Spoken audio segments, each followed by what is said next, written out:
In this ultimate guide, I'll show you how to write a song. I'll run through everything you need to craft beautiful, varied tunes. This will give you a logical framework that you can use for the rest of your life. This is suitable for beginners as well as more experienced songwriters and is a resource that you can come back to again and again. Let's start with the most important part of the songwriting process for me, which is chord progressions, and the simplest, most foundational type, which are major key chord progressions. The first thing we need to do is work out what chords we can use in a major key. The chords in a major key are created using notes from the major scale. Each chord is made up of 3 notes. This is why you may sometimes see them referred to as triads. In this video we will use the key of G major for all of our examples. So let's use the G major scale to create our chords. The G major scale has the notes G, A, B, C, D, E and F sharp.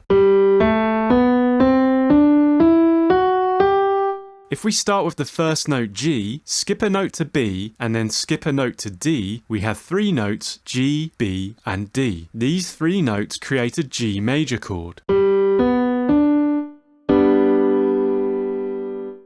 This is the first chord in the key of G major. We label it with an uppercase 1 Roman numeral. We can then repeat the process on the second note in the G major scale, which is A. We start on A, skip a note to C, and skip a note from C, which gets us to E. A, C, and E are the notes in an A minor chord.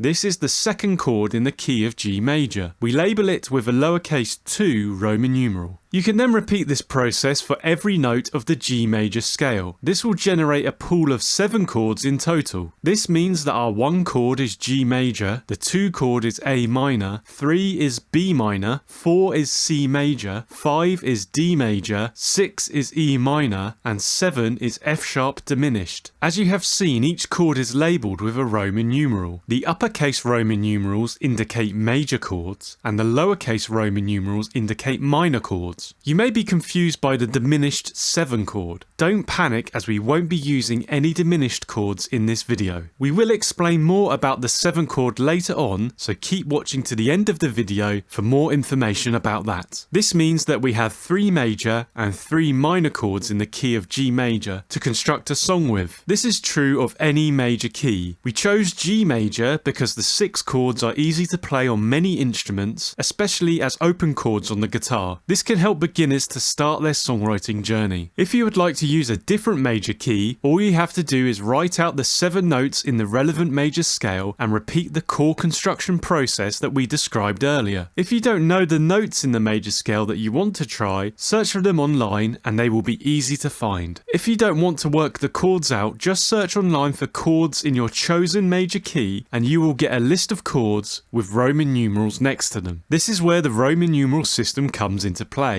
We will show you progressions and songs in this video in the key of G major, but all you have to do is look at the Roman numerals used. Then you can use the Roman numeral order again in your own compositions, and the actual key of the song doesn't matter. It allows you to use chord progressions across keys, so you just remember the Roman numerals. Chords in a key are like a palette of colours for a painter. They each bring something to a chord progression, and when blended in different quantities and orders, bring new and interesting sounds to a song that they would not do in isolation. You may also see the chords in a major key referred to as tonic, supertonic, mediant, subdominant, dominant, submediant, leading tone. These are known as the harmonic functions of the major key chords. They refer to the roles that these chords will play in the key in the same way that the Roman numerals do. Don't worry if this all seems confusing and overwhelming. As we go through the examples, we will start with the simplest progressions and techniques and slowly build them up. Take your time, watch again, and practice if you need to. Also, feel free to ask any questions in the comments below. With patience, you will become more confident in your songwriting, and a lot of this will become second nature in no time. Let's now take the first steps in writing our major key song. The most important chords in a major key are the major chords, with the Roman numerals 1, 4, and 5. Chord 1 is the most important chord. You can think of chord 1 or the tonic as the home chord. It offers grounding and stability. It feels safe and secure. When a chord progression arrives back at chord 1, it provides resolution and a strong sense of having finished. Many songs will end on a 1 chord to provide the listener with a satisfying feeling of completion. After chord 1, the 5 chord is the second most important. When placed before the 1 chord, it helps to generate the powerful feeling of returning home. This sense of resolution is often referred to as a cadence. A cadence can be strong or weak, depending on the impression of finality that it brings. The 4 chord can also be used in the cadence when moving back to the 1 chord. You may know this as the plagal cadence or the amen cadence. It has a slightly softer or more subtle feeling than the 5 to 1 change. These 3 major chords are important in defining a major key song. They are like musical scaffolding from which we can build out other chords and ideas, but are structurally integral to the major key. The positioning of these 3 important chords can make or break a song. So we'll start our major key songwriting journey by using these 3 chords. Thousands of songs have been written using the chords 1, 4 and 5. Despite only having 3 chords, these songs will have covered a wide range of emotions and subjects. Let's start with the simplest progression possible, the 3 chord trick. This involves playing the 3 major chords in Roman numeral order. Here it is played over 2 bars. Please note that we will use the 4/4 time signature in examples and songs, as it is the most commonly used time signature, with 4 beats in a bar.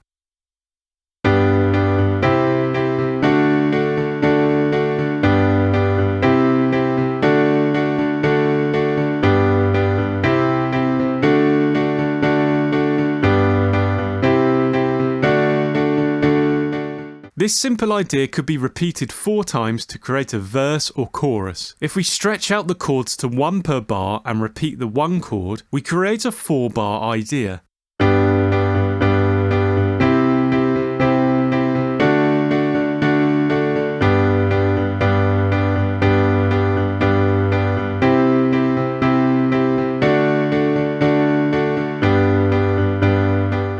This 4-bar idea could fit nicely into a song as an intro or a short verse. There are a huge amount of variations that these 3 simple chords can fit into over an 8-bar song section. Here are a few more that provide slight variations on the chord order. Listen out for the different cadence that moving from 4 to 1 provides, as opposed to 5 to 1.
Song sections are often constructed with a number of bars that is a multiple of 4. A very common one of these is the 12-bar section. It is fundamental to the blues, rock and pop. The 12-bar length is often used in song verses. It also implies a certain order for the 1, 4 and 5 chords, which listeners are very familiar with.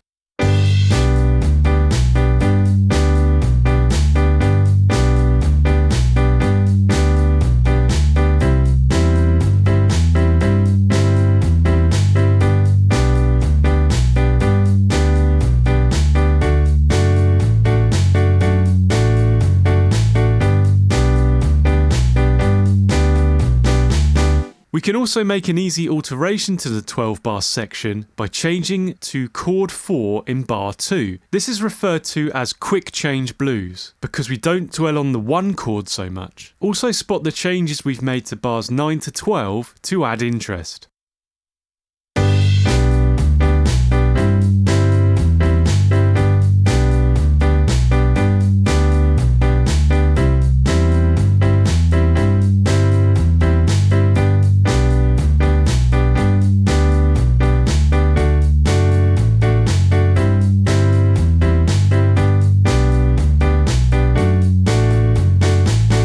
Songs will sometimes go beyond 12 bars, with 16 being another common choice. The construction of a 16-bar section could involve repetition, for example 2 8-bar sections, or it could have no internal repetition. Popular songs have lots of repetition within them to make them memorable, so if you write longer sections that don't repeat, they might be more appropriate for slower songs, or maybe a verse instead of a chorus. Let's use some of the ideas we have discussed to produce the first version of our song in the key of G major. The song will evolve as we go through this video using techniques that have been discussed to give you practical examples. It will have 4 sections: intro, verse, chorus and bridge. We won't repeat the song sections once you've heard them each one in turn, but in a full song you would likely repeat sections. For example, you might arrange it as intro, verse, chorus, bridge, chorus. There are also other song sections available to a songwriter. We will keep it as simple as possible in this video. Feel free to take this song and use it as a template or inspiration for your own songwriting.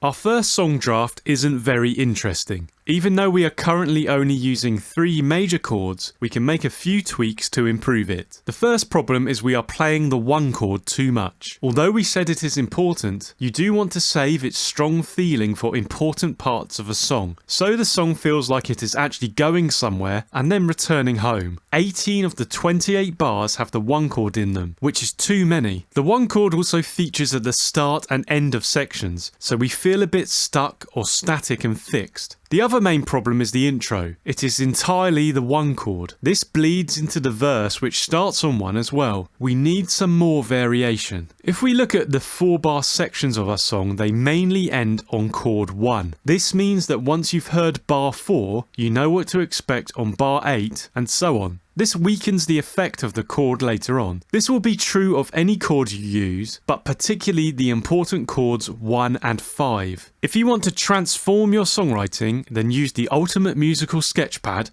HookPad. We use HookPad to show you chord progressions and melodies in our videos because it is easy to use and intuitive. Click the link in the description below and see what HookPad can do for your music. Let's now tackle a few of the previously mentioned issues with a revised version of our song. We'll discuss the changes after hearing it.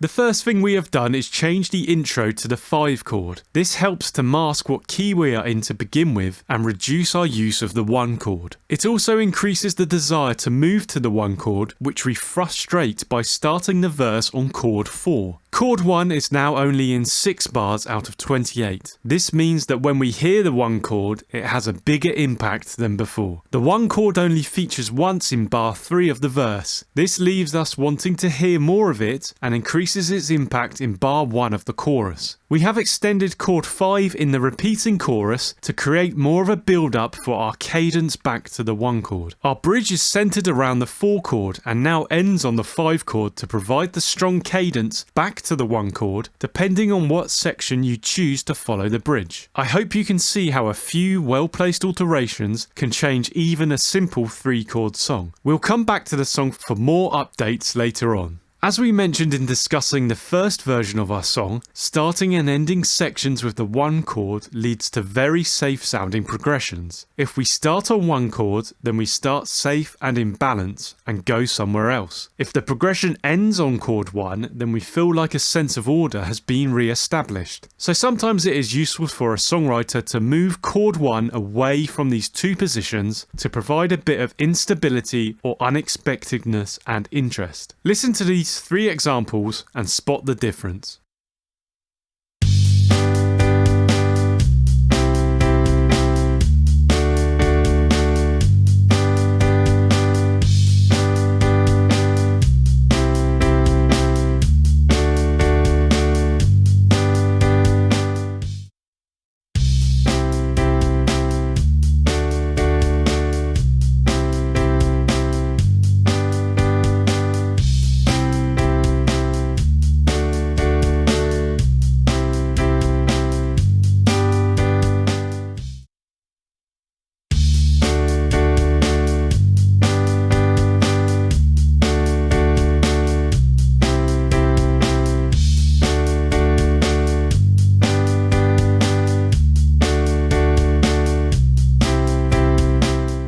The effect might be more subtle because we are using only 3 major chords, but thinking about this idea will become more powerful later on as we add more chords. It can also be worth thinking about chord 5 in a similar way because of its power in the 5-to-1 cadence. You've seen the chords 1, 4, 5 in order a few times already. When we play chords in numerical order, we create an escalator effect. Starting from lower to higher numbers, we feel like we are ascending or rising up, and if we go from higher to lower numbers, we feel like we are descending or falling down.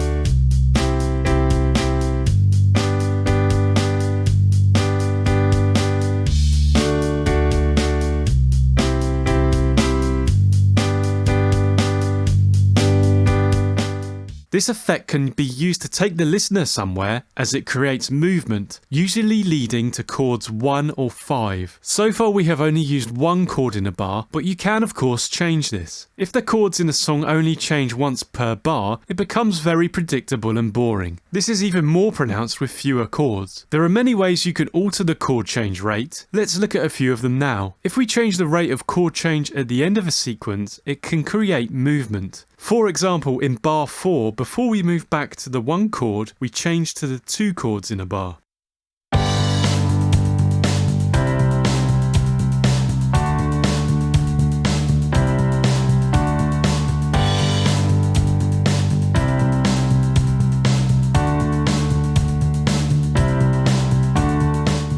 We could also extend this into bar 3.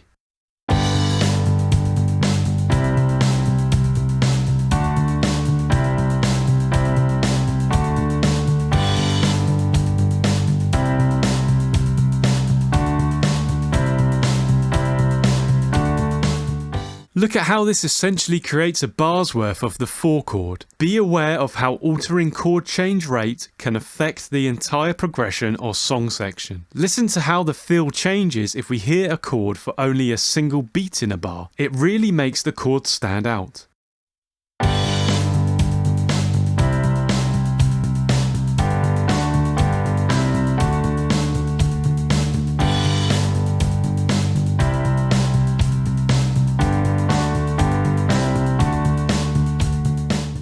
There are a whole host of different options with chord rate change, so let's incorporate a few into the third draft of the song we are creating to get a feel for them.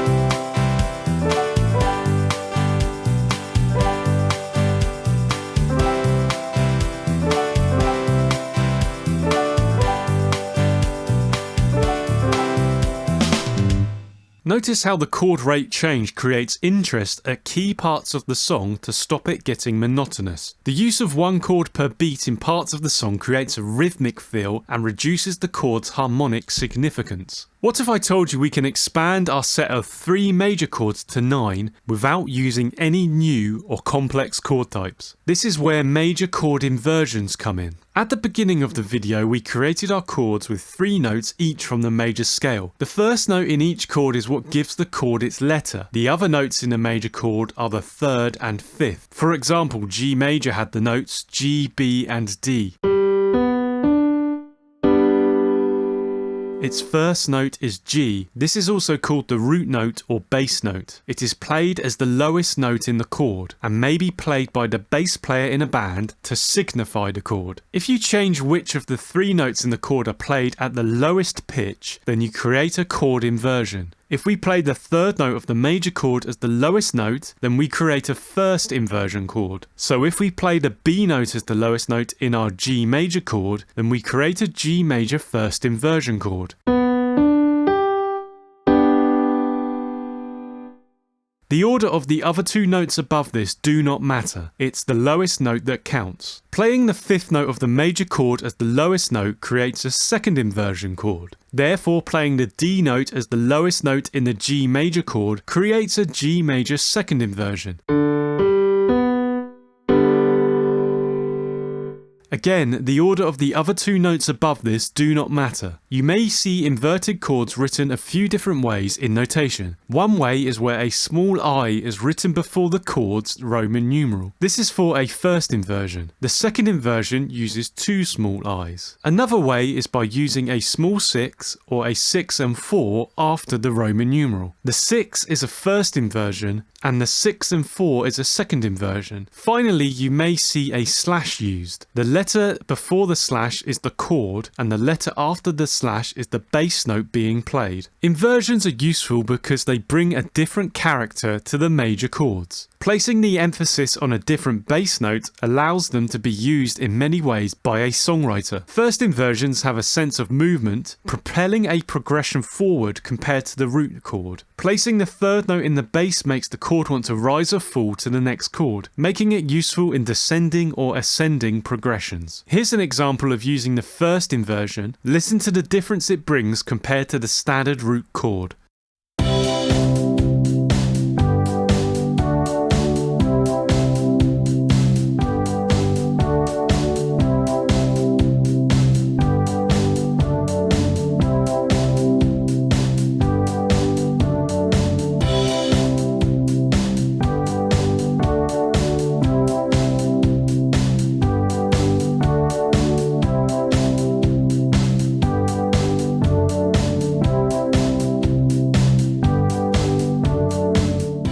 Second inversions are not as assertive as a root chord, but also not as mobile as the first inversion. They work well in intros and bridges to bring a different, less confident sound. Listen to them at work in this example.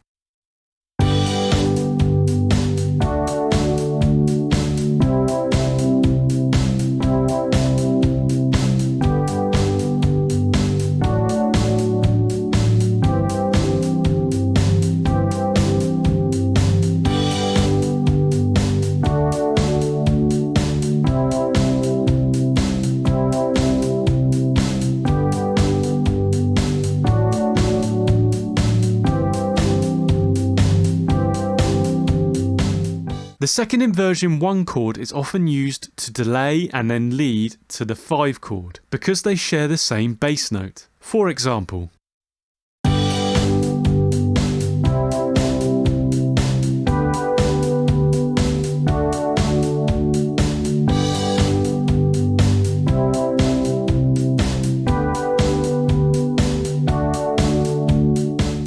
let's use some chord inversions to make the next revision to our song. We'll discuss the changes after having a listen to it. Pay particular attention to the inversions.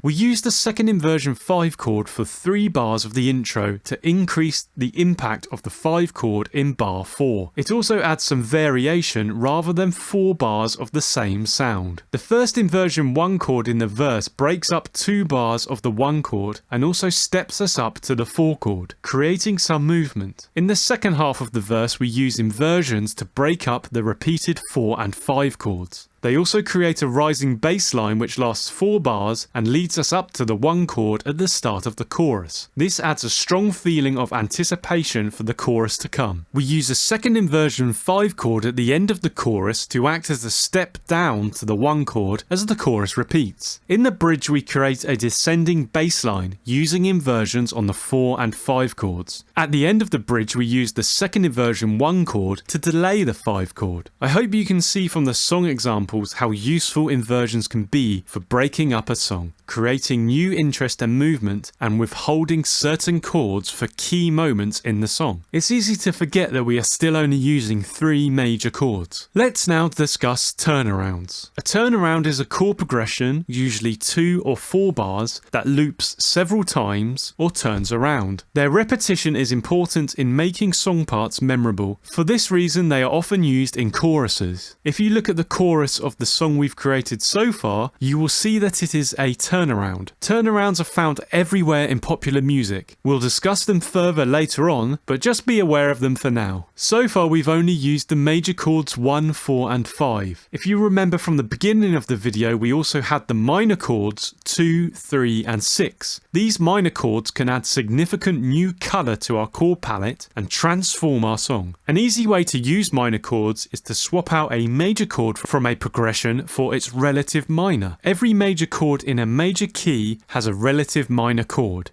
These 2 chords share 2 notes in common. The 6 chord is always the relative minor of the 1 chord, 3 is always the relative minor of 5, and 2 is always the relative minor of 4. Substituting major chords with their relative minor will create new interest to a progression, but won't sound out of place because of the close relationship in notes. Let's look at a few examples. Listen to how the relative minor changes the feel of the progression.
Another way to use relative minors is to use them on the same bar as their relative major chord. This can be useful for later repeats of song sections to add a bit of interest. Setting up an expected repeat of a progression and then breaking it in this way is a useful songwriting technique to add interest or surprise with very little effort. Here's an example using a couple of relative minor substitution techniques.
As we mentioned earlier, it can be useful to hold back chords for maximum impact, and if we are bringing a minor chord into our otherwise major chord song, delaying its use can be particularly powerful. Let's return to the 12-bar section we discussed earlier in the video. In this example, we will hold back our minor chord until bar 9, where we expect to first hear the 5 chord. Listen to its impact and also how we delay 5 until the very last bar.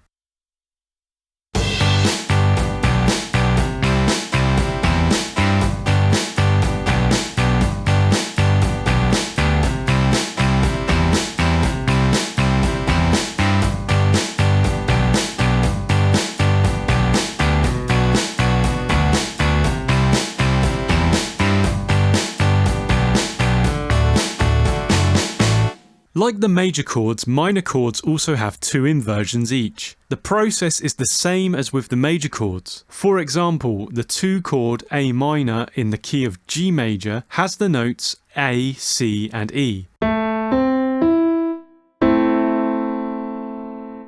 If we put the flat or minor third note in the bass, our lowest note becomes C. This is an A minor first inversion.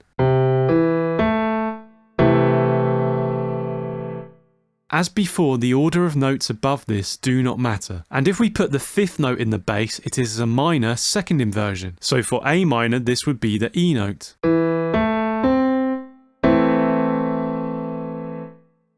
The minor first inversion is a bit like the major first inversion. It can add a bit of movement to a progression. It also intensifies the minor sound because the flat or minor third note is now more prominent. The second inversion minor is gloomy and foreboding. Like its major second inversion cousin, it doesn't feel like it wants to move as strongly as the root or first inversion chords. As with our major chord inversions, minor inversions are useful for adding interest, displacing or delaying other chords, and creating moving bass lines. Here's a progression that uses the 3 chord and both of its inversions. Listen to how the first inversion creates a rising bass line in bar 10, taking us to the 1 chord in bar 13. Also listen to the gloomy second inversion as the last bar. This would set us up for a repeat of the section or start another section with chord 1.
adding a fourth minor chord to a song, we can really open up the power of the turnaround. Many popular songs have used turnarounds with 1, 4 and 5 and one of the minor chords to generate strong repetitive hooks in their song. The classic way to do this is to play the minor chord after the 1 chord and then using chords 4 and 5 to bring us back around to the 1 chord.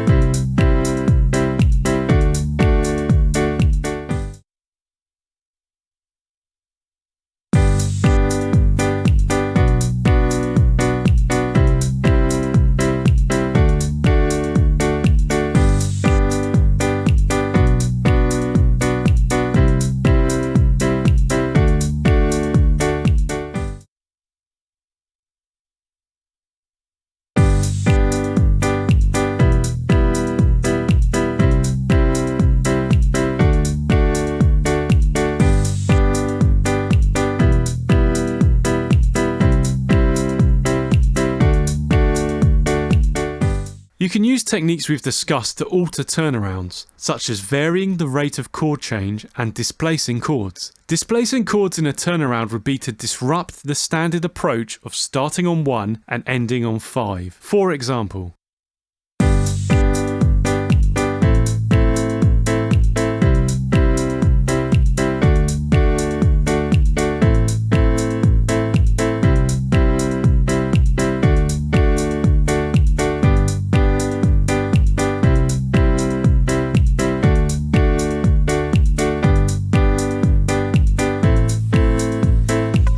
you can use the escalator effect, putting the chords in Roman numeral order. With 4 chords now, it has a stronger effect. For example,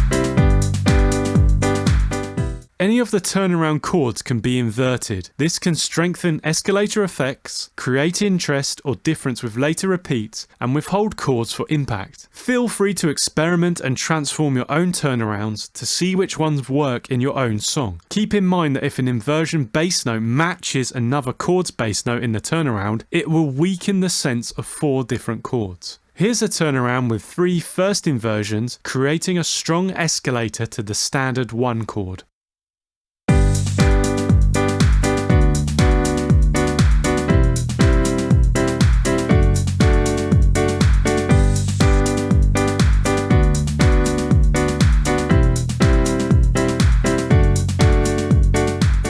You can also set up future chord progressions with inversions and turnarounds. If you change the bass note with inversions to imply a future chord progression, it can act as a preview of what's to come. For example, an intro could be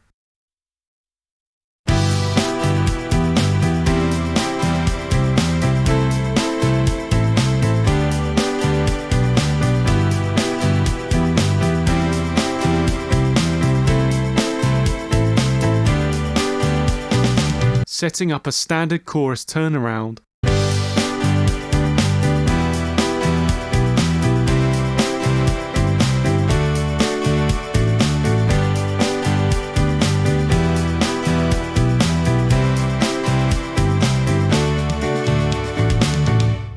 It is worth noting that turnarounds should not be overused. They can make your songwriting boring, cliché, and musically lazy. Increasing the number of turnarounds in a song weakens their impact. It also makes your song sound more like many other popular songs because turnarounds are so widely used. Also keep an eye on how many escalator type turnarounds are in your song. Try to keep this to only 1 and use some of the techniques discussed to make any other turnarounds really unique and different. Let's use some of the minor chord techniques we've discussed to update our song. We'll have a listen and then discuss what's changed.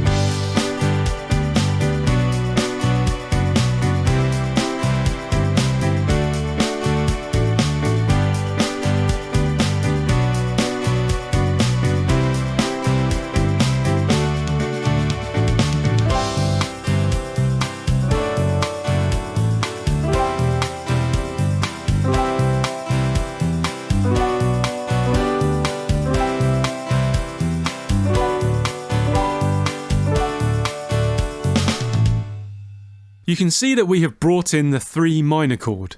The intro uses inversions and standard chords to act as a trailer for the chorus bass line. The inversions mask the full chords for later in the song, and the chord rate change in bar 4 moves us into the verse. We are also holding back our 3 minor chord for later in the song. In the verse, we have added some movement by increasing the rate of chord change and using some inversions. Look at the 3 chord in the second half of the verse. It is the relative minor of the 5 chord that previously appeared there. It is also the first time we hear the 3 chord. We're using the first inversion so the bass note is the same as the 5 chord, and it can still work in our rising bass line that sets up the chorus. It also shares a bar with its relative major chord 5. Our chorus has become a simple primary turnaround, which is in Roman numeral order. It is the only turnaround, and the lack of inversion gives it a clarity compared to the rest of the song. The first half of the bridge is unchanged to keep the descending feel. In the second half, we introduce half bar 3 to 1 changes to inject some movement. We use inversions so that the chords share bass notes. The options we have to construct a major key song are now wide and varied. It can become overwhelming sometimes as a songwriter starting with a blank page and having so many options. Start with some chords you can play on your instrument or that you like the sound of, and go from there. Think about creating a core or scaffolding for your song, and then you can use some of the techniques we've discussed to flesh out or improve your song. As you saw at the beginning of the video, we had a total of 6 chords to use in our major key song. So far we've only used 4, but you can of course use 5 or even all 6. If we do this, it further opens up the possibilities with our song. With inversions, that's 18 different chords to play with. You can utilize the techniques we've discussed so far. A few more ideas you can use with more chords are: sections can be entirely minor or major for greater contrast. It is easier to have one turnaround and other sections being less repetitive. It opens up the ability to have no turnarounds at all. It is easier to hold back chords 1 or 5 to increase their impact. You can spread the minor chords into different song sections to give each section a new flavour. You can also reharmonize later repeats of song sections. This involves swapping out chords on later repeats to freshen up the sound. The simplest way to do this is to swap out all the chords for their relative major or minor, which we discussed earlier. Another approach is to swap selected chords, maybe major for minor, to highlight sections or phrases in the melody. They don't have to be relative minors. Let's revise our song again to utilize all 6 chords in the key of G major. We're going to use a full song arrangement this time: intro, verse, chorus, bridge, chorus. Listen out for the final chorus after the bridge where we use some reharmonizing ideas. We'll discuss all the changes we have made after the song.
In the intro, we swap the 4 chord for its relative minor of 2. It is the only minor chord in this section. The verse stays the same, just previewing the 3 chords slightly. In the chorus, we're changing the second repeat 1 chord to its relative minor 6. Listen to the drama this brings to the chorus. In the 4th bar of the bridge, we're swapping out the 4 chord for the 6 minor chord. This shares the bass note with the inversion in the bar before. The rest of the bridge is the same. For our final chorus, we have swapped out the chords for their relative minor or major in the first half. The second half is the standard chorus progression, and we end on a 1 chord this time to bring the song to a close. There's a lot to remember when writing a song. Feel free to watch sections of this video again whenever you need inspiration for your major key songs. The main thing is to experiment and trust your ear. Your opinion is the one that counts. If you enjoy the songwriting process, then you'll create songs that you like. And if you like your songs, then other people will do as well. Now that you can write some major key chord progressions, you've got enough knowledge to move on to the next part of the songwriting process, which is melodies.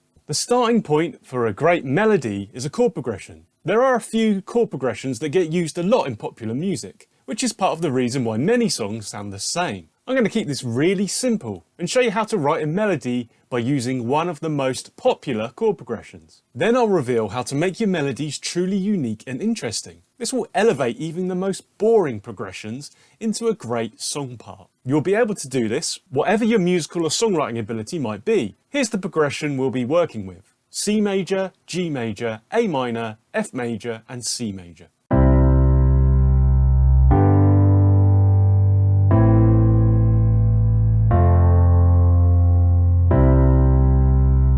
Each chord is constructed with a set of notes. When played together, you hear the sound and feel of that chord. Here are the notes contained in our example progression. C major uses C, E and G.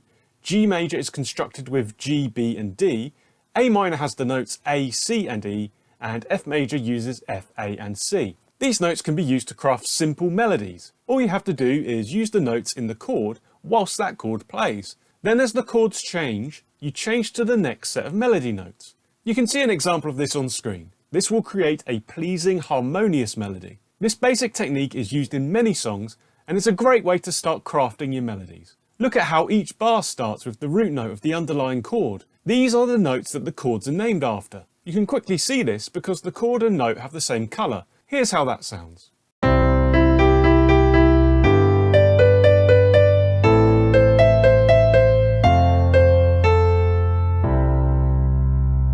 Starting each bar with the root note of the chord is the most predictable and safe way to craft your melody. So let's now begin the process of creating some interest and surprise. In the next example, I use the same melodic rhythm as before, but start on chord notes other than the root. Listen to how this has a different feel to starting on the root note. I've also chosen notes that descend at the start of each bar, providing a pull down towards the end of the melody before it rises back up.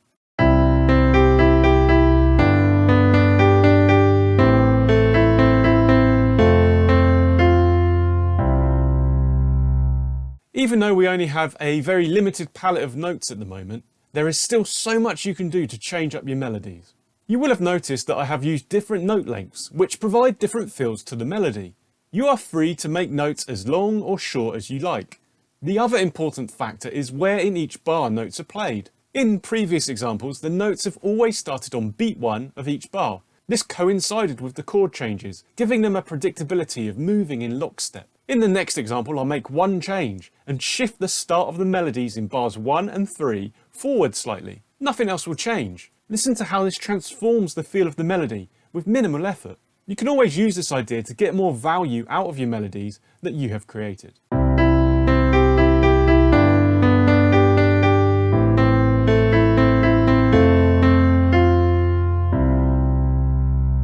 Working with chord notes is a great starting point for melodies, but now it's time to take things up to the next level. The next step is to try out non-chord tones. These are just the notes that aren't in the underlying chord. There are 12 notes in Western music, so plenty to choose from. But to make this a bit easier, I'll use the 7 notes from the C major scale. That is just the white keys on the piano. The reason for this is because our progression is in the key of C major. These extra notes can be used to link your chord notes. These are known as passing notes. I'll use them in the next example with the F and A notes in bar 1. Listen to how they bring something a bit different and interesting to the melody. creating a smoother overall feel. In bar 2, I placed the non-chord notes more prominently. I start and end the bar with the C note, which isn't in the G major chord. Accented passing notes like this, which fall on one of the 4 beats of the bar, stand out more and give phrases motion and tension. This is resolved when a chord note is heard. Bars 3 and 4 are unchanged with only chord notes, so you can hear the difference. Here's how that sounds.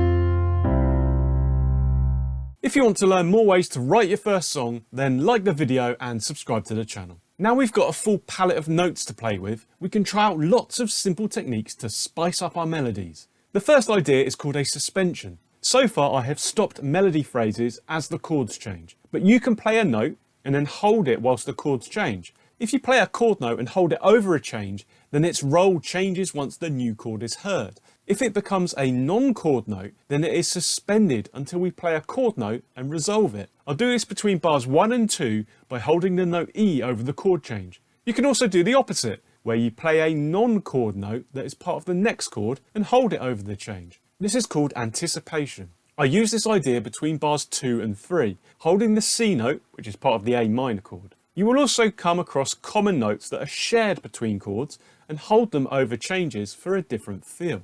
I demonstrate this between bars 3 and 4 with the A note. Have a listen to the different vibe each of these ideas brings to the melody.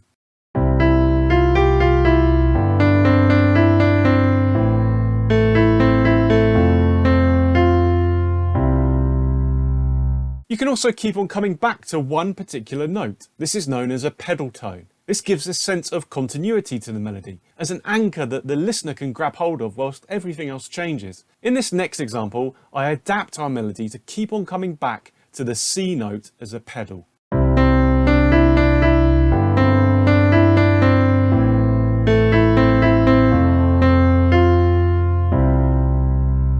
Did you notice something about the previous progression? The first 4 notes of the first 2 bars were identical. This introduces a really popular melodic idea, sequences. Sequences take the same melodic shape and move it up or down over different chords. You can also simply repeat it, like in the last example, but it's more common to move it up or down with each chord change. How far you move it is up to you. You just need to preserve the shape of the melodic line. In the next example, I take the original shape and move it up over the second chord. I then move it up again over the third chord to create a rising melody. Notice how the melody feels the same due to the shape being recycled, but also different because the actual notes being played have changed. This balance between repetition and variation is crucial to crafting great melodies.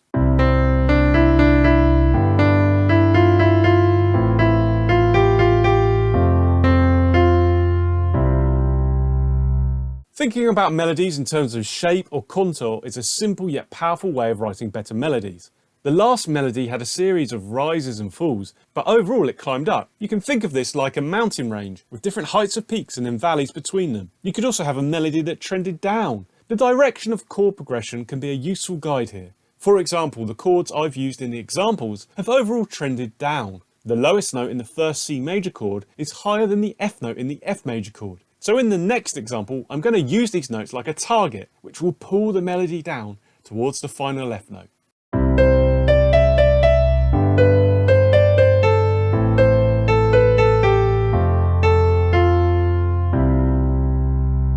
Thinking of the melody like a landscape also allows you to consider the idea of leaps and steps. Steps are where notes are next to each other. This is like a gentle slope. There's no problem with walking along this as it takes minimal effort, but it isn't very exciting. The opposite of this is a big leap. This is like a sheer mountain face. It's exciting and challenging to climb, but takes a lot of effort. An ideal hike has some parts which are gentle steps, allowing you to take it easy and recover before or after scaling a more difficult leap. This balancing act is important with melodies. Too many steps where notes hardly move is boring, but too many leaps makes it chaotic and hard to follow. Big leaps are also a sign of bigger emotion and will stick out more, so consider saving them for a key moment in your song. In the next example, I reused the last melody again. It had plenty of steps and a bit of a leap down after the start of bar 2. I talked about wanting to target the last F note, but it was so close to the A note before it. So what I do this time is move it up an octave. This provides a big leap at the end. This is the biggest leap of the melody and goes up to the highest note of the melody, which is now F. Listen to the dramatic change this 1 point of difference brings.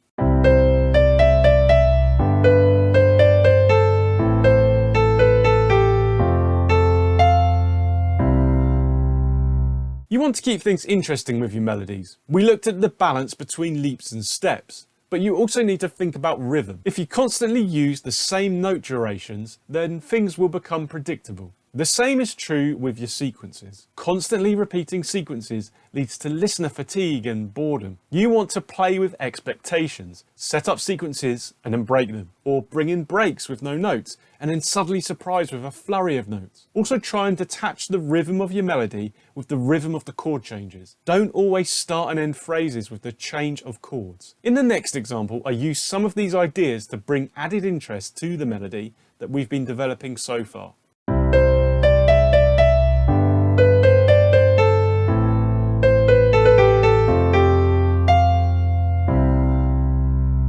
So far we've only used basic major and minor chords, but in order to bring out emotion and nuance in our music, we need to draw on a wider selection of chords. Next up, I'm going to run through a huge selection of chord types and how to use them in progressions. This is a long section, so feel free to dip in when you want some chord inspiration. It's also worth knowing that you don't have to use all of these chords every time that you write a song. Use them sparingly and they'll have a bigger impact. Sometimes less really is more. Are you ready to move beyond major and minor chords? In this video I'll show you a wide range of chords, including seventh, sus, and extended chords. This is not an exhaustive list of possible chord types, but will arm you with enough chord knowledge to cover a wide range of musical styles and genres. It will also provide examples of how to use these chords in progressions. Let's begin with diminished chords. A diminished chord is constructed with 3 notes. This is known as a triad. In notation, the diminished chord can be shown by using the dim, or a small elevated circle next to the chord letter. In chord progressions, diminished chords feature as the 7 chord in a major key.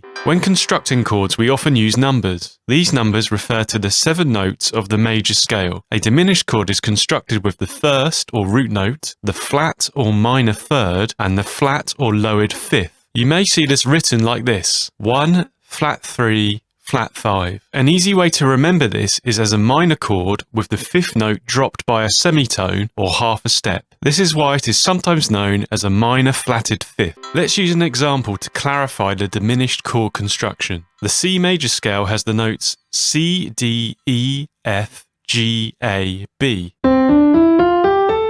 The first note is C, third note is E, and the 5th note is G. These notes create the C major chord. If we drop the 3rd note by a semitone or half a step to E flat, then we create a C minor chord. If we take the C minor chord and drop the 5th note by a semitone or half a step to G flat, then we have a C diminished chord. You can hear how dissonant and harsh this chord sounds. They can also be difficult to play on the guitar. For these reasons, diminished chords are not often used in popular music without alteration. If they are used, it is usually as a passing chord to minimize the dissonant effect. This difficult but unique sound is always worth your consideration as a songwriter. The rare use of the diminished chord could help your song to stand out from the crowd. Next up are augmented chords.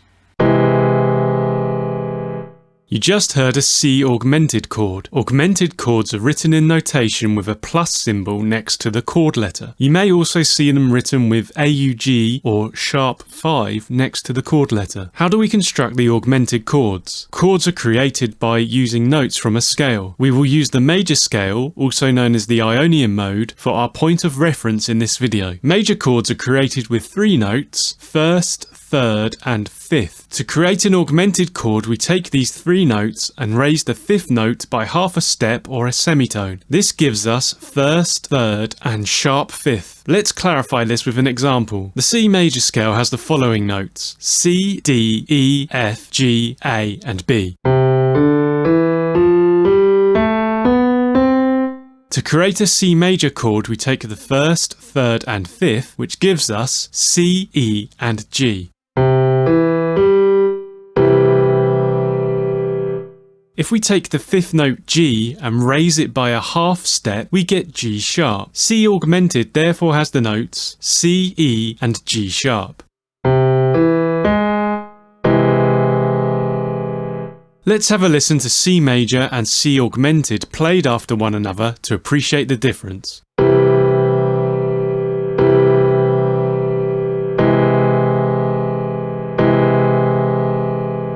Augmented chords have an uncomfortable tension to them. They are neither major nor minor and have a strange awkwardness. Because of this, they are most often used as passing chords, leading the listener somewhere else. An interesting feature of the augmented chords is that they cannot be inverted. Inverting a major chord involves playing the third or fifth note as the lowest note or root note instead of the first note. If we take the C augmented chord we heard earlier with the notes C, E, and G sharp, we can attempt two inversions. With the E as the lowest note, we get E, G sharp, and C. This is an E augmented chord.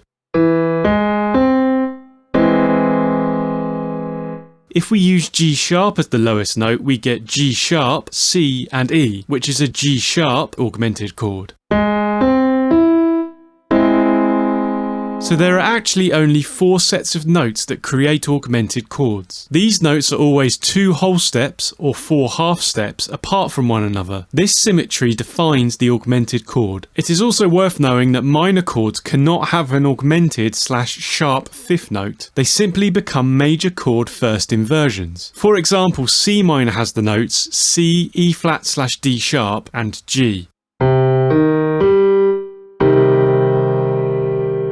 If we raise the fifth by a semitone, we get C, E flat/D sharp, and A flat/G sharp.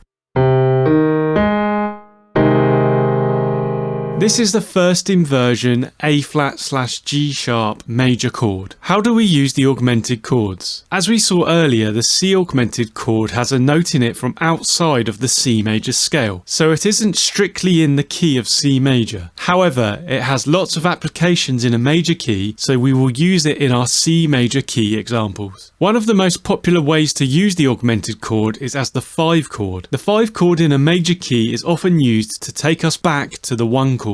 The augmented chord provides a tenser sound on the 5 chord, which really sounds like it wants to resolve, so when we move to the 1 chord, the resolution is strong and satisfying. This can also add surprise in a song that has the 5 to 1 change earlier, and then in a later repeat uses 5 augmented to 1. Listen out for the 5 augmented chord at work in the second half of this progression.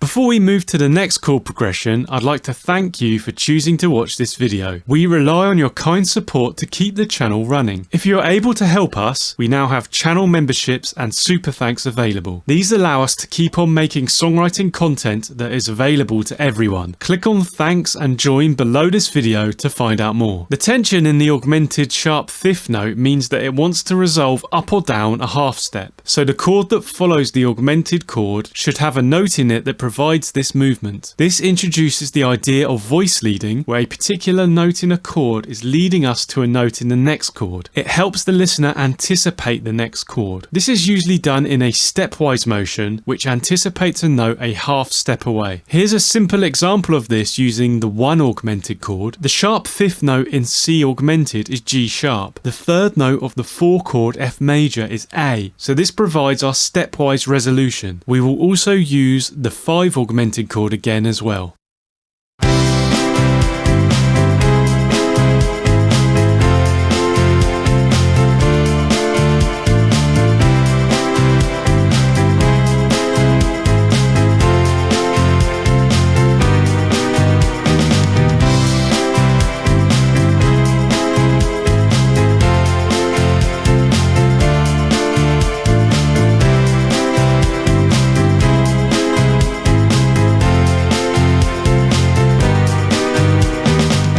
This voice leading idea will shape a lot of the augmented chord progressions we create. In this next example, we use the root note of the 6th chord to resolve the augmented 1 chord. We then fall back down to the augmented chord.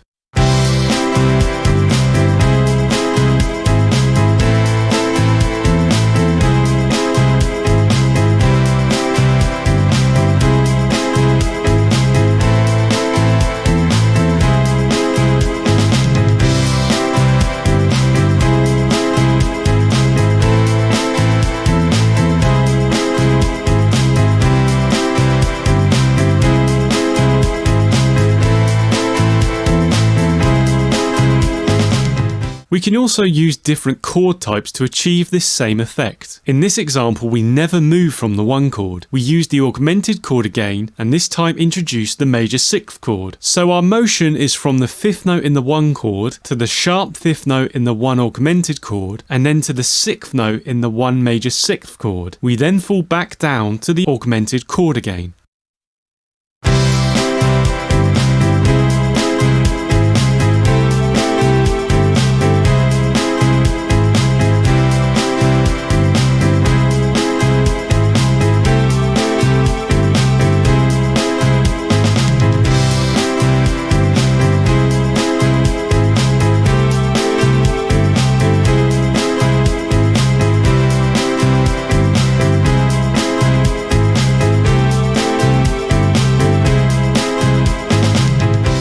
If we return to the first progression we discussed, we can use this idea on the 5 chord. We will go from the major 5 to augmented, then to major 6th, and finally to dominant 7th. Listen out for the extended stepwise movement in the second half of this progression.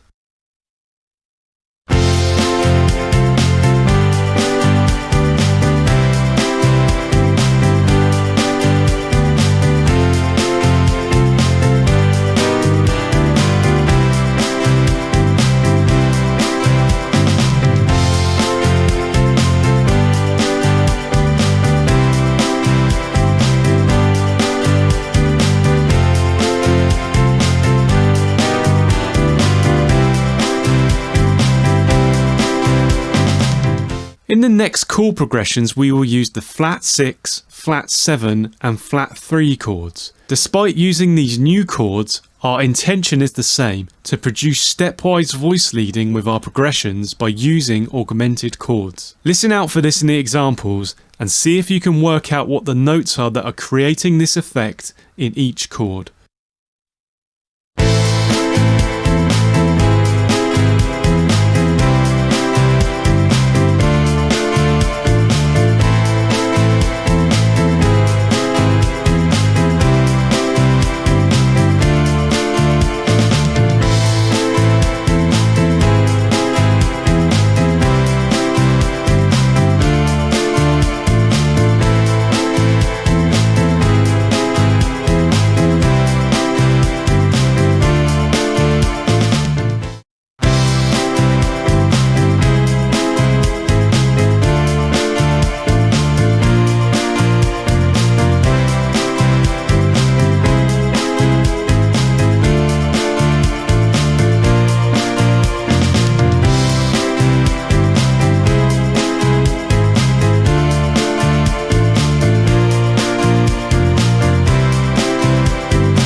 We'll now explore 7th chords, starting with major 7th.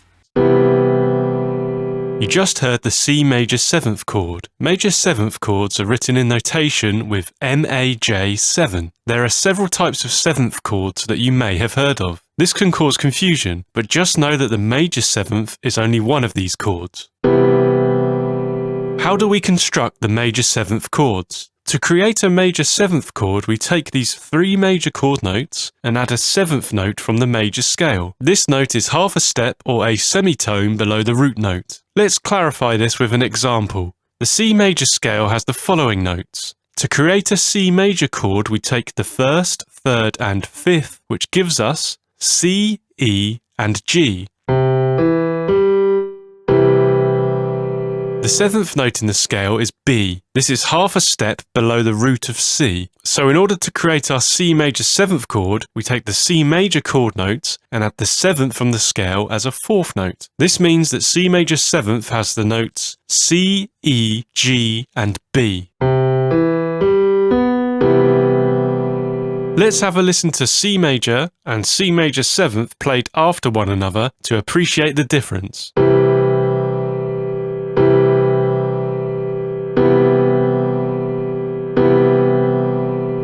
You can hear the dreamlike, romantic quality of the major 7th chord. It helps express gentle, intimate emotions. This lends itself to ballads, soul, jazz, and more reflective songs. When played at a medium to slow tempo, the quality and nuance of the major 7th chord can be fully heard. Some people may refer to the major 7th sound as cheesy or cliché if overused. How can we use the major 7th chord? In traditional harmony, the major 7th chord occurs on chords 1 and 4 in the major key. A classic way to use the major 7th chord is to chain the 1 and 4 together and repeat them as required. This is often employed in ballads. Please note that the examples will be in the key of C major.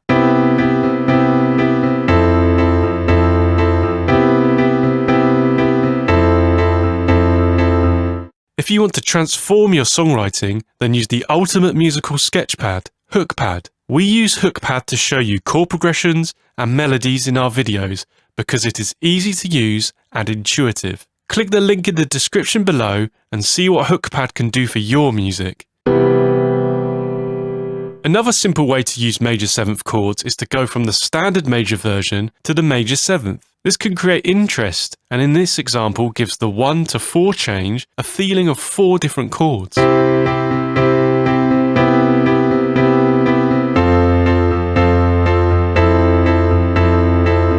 Another one of the 7th chords is the dominant 7th. If we follow the major 7th with a dominant 7th, then we create a sense of movement within the same chord. This is like an extension of the previous example. The root note stays the same, but a single note changes in the chord, descending in semitones or half steps. Starting on chord 1, the most common chord to follow would be 4, but we could also use 2 or 6 as they have the correct note for the semitone descent.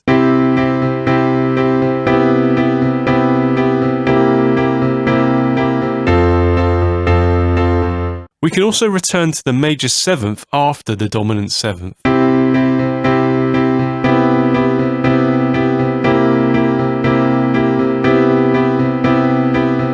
Each of the 3 major chords in a major key have a special relationship with one of the 3 minor chords in the key. These are called relative minors.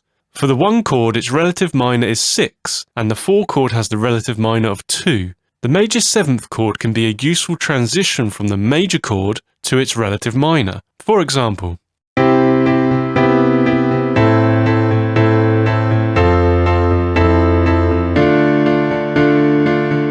if a major 7th is used for chord 5, the sense of key is weakened. Flat 3, flat 6 and flat 7 can be turned into major 7th chords and not violate the scale of the key you are in. However, they can create harmonic ambiguity. This can be both good and bad, depending on what sound you are trying to achieve. As always, experiment and trust your ear. It is your best guide. Here is an example using flat 7.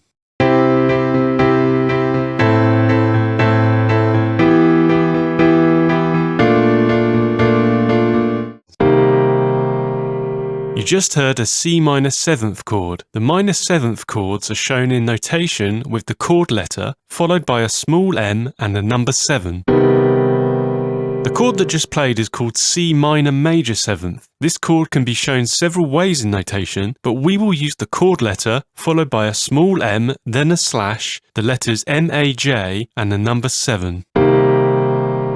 How do we construct these chords? To create a minor 7th chord, we take these 3 minor chord notes and add a flat or minor 7th note from the major scale. This note is a whole step or tone below the root note. To create the minor major 7th chord, we take the minor chord again, but this time we add the 7th note from the major scale. This note is half a step or a semitone below the root note. Let's clarify this with an example. The C major scale has the following notes. To create a C minor chord, we take the 1st, flat or minor 3rd, and 5th, which gives us C, E flat, and G.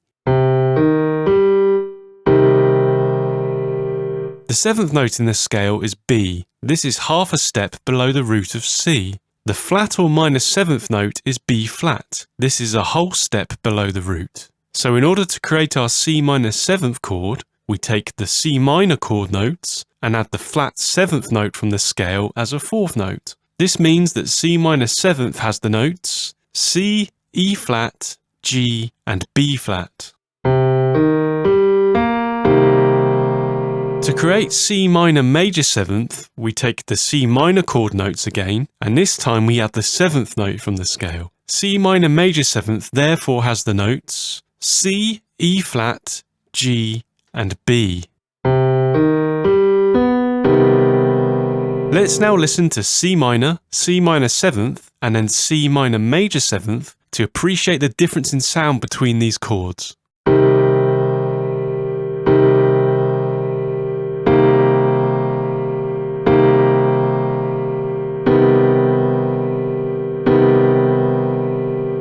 The minor 7th can be thought of as a diluted minor chord. It retains a sad quality, but could be considered less depressing than the standard minor. For this reason, it is often paired with major chords because it is less jarring. It could also be considered jazzy because of its use in jazz music. The minor major 7th chord is a tense chord with a strange sound. It feels neither sad nor happy. Its threatening nature means it has an association with horror and thriller film soundtracks. Indeed, its use in the score for Psycho means that it is sometimes referred to as the Hitchcock chord. It is also utilised in the James Bond soundtracks to add that trademark unsettling sense of mystery.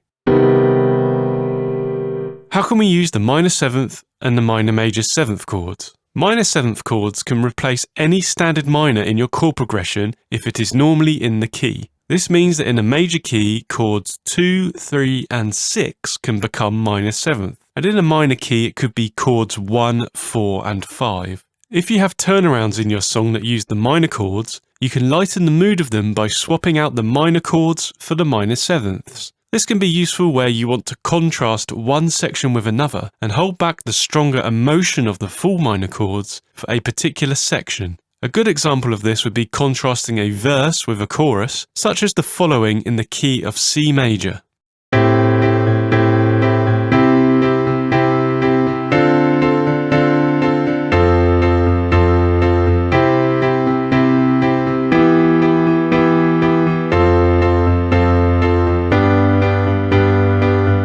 Because minor 7ths add a 4th note, it means that more chords in a key will share notes in common. We can utilise this by linking chords that share notes. For example,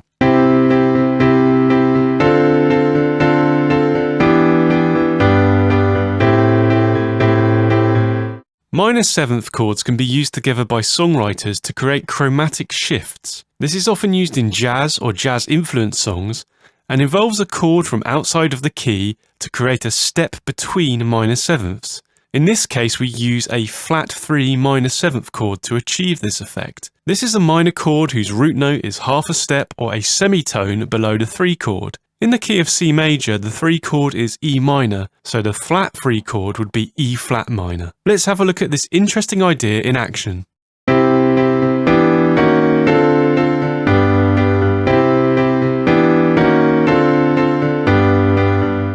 Minor 7ths also combine nicely with major 7ths to reinforce the smooth, jazzy feel. Listen to how this chord progression changes when we swap out the chords for major and minor 7ths.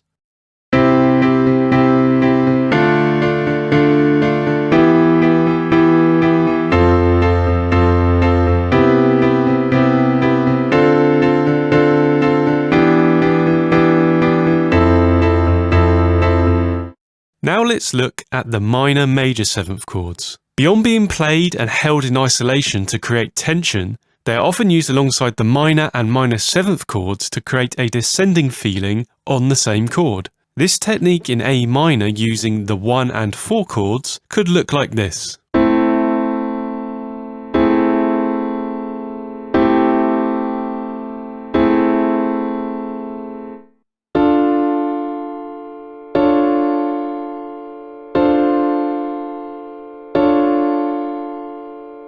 We can also use this technique to continue the descending feeling into the rest of a chord progression. For example,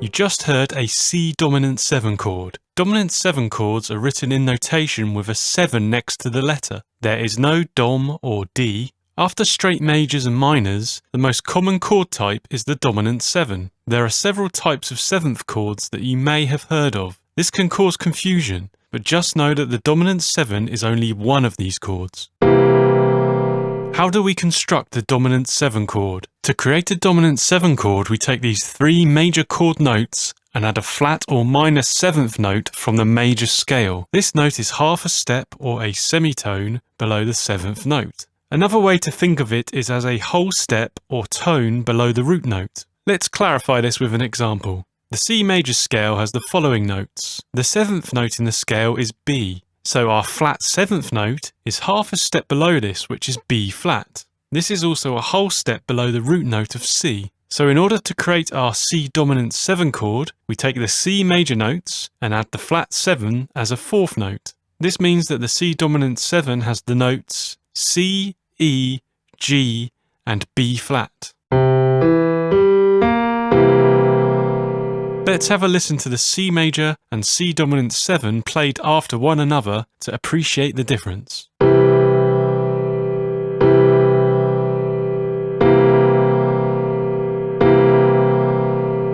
You can hear the strong dissonance of the dominant 7 and its desire to resolve to another chord.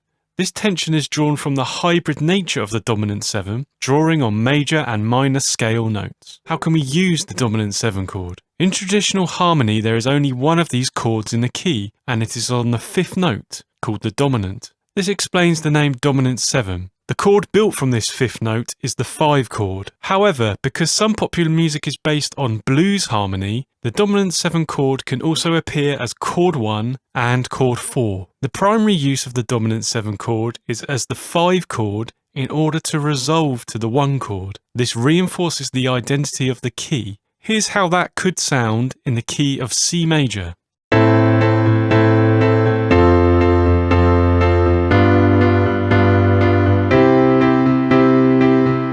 If you have a chord progression that stays on 1, 4 or 5 for some time, you can go to a dominant 7 to make it feel less settled and add interest. For example, using the 1 dominant 7,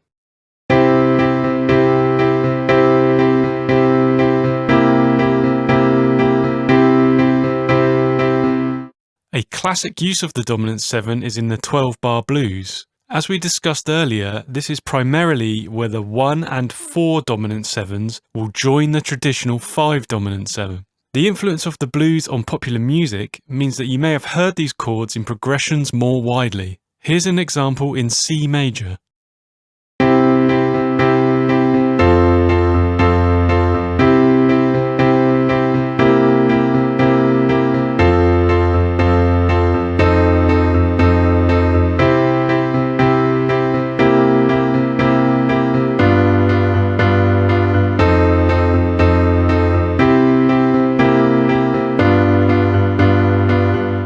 Time now for power chords.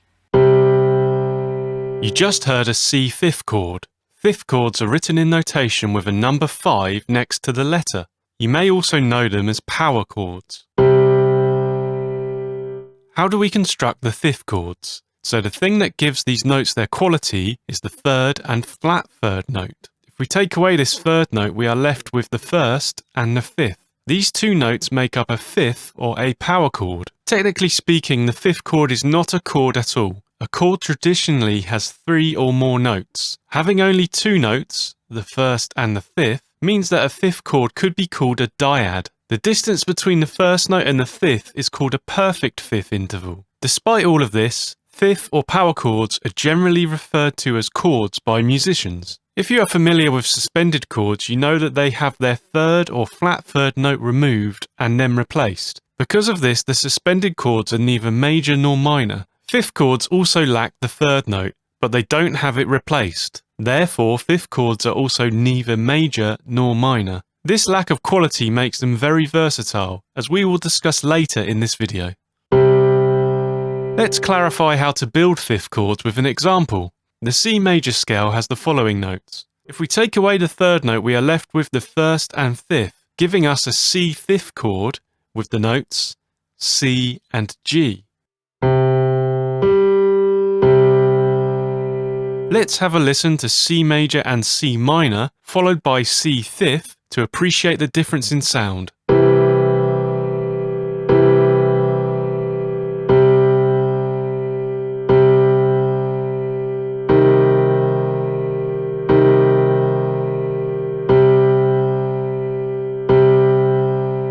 Because they are stripped down to 2 notes, fifth chords can sound hollow, empty, and like they lack power. The power in power chords comes from using these simple dyads on an electric guitar played with distortion. They are used extensively in hard rock and heavy metal, which is why chord sheets from metal songs will often have pages full of fives. This tough sound isn't exclusively used with distortion. Different voicings of the fifth chord on guitar are used in other genres and styles. This can involve repeating the first and fifth note over several strings of the guitar to make for stark, bold, open chords. How can we use the fifth chords? As we discussed earlier, the fact that fifth chords have no type of third note means that they are very versatile. Whatever key you are in, you can easily replace any major or minor triads in your song with fifths. An easy starting point would be to take any existing chord progressions you have and swap in power chords. Let's start with changing all the chords in a simple 1-4-1-5 progression. Please note that fifth chords can also be written as no-3. This is because they don't have a third note. Our examples will be in the key of C major.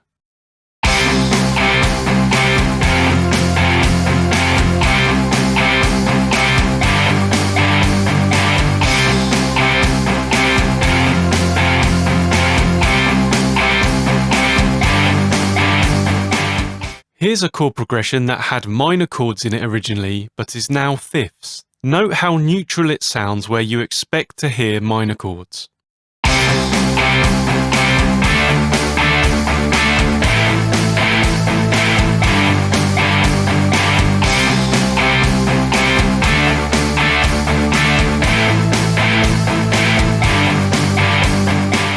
You can use the neutral nature of the fifth chords to give the singer, soloist, or bass player the ability to imply certain chords. This is achieved by playing or singing the third or flat third note from the relevant chord whilst the fifth chords are playing underneath.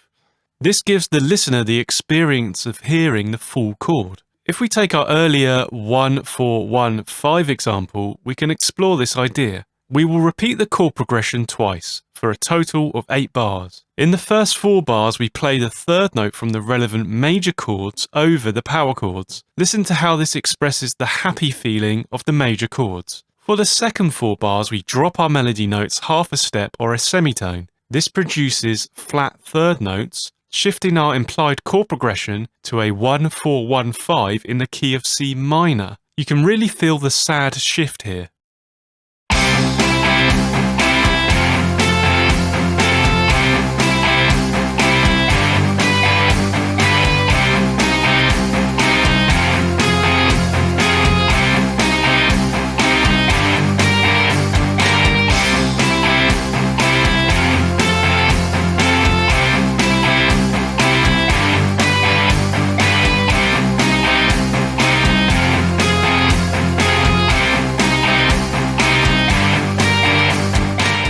Fifth chords can also be used to contrast song sections. They are excellent at withholding a chord for later in a song, so its true nature isn't revealed until a key moment. This is because of the lack of third note masking the actual quality of the chord. For example, here we will use all fifth chords as an intro or verse, then repeat them as a chorus but as full triads. Listen to the change in feel with the full chords.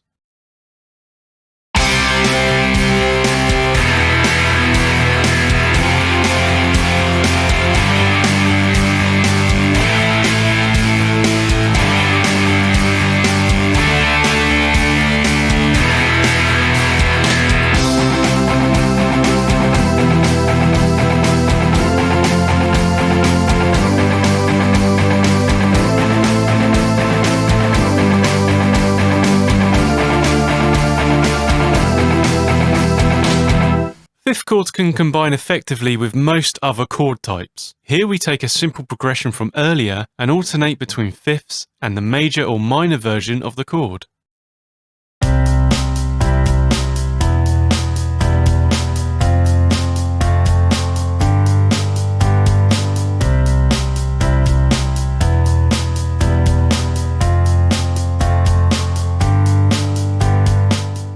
Suspended chords and major add nines go particularly well with fifth chords. Here is a simple 1-4-5 progression spiced up with fifths, add nines, and a sus2.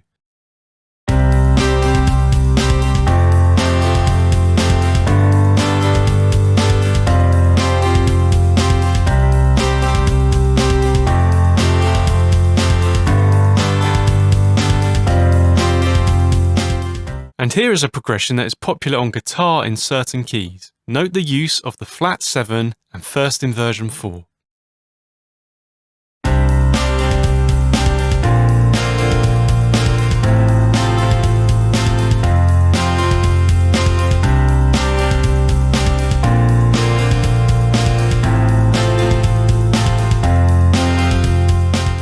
Next up are suspended chords.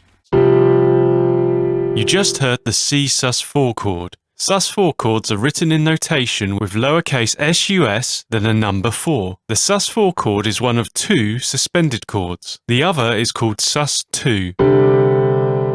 You just heard the C sus2 chord. Sus2 chords are written in notation with lowercase sus, and then the number 2. How do we construct the suspended chords? So the thing that gives these notes their quality is the third and flat third note. A change of just a semitone or half a step changes the quality of these chords. If we remove this third note, then we strip the chord of its quality. It is neither major nor minor. It is suspended and wants to resolve to the major or minor to feel settled or grounded. If we add the fourth note in the major scale to the first and fifth, then we create a sus4 chord. If we add the second note in the major scale to the first and fifth, then we create a sus2 chord. Let's clarify this with an example. The C major scale has the following notes. To construct a C sus4 chord, we take out the third note and replace it with the fourth note, which gives us C, F, and G. And to create a C sus2 chord, we add the second note to the first and fifth, which looks like C, D, and G. Let's have a listen to C major, C minor, C sus4, and C sus2 played after one another to appreciate the difference.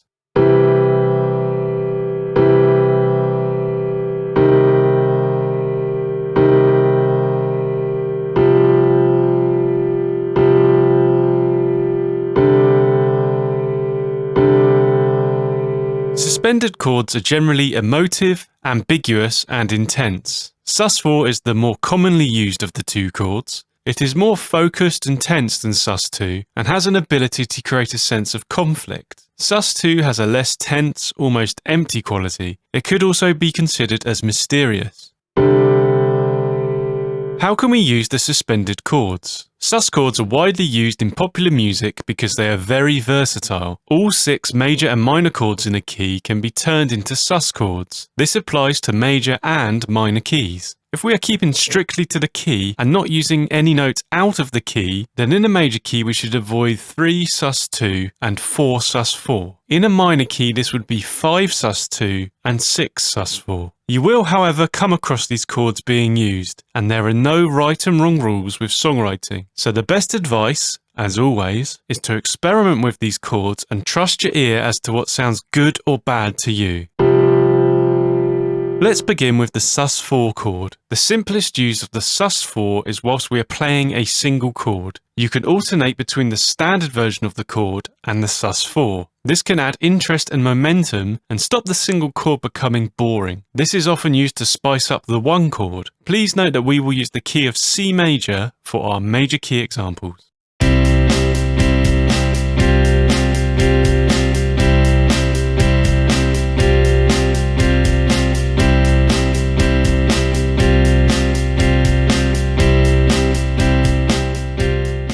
A turnaround is typically a 2 or 4 bar sequence of chords that repeats. It helps to create a repetitive hook in a song which makes it more memorable. The 5 chord is used in turnarounds to bring us back to the 1 chord. If we use a sus4 chord as a 5 chord, then we strengthen and reinforce this feeling of returning home to 1. For example,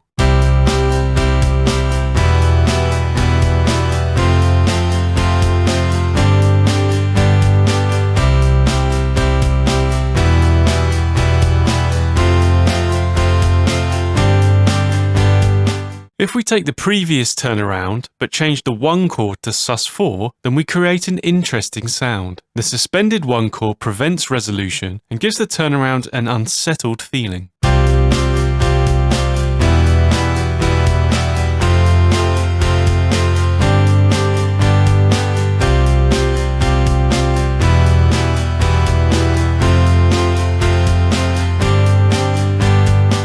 We can use this desire to resolve to create a song intro. Staying on 5 sus4 adds tension and expectancy for chord 1. Once we go into the verse, notice how a single beat on the 4 sus4 creates an interesting sound, breaking up the chord. Guitar players will often use these fleeting moves to the sus4 because they only involve moving one finger in certain chord shapes, and they spice up a song section.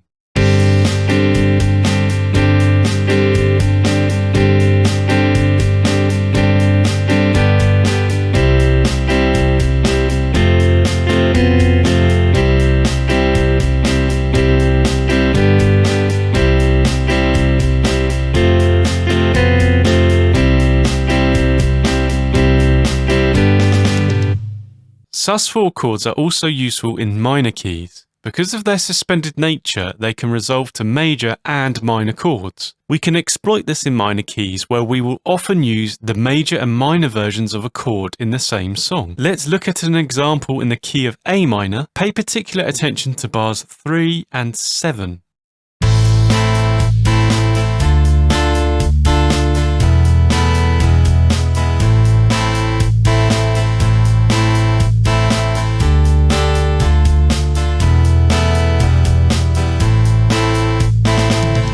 In our previous examples, we have always resolved the sus4 to its major or minor root chord before moving on. But you can, of course, just use the sus4 and carry on with your progression. This can add further tension or frustration. For example,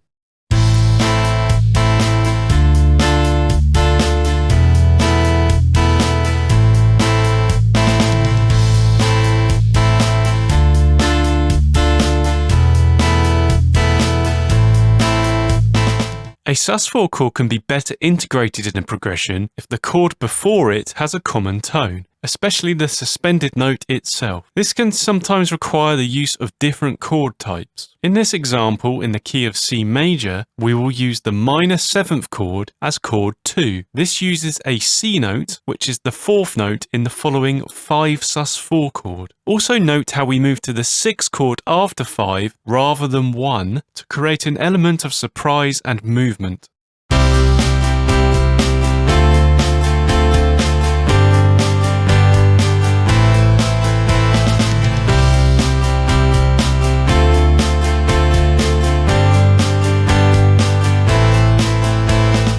In a major key, the 5 chord is often turned into a dominant 7th chord. Chord 5 can also be a dominant 7th and a sus4 at the same time. This is a chord with the notes 1, 4, 5, flat 7.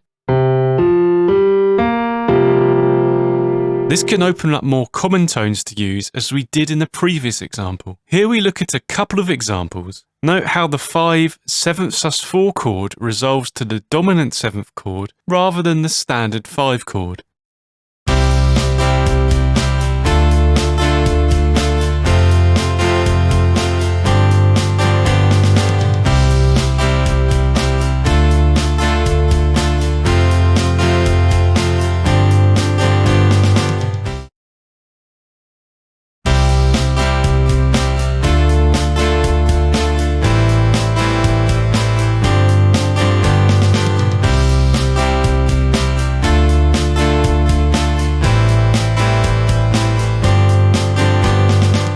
The 5-to-1 chord change which we have looked at is often called the perfect cadence. It creates the feeling of returning home. If we combine all the techniques we have discussed so far, it leads us to the most powerful, intense version of this perfect cadence. The 2 minor 7th shares 2 notes in common with the 5 dominant 7th sus4. This then resolves to the 5 dominant 7th and takes us back around to the 1 chord.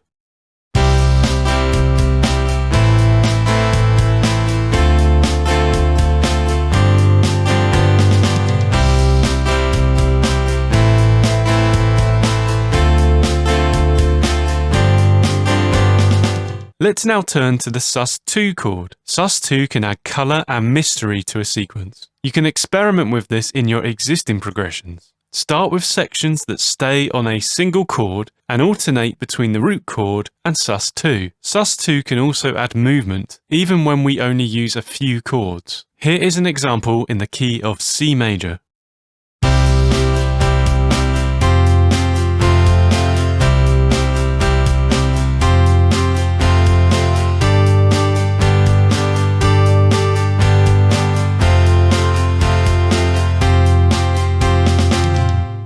In a minor key sequence, the sus2 can dilute the minor effect, or serve to withhold the minor chord 1. Compare bars 1 to 4 with 5 to 8 in this progression in the key of A minor.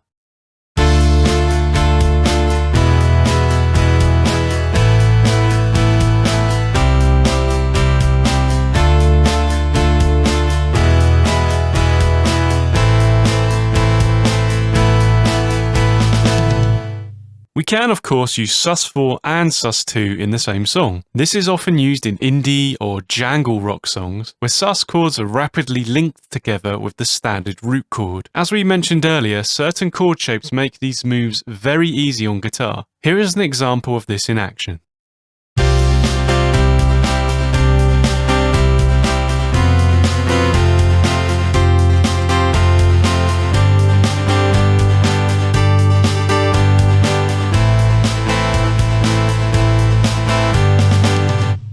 Now I'll show you 6th chords. You just heard a C major 6th chord. Major 6th chords are normally written in notation with a number 6 next to the chord letter. You may also see them referred to as an added 6th chord or a triad with an added 6th. It is worth knowing that a 6th is sometimes referring to a first inversion chord with its 3rd in the bass and the root a 6th above it. This is how it's referred to in classical music today, also called a chord of the 6th. How do we construct the major 6th chord? To create a major 6th chord, we take these 3 major chord notes and add the 6th note from the major scale. Let's clarify this with an example. The C major scale has the following notes. The 6th note in the scale is A. So in order to create our C major 6th chord, we take the C major chord notes and add the 6th from the scale as a 4th note. This means that C major 6th has the notes C, E, G, and A. Let's have a listen to C major and C major 6th played after one another to appreciate the difference.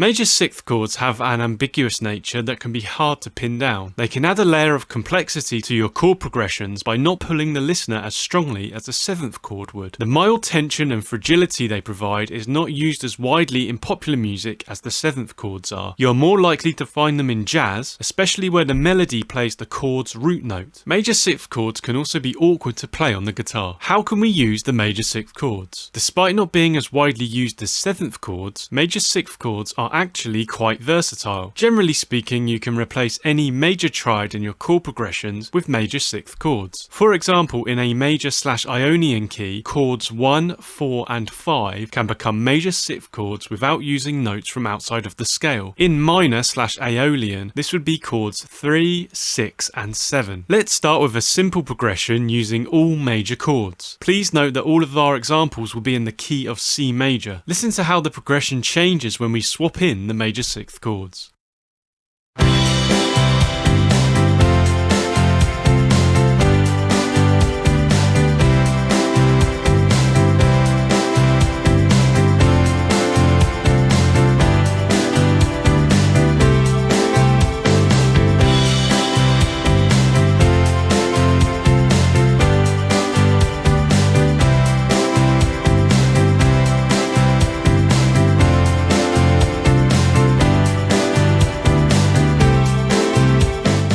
In our first progression, we used an entirely major progression, but you can use major sixths within any sort of progression. It is worth noting how many major sixth chords are already in your progression or song, as repeatedly using them will weaken their impact and effectiveness. This is generally true of any chord that isn't a basic triad. Here is the very popular 1, 5, 6, 4 progression with 2 major sixths. See how it colours the sound of the progression.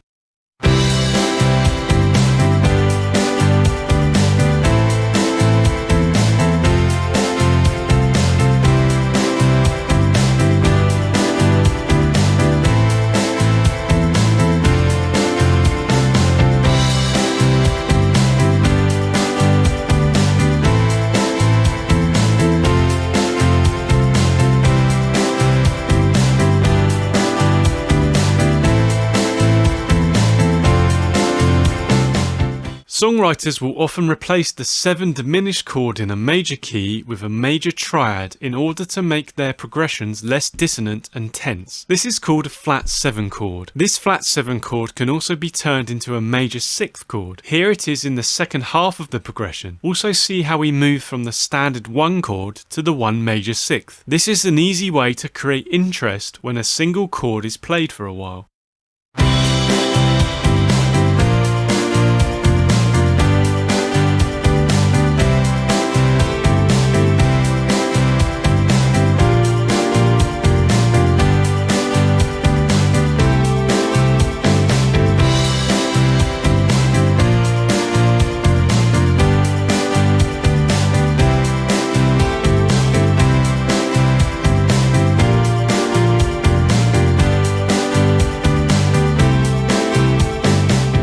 We mentioned the ambiguity with major sixths earlier, so let's explore where that comes from. C major sixth has the notes C, E, G and A. A minor seventh has the notes A, C, E and G. You can see that these two chords have the same notes. This is always true of the 1 major sixth and the 6 minor seventh chords in a major key. If we played the first inversion of the 6 minor seventh, then it would be the same as a C major sixth. You may like this ambiguity, so don't dismiss it without experimenting. Trust your ear as to what sounds good or bad to you. Let's see an example of 1 major sixth and 6 minor seventh next to each other in a progression. What do you think of the sound it creates?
You just heard a C minor sixth chord. Minor sixth chords are written in notation with a small m and the number 6 next to the chord letter. There is also another chord called the minor flat sixth.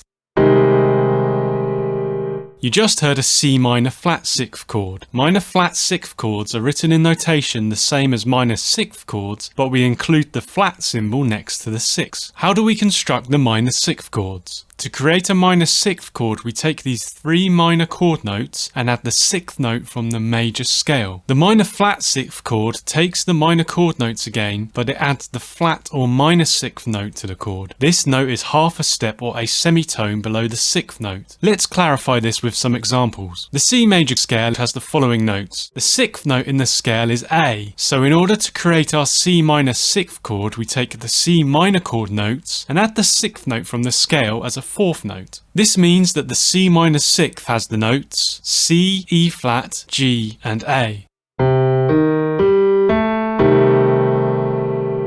The flat sixth note is therefore A flat. So if we add this to the C minor chord, we get a C minor flat sixth with the notes C, E flat, G and A flat. Let's have a listen to C minor sixth and C minor flat sixth chords played after one another to appreciate the difference.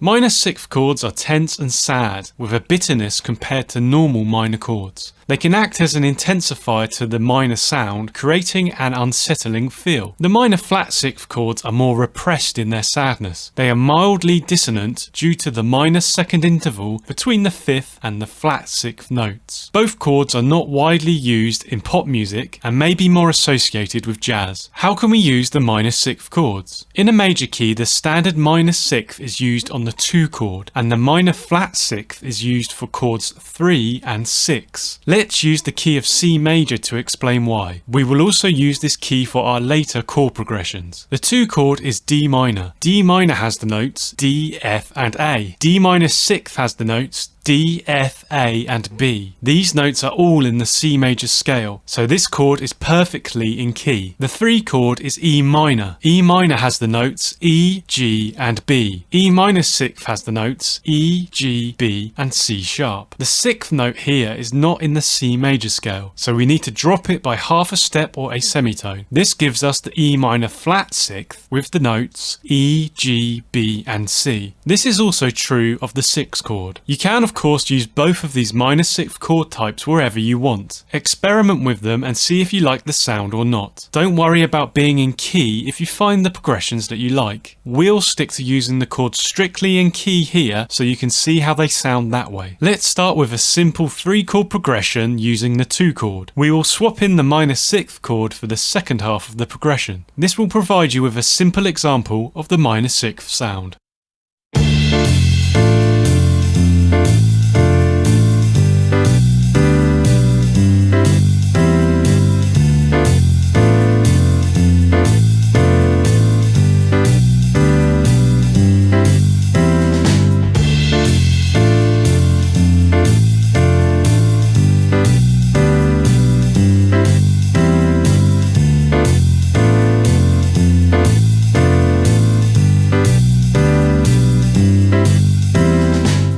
Let's now use our minor flat sixth chords. First up will be a progression that uses the 3 chord, and after that will be a progression that uses the 6 chord. These simple and popular progressions will swap out a single chord for the minor flat sixth. Minor sixth chords are often used in isolation and not throughout a song to increase their impact. See what you think of their sound in these 2 examples.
Minor sixth chords can be combined with other chord types to create interesting effects. One of these is by using the 2 minor sixth chord with the 5 dominant 7th chord. In the key of C major, the 2 minor sixth chord is D minor sixth with the notes D, F, A and B. The 5 dominant 7th chord is G dominant 7th with the notes G, B, D and F. You can see that they share 3 notes, so when placed next to each other they create a smooth and interesting sound. Here they are in a progression. Also note the use of a first inversion 1 chord.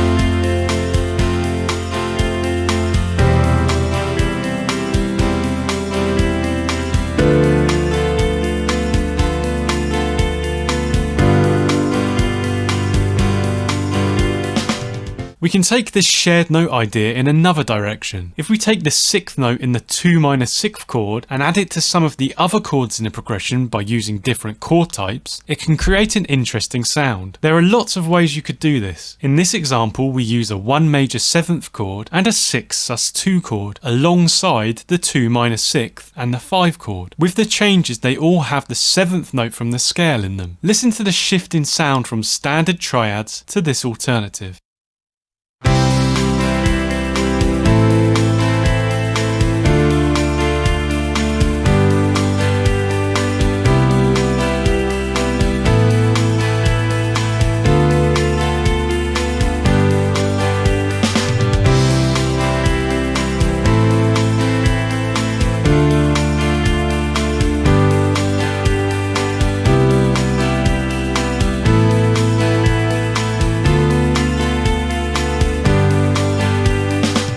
A technique that songwriters will often use is to change the polarity of a chord in a key, so a major chord becomes a minor chord or vice versa. A popular chord to try this on in a major key is the 4 chord. The 4 chord in the key of C major is F major. We will change this to F minor. This could be considered a borrowed chord from the F minor / Aeolian mode. You can change this chord to a standard minor 6th chord without any problems. Here it is in a simple progression. Listen out for the nice change that the minor 6th brings.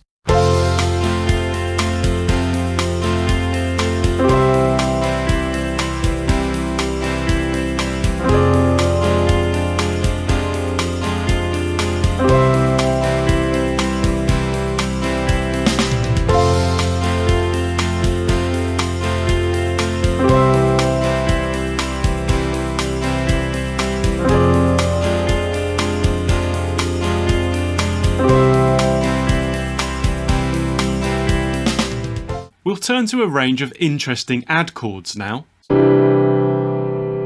You just heard a C add 9 chord. The add 9 chords are written in notation with the chord letter followed by lowercase a, d, d and then the number 9. The chord you heard is a C minor add 9. The notation is the same as the add 9, but we include a small m after the letter name. How do we construct add 9 chords? Chords are created by using notes from a scale. The major and minor chords are created with 3 notes from the major scale. This is why you may hear them referred to as triads. If we take these triads and add a 9th note from the major scale, then we create an add 9 chord. You may be thinking that there are only 7 notes in the major scale, so where does this 9th note come from? Let's clarify this with an example. The C major scale has the following notes: C, D, E, F, G, A and B. If we continue the scale after the 7th note B, then we simply repeat the notes again. This second set of notes is an octave higher than the first set of notes. So if we assign a number to each note, you can see that although the letter names repeat, the numbers continue to rise to indicate this higher pitch. That means that our 9th note is a D note, exactly the same as the second note, but it is an octave higher, so we add 7 and it becomes a 9th. Now that we understand the numbering system, let's construct some chords. As we discussed earlier, the 9th note is D. Therefore, to create add 9 chords, we simply add this 9th note to one of the triads. So C add 9 has the notes C, E, G and D. And C minor add 9 has the notes C, E flat, G and D. It is important to know that these are not major ninth, dominant ninth or minor ninth chords. Add 9s are missing the 7th or flat 7th note that those ninth chords have. This is the only difference, but it does impact the sound of the chord. Let's have a listen to C major, C add 9, C minor and C minor add 9 played after one another to appreciate the difference.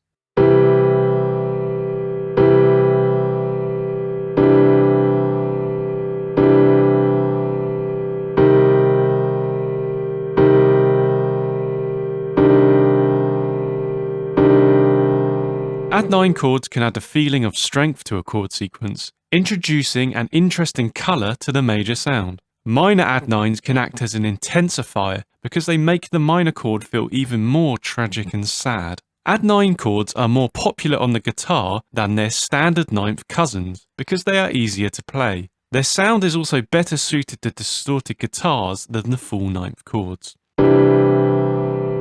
How can we use the add 9 chords? You can turn any major or minor triad into an add 9. Generally, add 9 chords will feature as any chord in a major key except for chord 3. In a minor key, this would be chord 5. This is because these chords introduce a note from outside of the key, which can create unwanted dissonance or conflict.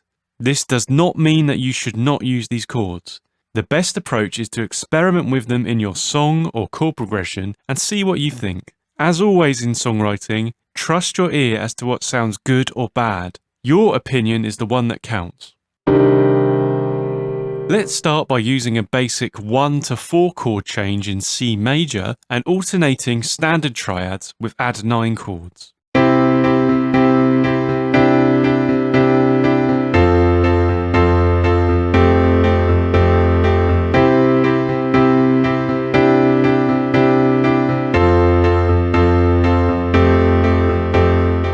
If you want to transform your songwriting, then use the ultimate musical sketchpad, HookPad. We use HookPad to show you chord progressions and melodies in our videos because it is easy to use and intuitive. Click the link in the description below and see what HookPad can do for your music. We can also make all of the chords add 9s. Here is a descending progression using all major chords.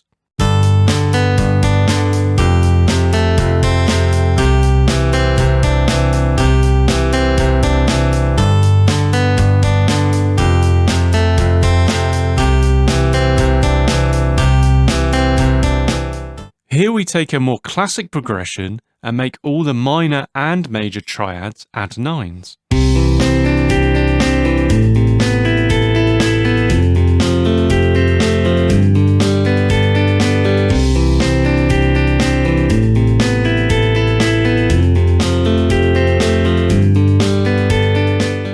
Add 9 chords are often used in progressions that are linked by common tones.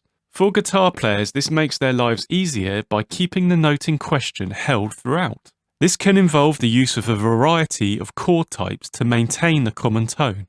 In this example, we will complement the flat 7 add 9 with sus2 and minor 7th chords. The common note here is the 9th in B flat add 9, which is C.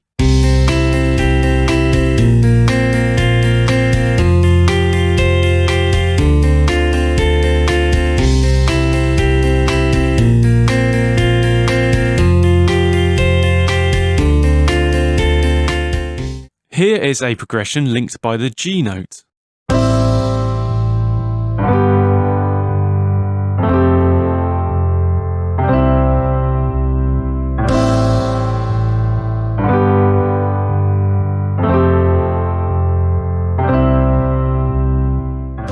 And here is one linked by the D note. Note the use of the G dominant 7th here.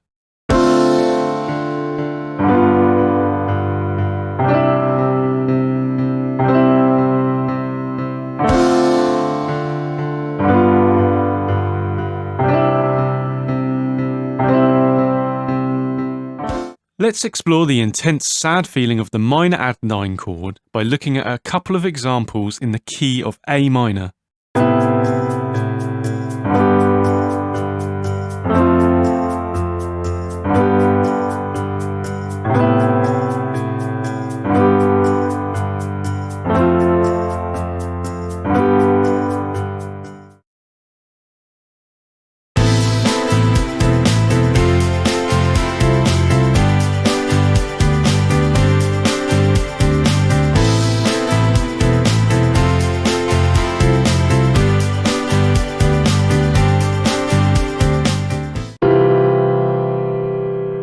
You just heard a C major add 11 chord. Add 11 chords are written in notation with the word add and number 11 after the chord letter. You also get minor add 11 chords, which use the same principle. For example, C minor add 11 is written like this. Now you might be asking, how do I construct add 11 chords? You simply take an existing major or minor triad and add an 11th note. So major add 11 chords have the notes 1st, 3rd, 5th and 11th, and minor add 11th chords have the notes 1st, flat or minor 3rd, 5th and 11th. These numbers show the notes that make up the add 11 chords. They are also referring to the intervals that are within the chord. It is like a formula or recipe that you can apply to generate add 11 chords. Let's look at an example to clarify this. The C major scale has the following notes. You may be wondering how you get to the 11th note if the major scale only has 7 notes. If I continue the scale after the 7th note B, then the notes simply repeat again. This second set of notes is an octave higher than the first set of notes. So if I assign a number to each note, you can see that although the letters repeat, the numbers continue to rise to indicate this higher pitch. The 11th note is F. This is the same as the 4th note, but it is an octave higher, so you add 7 and it becomes 11th. If you add this 11th note F to the C major triad, then you get a C major add 11 with the notes C, E, G and F. C minor add 11th would therefore have the notes C, E flat, G and F. The major add 11 chord has a tense sound and they are not widely found in songwriting. The semitone distance between the 3rd note and the 4th really builds this tension. Remember that the 4th and 11th notes are the same note. It is less cluttered than the full major 11th chord because it lacks a 7th and 9th note, so it is a bit easier to play on guitar. This makes it a little more useful for adding a bit of tension or spice to your progressions. Minor add 11th chords are a little more versatile than their major add 11 chord cousins. They don't sound so dissonant and can be used more widely. This is because there is now a wider distance between the flat or minor 3rd note and the 4th/11th compared to the major add 11 chord. I recommend experimenting with them anywhere you find a minor chord, regardless of the key. Through this experimentation you will appreciate the sound of the minor add 11th chord and see how it fits into your songs with the instruments that you use. If you are using them diatonically, which means strictly in a key, then add 11th chords can feature as any of the 7 chords in a major key with the exception of the 4 chord. In minor/Aeolian keys this would be every chord except the 6 chord. I'll show you some examples now using HookPad. There are links in the description if you want to get HookPad and follow along or to learn more. I'll use the key of C major for the examples, but these principles apply to any major key. First up I'll show you the major add 11. The basic principles behind its use are similar to the standard major 11th chord. The simplest way to introduce this chord is to briefly play it as the one chord after hearing the standard version. This limits the tension that the chord brings and can be achieved rhythmically by introducing the 11th note briefly. Here's an example in a basic chord progression.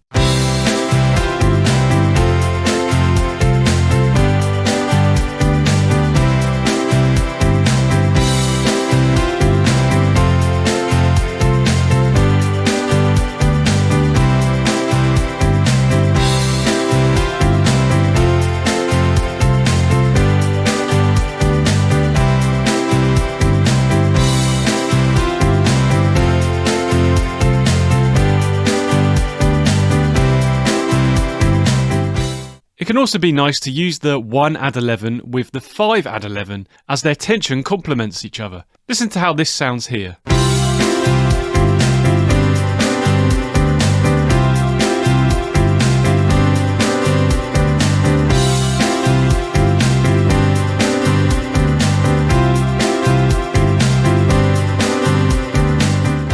Moving from 1 add 11 to 6 provides a pleasing sound. This is because 6 is the relative minor of 1 and therefore provides a satisfying resolution to the tense add 11. For example,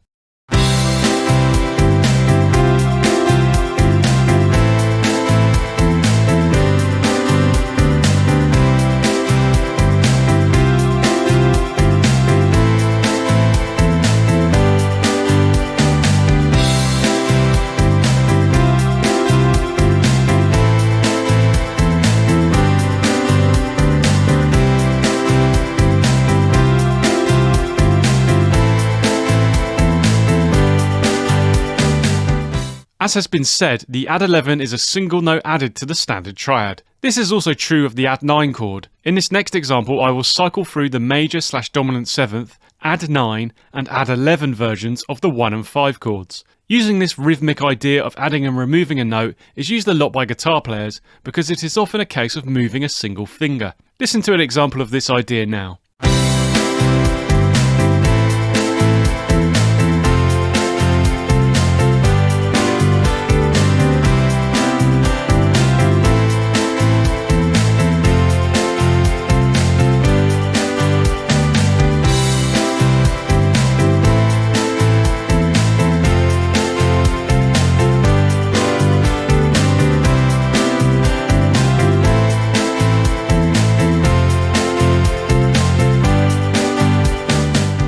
I'll now introduce the minor add 11 chords. As I mentioned earlier, these minor add 11 chords can be used as any of the minor chords in a major key. As such, it can be tempting to use them all in your progressions. But it is worth holding fire a little and only introduce them for some variety on a repeated section or to emphasise some drama and add a bit of sophistication in the song. In this first example, I'll use the minor 2 add 11 chord. In the first 4 bars, I just play standard triads. For contrast, the second 4 bars introduce the add 11 chord and also a first inversion 1 chord. Listen to the change this provides, lifting the progression up in a rising crescendo.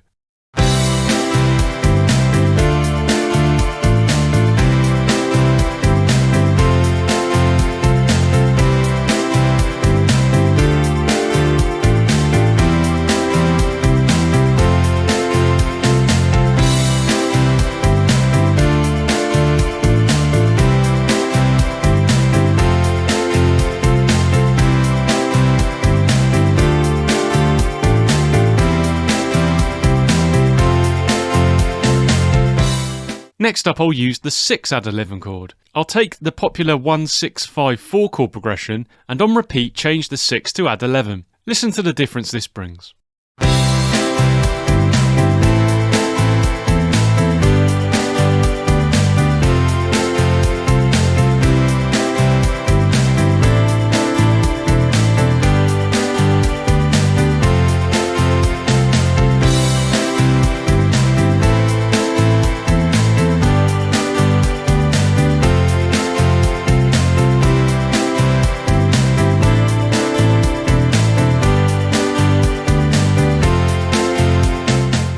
You can use more than one add 11 in a progression, but it is nice to separate them out a bit to allow them to breathe. Also note in this next example how you hear the standard version and the add 11 chord. This feeling of something being the same but different is a great songwriting technique. It's also a progression that doesn't start on the 1 chord, again providing a different approach.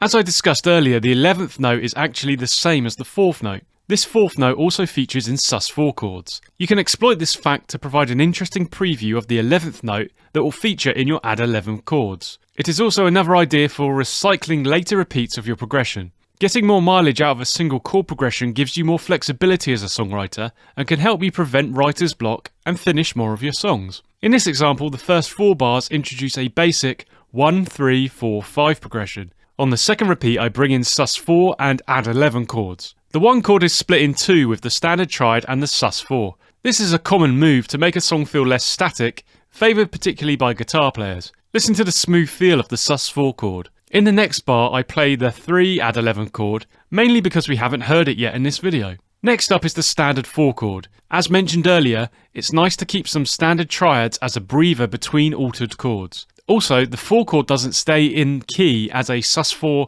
or add 11 chord, so I feel like it's a good one to keep in the progression. We then end on the 5 chord, using the preview idea I discussed of playing the sus4 before the add 11. Listen to the pleasing end to the progression that this provides.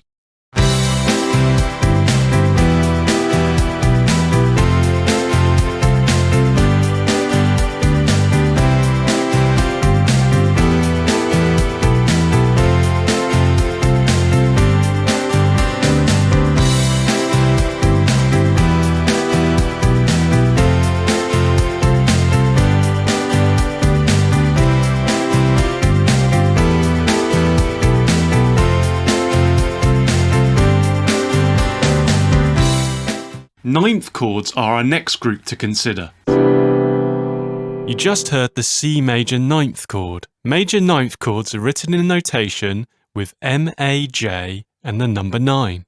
There are several types of ninth chords that you may have heard of. This can cause confusion, but just know that the major ninth is only one of these chords. How do we construct major ninth chords? A major ninth chord uses the major seventh chord notes and adds a ninth note from the major scale. As we discussed earlier, the ninth note is D. Therefore, to create a C major ninth chord, we take the C major seventh chord notes and add the ninth note, which gives us C, E, G, B, and D. Let's have a listen to C major 7th, and C major 9th played after one another to appreciate the difference.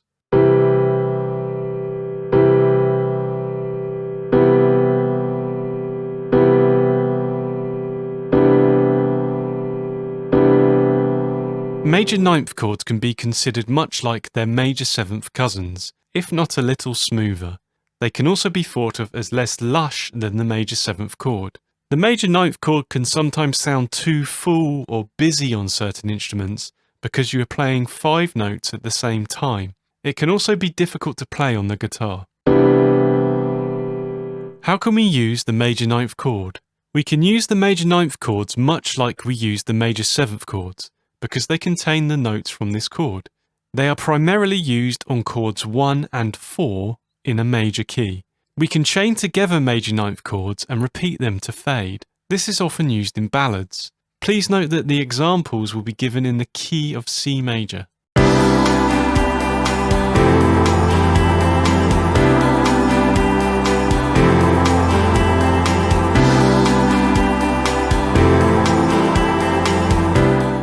Another simple way to use the major 9th chord is to go from the standard major to the major 9th.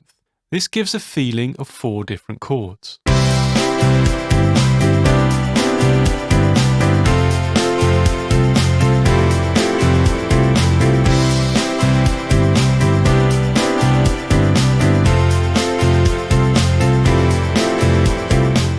We can also experiment with mixing and matching major 7ths and major 9ths in a similar fashion.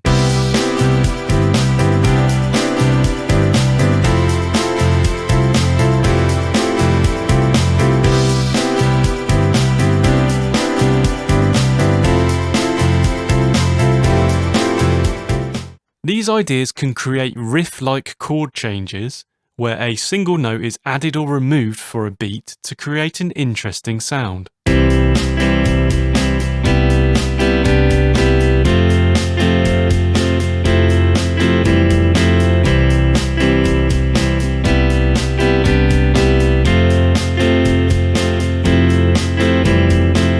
Each of the 3 major chords in a major key have a special relationship with one of the 3 minor chords in the key. These are called relative minors. For the 1 chord, its relative minor is 6, and the 4 chord has the relative minor of 2. The major 7th chord can be a useful transition from the major chord to its relative minor. We can use this same technique with the major 9th chords. For example,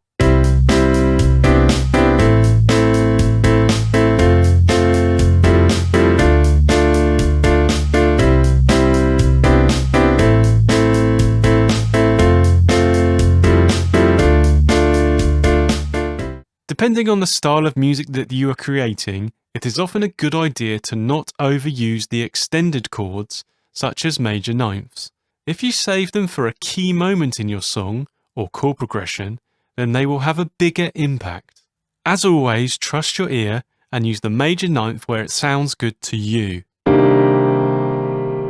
You just heard a C minor 9th chord. The minor 9th chords are shown in notation with the chord letter followed by a small m and the number 9. How do we construct a minor 9th chord? A minor 9th chord uses the minor 7th chord notes and adds a 9th note from the major scale. Let's clarify this with an example. The C major scale has the following notes. As we discussed earlier, the 9th note is D. Therefore, to create a C minor 9th chord, we take the C minor 7th chord notes and add the 9th note, which gives us C, E flat, G, B flat, and D.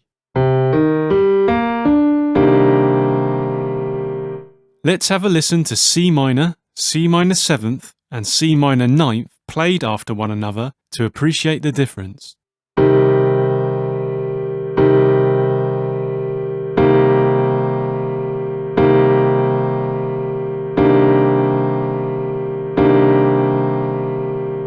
The minor 9th has a similar sound to the minor 7th. It could be described as intensifying the minor sound. It is often heard in soul, folk, and some rock as a substitute for the minor 7th. This is usually, but not exclusively, in ballads. Because it has 5 notes, it could be considered as cluttered or busy, depending on the instrument that it is played on. How can we use the minor 9th chords? Generally speaking, you can use the minor 9th as a simple replacement for the minor 7th chords in a progression. In a major key, this has no problems on chords 2 and 6, and in a minor key it would be chords 1 and 4. Where issues arise is on chord 5 in a minor key. Using a minor 9th here will introduce a note from out of the key, which can create unwanted conflicts and dissonance. This does not mean that you should not use these chords. The best approach is to experiment with it in your song or chord progression and see what you think. As always in songwriting, trust your ear as to what sounds good or bad. Your opinion is the one that counts. Let's start by using chords 2 minor 9th and 6 minor 9th in a turnaround. Please note that examples will be in the key of C major.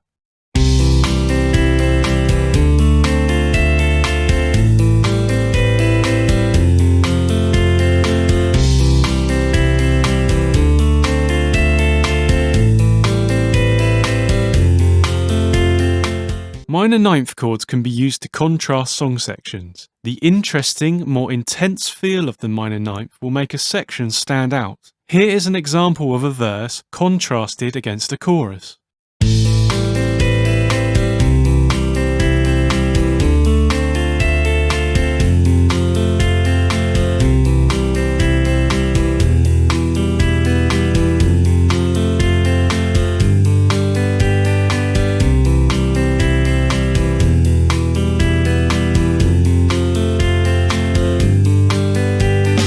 Because they only differ by one note, you can alternate between minor 7th chords and minor 9th chords to create an interesting sound.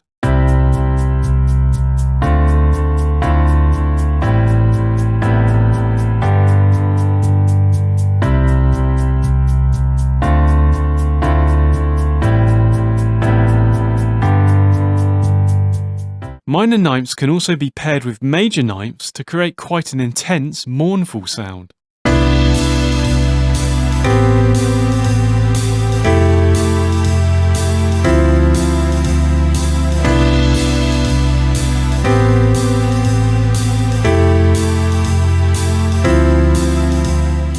The sus2 chords take away the 3rd note in a chord and replace it with a 2nd note. If you remember from earlier, this 2nd note is actually the same as a 9th note. Because of this, the sus2 can be a nice link chord to the minor 9th. For example,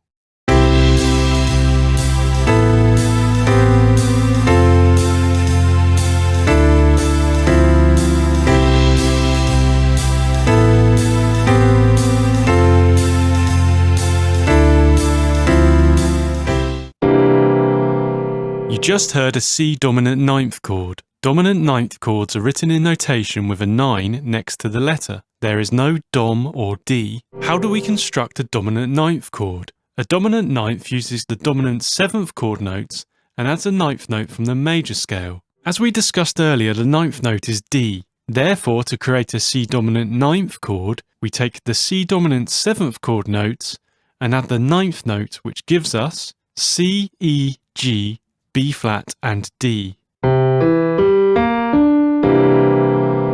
Let's have a listen to C major, C dominant 7th and C dominant 9th played after one another to appreciate the difference.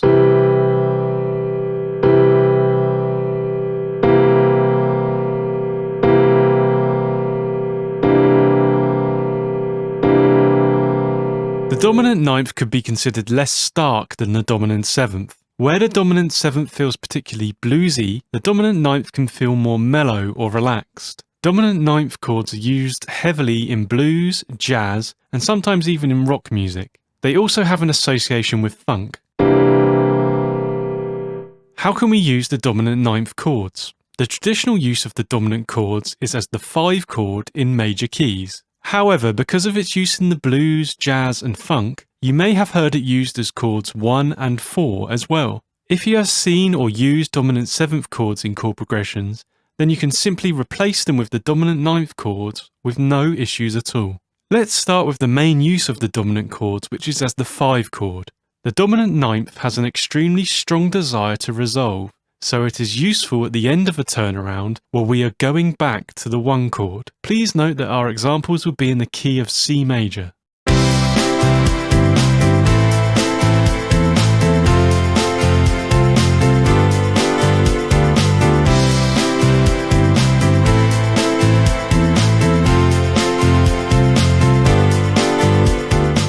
You can also use the dominant 7th alongside the dominant 9th chords. If we use our previous example, we can see this idea in action.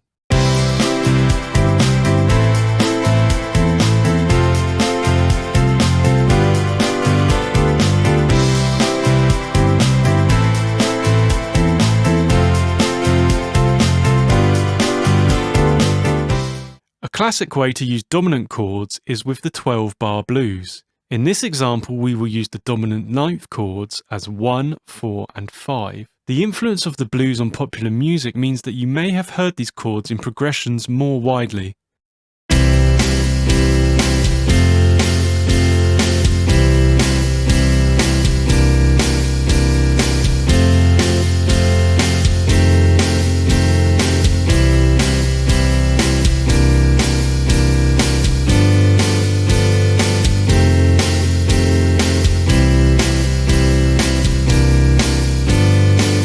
The 5 dominant 9th chord shares all of the notes with the 2 chord. This means that 2 can be a good lead into the dominant 9-5 chord. For example,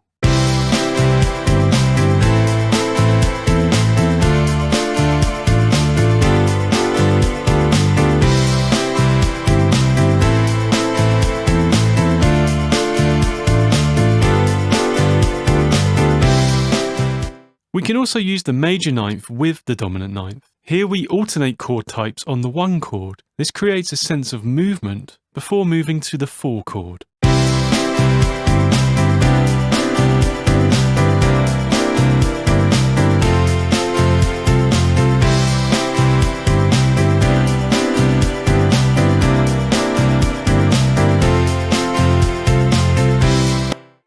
You can also return to the major 9th rather than the 4 chord.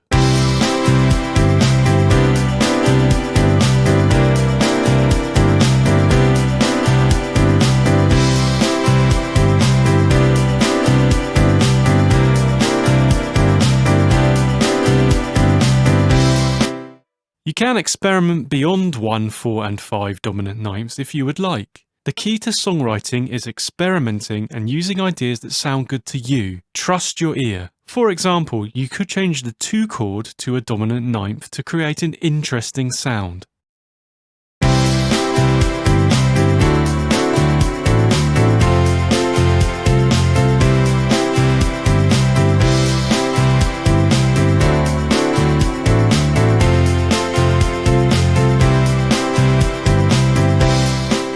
Moving up in density, now it's 11th chords. You just heard a C major 11th chord. Major 11th chords are written in notation with the letters M, A, J and the number 11 next to them. How do I construct the major 11th chords? The C major scale has the following notes: C, D, E, F, G, A and B. If we continue the scale after the 7th note B, then we simply repeat the notes again. This second set of notes is an octave higher than the first set of notes. So if we assign a number to each note, you can see that although the letter names repeat, the numbers continue to rise to indicate this higher pitch. That means that our 9th note is a D note, exactly the same as the 2nd, but it is an octave higher, so we add 7 and it becomes a 9th. Major 11th chords use the major 9th chord notes and add the 11th note from the major scale. This note is the same as the 4th note, but it is an octave higher, so as before we add 7 and it becomes an 11th. In our C major example, the 11th note is F. Finally, to construct a C major 11th chord, you add the 11th note F to the C major 9th chord. This gives you the following notes: C, E, G, B, D and F. Let's have a listen to C major 7th, C major 9th and C major 11th played after one another to appreciate the difference.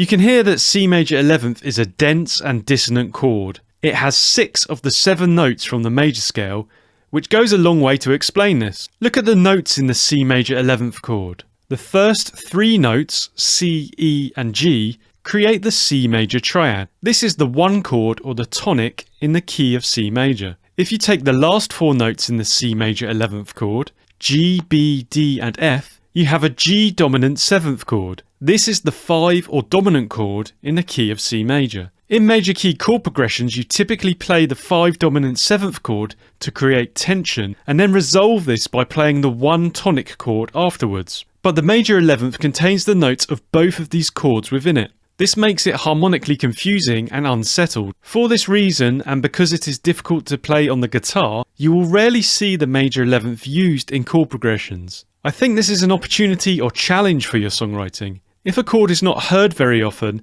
then it could be the missing ingredient to make your chord progressions sound unique and interesting. It is more common to see the major 11th altered by removing certain notes to create a clearer and less cluttered sound. But this video is focused purely on the full major 11th chord, so I will now show you how to use them in your chord progressions. If you are playing in a major key, then the only chord you can turn into a major 11th is the 1 tonic chord. This is because the other chords will introduce notes from outside of the relevant major scale. As you would expect, only being able to use the major 11th on the 1 chord does limit its usefulness. But there are still some applications for the chord. Also, I recommend that you experiment with major 11 chords in any place that you like. You might just find a way to accommodate them that makes your song really great. Let's look at our first example. To ease the listener into the dissonant major 11th chord sound, I recommend playing it after the standard 1 chord. Here's an example using the 1, 4 and 5 chords. Please note that all examples will be in the key of C major.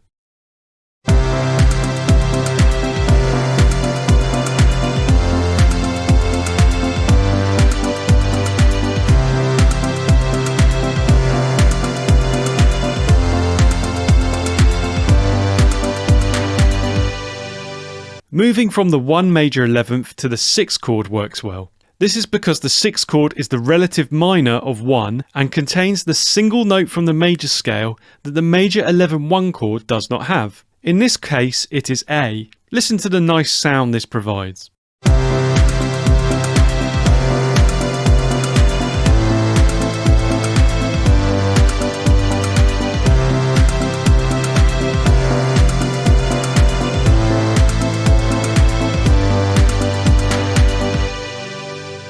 If you want to reduce the conflicting sound of the major 11th chord, you can use it for a brief moment in your chord progression. Here's an example where you only hear the 1 major 11th for a beat in bar 1. See how it doesn't have enough time to provide confusion and tension.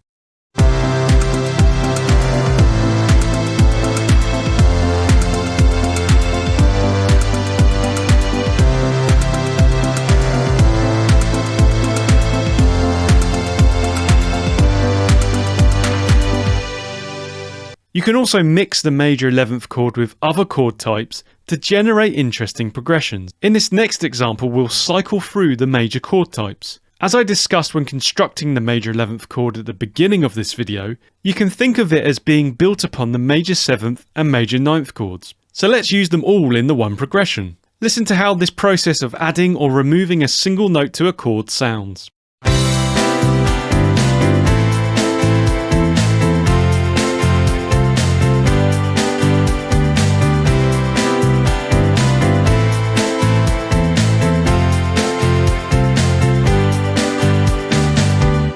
Next up, we'll pair the major 11th with the dominant 7th chord. In order to accommodate this, we'll use the secondary dominant of the 4 chord. If you want to learn more about secondary dominants, we have a video in the description. Then we move to the 4 chord and finish with the 5 dominant 7th chord. Remember how this chord's notes were in the major 11th 1 chord.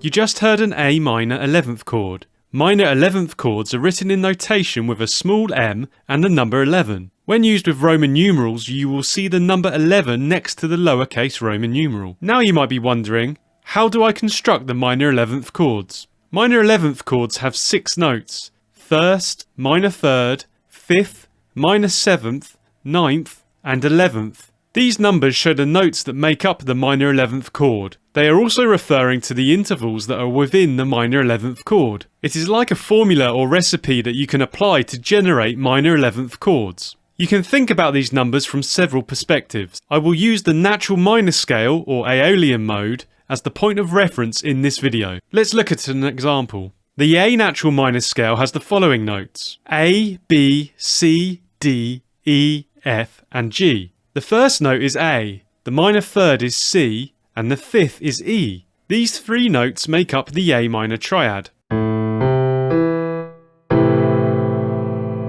If you add the minor 7th note G, then you have an A minor 7th chord. You may be wondering how you get to the 9th and 11th notes if the natural minor scale only has 7 notes. If I continue the scale after the 7th note G, then the notes simply repeat again. This second set of notes is an octave higher than the first set of notes. So if I assign a number to each note, you can see that although the letters repeat, the numbers continue to rise to indicate this higher pitch. I can now pick up where I left off with the A minor 7th chord. The 9th note is B. You will see that this is the same as the second note, but it is an octave higher, so we add 7 and it becomes 9. If you add the 9th note B to the A minor 7th chord, then you have an A minor 9th chord. The 11th note is D. This is the same as the 4th note. If you add this to the A minor 9th chord, then you get the A minor 11th chord. I appreciate this has been a bit long-winded, but now you can construct any minor 11th chord that you like. You also understand that the minor 11th chord contains 6 notes from the natural minor scale that are also in the minor, minor 7th and minor 9th chords. This goes a long way to explaining the dense nature of the minor 11th chord. They are used a lot more in jazz than popular music. I think this is an opportunity or challenge for your songwriting. If a chord is not heard very often, then it could be the missing ingredient to make your chord progressions sound unique and interesting. It is common to see the minor 11th altered by removing certain notes to create a clearer and less cluttered sound and to make them easier to play on guitar. But this video is focused purely on the full minor 11th chord, so now I'll show you how to use them in chord progressions. Minor 11th chords are a little more versatile than their major 11th chord cousins. They don't sound so dissonant and can be used more widely. I recommend experimenting with them anywhere you find a minor chord, regardless of the key. Through this experimentation, you will appreciate the sound of the minor 11th chord and see how it fits into your songs with the instruments that you use. If you're using them diatonically, the minor 11th chords will feature as chords 2 and 6 in major keys and chords 1 and 4 in natural minor or Aeolian keys. Diatonic chords use only notes from a particular scale and are strictly in a key. I'll show you some examples now using HookPad. There are links in the description if you want to get HookPad and follow along or to learn more. Let's start in the key of C major. The 2 chord is D minor and the 6 chord is A minor. I'll use these as minor 11th chords in a few progressions to demonstrate the chord's potential. In this first example, the minor 11th 2 chord is played after the 1 chord and followed by a first inversion 1 chord. This creates a rising bass line, C, D, E and F. Listen to how the minor 11th adds a depth and complexity, almost acting like a preview of the inverted chord to come.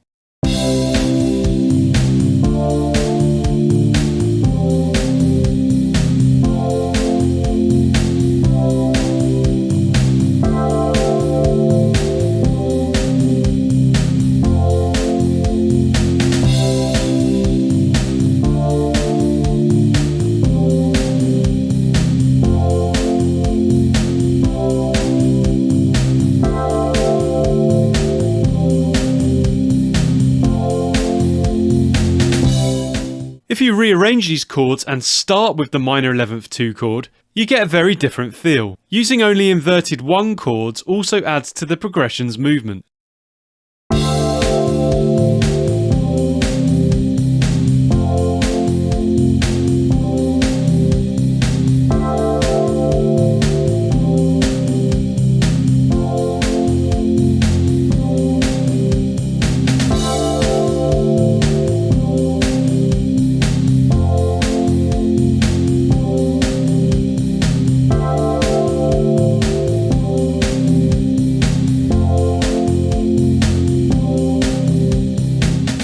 Let's look at a couple of minor 11 6 chord examples now. In major keys, a common chord progression is 1 6 5 4. It has a nice descending feel to it. If you use a minor 11th chord for the 6th chord, then it adds a layer of sophistication or complexity that makes this familiar progression stand out more.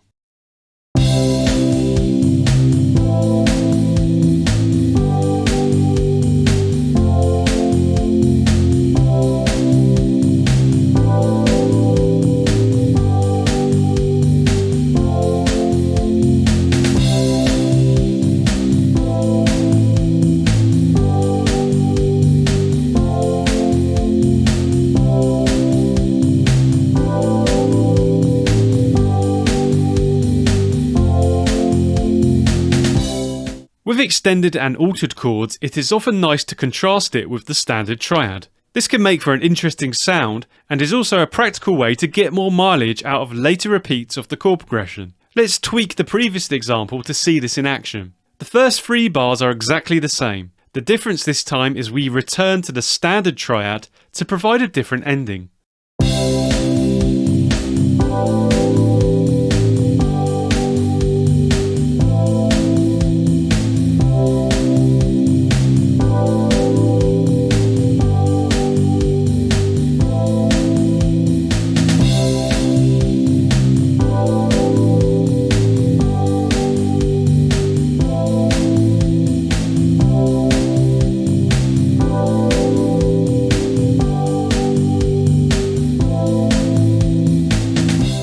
You can also use more than one minor 11th in the same progression. I would recommend that you have some separation between minor 11th chords, as they can become a bit of a dense mess otherwise. In this example, we used the 5 chord as a major buffer between minor 11th chords before moving to the tonic 1 chord. Listen to how comparing the minor 11th chords provides a pleasing sound.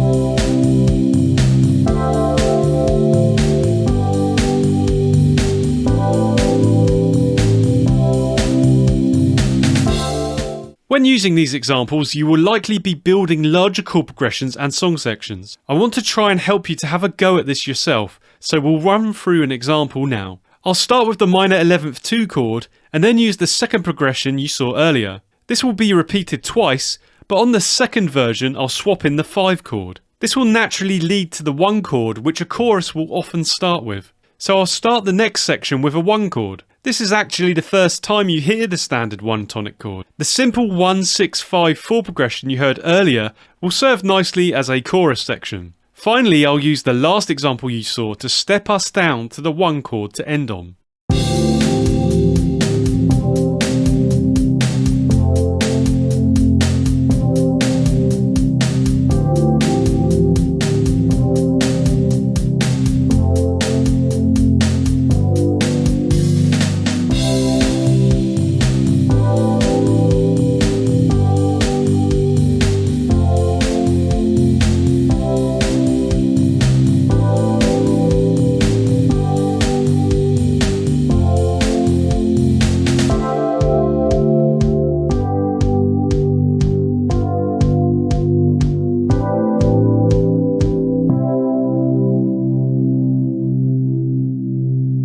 As you saw earlier, minor 11th chords can be used as the 1 and 4 chords in minor keys. So let's look at some minor key examples. I'll use the key of A minor or A Aeolian. First up, I'll take a common 1-6-4-3 progression and change it on repeat to add some interest. In this version, I'll make the 4 chord into a minor 11th and the 3 into a major 9th. Listen to how this changes the feel of the second half of this progression, providing a step up at the end.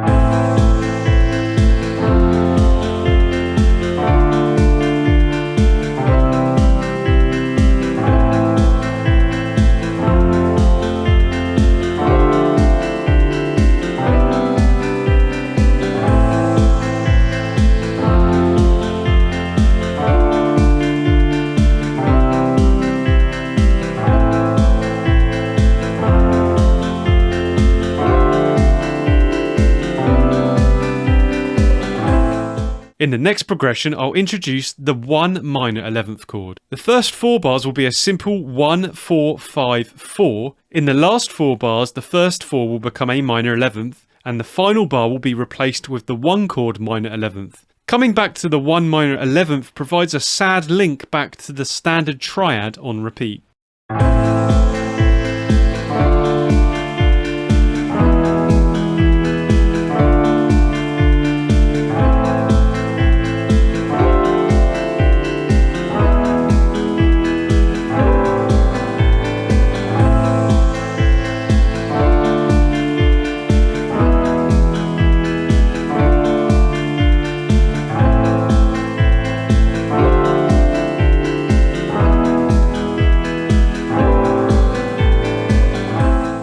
Starting with the minor 11th chord provides an unsettling effect. In the next example, I'll use this alongside the first inversion 5 chord. Note how the minor 5 is used this time rather than the major 5.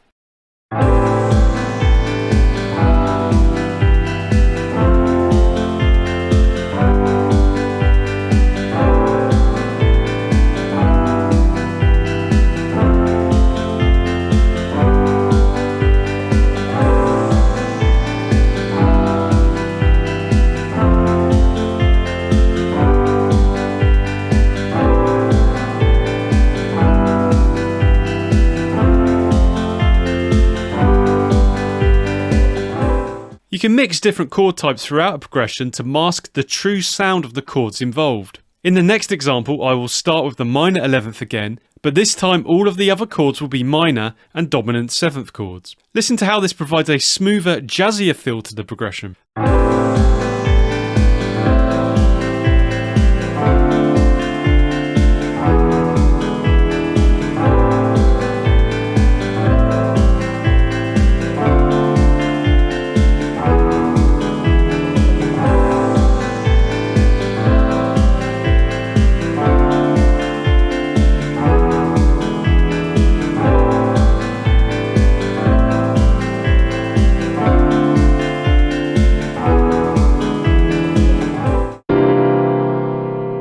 You just heard a C dominant 11th chord. Dominant 11th chords are written in notation with the number 11 after the chord letter. You may also see them referred to as simply 11th chords. Now you might be wondering, how do I construct the dominant 11th chords? Dominant 11th chords have 6 notes: 1st, 3rd, 5th, flat or minor 7th, 9th and 11th. These numbers show the notes that make up the dominant 11th chord. They are also referring to the intervals that are within the dominant 11th chord. It is like a formula or recipe that you can apply to generate dominant 11th chords. The 11th note is F. This is the same as the 4th note. If you add this to the C dominant 9th chord, then you get the C dominant 11th chord.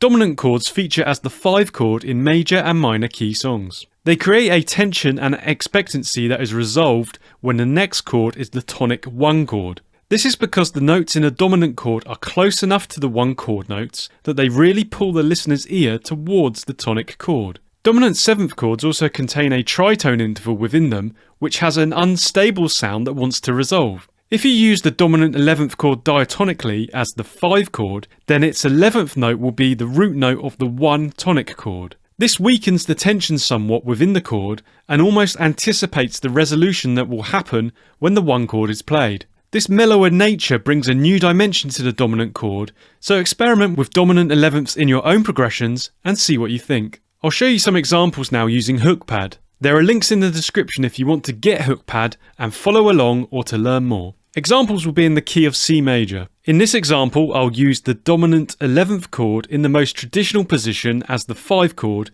at the end of a progression after the 4 chord and before the 1 chord plays again on repeat. Please note that the dominant 11th chord is written as a slash chord in HookPad. In the first 4 bars, I'll use the standard 5 chord triad. In the second 4 bars, the final chord will be the dominant 11th. Listen to the difference that this brings.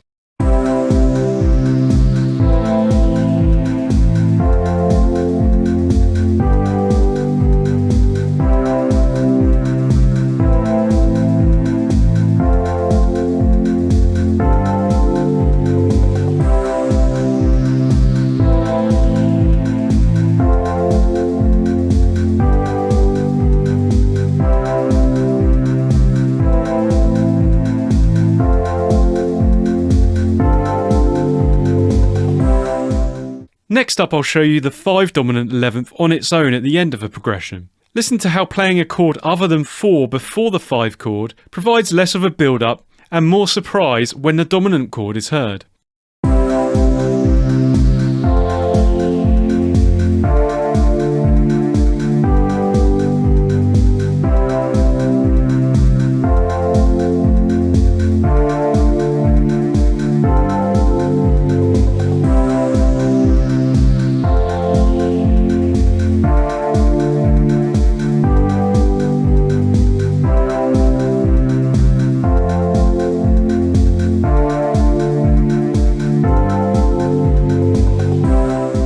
When creating longer song sections, you can simply combine ideas. In the next progression, I'll take the first 2 examples and put them together. On the second repeat, I'll use the dominant 11th again, and also change the minor chords to minor 11ths. Listen to how combining 11th chord types adds a relaxed mood to the progression. Repeating song sections in your own songwriting can be made more interesting by altering chord types in a similar way.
You don't have to make every 5 chord a dominant 11th. I've shown you the comparison with standard triads. You can also use dominant 7th and dominant 9th chords as the 5 chord. In this next example, I'll use 2 different dominant chords on the same bar for comparison, but you could spread them throughout your song as well.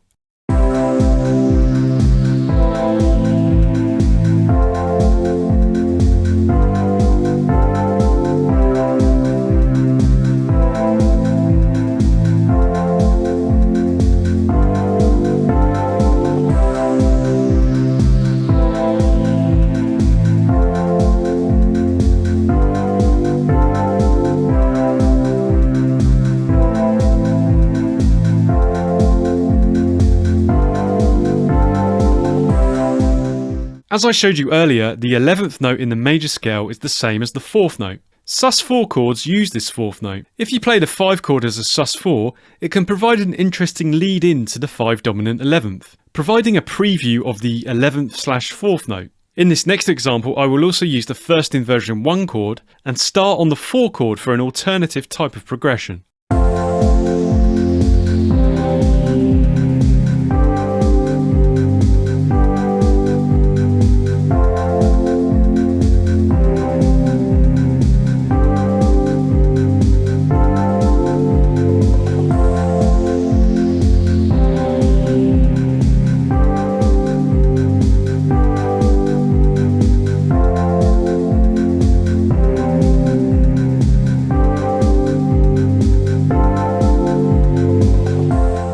Another interesting place to use dominant 11th chords is as secondary dominants. A secondary dominant chord has a dominant relationship to a chord that isn't the tonic or 1 chord of the current key. Check out our video to learn more about this. I'll show you this in action now. In the first 4 bars you'll hear the standard triads. I've used the secondary dominant of the 5 chord, known as the 5 of 5, to lead the listener to the 5 chord. Listen to how this draws the ear to the 5 chord.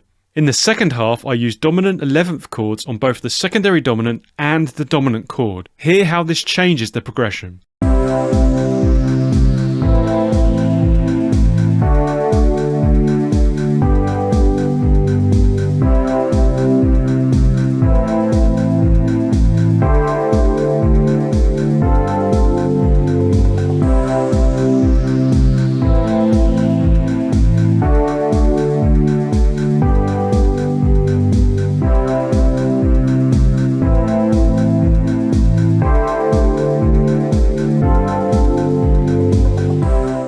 In this next example, I will use the secondary dominant of the 6 chord. This will be the only dominant chord this time. Listen to how not using a standard 5 chord changes the feel of the progression.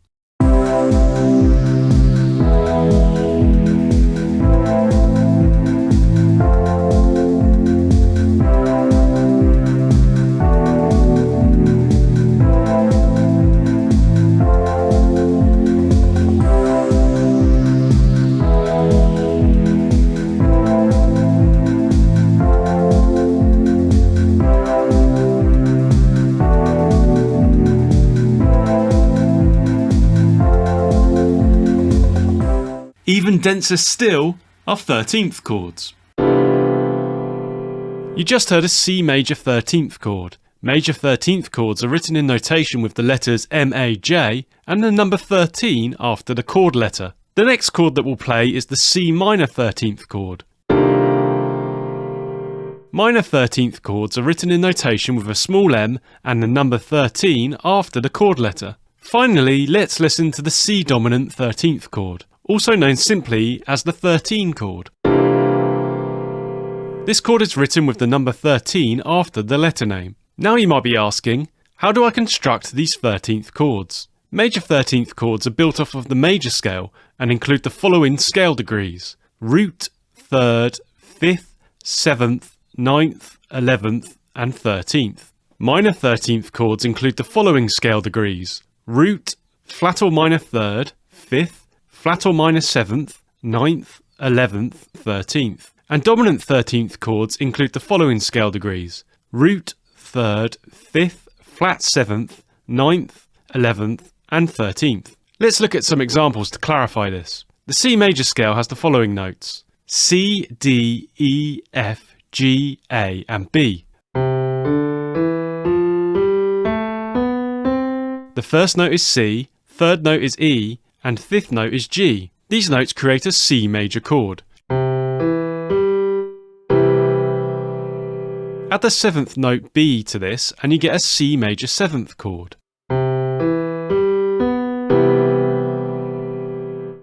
If I continue the scale after the 7th note B, then the notes simply repeat again. This second set of notes is an octave higher than the first set of notes. So if I assign a number to each note, you can see that although the letters repeat, the numbers continue to rise to indicate this higher pitch. The 9th note D is the same as the second note. Add this to the C major 7th chord and you get a C major 9th chord. 11th note F is the same as the 4th note. Add this to the C major 9th chord and you get a C major 11th chord. And finally, the 13th note A is the same as the 6th note. Add this to the C major 11th chord and you get a C major 13th chord. So to confirm, the C major 13th chord has 7 notes: C, E, G, B, D, F and A. This is not a mistake, it is every note in the C major scale. Despite its dense nature, this chord has a bright, happy sound due to the major 3rd and the major 7th scale degrees. Let's now explore the C minor 13th chord. Here's the C major scale again. You use the same process I demonstrated earlier to build the chords. So start on the root note, skip a note to the third note, and then skip another note to the fifth note. The difference with minor chords is the third note. It becomes a flat or minor third. This is indicated with the flat symbol. A flat note is half a step or semitone below the standard note. Therefore, in this example, C minor would have the notes C, E flat, and G. If you add the flat 7th note B flat to the C minor triad, then you get a C minor 7th chord with the notes C, E flat, G, and B flat.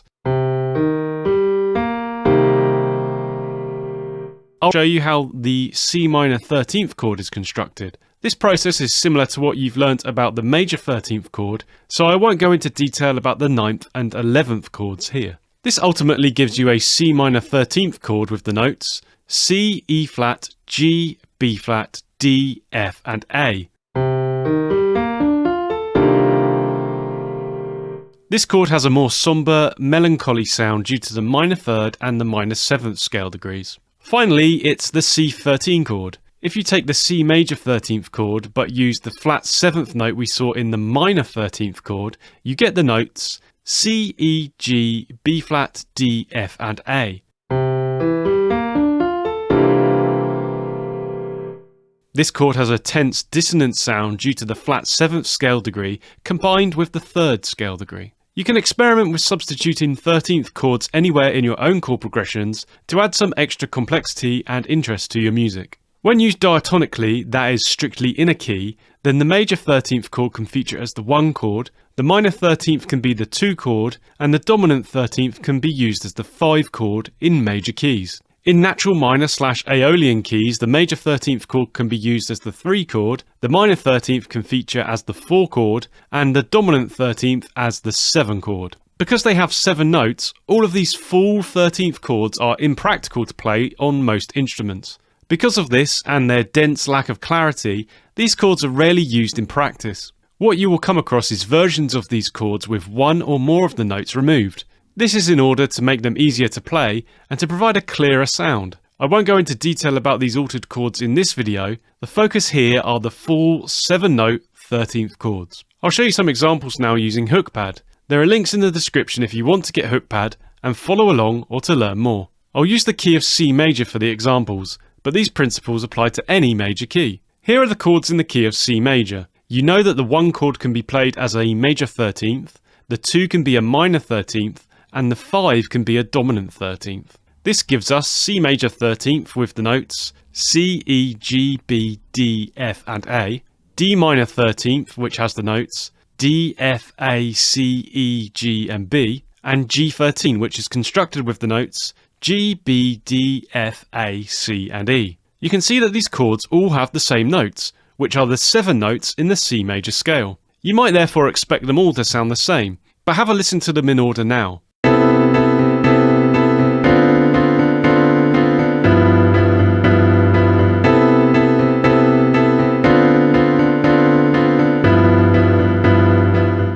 The different root notes and order of the notes stacked above this differentiate the chords from one another. So now you might be asking, how can I use the 13th chords? Basically, they function in the same way as the simpler chords that you've substituted for them. Let's use a popular 1-4-2-5 progression to explore this. In this first version, I'll use the major 13th chord for the 1 chord. Listen to the change this brings to the home chord.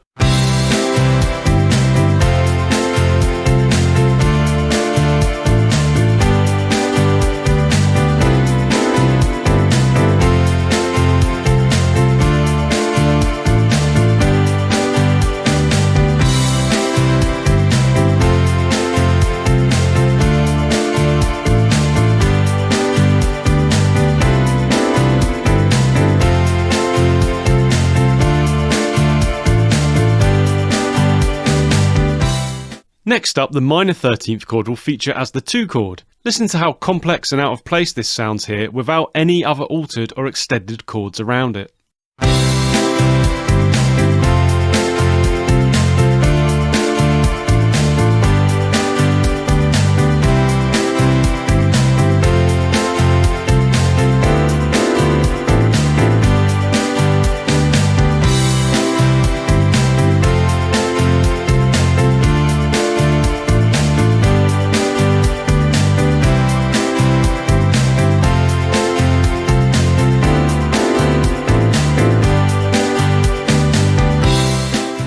Finally, it's time for the dominant 13th chord in the 5th position. Here it will lead us back to the tonic chord 1. Listen to the tense dissonance that makes the resolution to the 1 chord all the more satisfying. This idea is sometimes used in gospel music.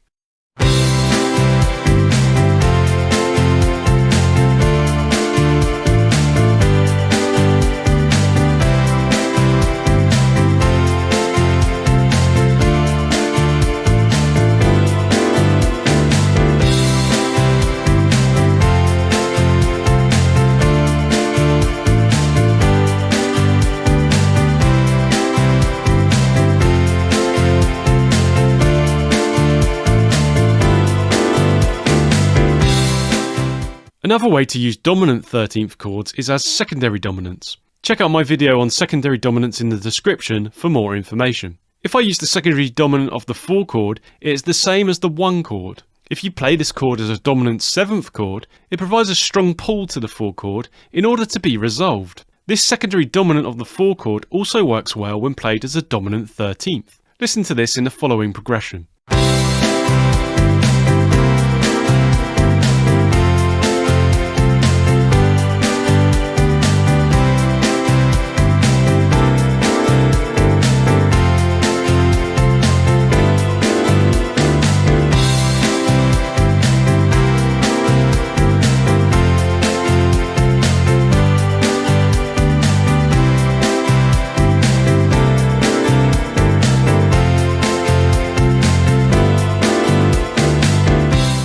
So far the 13th chords have been a bit isolated, but in the next progression I'll use the 3 13th chord types that you have learnt. Listen to how this changes the feel of the entire progression. It also starts on the chord that isn't the 1 chord. This gives the progression a different movement to when we started on the 1 chord.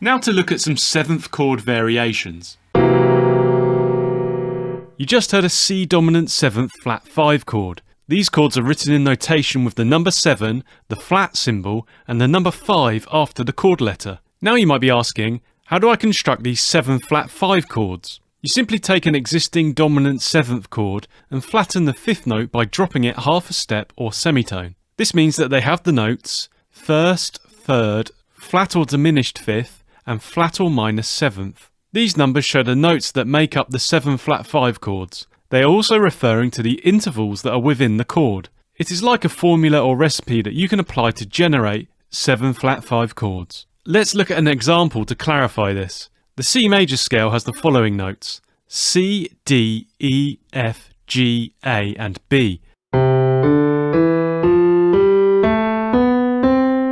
The first note is C, 3rd note is E, and 5th note is G. These notes create a C major chord. The 7th note is B. If you flatten this note, dropping it a half step or semitone, then you get the note B flat. Add this to the C major chord and you have a C dominant 7th chord. If you flatten the 5th note G by dropping it half a step or a semitone, then you have a G flat note. Use this in the previous chord and you have a C7 flat 5 chord with the notes C, E, G flat and B flat.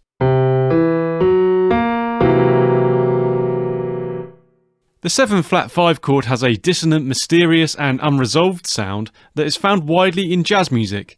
Because of this dissonance, you will often find them used as passing chords, providing brief touches of tension. The 7 flat 5 is an interesting chord. It is enharmonically equivalent to its own second inversion. That is to say, it has the same notes but with different names. This means it has the same notes as the 7 flat 5 chord that is 3 tones or steps, or 6 semitones or half steps away. Let's take the C7 flat 5 I showed you earlier to explore this idea. It has the notes C, E, G flat and B flat. The second inversion of this therefore has the notes G flat, B flat, C and E. If you want to learn more about inverted chords, then check out my videos in the description. This should be the same as the 7 flat 5 chord a tritone away. To find this, I'll start at C and count up 6 notes. This gets you to F sharp. The F sharp 7 flat 5 chord has the notes F sharp, A sharp, C and E. If you are familiar with accidental notes, you will know that F sharp is equivalent to G flat and A sharp to B flat, which as expected is the same as the second inversion C7 flat 5. This means that in reality there are only 6 unique 7 flat 5 chords. 7 flat 5 chords do not feature diatonically in major keys. This is because they introduce a note, the flat 5, from outside of the scale. This goes some way to explaining their tension and dissonance. I'll show you some examples now using HookPad. There are links in the description if you want to get HookPad and follow along or to learn more. The easiest and most common way to use 7 flat 5 chords is just to substitute any dominant 7th chord you play with the 7 flat 5. I'll start in the key of C major. Dominant 7th chords normally feature as the 5 chord in order to resolve to the 1 chord. This is known as a perfect cadence. I'll present a few of these in a progression now. Then on repeat they'll be substituted with the 7 flat 5 chords. Listen to the difference the 7 flat 5 brings and how dissonant it sounds.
7 flat 5 chords are often used in jazz standards, giving a distinct sound flavour. A really common chord progression in jazz is the 2-5-1, where each chord is played as a 7th chord. As in the previous example, all I will do is substitute the 5 dominant 7th chord with the 7 flat 5. Listen to the distinctive edge this brings the progression.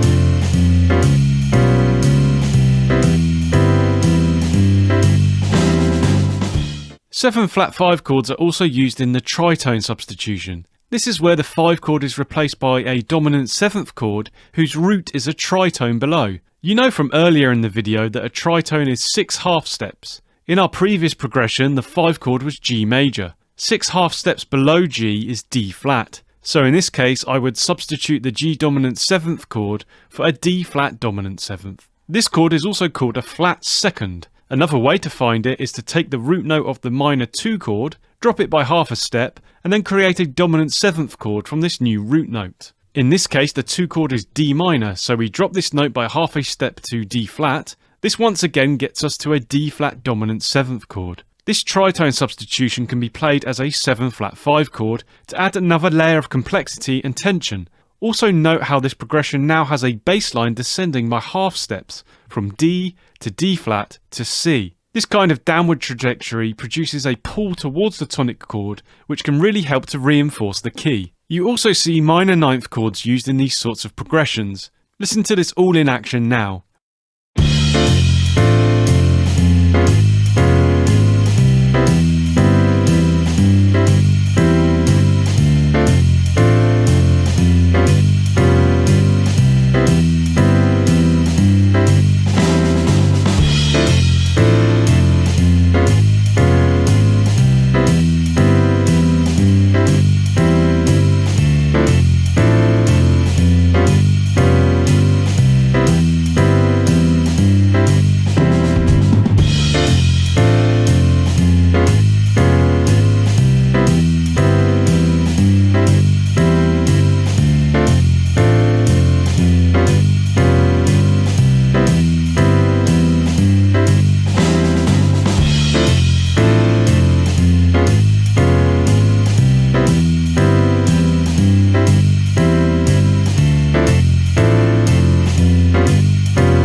I've shown you major keys, now let's look at minor/Aeolian keys. 7 flat 5 chords are probably found more in minor keys. There's a good reason for this, let's explore it now. Here are the chords in the key of C minor. A common thing to do is to play the minor 5 chord as a major 5 chord. In this case you would play G major. You then use this as a dominant 7th chord to resolve back to the minor 1 chord. Listen to the difference between them in the following examples.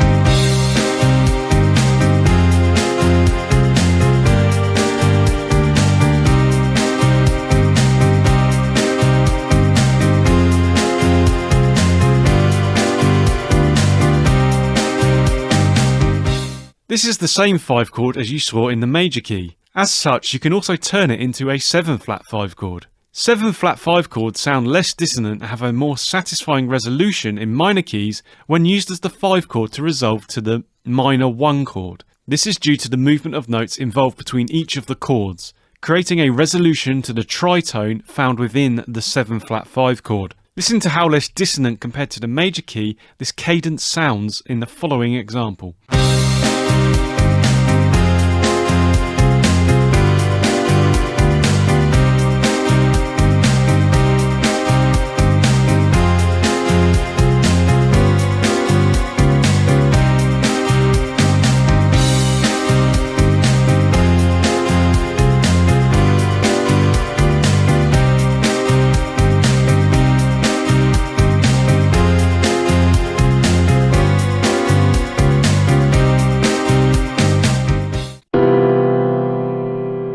You just heard a C major 7th add 11 chord. Major 7th add 11th chords are written in notation with the letters MAJ and the number 7 after the chord letter. Then you have the word add and the number 11. Sometimes the add 11 is in brackets. You also get minor 7th add 11 chords, which use the same principle. For example, C minor 7th add 11 is written like this. And dominant 7th add 11 chords are written like this. Now you might be asking, how do I construct these 7 add 11 chords? You simply take an existing 7th chord and add an 11th note. So major 7th add 11 chords have the notes 1st, 3rd, 5th, 7th and 11th. Minor 7th add 11 chords have the notes 1st, flat or minor 3rd, 5th, flat or minor 7th and 11th. And dominant 7th add 11 chords have the notes 1st, 3rd, 5th, flat or minor 7th and 11th. Another way to think of these chords is as full 11th chords with the 9th note removed. These numbers show the notes that make up the 7 add 11 chords. They are also referring to the intervals that are within the chord. It is like a formula or recipe that you can apply to generate 7 add 11 chords. Let's look at an example to clarify this. The C major scale has the following notes. If you add this 11th note F to the C major 7th chord, then you get a C major 7th add 11 with the notes C, E, G, B and F. The C minor 7th add 11 has the notes C, E flat, G, B flat and F. And the C dominant 7th add 11 chord has the notes C, E, G, B flat and F. The major 7th add 11 chord has a tense sound and they are not widely found in songwriting. The semitone distance between the 3rd note and the 4th really builds this tension. Remember that the 4th and 11th notes are the same note. It is slightly less cluttered than the full major 11th chord because it lacks a 9th note. Minor 7th add 11 chords are a little more versatile than the major 7th add 11 chords cousins. They don't sound so dissonant and can be used more widely. This is because there is now a wider distance between the flat 3rd note and the 4th/11th compared to the major 7th add 11 chord. I recommend experimenting with them anywhere you find a minor chord, regardless of the key. Through this experimentation you will appreciate the sound of the minor 7th add 11 chord and see how it fits into your songs with the instruments that you use. Dominant 7th add 11 chords are often used in jazz and other styles of music as a substitution for a standard dominant 7th chord. The added 11th interval gives the chord a more dissonant and extended sound, which can add tension and dissonance to a chord progression. If you're using them diatonically, which means strictly in a key, then 7th add 11th chords can feature as any of the 7 chords in a major key, except for the 4 and 7 chords. In minor/Aeolian keys, this would be every chord except for chords 2 and 6. I'll show you some examples now using HookPad. There are links in the description if you want to get HookPad and follow along or to learn more. I'll use the key of C major for the examples, but these principles apply to any major key. I'll start with the major 7th add 11. The easiest way to use this chord is as a substitute for the standard major 7th. Check out my video in the description for help with major 7th chords. A common major 7th progression simply alternates between the 1 and 4 chords. This is often heard in ballads. In this version, I'll change the 1 major 7th for major 7th add 11 on the second repeat. Listen to the dissonance this brings the otherwise smooth and relaxing progression.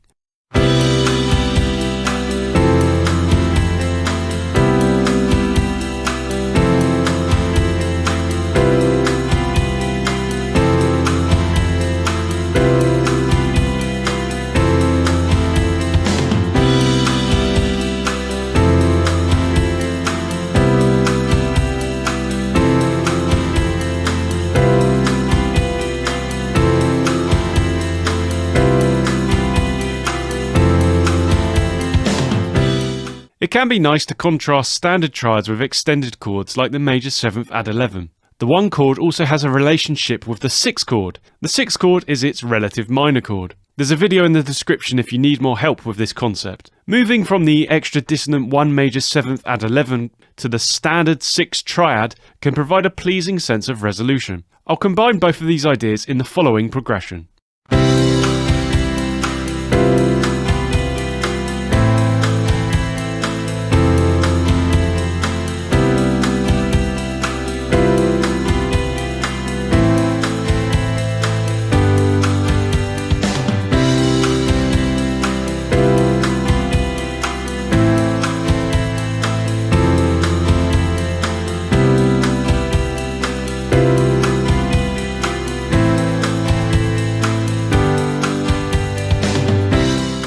Let's now look at the minor 7th add 11 chord. You saw earlier that they can also be used diatonically as more chords in major keys, and they are also a less dissonant sound than major 7th add 11th chords, so they are generally a more useful chord. The simplest use is just to swap out minor 7th chords in a progression for minor 7th add 11. This could be used in a later repeat of a progression to get more mileage out of your ideas, or maybe to highlight a change in emotion or mood in the song. Here's an example with standard minor 7th chords and then minor 7th add 11 chords on the repeat. Listen to the difference in the chord.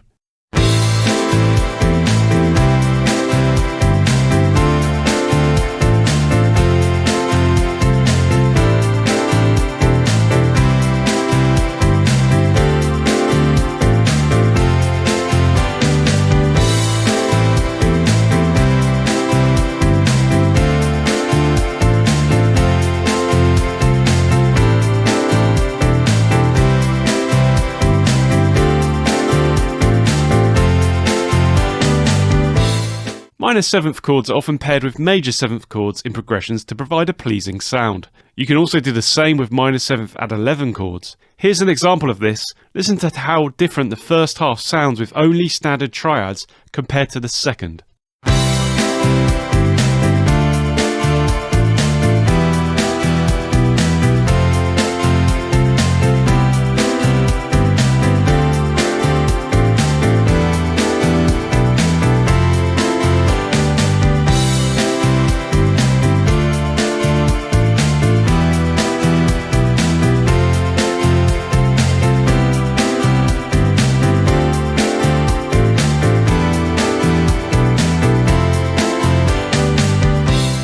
Minor 7 add 11 chords are also useful for changing key, like in the next example. This progression will change key from C major to G major. The pivot chord, which is the chord that is used to modulate, will be A minor 7th add 11. The main thing I want you to concentrate on here is how this chord sounds, creating a smooth transition between keys.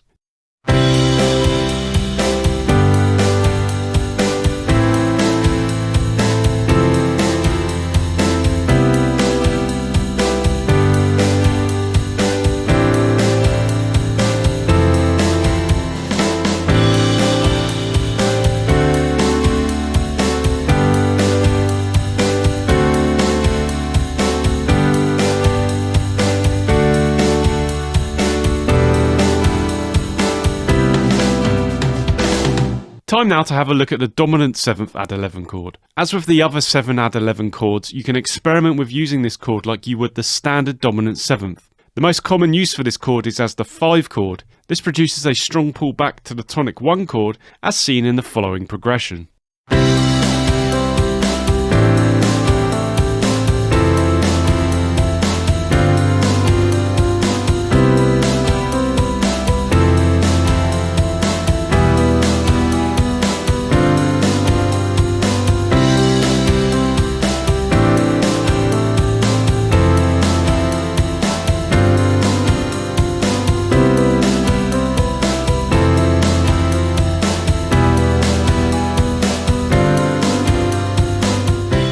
As I discussed earlier, the 11th note is actually the same as the 4th note. This 4th note also features in sus4 chords. You can exploit this fact to provide an interesting preview of the 11th note that will feature in your 7 add 11 chords. It is also another idea for recycling later repeats of your progressions. Getting more mileage out of a single chord progression gives you more flexibility as a songwriter and can help you prevent writer's block and finish more of your songs. In this next example, various 7 add 11 chords share a bar with the sus4 version of the chord. Listen to the preview this provides for the 7 add 11 chord yet to be heard. Also note how there is always at least a bar of a different chord between 7 add 11s.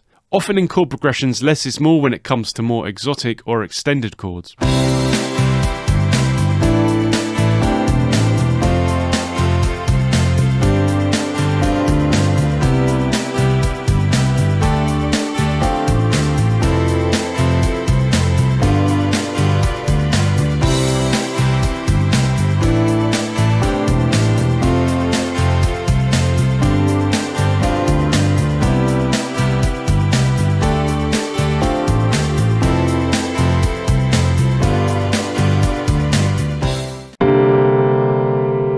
You just heard a C7th suspended 2nd chord. They are written in notation with a number 7, the letters SUS, and a number 2 after the chord letter. You may also see them referred to as 7 sus2, dominant sus2, or dominant 7th sus2 chords. Now you might be asking, how do I construct the 7 sus2 chords? 7th suspended 2nd chords have 4 notes: 1st, 2nd, 5th, and flat or minor 7th. These numbers show the notes that make up the 7 sus2 chord. They are also referring to the intervals that are written within the chord.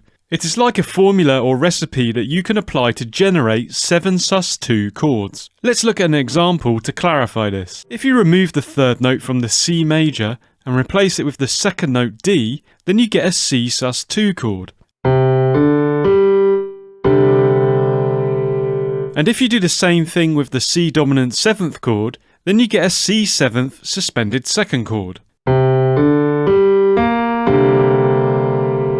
Suspended chords are neither major nor minor. They don't have a major or minor 3rd within them. The lack of a minor or major 3rd in the chord creates an open, almost hollow sound. Dominant chords feature as the 5 chord in major and minor key songs. They create a tension and expectancy that is resolved when the next chord is the tonic 1 chord. This is because the notes in the dominant chord are close enough to the 1 chord notes that they really pull the listener's ear towards the tonic chord. Dominant 7th chords also contain a tritone interval within them, which has an unstable sound that wants to resolve. The dominant 7th sus2 chord brings the major 3rd down a whole step or tone to a 2nd. This breaks up the tritone and therefore gives the 7 sus2 a mellower feel with less pull to the root. Feel free to experiment with 7 sus2 chords in any way that you like. If you are using them diatonically, which means strictly in a key, then 7 sus2 chords will feature as chords 2, 6 and 5 in major keys. In minor keys they would be chords 1, 4 and 7. I'll show you some examples now using HookPad.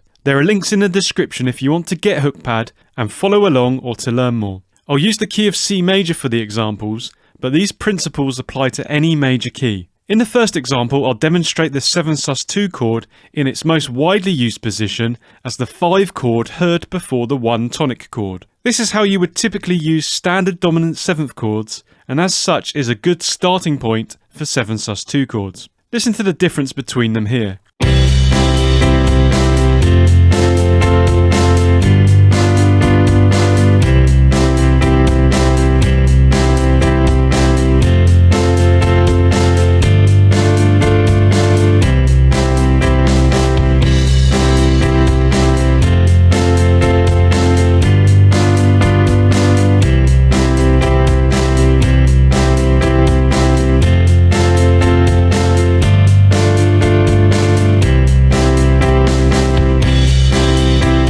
As you have just heard, 7 sus2 chords can struggle to establish their identity. One way to overcome this when you play the 5 chord as a 7 sus2 is to pair it with the 5 dominant 7th chord. Here's how that sounds.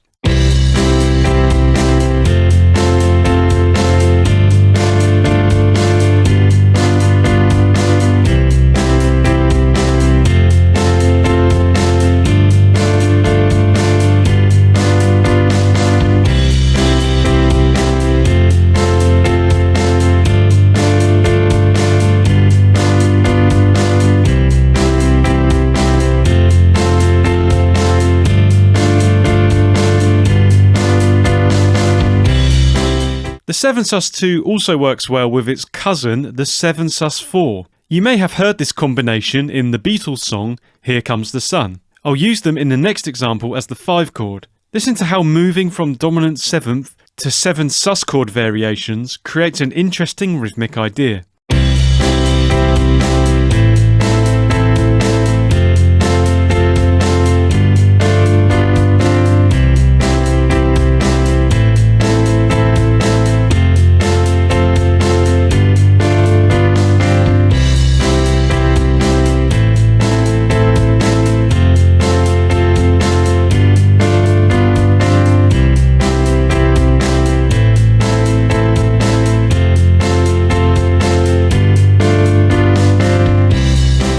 As I mentioned earlier, you can also use the 7 sus2 chords as chords 2 and 6 in major keys. This is because you are only changing a single note from the minor 7th chord and are therefore still strictly in the key. So in the key of C major you can use D7 sus2 and A7 sus2 chords. In this next example I'll play a progression twice. It will utilise the 2 and 6 minor 7th chords before finishing on the 5 dominant 7th chord. In the second repeat all of these chords will be played as 7 sus2 chords before ending on the standard dominant 7th. Listen to the difference this brings, providing an open emotive sound and allowing the progression to drift along.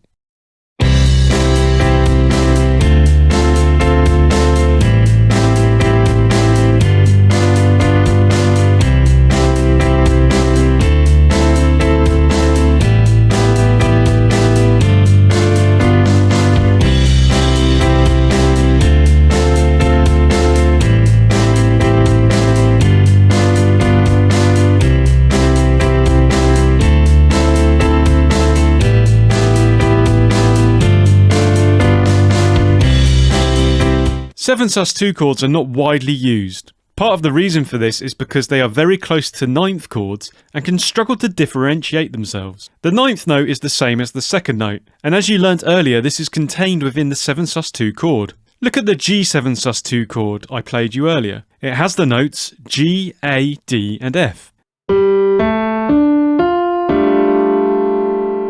Now compare this to the G dominant 9th chord with the notes G, B, D, F and A. There is only a single note difference, in this case the major third B, which can often get lost when the 7 sus2 is heard. A similar thing also occurs with the minor 9th chords. In this next example I will pair minor 9ths and dominant 9th chords with the 7 sus2. Listen out for the similarity but also the pleasing sense that something has changed when they are played after one another. Also note how this progression doesn't start with the 1 chord as before. Listen to the nature of this slightly different type of progression.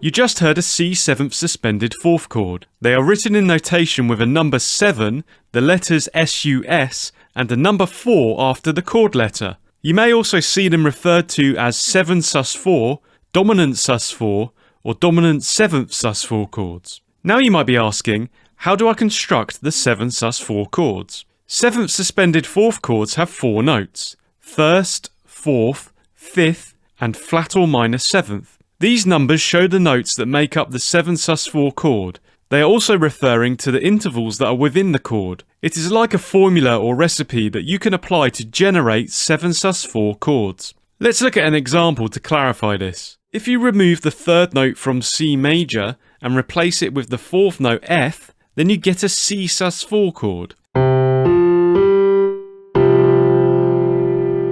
And if you do the same thing with the C dominant 7th chord, then you get a C 7th suspended 4th chord. Suspended chords are neither major nor minor. They don't have a major or minor third within them. The lack of a minor or major third in the chord creates an open sound, while the dissonance between the 4th and 5th creates tension. Dominant chords feature as the 5 chord in major and minor key songs. They create a tension and expectancy that is resolved when the next chord is the tonic 1 chord. This is because the notes in the dominant chord are close enough to the 1 chord notes that they really pull the listener's ear towards the tonic chord. Dominant 7th chords also contain a tritone interval within them, which has an unstable sound that wants to resolve. The dominant 7th sus4 chords bring the major third up half a step or semitone to a 4th. This breaks up the tritone and therefore gives the 7 sus4 a mellower feel with less pull to the root. If you're using them diatonically, which means strictly in a key, then 7 sus4 chords can feature where minor chords are used, as well as the 5 chord. This means chords 2, 3 and 6 in major keys, and 1, 4 and 5 in minor keys. I'll show you some examples now using HookPad. There are links in the description if you want to get HookPad and follow along or to learn more. I'll use the key of C major for the examples, but these principles apply to any major key. In this first example, I'll demonstrate the 7 sus4 chord in its most widely used position as the 5 chord, heard before the 1 tonic chord. This is how you would typically use standard dominant 7th chords, and as such are a good starting point for 7 sus4 chords. Listen to the difference between them here.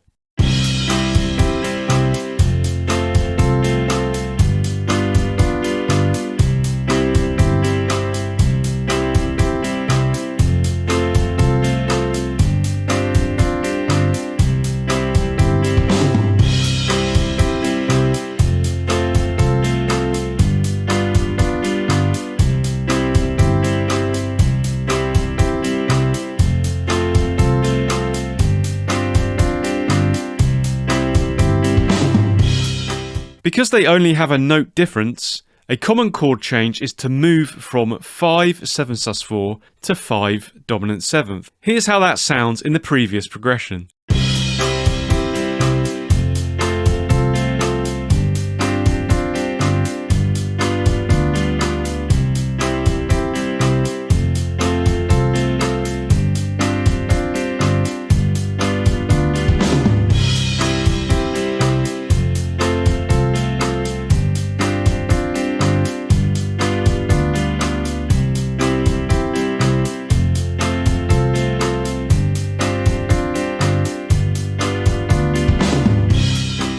As I mentioned earlier, you can also use the 7 sus4 chords with the minor chord root notes from major keys. This is because you are only changing a single note from the minor 7th chord and are therefore still strictly in the key. So in the key of C major you can use D7 sus4, E7 sus4 and A7 sus4 chords. In this next example I'll play a progression twice. It will utilise the 2, 3 and 6 minor 7th chords before finishing on the 5 dominant 7th chord. In the second repeat, all of these chords will be played as 7 sus4 chords. Listen to the difference this brings, providing an open emotive sound and highlighting the versatility of this chord.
You may have heard that the fourth note I've been using is also known as an 11th note. This explains why the dominant 11th chord contains all of the dominant 7th sus4 notes within it. For example, you know that C7 sus4 has the notes C, F, G and B flat. C dominant 11th has the notes C, E, G, B flat, D and F. Despite these chords sometimes being used interchangeably, they are distinct chords as you can see. In this next example, I'll split the 4th and 8th bars in two, using the 5 chord 7 sus4 as a preview of the 5 dominant 11th chord to come. Listen to the dense sophistication that the dominant 11th has.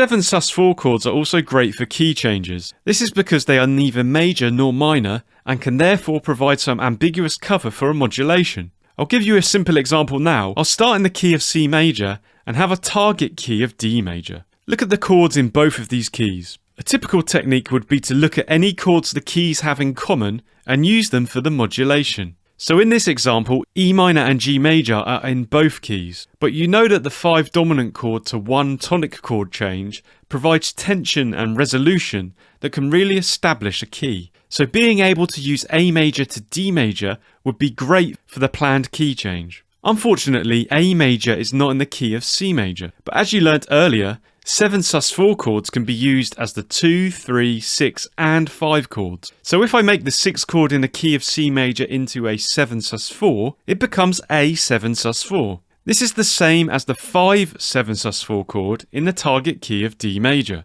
By using the 7 sus4, we now have a perfect bridge between the keys, without using any notes from outside of the respective scales. Listen to how smooth this key change is.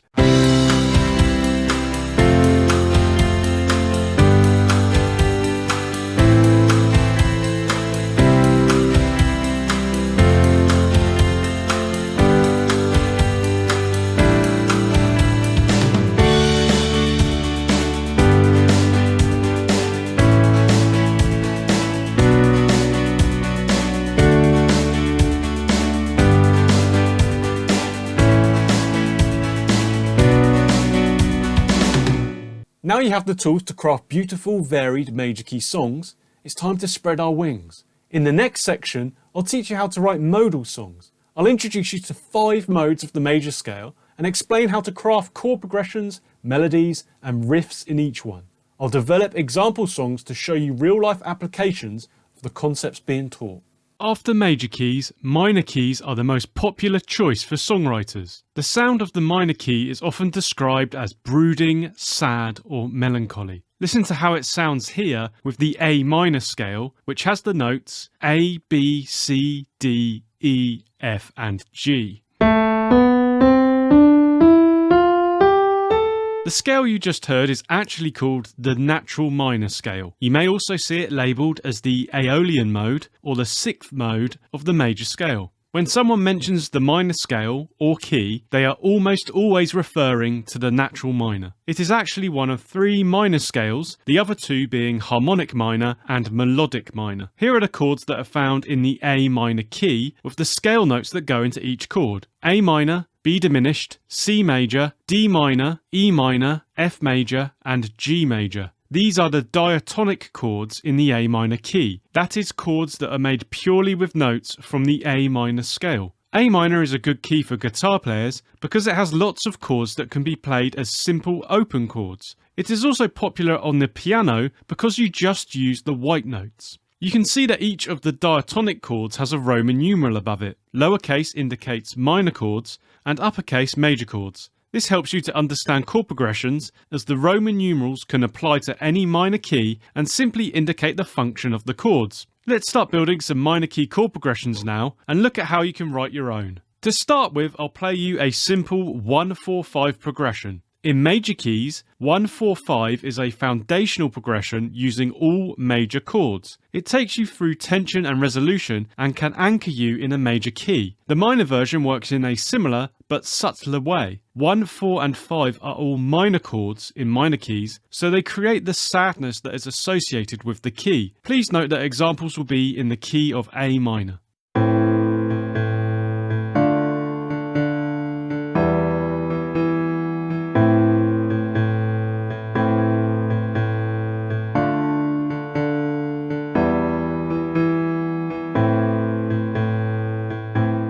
Up next is a popular minor key chord progression, 1, 5, 6, 7.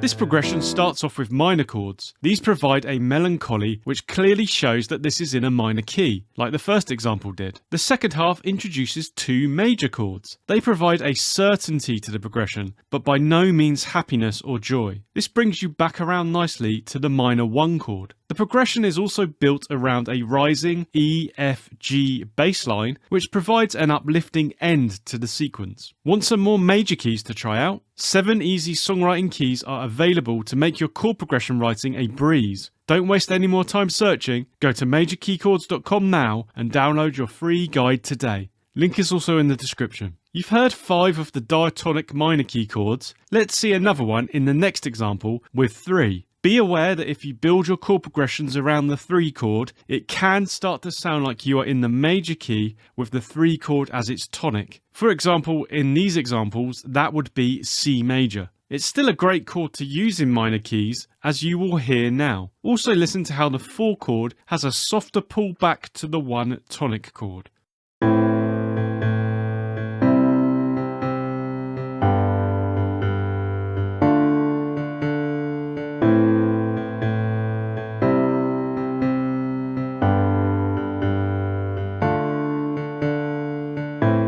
You saw at the beginning of the video that each chord in the minor key is constructed with 3 notes. For this reason they are known as triads. You usually play the root note as the lowest note in a chord. This is where the chord letter comes from. But you can also play one of the other 2 notes as the lowest note in a chord. These are known as inversions. They are shown with a slash after the chord letter. This shows you the note that is being played as the bass note. In the next example, I'll play the first inversion of the 5 chord. In the key of A minor, the 5 chord is E minor. You'll see that this chord is E minor/G, so G is being played as the lowest note here. First inversions are also shown with a small 6 next to them. In this next example, the first inversion creates a pleasing descending step bass line. You go from A to G to F, and then back to G with the 7 chord to bring us around to the 1 chord. Always remember that inversions are available to bring new interest and life to your chord progressions.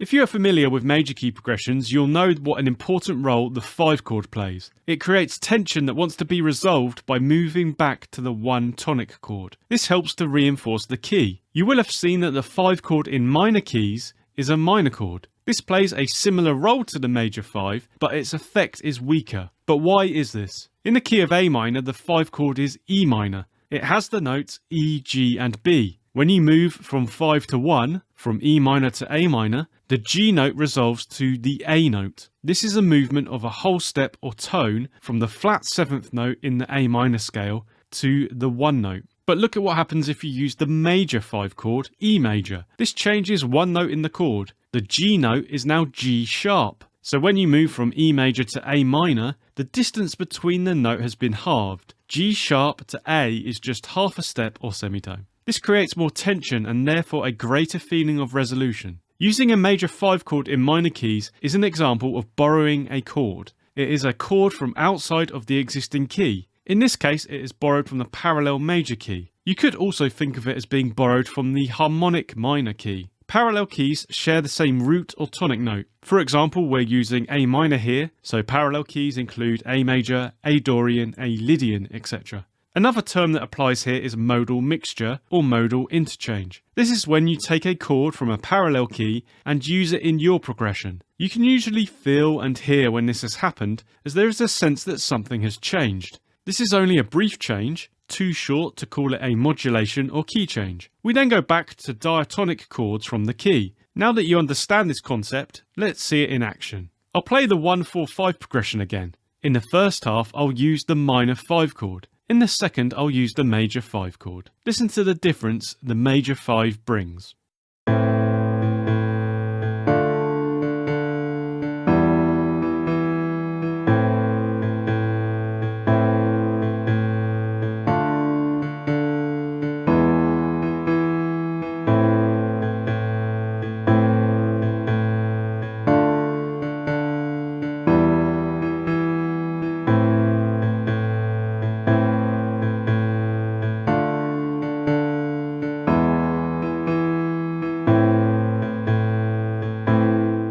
The major 5 features in loads of popular minor key progressions. Here it is in a mostly major progression with a nice descending feeling. Also listen out for the dominant 7th version of the 5 at the end. This further intensifies the cadence with the 1 chord.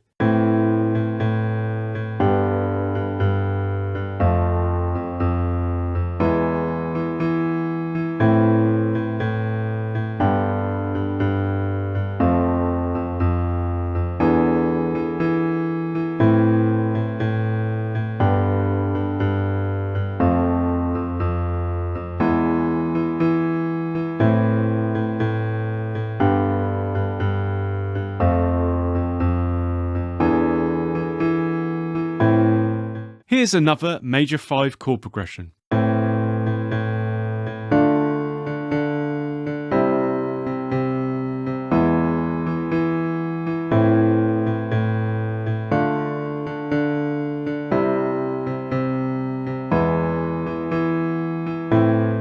All of the progressions so far have been based on 4-bar blocks, but now I'll show you a longer progression. This uses all of the chords in the minor key, including the diminished 2 chord, which I haven't played you yet. Listen to the dissonance and drama it brings, whilst being a step on the winding path of this progression.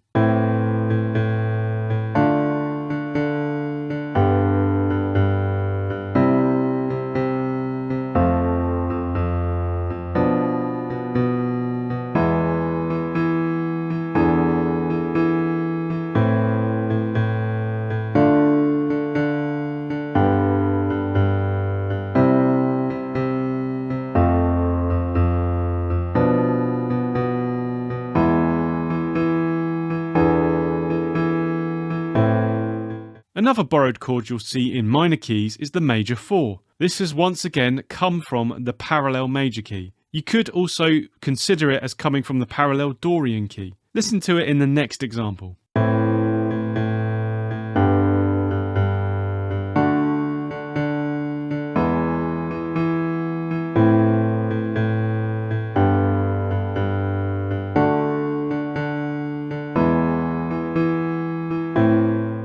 Here's another minor progression that uses the major 4 chord. You might recognise it from House of the Rising Sun. Having the chords in number order like this creates a rising feeling, also known as an escalator effect.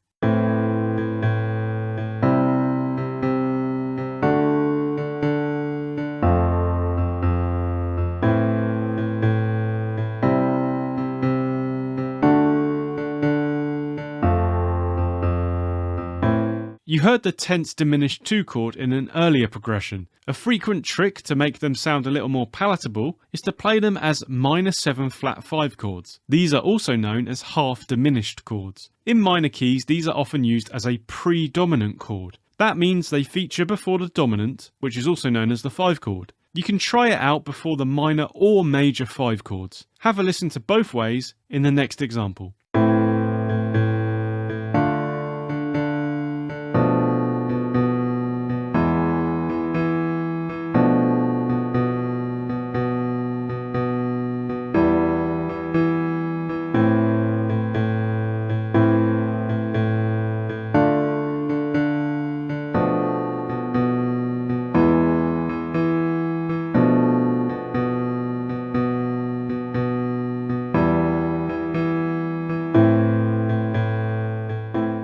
I'll now put some of what you've learnt into a full song example. The song will feature chord durations that aren't just one per bar. This will provide some more interest compared to the earlier examples. It has a basic intro, verse, chorus, bridge, chorus structure. Sections are 8 bars each to keep things simple, but you can experiment with different lengths in your own songs. The song starts in the intro with the 3 chord. This is a deliberate idea to briefly centre the song in the C major key. This is then broken when the 5 dominant 7th is heard and heads to the 1 chord at the start of the verse to refocus the tonic around A minor. The verse utilises all of the chords in the key, like one of the examples I showed you earlier. It uses the rhythmic idea from the intro to provide some cohesion across the song. The first half ends with the minor 5, and the second ends with the dominant 7th 5 to create a strong link into the chorus, which starts with the 1 chord as well. The chorus uses a simple 1 chord per bar rate of chord change. This separates it from the rest of the song.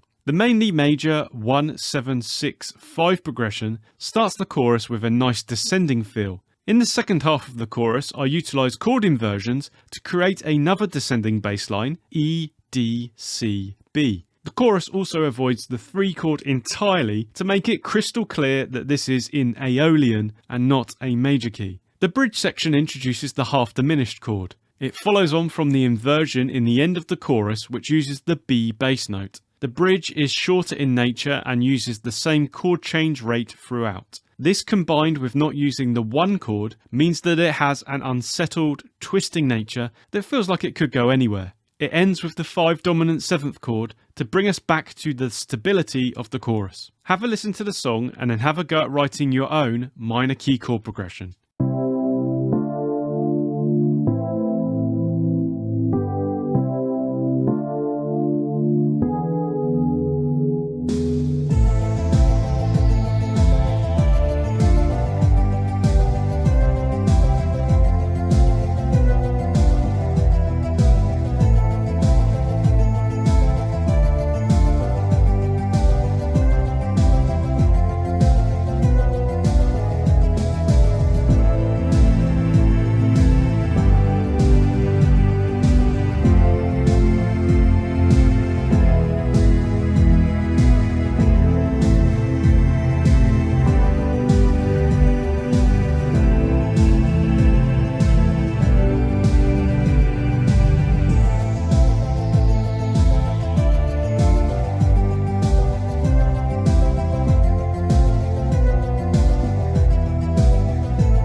Now I'll show you how to write a melody for your song. Another minor sounding mode is the Dorian mode. If you compare it to the Aeolian mode, you'll see that the only point of difference is the natural/minor 6th note. So 2 notes you really want to focus on in minor melodies are the flat 3 and the flat 6. In the key of A minor, these are the notes C and F. Here's a very simple melody that highlights these notes.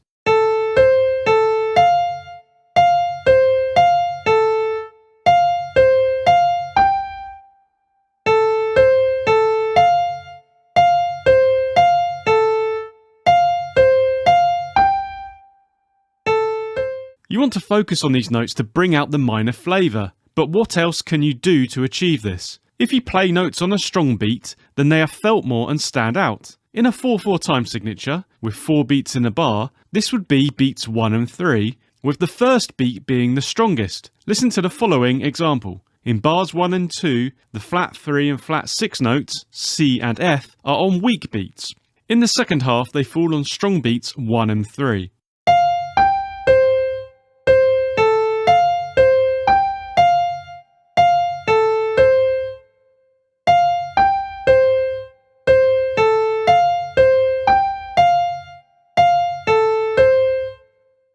I want to give you a few basic melody tips now. These aren't exclusive to the minor key, but can help you to think about melodies generally. The main tip would be to keep it simple. In most styles of music, vocal melodies are repetitive, simple, and cover a limited range. Don't overcomplicate your melodies, and you won't go far wrong. For example, look at this basic melody in A minor.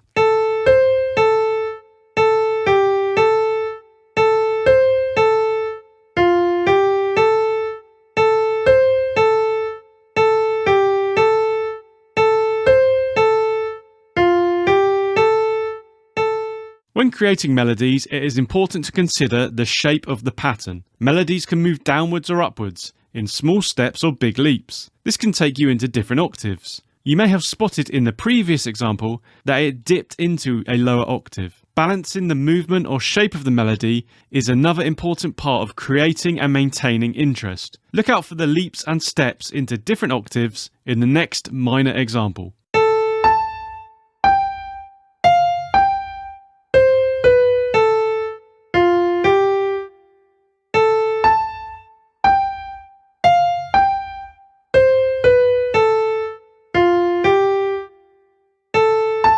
I said that placing a note on strong beats can make it stand out. Another thing that can highlight a particular note is making it the highest note in a phrase. This could be used to highlight a key note in your minor melody, or if you have lyrics, it could be to showcase an important word. In this next example, I'll end each phrase with the flat 3 and flat 6 notes C and F that I highlighted as being key to the minor sound.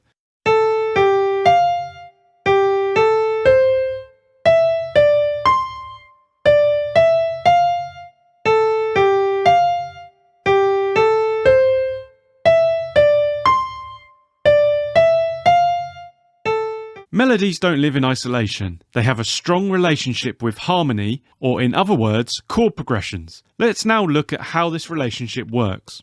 A melody can be written from two broad approaches. You can write the melody first, and then fit chords to the melody, or you can write the chords first, and then the melody. The second approach is the most common, probably because it is easy to strum chords on a guitar, or play them on a piano, and then sing along. If you look at a lot of popular songs, you'll see how the chords directly influence the melody with the choice of notes. If you have an existing minor key chord progression, you can start with this and create a melody for it. You can of course use the tips and ideas already discussed, but now you have a few more things to consider. The easiest way to build a melody from chords is just to use chord notes. Each chord will be constructed with several notes, and whilst that chord is playing, you can use these notes to create a melody. For example, a popular minor key chord progression is 1, 5, 6, 7. In the key of A minor, these chords would be A minor, E minor, F major, and G major. A minor has the notes A, C, and E. E minor has the notes E, G, and B. F major is constructed with F, A, and C, and G major uses the notes G, B, and D.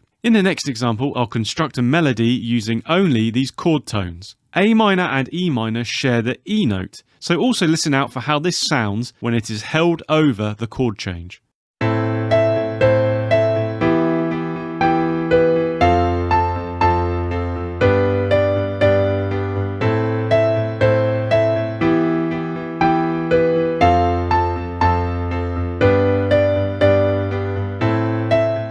Now I'll use the same chord progression, but instead of chord notes, I'll use the other 4 notes from the A natural minor scale. This group of 4 notes will change as the chords change.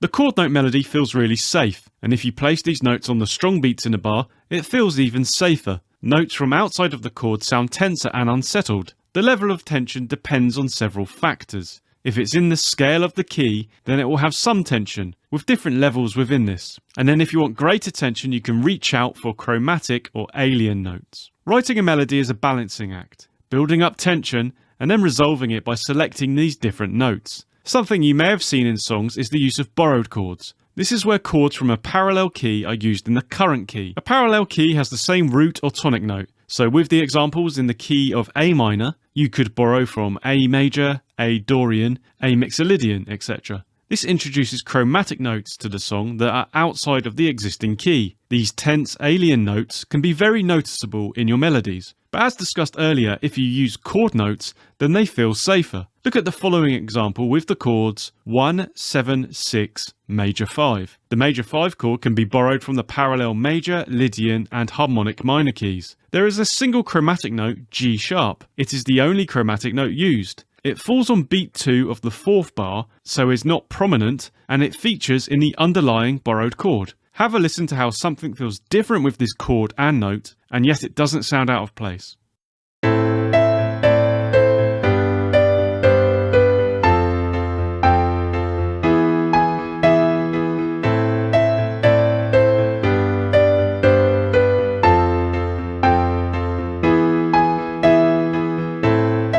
You saw at the beginning of the video that the major scale has 3 notes different to the minor scale, 3, 6 and 7.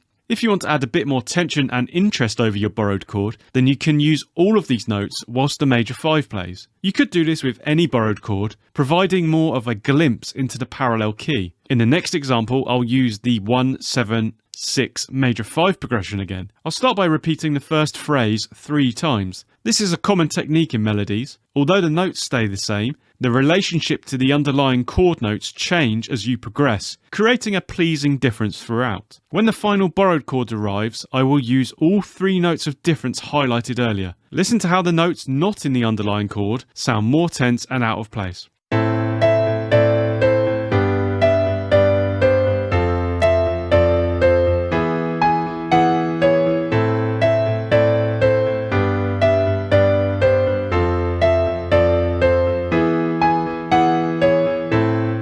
These have been examples of modal mixture or modal interchange. These are just other terms for describing what I've done, mixing chords and notes from parallel modes and scales. Of course, you don't have to use the chromatic notes over the borrowed chord if you don't want to. It uses note durations that aren't just a quarter note or 1 beat in duration like you saw earlier. Always be aware that you can use any note durations that you like. Mix it up to create interest in your melodies. You can also do this to create syncopation. Syncopation is where you have notes that fall between the beats in a bar. Syncopated melodies have more movement and life and feature heavily in popular music, so make sure you try some of this in your own melodies. Follow along, listen to the melody, and then have a go at writing your own minor melody.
Now it's time to talk about riffs. So two notes you really want to focus on in minor riffs are the flat or minor 3 and the flat or minor 6. In the key of A minor, these are the notes C and F. A riff is a short, repeated, memorable musical phrase. Although strongly associated with rock music and the electric guitar, a riff can feature in any genre and be played on any instrument. The majority of riffs are between 1 and 4 bars in length. Any longer can sound like a melody or solo. All riffs are repeated. This is an essential part of the riff and how they hook themselves into the listener's mind. You could also call them a motif. That is, a musical idea that repeats. A riff can define a song. The first thing you hear in many songs is a riff, and they are the core part of many massive hits. Riffs are like a whole song, bundled up into a short, repeatable package. As such, they are comprised of 3 main parts: rhythm, harmony, and melody. I'll use the A minor scale now to demonstrate some different riff ideas. I'll present guitar tabs for the riffs, but remember that these ideas can apply to any instrument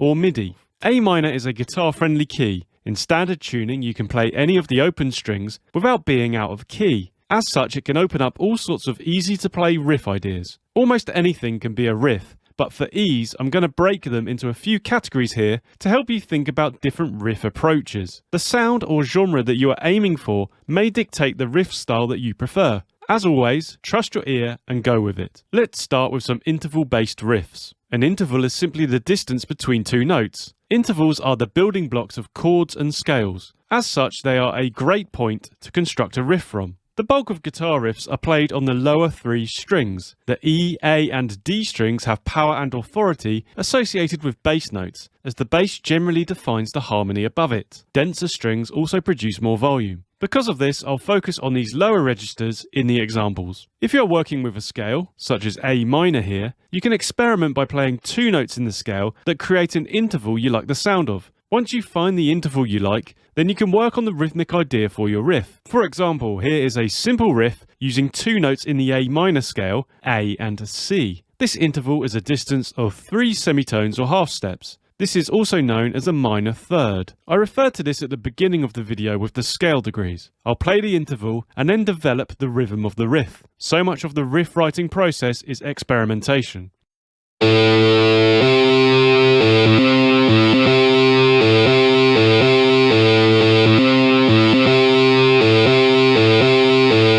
Intervals can be played horizontally, like you just saw. This is what you would find in a melody. Or you can stack them vertically. That is when both notes are played at the same time. This is how chords are created. In the next example, I'll play notes from the A minor scale at the same time. Listen to how this changes the sound. Each interval will have an open A note in it. Repeating a note like this in a riff is known as a pedal note. I'll discuss this in more detail later. Look out again for the development of the rhythm in this example.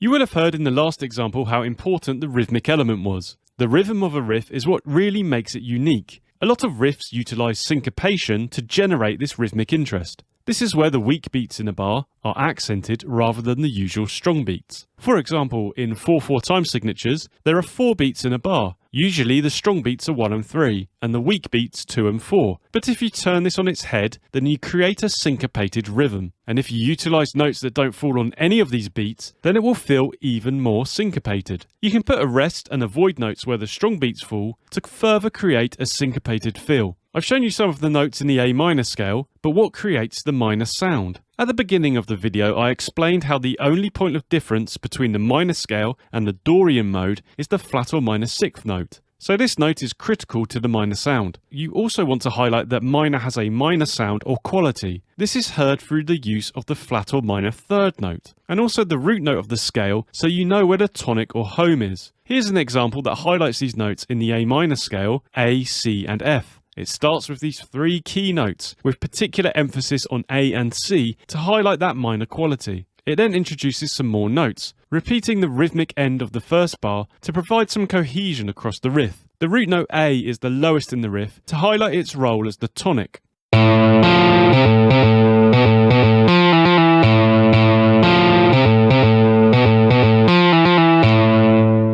Let's now talk about pedal note riffs. A pedal note is one that remains the same, usually low down in the arrangement, whilst other notes or chords change above it. This will usually use open E, A and D strings on the guitar. If the note doesn't sustain throughout the riff, it may also be referred to as a pedal point. It will often be the root note of the relevant scale that is repeated to really anchor the listener in the key of the song. But it doesn't have to be, so feel free to experiment. If you've heard metal riffs with palm muted E strings throughout, they are an example of this. This might be one reason to try a drop tuning, like drop D, to get a suitable open note to pedal throughout your riff. You saw an example earlier that had a pedal note. Here's one in A minor that again uses the A open string, but also the C and F notes we want to target.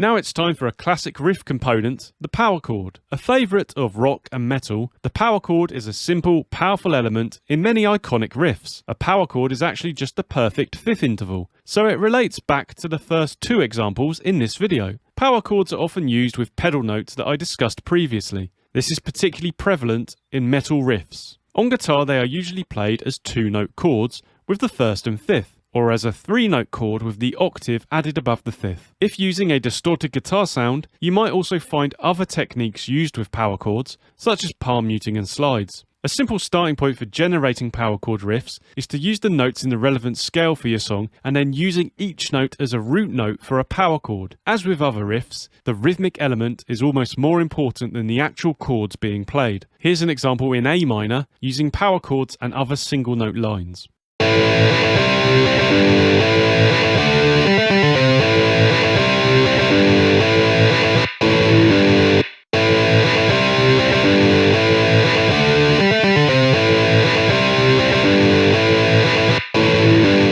The power chord riff leads us nicely into the full-blown chord riff. As the name suggests, this is simply combining full chords into a riff. This is where the lines between chord progression and riff can become blurred. But as discussed earlier, the riff will be shorter and more rhythmically driven than a chord progression. Chord-based riffs are easy to have a go at. Just pick one or more chords from a key and start experimenting with the rhythm. For example, here are the diatonic chords in the key of A minor. A simple and popular chord progression uses the 1-chord A minor, the 5-chord E minor, the 6-chord F major, and the 7-chord G major. Let's take these chords as the basis of our riff. You can use simple chords like this, but you are not limited. Different chord types can open up interesting sounds. And on the guitar, there can be the simple addition or taking away of a finger. This can add rhythmic elements that help elevate us beyond the chord progression. In the next example, I explore this idea by using A sus2 and G add 9. The rhythmic variations are short enough to feel like a riff and not a progression.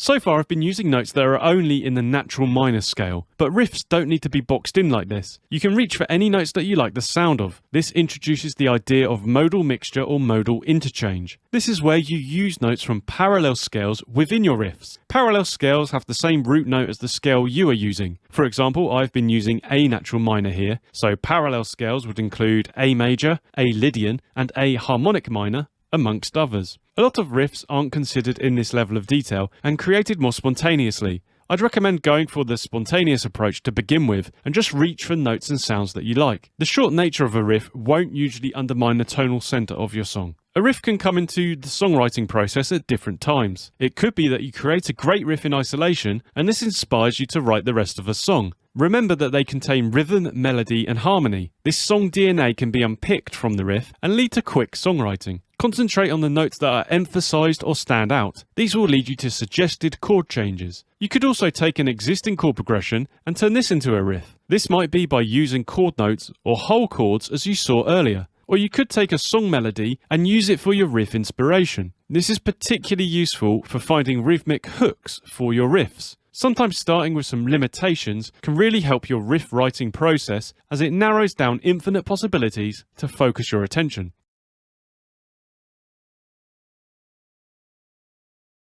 It's in the key of A minor and has a BPM of 97. It starts with a 4-bar intro, which I want to create a riff for. I've used mainly chord notes in the riff with a few extra scale notes. The first 2 bars of the riff set up rhythmic patterns that repeat throughout. This also takes part of the melody rhythm to help build up cohesion through the song. The riff starts with the C and E notes. These 2 notes are in the C major chord and also include the flat or minor 3rd note C from the A minor scale. This helps to anchor the intro with a feeling of being in the C major key, which is designed to disorientate the listener. Watch the chord progression explainer video to learn more about this. It is also just a simple major 3rd interval, relating back to the first examples in this video and reinforcing the confusion over the key. Then the riff moves up to the A note to preview the A minor chord to come and descends back down to the E note. The riff then repeats, but on the 2nd repeat, it goes down to the chromatic G sharp note. This is in the borrowed E dominant 7th chord, which adds a bit of tough tension to the riff. I then reprise the riff over the bridge. All the chords are different, but the riff remains the same. Listen to how the different chords create a different riff experience. Also note how this is a synth style production. A riff does not have to be created and played on a distorted guitar. Have a listen to how the riff sounds, building up repetition, as well as the rest of the song. I hope this will inspire you to have a go at writing your own minor key riffs.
Now it's time for the Dorian mode. The Dorian mode has a smooth, mellow sound. Despite its minor nature, it's not as heavy or sad as the Aeolian mode. For this reason, it is used widely in pop and rock to represent emotions that are somewhere between the happy major scale and the sad minor scale. Listen to how it sounds here with the A Dorian scale. And here are the chords that are found in the A Dorian key, with the scale notes that go into each chord. A minor, B minor, C major, D major, E minor, F sharp diminished, and G major. These are the diatonic chords in the A Dorian key. That is chords that are made purely with notes from the A Dorian scale. A Dorian is a good key for guitar players because it has lots of chords that can be played as simple open chords. Another useful key for guitarists is D Dorian. You can see that each of the diatonic chords has a Roman numeral above it. Lowercase indicates minor chords and uppercase major chords. This helps you to understand chord progressions, as the Roman numerals can apply to any Dorian key and simply indicate the function of the chords. Let's start building some Dorian mode chord progressions now and look at how you can write your own. The easiest starting point for Dorian key progressions is to alternate between the 1 chord and the 4 chord. You may be familiar with this sound. It was used extensively by Pink Floyd amongst other artists.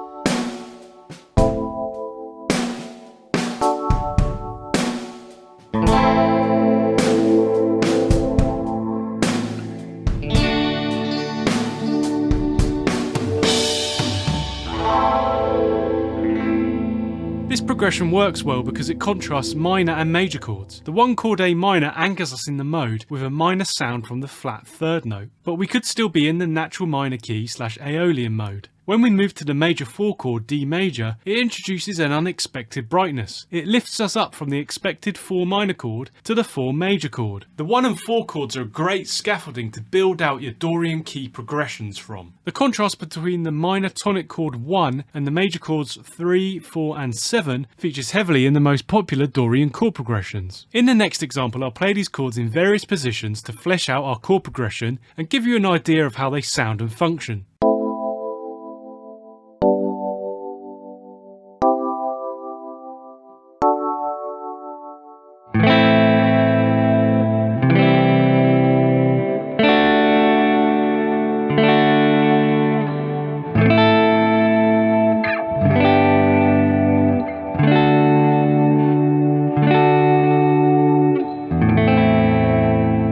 It's worth comparing the chords in A Dorian to the chords in A natural minor / Aeolian. The points of difference here are the 2 chord, 4 chord and the 6 chord. This suggests we're going to need these chords somewhere in our progressions to clearly signpost that we are using a Dorian key. With that in mind, I'll now bring in the minor 2 chord into the progressions. Listen to how it works with the various other chords.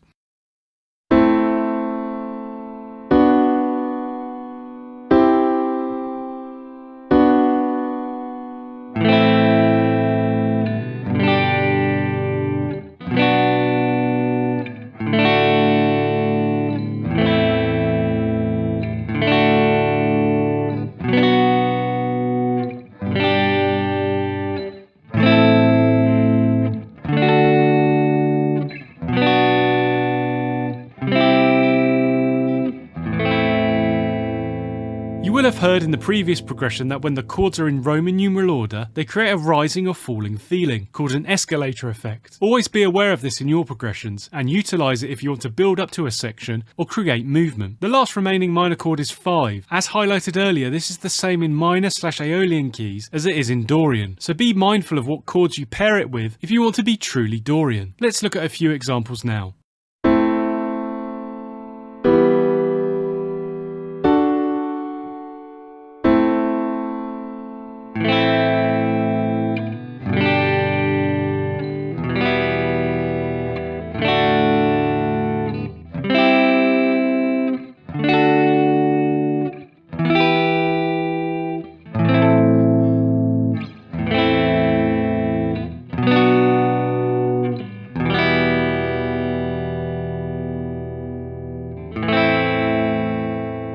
When writing your own progressions, experiment with where the chords feature, particularly the 1 tonic chord. You may have noticed in the previous example that one part of the progression didn't start on the 1 chord like the others, and therefore stood out. The 1 chord is your home base. As such, it is safe and not threatening. Consider holding the 1 chord back in certain sections to build up tension and generate interest. When the 1 chord is finally brought back, the feeling of home is even stronger. You may have noticed that we have been avoiding one of the chords so far, 6. This is because it is a diminished chord. Diminished chords have a strong dissonant sound which many songwriters seek to avoid. They can also be difficult to play on the guitar. I don't think you should avoid them completely, and they are at least worth experimenting with in your Dorian progressions. Listen to the effect they bring in this progression.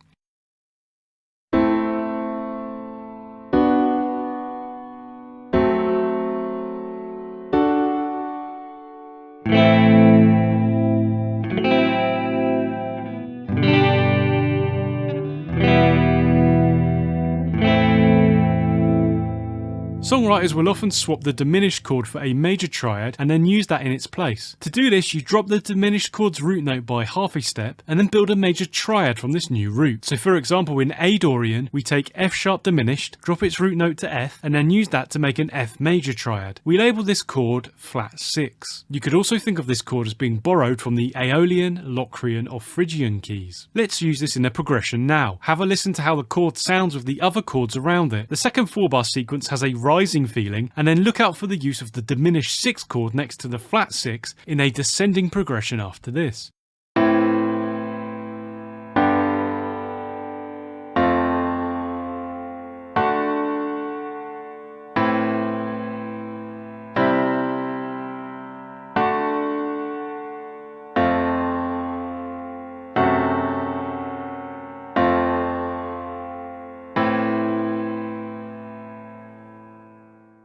I referred to this flat 6 chord as a borrowed chord because it has been borrowed from another key and then used in the key of our progression. Another term that applies here is modal mixture or modal interchange. This is when you take a chord from a parallel key and use it in your progression. You can usually feel and hear when this has happened, as there is a sense that something has changed. This is only a brief change, too short to call it a modulation or a key change. We then go back to diatonic chords from the key. A parallel key is any which has the same root or tonic note. For example, we're using A Dorian, so parallel keys would include A major, A mixolydian, A phrygian, etc. They don't have to be modes of the major scale, so you can also reach out to more exotic keys like harmonic minor or Phrygian dominant. Any chords that you like from the parallel key can be used, although you will see some used more commonly than others. This is a hugely powerful technique for your chord progressions and songs. The potential options for borrowed chords is huge, providing you with almost infinite ways to colour and shape your chord progressions. My recommendation when dipping your toe into these waters is to build up a Dorian scaffold in your song first to establish the tonal centre. As we saw, this would focus on chords 1, 2, 4 and 6, then bring in your borrowed chord for a short time before moving back to diatonic chords. Let's look at a few examples. The first borrowed chord is a flat 2. This has come from the A Locrian key. Then we'll listen to a sharp 3 from the A Lydian key. Listen to how it sounds after the standard 3 chord. Finally, we have a major 2 chord, again from the A Lydian key. Listen to how these chords colour the progression, but it doesn't sound out of key or completely discordant.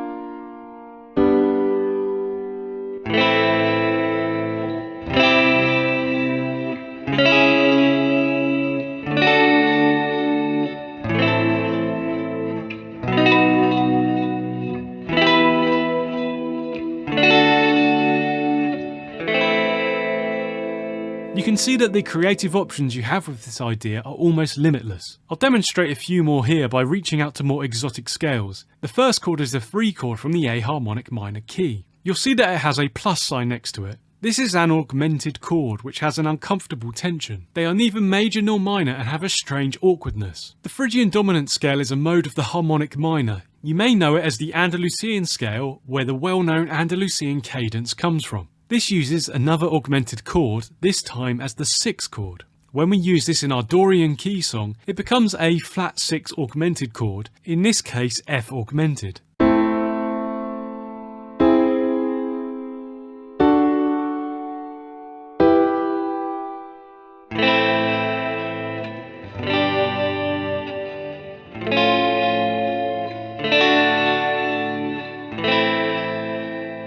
You will have noticed that so far I've only focused on basic triads, major, minor and diminished, but there's a world of chord types out there for you to try in your Dorian chord progressions. I'll run through a few ideas now, but please note that this is by no means exhaustive. As with everything, I recommend experimenting with chord types and find the ones that you like the sound of. Let's start with a couple of these basic 2 chord progressions. I'll play the minor chords as minor 7ths and the major 4 chord as a dominant 9th. Listen to the jazzy smooth feel this provides here.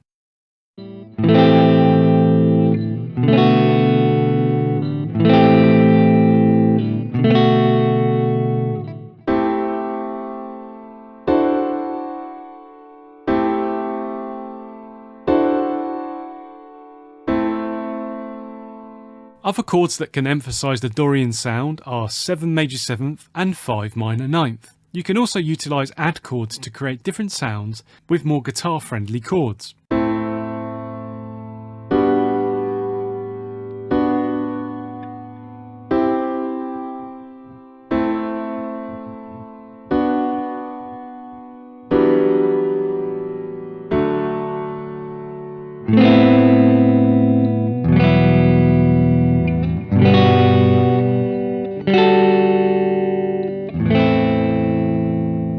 Another popular chord type to use in Dorian keys is sus4. Sus chords are widely used in popular music because they are very versatile. Sus4 chords have a focused tension that guitarists will often use because of accessible open chords. Next I'll use sus4 chords as 3 of the diatonic chords in our A Dorian key. A simple move from 1 to 1 sus4 provides a real sense of drama. Another popular Dorian method is ending your chord progressions with the 4 sus4 to 4 change, which can add some uplifting brightness. I've also included a 5 dominant 7th chord here. This is a borrowed 5 chord, an example of modal mixture that we discussed earlier. The dominant 7th 5 chord is very common in major and minor keys to provide a strong draw back to the tonic 1 chord. Listen to how it sounds here after the 5 sus4 chord.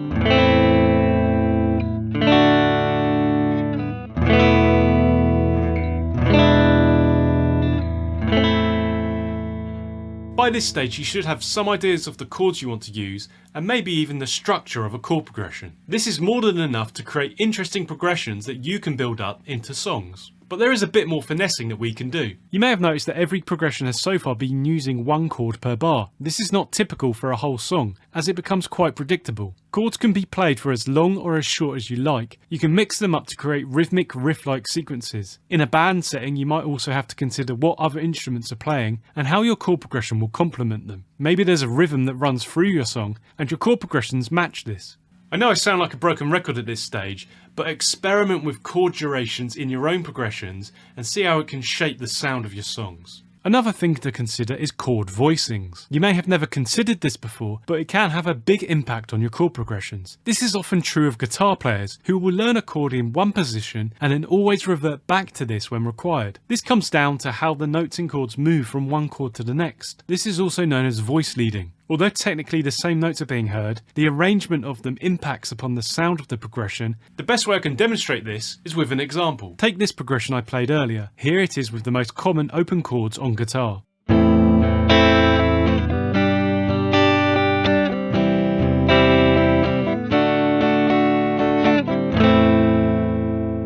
There's nothing wrong with this, providing a gentle rising up feeling, but what if we thought about the movement of notes and go after a particular sound? For example, we could attempt a descending downward feeling to the progression. This involves playing the chords in different positions on the guitar and also utilising inverted chords. Chord inversions are great for creating these sorts of effects. Look at the intro to Stairway to Heaven for a similar idea.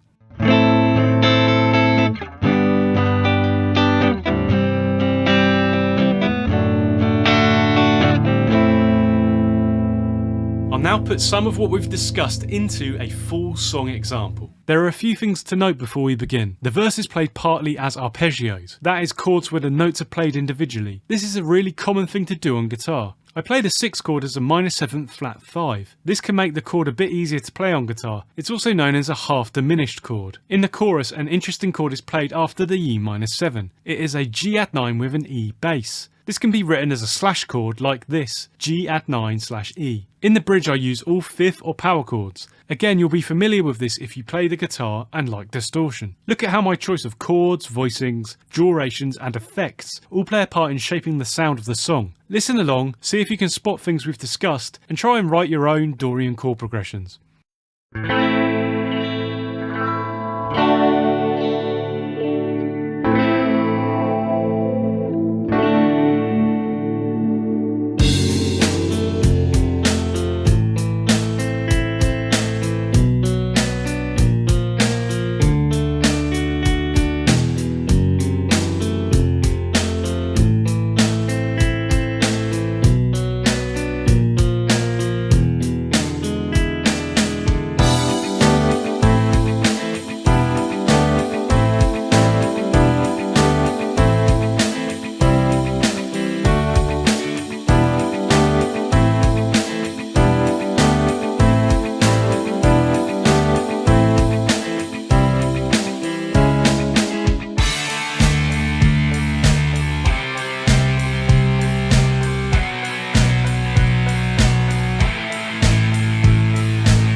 Now I'll show you how to write a melody for your song. When writing Dorian mode melodies, you want to try and highlight the notes that create a uniquely Dorian sound. These will be the notes that differ to other modes and scales. The points of difference from major are the flat 3 and flat 7 notes. The third note of a scale is important as it will reveal the quality of the scale. Third will have a major sound and flat third will have a minor sound. It's also worth comparing Dorian with the natural minor scale / Aeolian mode. In relation to the major scale, that has the notes 1, 2, flat 3, 4, 5, flat 6 and flat 7. The point of difference here is the natural 6th note. This also separates Dorian from other minor scales. So two notes we really want to focus on are the flat 3 and the 6. Let's look at an example now to explore the mode further. A Dorian has the notes A, B, C, D, E, F sharp and G.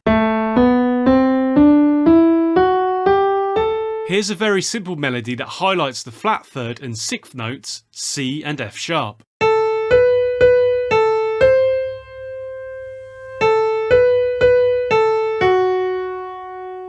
We want to focus on these notes to bring out the Dorian flavour, but what else can we do to achieve this? If you play notes on a strong beat, then they are felt more and stand out. In a 4/4 time signature, with 4 beats in a bar, this would be beats 1 and 3, with the first beat being the strongest. Listen to the following example. In bars 1 and 2, the flat 3 and 6 notes, C and F sharp, are on weak beats. In the second half, they fall on strong beats 1 and 3.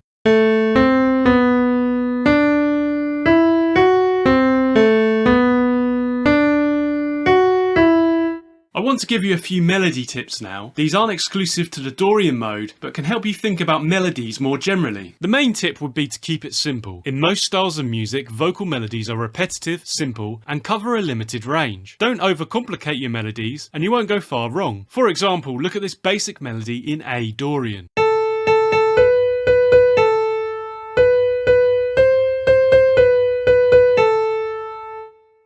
When creating melodies, it is important to consider the shape of the pattern. Melodies can move downwards or upwards, in small steps or big leaps. Balancing the movement or shape of the melody is another important part of creating and maintaining interest. Look out for the leaps and steps in this Dorian example.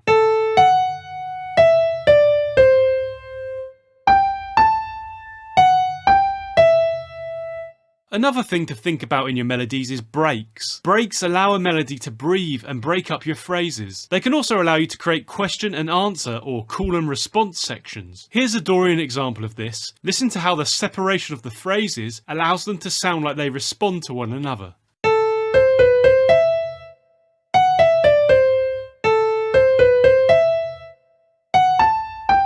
I said that placing a note on strong beats can make it stand out. Another thing that can highlight a particular note is making it the highest note in a phrase. This could be used to highlight a key note in your Dorian melody, or if you have lyrics, it could be to showcase an important word. In this next example, I'll end each phrase with the flat 3 and 6th notes, C and F sharp, that we highlighted as being key to the Dorian sound.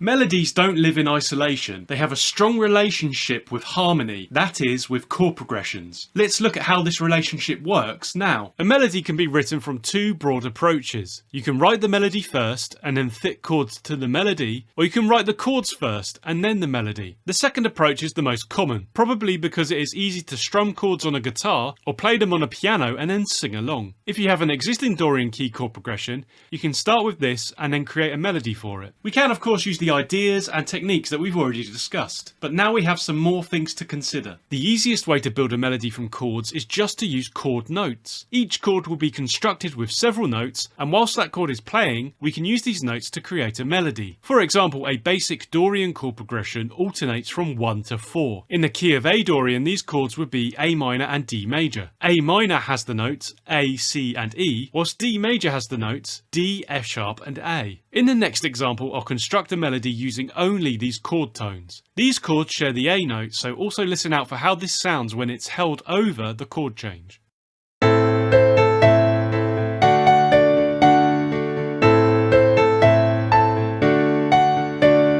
Now we'll use the same chord progression, but instead of chord notes, I'll use the other 4 notes from the A Dorian mode.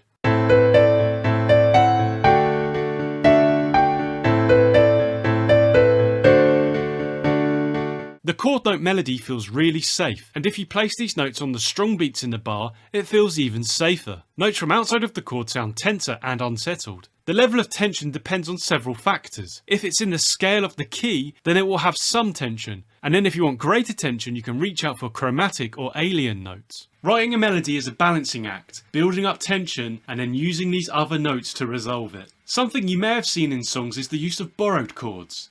This is where we take chords from a parallel key and use them in our current key. A parallel key has the same root or tonic note, so with our examples in the key of A Dorian, we could borrow from A major, A minor, A mixolydian, etc. This introduces chromatic notes to the song that are outside of the existing key. These tense alien notes can be very noticeable in your melodies. But as discussed earlier, if we use chord notes, then they feel safer. Look at the following example with the chords 1, 4, flat 6 and 7. There is a single chromatic note F. It is the only chromatic note used. It falls on beat 2 of the third bar, so it is not prominent and features in the underlying borrowed chord F major. Have a listen to how something feels different with this chord and note, and yet it doesn't sound out of place.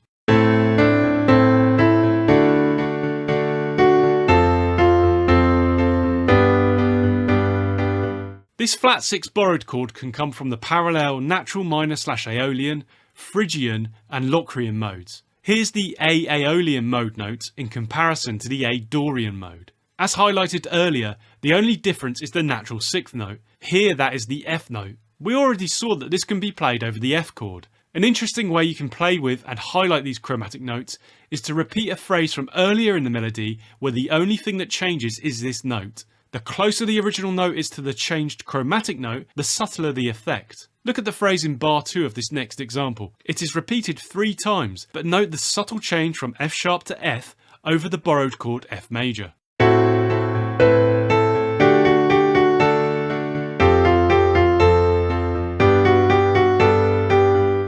As mentioned earlier, this flat 6 chord can also be borrowed from the parallel Phrygian mode. If we compare A Phrygian with our key of A Dorian, then you can see that there are 2 notes that are different, F and B flat. Using this, we could expand on our phrase over the F chord to incorporate both of these notes. Here's the last example altered to accommodate this change. Listen to the difference the flat 2 note brings, and how it is tenser because it isn't in the underlying F major chord.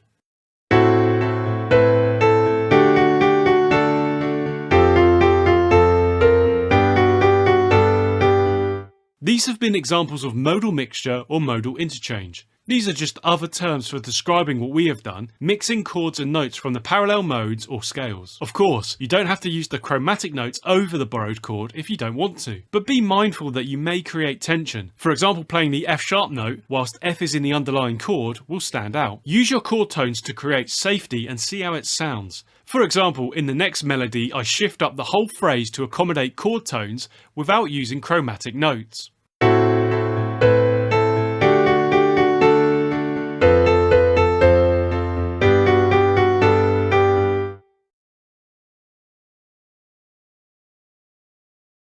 I've written a melody for it here. This uses techniques and ideas that we've discussed throughout. The bridge section has a melodic solo part. Never forget that a melody can be used as a solo for guitar or any other instrument. It can be the whole solo or connect other licks and riffs. Follow along, listen to the melody, and then have a go at writing your own Dorian melody.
Now it's time to talk about riffs. A riff is a short, repeated, memorable musical phrase. Although strongly associated with rock music and the guitar, a riff can be played in any genre and on any instrument. The majority of riffs are between 1 and 4 bars in length. Any longer can sound like a melody or solo. All riffs are repeated. This is an essential part of the riff and how they hook themselves into the listener's mind. You could also call them a motif, that is, a musical idea that repeats. A riff can define a song. The first thing you hear in many songs is a riff, and they are the core part of many massive hits.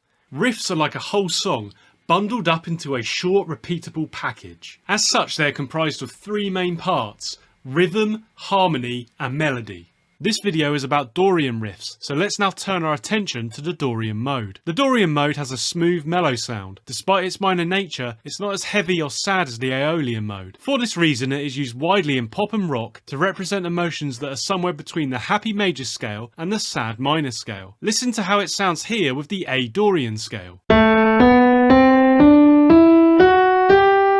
I'll use the A Dorian mode now to demonstrate some different riff ideas. A Dorian is a guitar-friendly key. You can play any of the open strings without being out of key. As such, it can open up all sorts of easy-to-play riff ideas. Almost anything can be a riff, but for ease I'm going to break them into a few categories here to help you think about different riff approaches. The sound or genre that you are aiming for may dictate the riff styles that you prefer. As always, trust your ear and go with it. Let's start with some interval-based riffs. An interval is simply the distance between 2 notes. Intervals are the building blocks of chords and scales. As such, they are a great point to construct a riff from. The bulk of guitar riffs are played on the lower 3 strings. The E, A and D strings have power and authority associated with bass notes, as the bass generally defines the harmony above it. Denser strings also produce more volume. Because of this, I'll focus on these lower registers in the examples. If you are working with a scale, such as A Dorian here, you can experiment by playing 2 notes in the scale that create an interval you like the sound of.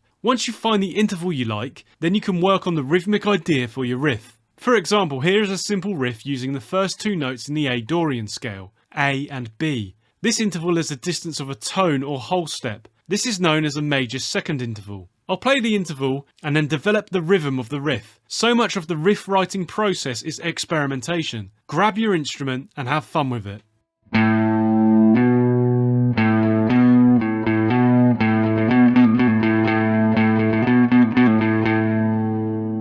Intervals can be played horizontally like we just saw. This is what you would find in a melody, or you can stack them vertically. That is when both notes are played at the same time. This is how chords are created. In the next example, I'll play the intervals at the same time. Listen to how this changes the sound. Each interval will have an open A note in it. Repeating a note like this in a riff is known as a pedal note. I'll discuss this in more detail later. Look out again for the development of the rhythm in this example.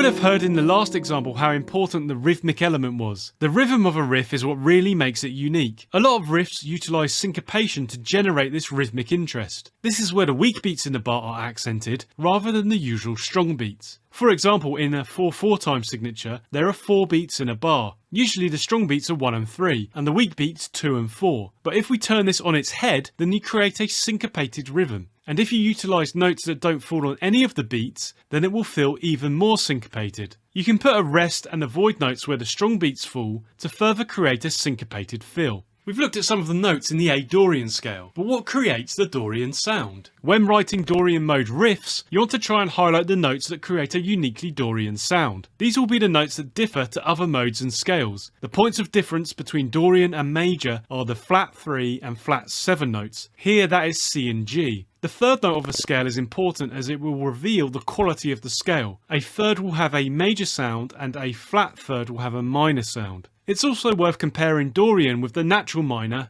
/ Aeolian scale. In relation to the major scale, that has the notes 1, 2, flat 3, 4, 5, flat 6 and flat 7. The point of difference here is the natural 6th note. This also separates Dorian from other minor scales. So 2 notes we really want to focus on are the flat 3 and the 6. In the key of A Dorian, this would be the notes C and F sharp. Here's an example focused around C and F sharp and also using other A Dorian notes in the same position on the guitar. Listen to the hammer-on from F sharp to G, and then the same rhythm when moving from C to D. A is also the lowest note in the riff, which reinforces its role as the root or tonic.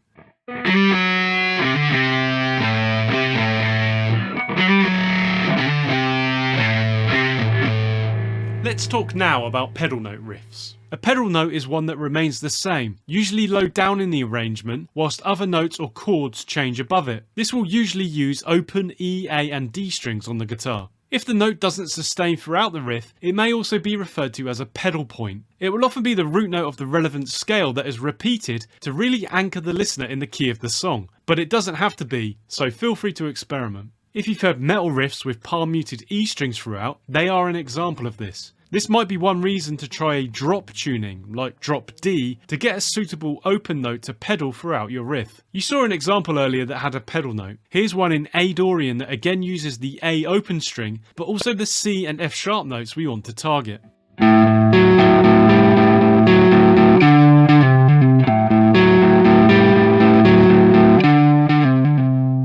A drone riff is very similar to a pedal note riff, but the repeated note is usually higher in the register than the rest of what you are playing. People will often use drone when referring to a single tone that runs through an entire piece of music, not just a riff. This is an essential part of Indian classical music. You'll hear a drone idea in Good Riddance by Green Day, with a high D note played during every single chord. Whether you choose to use pedal note, drone, or any other term for these riffs, they will always have a single note running through them. In this next example, the open D note is used throughout the riff.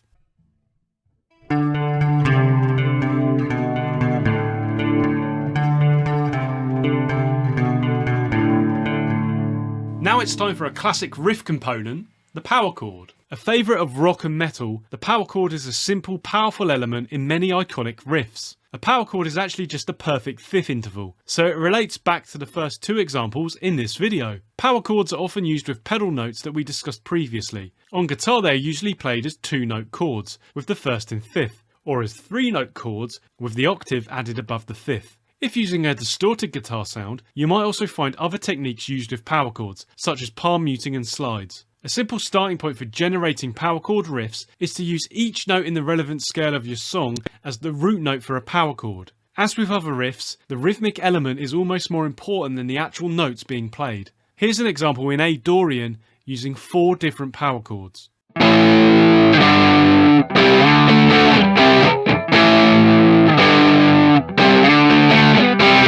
The power chord riff leads us nicely into the full-blown chord riff. As the name suggests, this is simply combining full chords into a riff. This is where the lines between chord progression and riff can become blurred. But as discussed earlier, the riff will be shorter and more rhythmically driven than a chord progression. Chord-based riffs are easy to have a go at. Just pick one or more chords from a key and start experimenting with the rhythm. For example, here are the diatonic chords in the key of A Dorian. A simple and popular chord progression uses the 1-chord A minor and the 4-chord D major. Let's take these chords as the basis of our riff. You can use simple chords like this, but you are not limited. Different chord types can open up interesting sounds, and on the guitar they can be the simple addition or taking away of a finger. This can add rhythmic elements that help elevate us beyond the chord progression. In the next example, I explore this idea by using sus4 versions of A and D. The rhythmic variations are short enough to feel like a riff and not a chord progression.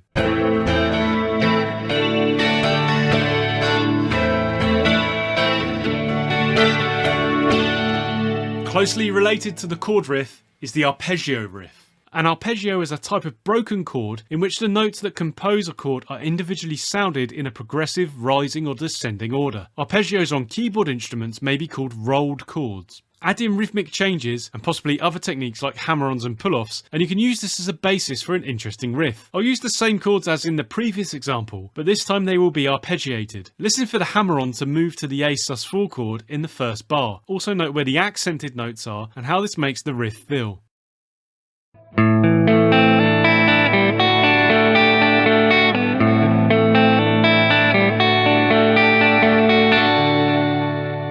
So far we've only been using notes that are in the Dorian mode, but you don't have to box yourself in like this when creating riffs. You can reach for any notes that you like the sound of. This introduces the idea of modal mixture or modal interchange. This is where you use notes from parallel scales within your riffs. Parallel scales have the same root note as the scale you are using. For example, we are using A Dorian here, so parallel scales would include A major, A mixolydian and A harmonic minor, amongst others. A lot of riffs aren't considered in this level of detail and created more spontaneously. I'd recommend going for this approach to begin with and just reach for notes and sounds that you like. The short nature of a riff won't usually undermine the tonal centre of your song, but you can also be more deliberate and target certain chromatic notes. I'll attempt this in the next example. It is very similar to an earlier riff that targets the key A Dorian notes, C and F sharp. This time I'll also utilise the chromatic F note to allow us to reach from G to E in the descending half step nature.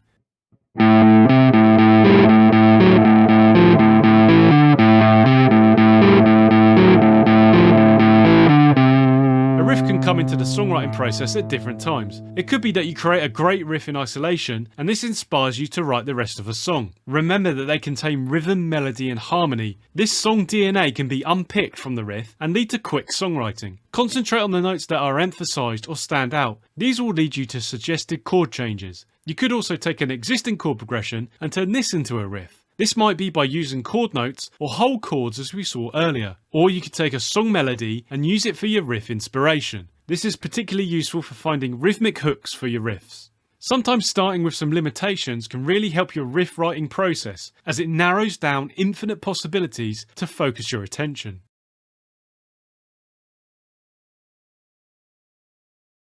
It currently has a simple intro that alternates from A minor to D major. This is in order to establish the tonal centre of the song. I want a nice simple riff here to introduce the song and lead to the verse. It will use notes from the chords A minor and D major in order to do this. It ends on an F sharp note in an arpeggiated manner. This is because F sharp is in the D major chord and also this is the root note of the first chord in the verse. Have a listen to how the riff sounds as well as the rest of the song. I hope this will inspire you to have a go at writing your own Dorian riffs.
Next up is the Mixolydian mode.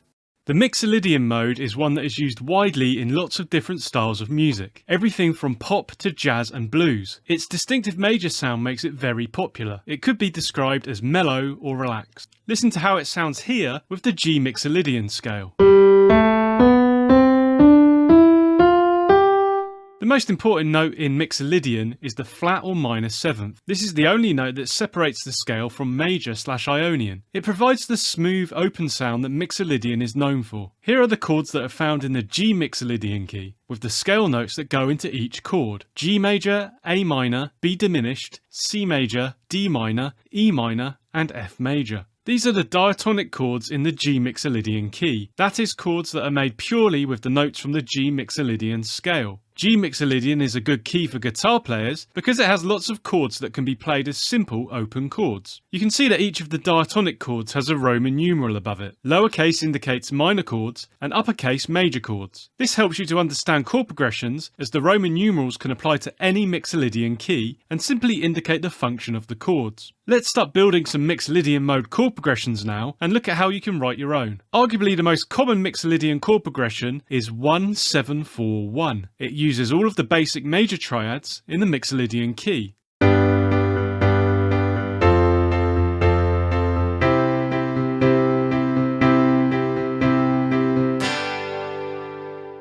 This is the best known Mixolydian progression. It is used extensively in classic rock songs, and it is easy to see why. The first reason is it uses all major chords, which means on guitar it can easily be played by using open or bar chords. Therefore, many guitarists will come across this progression by simply practicing playing major chords. From a theoretical level, the progression also works well. Starting on the 1 major chord clearly defines that you are in a major mode. Moving to the 7 chord then strongly plays the flat 7 note as the root of this chord. So within the first 2 chords we have defined our progression as clearly Mixolydian. The descent from 7 to 4 and then to 1 contains root notes that are a perfect 4th interval apart from one another. This provides a nice symmetrical resolution to the progression. You may also see these 3 chords in a different order within a progression, so feel free to experiment. Another popular Mixolydian chord progression is similar in structure as the first progression you saw, but this time I introduced the minor 5 chord. Let's see how using a minor chord changes the feel of the progression this time.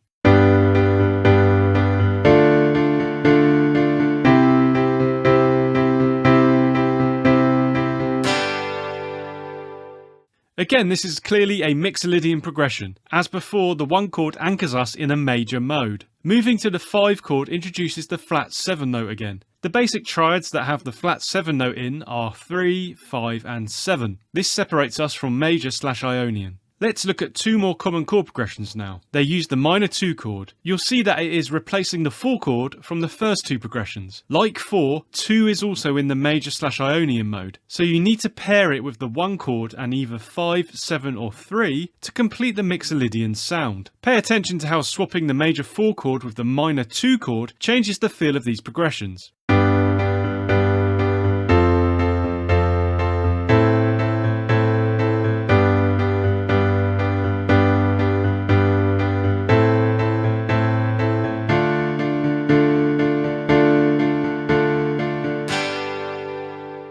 The last remaining minor triad is 6. This chord is the same in major and Mixolydian keys, so you will need to use a chord with the flat 7 note in it to show that you are using Mixolydian. The 6th chord is also the relative minor of the 1 chord. That means it shares 2 notes with the 1 chord, and as such can be a useful substitution for the 1 chord in your progressions. It also means that they sound nice played one after the other. Here's an example that brings this all together.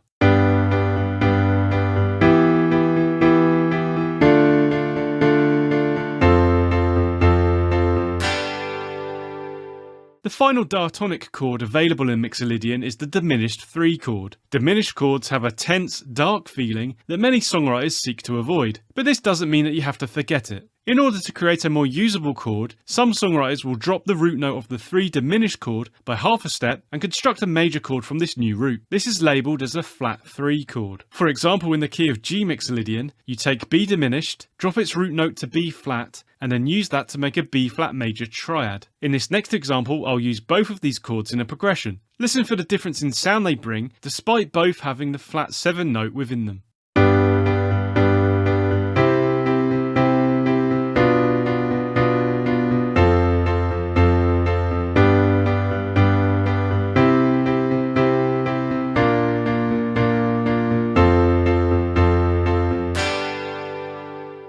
Another term that applies here is modal mixture or modal interchange. This is when you take a chord from a parallel key and use it in your progression. You can usually feel and hear when this has happened, as there is a sense that something has changed. This is only a brief change, too short to call it a modulation or key change. We then go back to diatonic chords from the key. A parallel key is any which has the same root or tonic note. For example, we're using G Mixolydian, so parallel keys would include G major, G Dorian, G Phrygian, etc. So the flat 3 chord can also be considered as a borrowed chord from the parallel minor, Dorian and Phrygian keys. They don't have to be modes of the major scale. You can also reach out to more exotic keys like harmonic minor or Phrygian dominant. Any chord that you like from the parallel key can be used, although you will see some used more commonly than others. This is a hugely powerful technique for your chord progressions and songs. The potential options for borrowed chords is huge, providing you with almost infinite ways to colour and alter your progressions. My recommendation when dipping your toe into these waters is to build up a Mixolydian scaffold in your song first to establish the tonal centre. This would focus primarily on chords 1, 5 and 7, then bring in your borrowed chord for a short time before moving back to diatonic chords. Another popular chord in Mixolydian progressions is the flat 6, borrowed from Phrygian, minor and Locrian. This opens up yet another major chord to use in your progressions. This is a common approach to Mixolydian, creating entirely major song sections. On guitar, this allows you to play all bar chords, which lends itself well to rock. Listen to this in the next example. First up, I'll play the flat 6 to appreciate the sound of this chord. Then I'll play flat 6 and flat 3 after each other. Listen to how bright and positive these all major sections sound.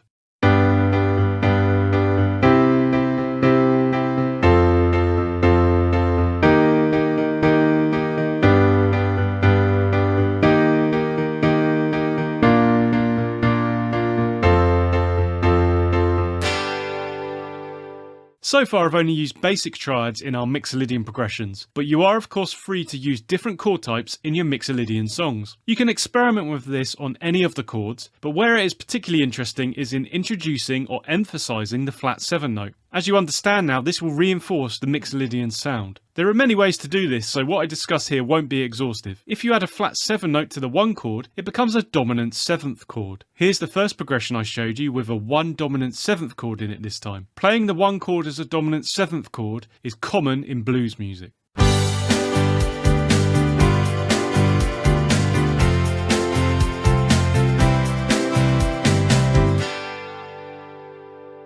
The 4 chord can be played as a sus4 chord. This removes the 6th note of the mode from the chord and replaces it with the flat 7th. Let's add this to our progression with the dominant 7th.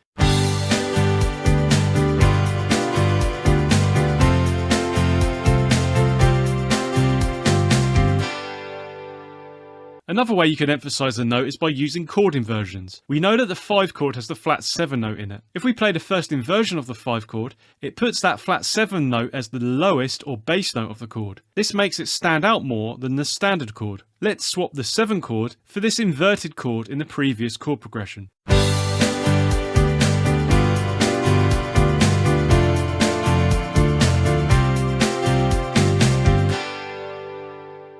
You may have noticed that every progression has so far been using 1 chord per bar. This is not typical for a whole song, as it becomes quite predictable. Chords can be played for as long or as short as you like. You can mix them up to create rhythmic, riff-like sequences. In a band setting, you also have to consider what other instruments are playing and how your chord progression will complement them. Maybe there's a rhythm that runs through your song and your chord progressions match this. I'll now put some of what we've discussed into a full song example. There are a few things to note before we begin. The song is in the key of G Mixolydian, has a tempo of 142 BPM and a rough AABA structure at its core. It has an intro that sets the scene for the song. It starts on the dominant 7th 1 chord to have that initial bluesy edge. It also utilises flat 6 and flat 3 chords to add some major tension. The rate of chord change is set up here and features throughout the song. It creates a syncopated feel by changing half a beat before the end of bar 1. Then the offbeat chord changes continue, which really moves the song along in an interesting way. The A section or verse utilises some of this syncopated feel in the chord changes. The verse part uses minor 7th, sus4 and first inversion chords to provide a smooth, relaxed feel. This is all repeated twice before the song goes into the B section or chorus. This is a much more straightforward Mixolydian section with 1 chord per bar for the most part. The chords are all major or dominant 7th to separate it further from the other parts of the song. Then another A section is heard before the intro returns as an outro. The first 8 bars are the same as the start of the song, but the final 4 bars are added on for the finish. A rising bass line is created through the use of borrowed chords and inversions. I used the borrowed major 5 chord at the end of the song to provide a jarring feeling of the G major key before ending on the 1 chord.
Now I'll show you how to write a melody for your song. The most important note in Mixolydian is the flat or minor 7th. This is the only note that separates the scale from major/Ionian. It provides the smooth, open sound that Mixolydian is known for. Because the flat 7 note is further away from the tonic or 1 note than in major, Mixolydian has a more relaxed sound that doesn't feel like it wants to resolve as strongly as the major/Ionian scale. Here's a 2-bar G Mixolydian melody with the flat 7th note F in it. I'll play it once so you can hear the relaxed flat 7. Then in bars 3 and 4, I'll repeat the melody, but I'll use the 7th note from the G major, F sharp. Listen to how it has a much stronger pull to the tonic/root note.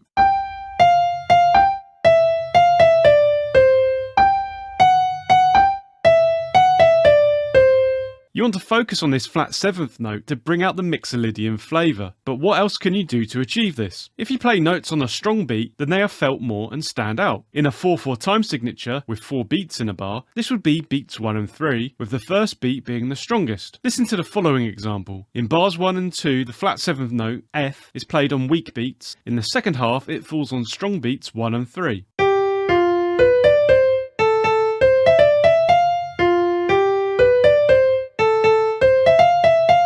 I want to give you a few basic melody tips now. These aren't exclusive to the Mixolydian mode, but can help you to think about melodies generally. The main tip would be to keep it simple. In most styles of music, vocal melodies are repetitive, simple, and cover a limited range. Don't overcomplicate your melodies and you won't go far wrong. For example, look at this basic melody in G Mixolydian.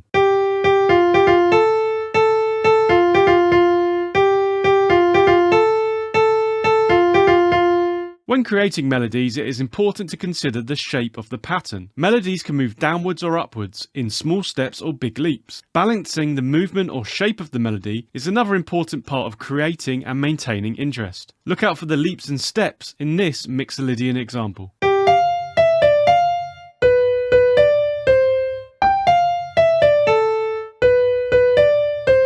I said that placing a note on strong beats can make it stand out. Another thing that can highlight a particular note is making it the highest note in a phrase. This could be used to highlight a key note in your Mixolydian melody, or if you have lyrics, it could be to showcase an important word. It's also important to experiment with and vary the rhythm of your melodic phrases. You can take inspiration from other songs you like, copying the note lengths and fitting in your choice of notes. In this next example, I'll end each phrase with the flat 7th note, F, that was highlighted as being key to the Mixolydian sound. I'll also use a variety of note lengths to create sections that feel high-paced and others that feel more relaxed. Consider mixing up note lengths in your own melody in a similar way.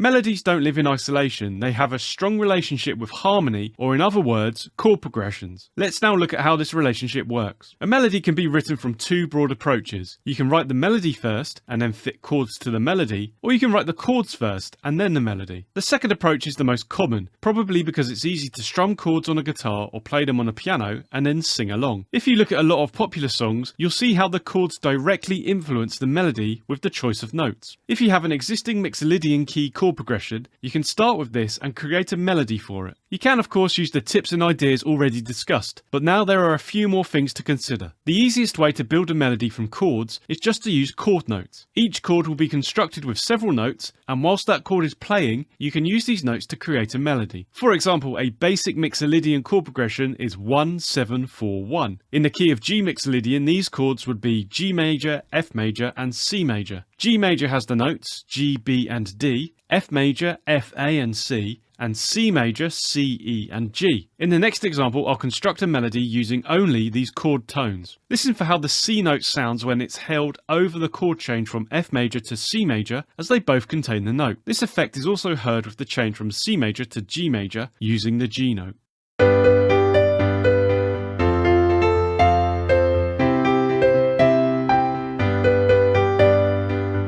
Now I'll use the same chord progression and melodic rhythm, but instead of chord notes, I'll use the other notes from the G Mixolydian mode.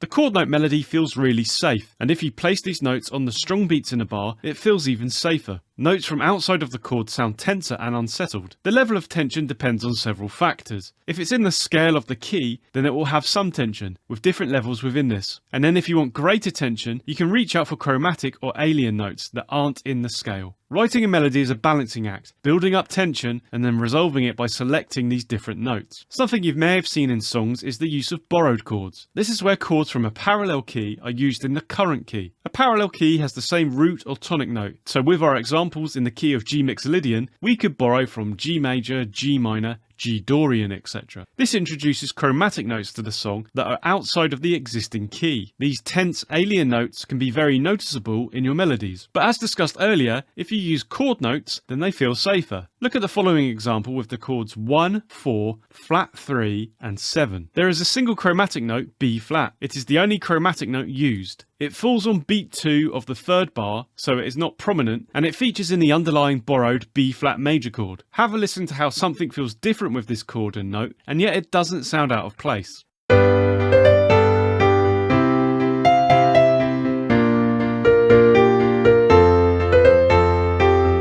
The flat 3 chord can be borrowed from the parallel, natural minor / Aeolian, Dorian and Phrygian modes. If you compare G Aeolian with the key of G Mixolydian, then you can see there are two notes that are different, B flat and E flat. Using this, you could expand on the phrase over the borrowed B flat major chord to incorporate both of these notes. Here's the last chord progression example with both of these notes played over the flat 3 chord. Listen to the difference the E flat note brings, and how it is tenser because it isn't in the underlying B flat major chord.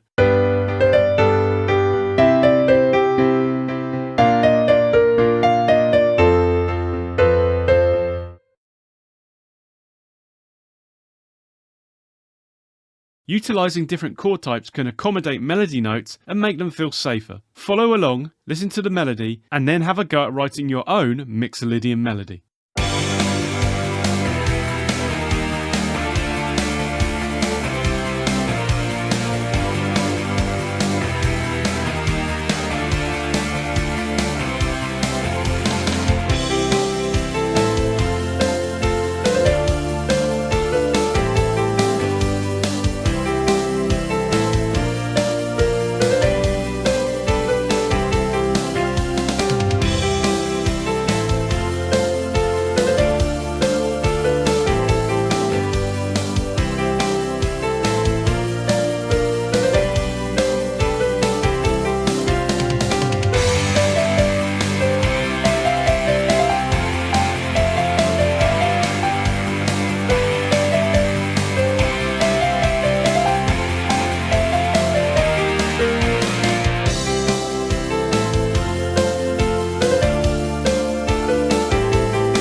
Now it's time to talk about riffs. A riff is a short, repeated, memorable musical phrase. Although strongly associated with rock music and the electric guitar, a riff can feature in any genre and be played on any instrument. The majority of riffs are between 1 and 4 bars in length. Any longer can sound like a melody or solo. All riffs are repeated. This is an essential part of the riff and how they hook themselves into the listener's mind. You could also call them a motif. That is, a musical idea that repeats. A riff can define a song. The first thing you hear in many songs is a riff, and they are the core part of many massive hits. Riffs are like a whole song, bundled up into a short, repeatable package. As such, they are comprised of 3 main parts: rhythm, harmony, and melody. I'll use the G Mixolydian mode now to demonstrate some different riff ideas. G Mixolydian is a guitar-friendly key. In standard tuning, you can play any of the open strings without being out of key. As such, it can open up all sorts of easy-to-play riff ideas. Almost anything can be a riff, but for ease I'm going to break them into a few categories here to help you think about different riff approaches. The sound or genre that you are aiming for may dictate the riff styles that you prefer. As always, trust your ear and go with it. Let's start with some interval-based riffs. An interval is simply the distance between 2 notes. Intervals are the building blocks of chords and scales. As such, they are a great point to construct a riff from. The bulk of guitar riffs are played on the lower 3 strings. The E, A and D strings have power and authority associated with bass notes, as the bass generally defines the harmony above it. Denser strings also produce more volume. Because of this, I'll focus on these lower registers in the examples. If you're working with a scale, such as G Mixolydian here, you can experiment by playing 2 notes in the scale that create an interval you like the sound of. Once you find the interval you like, then you can work on the rhythmic idea for your riff. For example, here is a simple riff using 2 notes in the G Mixolydian scale, F and G. This interval is a distance of 1 whole step or 2 semitones. This is known as a major second. I'll play the interval and then develop the rhythm of the riff. So much of the riff writing process is experimentation.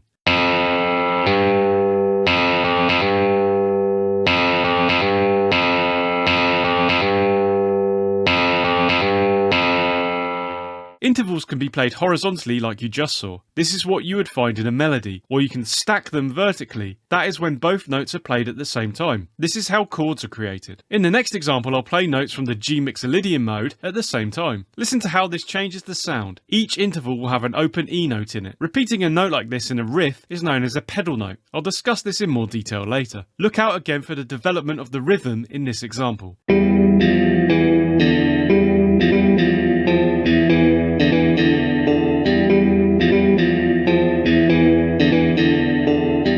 You will have heard in the last example how important the rhythmic element was. The rhythm of a riff is what really makes it unique. A lot of riffs utilise syncopation to generate this rhythmic interest. This is where the weak beats in a bar are accented rather than the usual strong beats. For example, in 4/4 time signatures, there are 4 beats in a bar. Usually the strong beats are 1 and 3, and the weak beats 2 and 4. But if we turn this on its head, then you create a syncopated rhythm. And if you utilise notes that don't fall on any of these beats, then it will feel even more syncopated. You can put a rest and avoid notes where the strong beats fall to further create a syncopated feel. We've looked at some of the notes in G Mixolydian, but what creates the Mixolydian sound? At the beginning of the video, I showed you how the only point of difference between the major scale and the Mixolydian mode is the flat 7 note. So this note is critical to the relaxed Mixolydian sound. You also want to highlight that Mixolydian is a major sounding scale. This is heard through the use of the 3rd note, and also the root note of the scale, so you know where the tonic or home is. Here's an example that highlights these notes, G, B and F. It starts with these 3 key notes, with a hammer on from F to G as the high point. Then it descends and mixes in a few more notes from the scale. The root note G is the lowest in the riff, to highlight its role as the tonic.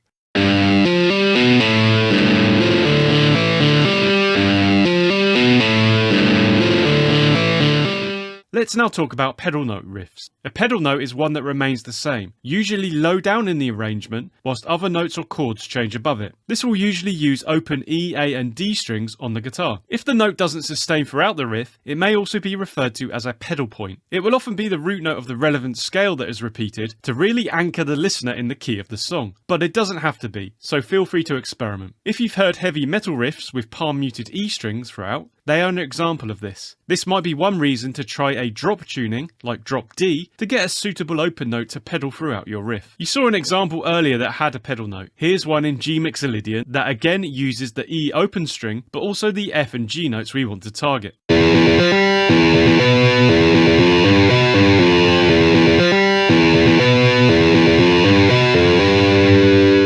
Now it's time for a classic riff component, the power chord. A favourite of rock and metal, the power chord is a simple, powerful element in many iconic riffs. A power chord is actually just a perfect fifth interval, so it relates back to the first two examples in this video. Power chords are often used with pedal notes that we discussed previously. This is particularly prevalent in metal riffs. On guitar they are usually played as two-note chords, with the first and fifth, or as a three-note chord with the octave added above the fifth. If using a distorted guitar sound, you might also find other techniques used with power chords, such as palm muting and slides. A simple starting point for generating power chord riffs is to use the notes in the relevant scale for your song, and then using each note as a root note for a power chord. As with the other riffs, the rhythmic element is almost more important than the actual chords being played. Here's an example in G Mixolydian using power chords and other single note lines.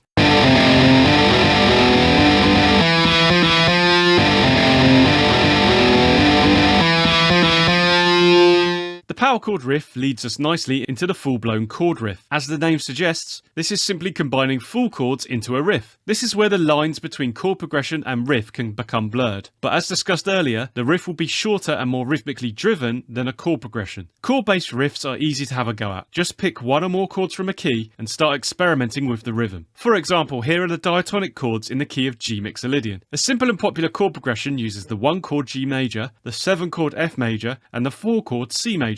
Let's take these chords as the basis of our riff. You can use simple chords like this, but you're not limited. Different chord types can open up interesting sounds, and on the guitar there can be a simple addition or taking away of a finger. This can add rhythmic elements that help elevate us beyond the chord progression. In the next example, I explore this idea by using G dominant 7th and C add 11. The rhythmic variations are short enough to feel like a riff and not a progression.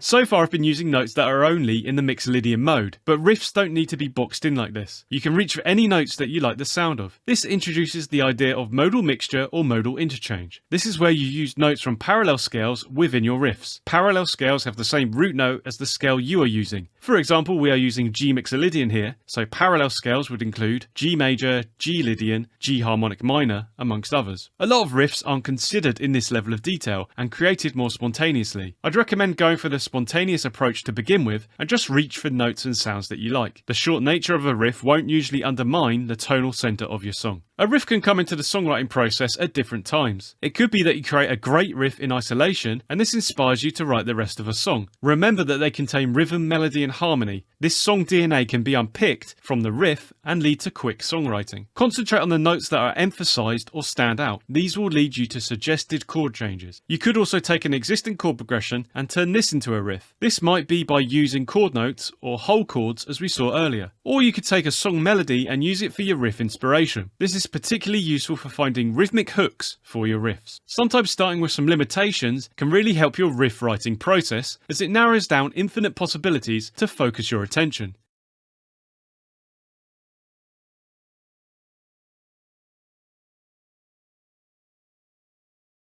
It starts with an 8-bar intro, which I want to create a riff for. I've used mainly chord notes in the riff, with a few extra scale notes. The first 2 bars of the riff set up rhythmic patterns that repeat throughout. The first chord, G dominant 7th, is a G major chord with an F note added, so I begin the note with F and G notes. You can see that the chord changes just before the end of bar 1, and I reflect the chord changes by always changing notes in the riff as the chords change. The second bar uses arpeggios of the E minor and E flat major chords, and repeating the same rhythm but dropping 2 notes by half a step provides a nice flavour of the chords that play. Then the whole riff repeats, but the 4th bar changes the notes to reflect the C major and B flat major chords. The first 4 bars then repeat entirely, but the final few notes change to reflect the F major chord that the intro ends on. Have a listen to how the riff sounds, building up repetition, as well as the rest of the song. I hope this will inspire you to have a go at writing your own Mixolydian riffs.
I'll explain the Lydian mode to you now.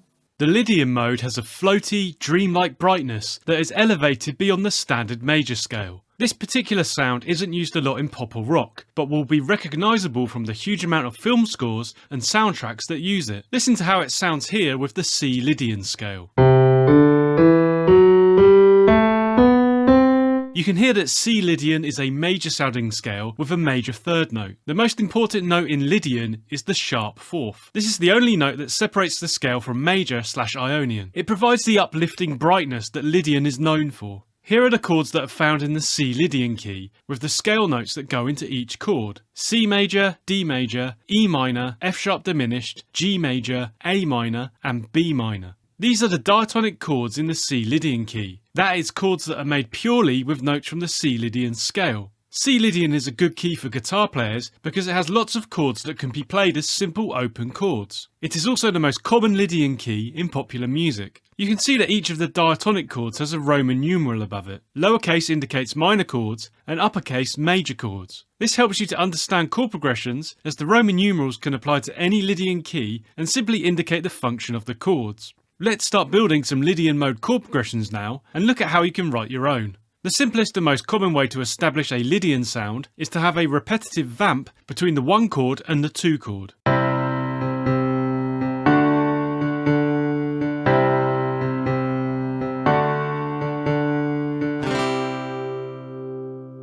The reason this simple chord progression is strongly Lydian is because it takes us from the 1 chord, which anchors the key, and then to the 2 chord, which has the sharp 4 note in it. This makes it clearly Lydian and not major/Ionian. Because it doesn't deviate from these 2 chords, there is no ambiguity in the progression. We are in Lydian. But Lydian has a big problem as a key for your songs. It is harmonically unstable. Every mode has a major scale with the same notes. For example, C Lydian and G major/Ionian. This means that they also share the same pool of 7 chords. They just have different Roman numerals because they are in a different order. This makes modal chord progressions harmonically unstable. Depending on what chords you focus your progressions on, also known as the tonal center, will draw the listener's ear to a certain key. You can use the same set of chords but change what key it feels like the song is in. There is always some subjectivity with modal music as to what key you are in, but this is particularly strong with Lydian. This is because the 5 chord in Lydian, which generally has an important role in major sounding chord progressions, is the 1 chord in its relative major scale, and the 1 chord is the same as the 4 chord, another important chord in major progressions. For example, in C Lydian, 1 to 5 uses C major and G major. In G major, this would be 4 to 1. This instability means that the use of the 5 chord in Lydian can very easily begin to sound like the tonal center and pull your progression into major. Listen to how this sounds with the following example.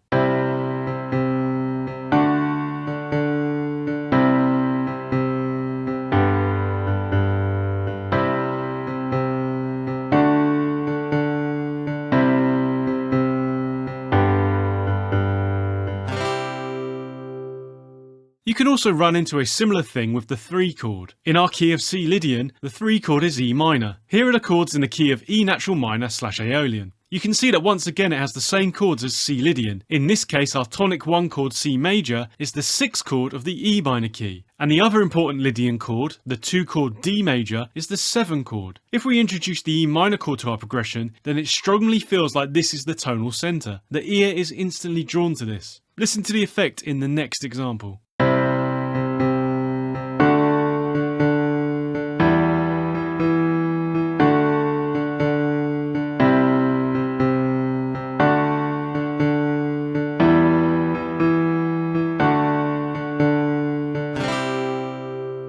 This Lydian instability can be considered in other ways as well. It's unstable because the raised 4th and the tonic, or first note of the scale, creates a tritone. Tritones are a series of 3 whole note intervals that are found in diatonic scales. Tritones create tension that wants to resolve to the next stable interval. In a typical major scale, the tritone is between the 4th and 7th scale degrees. This tritone resolves perfectly to the 1st and 5th scale degrees, the 2 most stable notes of the scale. However, because Lydian's tonic note is part of the tritone, the only resolution we get is when the 4th scale degree moves up, to the 5th scale degree. This creates a partially resolute sound, creating an open, floating sense of mystery that never entirely feels resolved. This 5th note features in the 3 and 5 chords we explored, which goes some way to explain why they feel like the tonic when they are featured. You can of course use this confusion to your advantage. If you like the ambiguous nature of this, then use it in your song and don't worry about it. Here's an example with both of these chords, and also a first inversion 2 chord. Where do you think the tonal centre is here?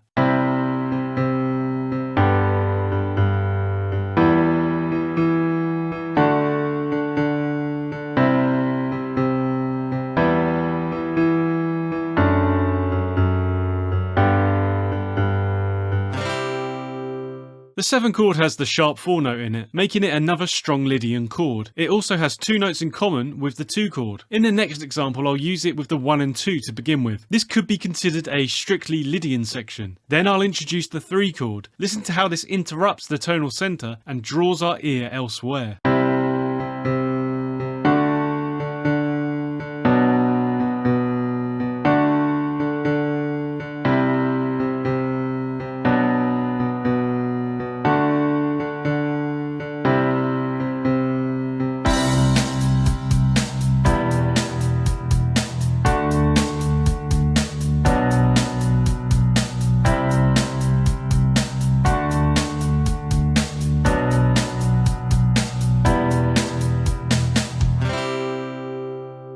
We've seen the problems with the Lydian mode, but what can we do with our chord progressions to overcome this? The easiest thing to do is to avoid the 3 and 5 chords. This will avoid the use of the 5th note in the scale, apart from in the tonic 1 chord. But assuming you want to use a wider range of chords, what else can you do? You can use the tonic note as a pedal note that is played as the lowest note in every chord. This will utilise inverted chords and other slash chords. This will constantly drive the ear back to the tonic of Lydian and not allow it to stray so easily elsewhere. If you're playing in a band situation, you could get the bass player to constantly come back to the tonic note over all chords in order to create a similar effect. Listen to this in the next example. The first 8 bars have a standard approach. On repeat, the bass is playing a constant C note. How do you think this affects the tonal centre of the piece?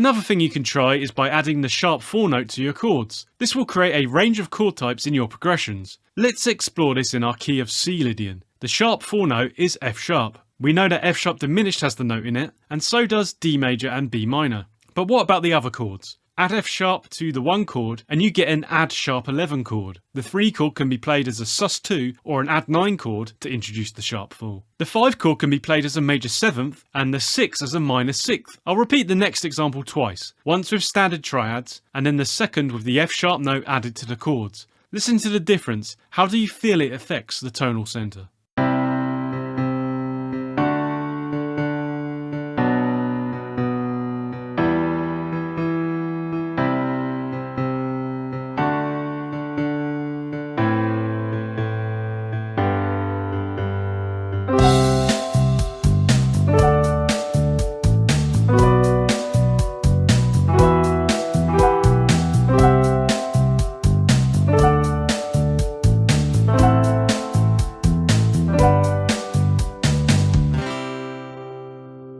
Most songs that actually use Lydian will only use it for part of the song. You can now understand the reason for this. But how would this work in practice? The simplest and most obvious move is between Lydian and the major scale that begins on the 5th note of your chosen Lydian scale. This is because you use the same scale notes and same chords, and therefore the change will be seamless. You just need to make sure you have distinct Lydian feeling sections. For example,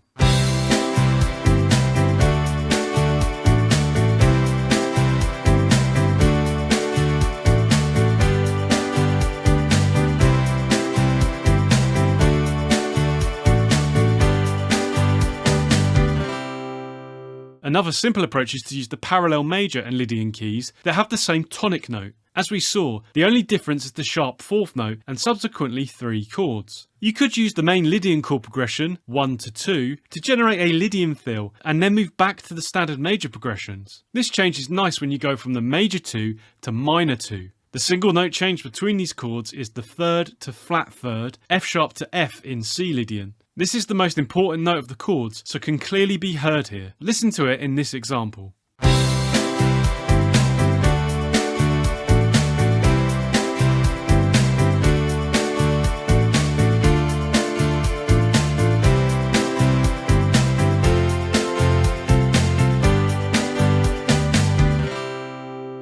You could also look at this from the other end and just have a major key song that brings in the major 2 chord as a borrowed chord. This can be called modal mixture or modal interchange. This is extremely common in Lydian songs for the reasons I have outlined in this video. This just scratches the surface of what you can do with Lydian, but hopefully will inspire you to experiment with this interesting mode. I'll now put some of what we've discussed into a full song example. There are a few things to note before we begin. The song utilises first and second inversions.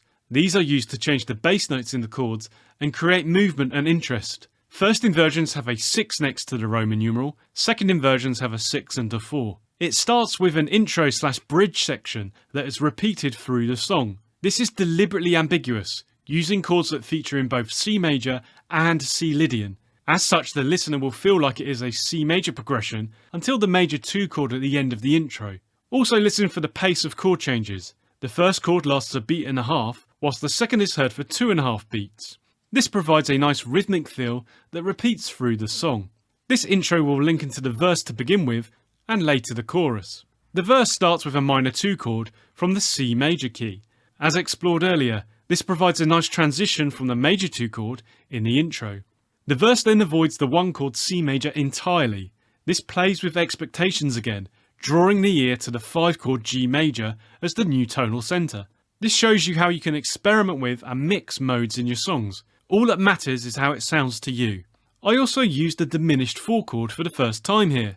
It is played as a minor 7 flat 5 or half diminished chord, providing a subtler sound than the full diminished. This provides a strong pull to the G major chord, further suggesting its new role as the tonic. This whole thing is repeated twice. The only thing that changes is the final beat of each 4-bar sequence. First up, it uses G dominant 7th. This is again borrowed from the C major key and would typically draw us back to the 1 tonic chord.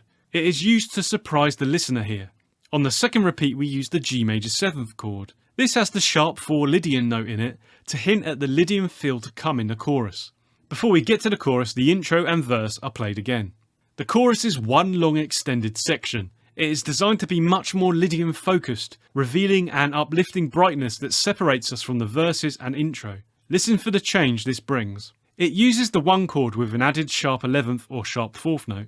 Pairing this with the standard 2 chord is designed to evoke Lydian brightness. Other chords that feature also use the F sharp note in them to highlight this sound. Some are played as inversions. Again, this is to put the F sharp note in the bass to further highlight them. The chorus has an unusual 14-bar length. This is designed to sound like it interrupts the song, breaking an established 4-bar repetition of sections. It leads into a reprise of the intro chords as an outro before ending on the C add sharp 11 chord. Is this in G major? Is it in C Lydian or C major? Does it even matter? Have a go at experimenting with Lydian in your own songs and see how you get on.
Now I'll show you how to write a melody for your song. If you want to write a Lydian mode melody, then you need to understand the notes that go into the Lydian mode. The major scale is an excellent point of comparison for all other scales and modes. If I label the major scale, also known as the Ionian mode, with the scale degrees 1, 2, 3, 4, 5, 6 and 7, then the Lydian mode would have the scale degrees 1, 2, 3, sharp 4, 5, 6 and 7. When writing Lydian mode melodies, you want to try and highlight the notes that create a uniquely Lydian sound. In this case, it is very obvious which note this is. The only note of difference with the major scale is the sharp 4. Let's look at an example now to explore the mode further. C Lydian has the notes C, D, E, F sharp, G, A and B. You saw that the sharp 4 note is critical for the Lydian sound. The third note is also important because it indicates that this is a major sounding scale. Here's a very simple melody that highlights the third and sharp 4th notes, E and F sharp.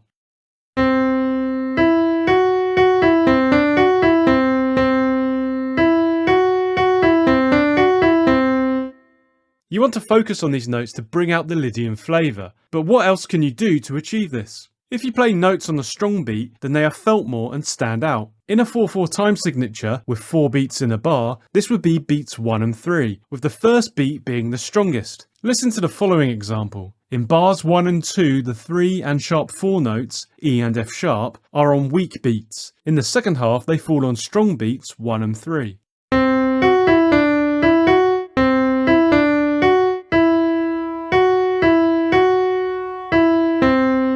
Lydian is an interesting mode that can cause a few problems for songwriters. This is because it is harmonically unstable. Every mode has a major scale with the same notes. For example, C Lydian has the notes C, D, E, F sharp, G, A and B. And G major / Ionian has the notes G, A, B, C, D, E and F sharp. It's unstable because the raised 4th and the tonic or first note of the scale create a tritone. Tritones are a series of 3 whole note intervals that are found in diatonic scales. Tritones create tension that wants to resolve to the next stable interval. In a typical major scale, the tritone is between the 4th and 7th scale degrees. This tritone resolves perfectly to the major scale's 1st and 5th scale degrees, the 2 most stable notes of the scale. However, because Lydian's tonic note is part of the tritone, the only resolution you get is when the 4th scale degree moves up to the 5th scale degree. Here's the tritone notes in C Lydian, C and F sharp, followed by the 5th note G.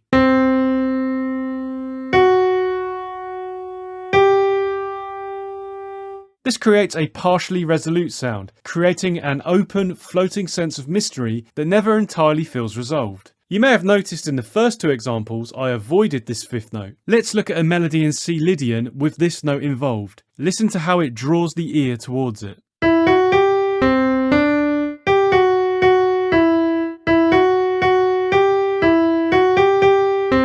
The last example showed you how important the tonal centre of Lydian melodies is. It can easily begin to feel like you are in the major scale with the 5th note as its first note. This is because it provides strong resolution and a feeling of being the home or tonic. Always be mindful of this note if you are trying to create a distinctly Lydian melody. If in doubt, you can avoid it entirely. When creating melodies, it is also important to consider the shape of the pattern. Melodies can move downwards or upwards, in small steps or big leaps. Balancing the movement or shape of the melody is another important part of creating and maintaining interest. Look out for the leaps and steps in this Lydian example.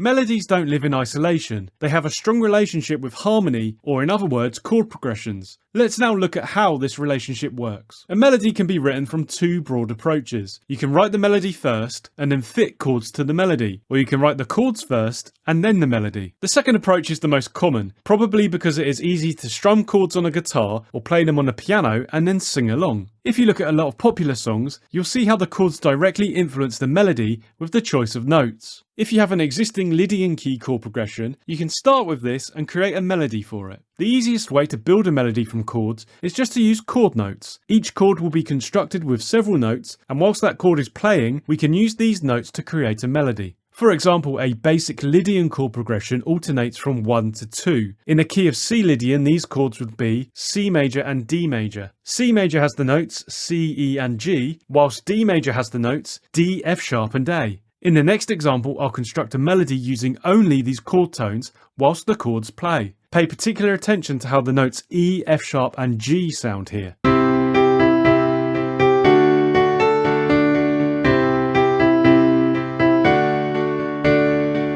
Now I'll use the same chord progression, but instead of the chord notes, I'll use the other 4 notes from the C Lydian mode for our melody.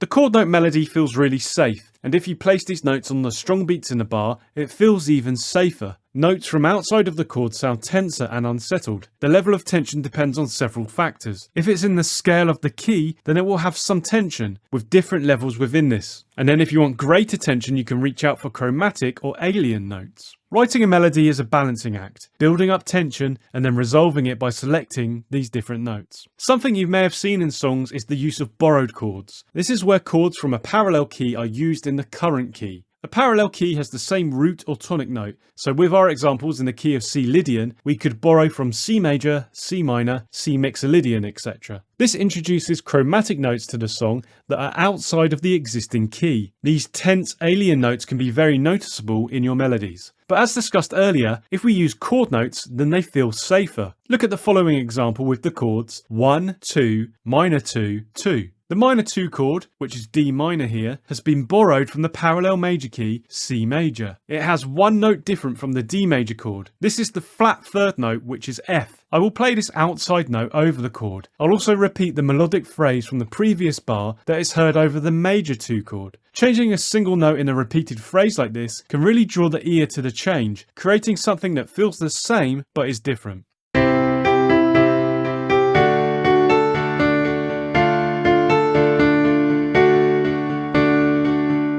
This has been an example of modal mixture or modal interchange. These are just other terms for describing what I have done, mixing chords and notes from parallel modes/scales. Of course, you don't have to use the chromatic notes over the borrowed chord if you don't want to, but be mindful that you may create tension. Use your chord tones to create safety and see how it sounds. In the next example, I shift down the second part of the phrase over the minor 2 chord without using chromatic notes. Also listen to how I hold the A note across the chord change from bar 3 to 4. Both of these chords have an A note, so this creates a pleasing sound.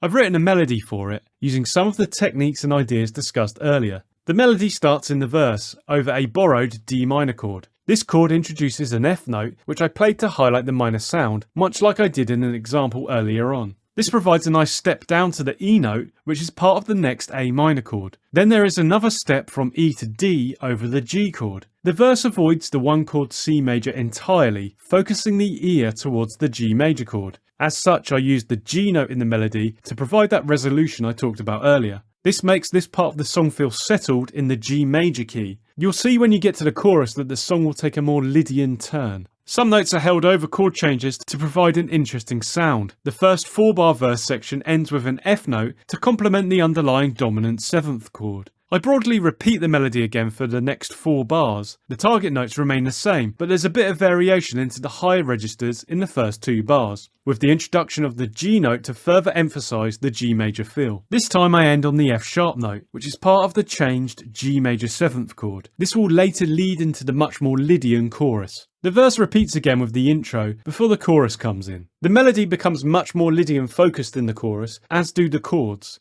You can see the notes begin to focus heavily on F sharp and E, the sharp 4 and 3rd notes that have featured throughout this video. Listen to how there is a shift in feel and sound here. A rising nature in the chord progression is matched by a rising melody up to the B note. The first 4 bars also exclusively feature chord notes, cementing the feeling of home and safety. The second 4 bars follow similar rhythmic patterns and use more chord tones. Some octave leaps feature over the A minor 6 chord to provide a bit of drama, but as they are the chord root note, it isn't too unsettling. Also note that no fifth note G features anywhere in the chorus, even over the G major 7th chord. This is to maintain the Lydian focus. The first 4 bars then repeat again, where a new motif is introduced over the C add sharp 11 and D chord. This provides a nice descending pattern towards the F sharp note again, and the same melody as earlier over the E sus2 and E minor add 9 chords. The chorus ends with an extra 2 bars of C and D. The melody here changes gears, moving quickly between chord notes and non-chord notes to build towards the E note that features in the outro's first chord. Follow along, listen to the melody, and then have a go at writing your own Lydian melody.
Now it's time to talk about riffs. C Lydian is a guitar-friendly key. In standard tuning, you can play any of the open strings without being out of key. As such, it can open up all sorts of easy-to-play riff ideas. Almost anything can be a riff, but for ease I'm going to break them into a few categories here to help you think about different riff approaches. The sound or genre that you are aiming for may dictate the riff style that you prefer. As always, trust your ear and go with it. Let's start with some interval-based riffs. An interval is simply the distance between 2 notes. Intervals are the building blocks of chords and scales. As such, they are a great point to construct a riff from. The bulk of guitar riffs are played on the lower 3 strings. The E, A and D strings have power and authority associated with bass notes, as the bass generally defines the harmony above it. Denser strings also produce more volume. Because of this, I'll focus on these lower registers in the example. If you are working with a scale, such as C Lydian here, you can experiment by playing 2 notes in the scale that create an interval you like the sound of. Once you find the interval you like, then you can work on the rhythmic idea for your riff. For example, here is a simple riff using 2 notes in the C Lydian scale, C and F sharp. This interval is a distance of 3 whole steps or 6 semitones. This is known as an augmented 4th interval or a tritone. I'll play the interval and then develop the rhythm of the riff. So much of the riff writing process is experimentation. Grab your instrument and have fun with it.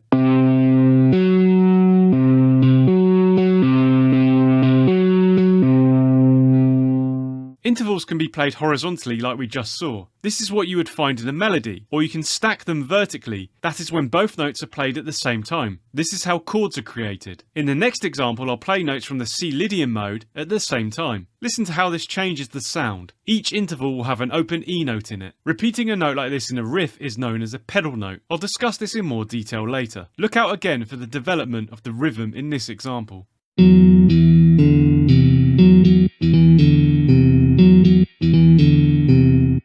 You will have heard in the last example how important the rhythmic element was. The rhythm of a riff is what really makes it unique. A lot of riffs utilise syncopation to generate this rhythmic interest. This is where the weak beats in the bar are accented rather than the usual strong beats. For example, in 4/4 time signatures, there are 4 beats in a bar. Usually the strong beats are 1 and 3, and the weak beats 2 and 4. But if we turn this on its head, then you create a syncopated rhythm. And if you utilise notes that don't fall on any of the beats, then it will feel even more syncopated. We've looked at some of the notes in the C Lydian scale, but what creates the Lydian sound? At the beginning of the video, I showed you how the only point of difference between the major scale and the Lydian mode is the sharp 4 note. So this note is critical to the Lydian brightness. You also want to highlight that Lydian is a major sounding scale. This is heard through the use of the 3rd note, and also the root note of the scale, so you know where the tonic or home is. Here's an example that highlights these notes: C, E and F sharp. It starts with these 3 key notes with a hammer on from E to F sharp as the high point. Then it descends back down to C via D. The root note C is the lowest in the riff to highlight its role as the tonic.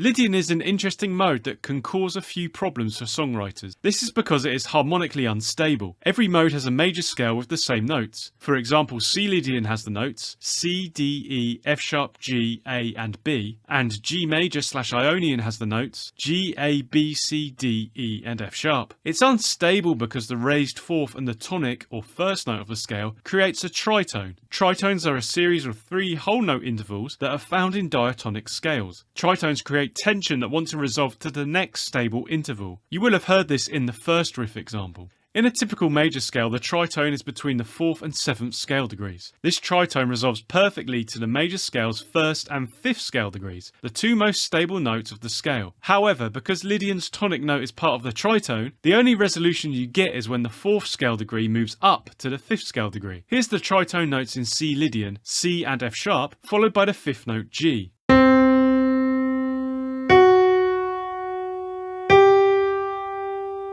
This creates a partially resolute sound, creating an open, floating sense of mystery that never feels entirely resolved. You may have noticed in the earlier examples I avoided this 5th note. Let's look at a riff in C Lydian now with this note involved. Listen to how it draws the ear towards it.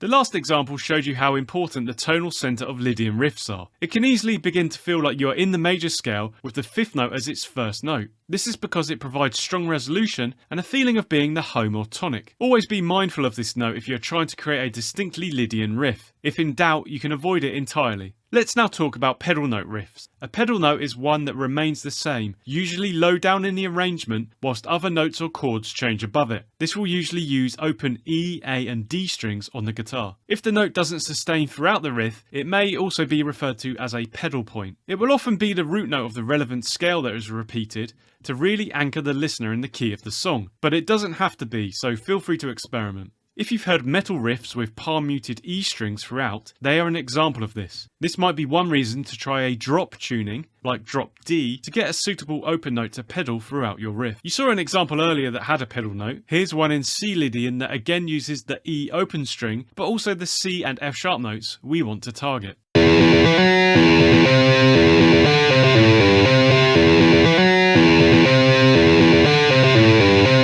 Now it's time for a classic riff component, the power chord. A favourite of rock and metal, the power chord is a simple, powerful element in many iconic riffs. A power chord is actually just a perfect 5th interval, so it relates back to the first 2 examples in this video. Power chords are often used with pedal notes that we discussed previously. This is particularly prevalent in metal riffs. On guitar they are usually played as 2-note chords with the 1st and 5th, or as a 3-note chord with the octave added above the 5th. A simple starting point for generating power chord riffs is to use the notes in the relevant scale for your song, and then using each note as a root note for a power chord. As with other riffs, the rhythmic element is almost more important than the actual chords being played. Here's an example in C Lydian using power chords and other single note lines.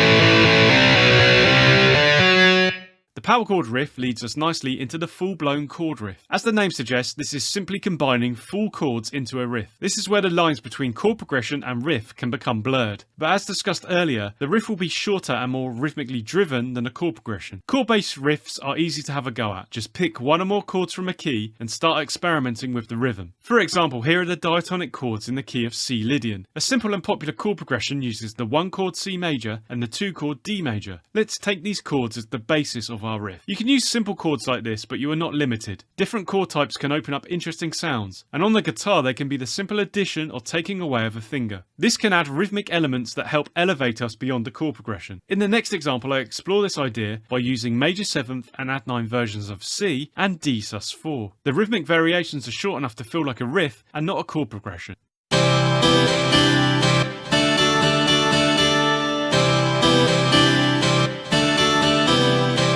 So far I've been using notes that are only in the Lydian mode, but riffs don't need to be boxed in like this. You can reach for any notes that you like the sound of. This introduces the idea of modal mixture or modal interchange. This is where you use notes from parallel scales within your riffs. Parallel scales have the same root note as the scale you are using. For example, we are using C Lydian here, so parallel scales would include C major, C mixer Lydian, and C harmonic minor, amongst others. A lot of riffs aren't considered in this level of detail and created more spontaneously. I'd recommend going for this approach to begin with and just reach for notes and sounds that you like. The short nature of a riff won't usually undermine the tonal center of your song, but you can also be more deliberate and target certain chromatic notes. I'll attempt this in the next example. It's very similar to an earlier riff that targets the key C Lydian notes E and F sharp. This time I'll also utilise the chromatic F note to allow us to reach from F sharp to E in a descending half step nature.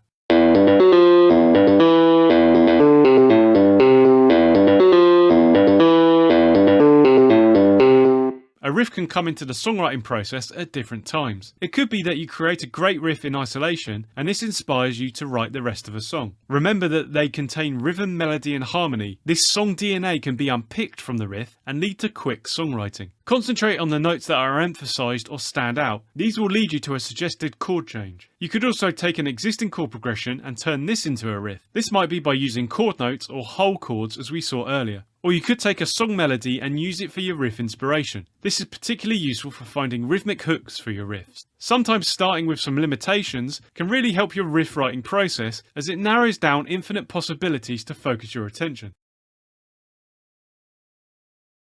This song utilises first and second inversions. These are used to change the bass notes in the chords and create movement and interest. First inversions have a 6 next to the Roman numeral, second inversions have a 6 and 4. It starts with an intro/bridge section that is repeated through the song. This is deliberately ambiguous, using chords that feature in both C major and C Lydian. As such, the listener will feel like it is a C major progression until the major 2 chord at the end of the intro. Also listen for the pace of chord changes. The first chord lasts a beat and a half, while the second is heard for 2.5 beats. This provides a nice rhythmic feel that repeats through the song. I want a nice simple riff here to introduce the song and lead to the verse. It uses chord notes that follow the rhythm of the chord changes. This shows you how other parts of your song can directly influence the riff writing process. It ends on an F sharp note played with an open A note. This is because F sharp and A are in the D major chord. In the first part of the verse, a chromatic F note is played in the melody and in the underlying D minor chord. So having the F sharp sound just before provides a nice half step movement. Have a listen to how the riff sounds, as well as the rest of the song. I hope this will inspire you to have a go at writing your own Lydian riffs.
Let's turn to the dark side with the Phrygian mode. The Phrygian mode has a distinctive, intense and dark minor sound. Because of this, Phrygian is often used in metal music to provide an evil or exotic edge. Listen to how it sounds here with the E Phrygian scale, which has the notes E, F, G, A, B, C and D.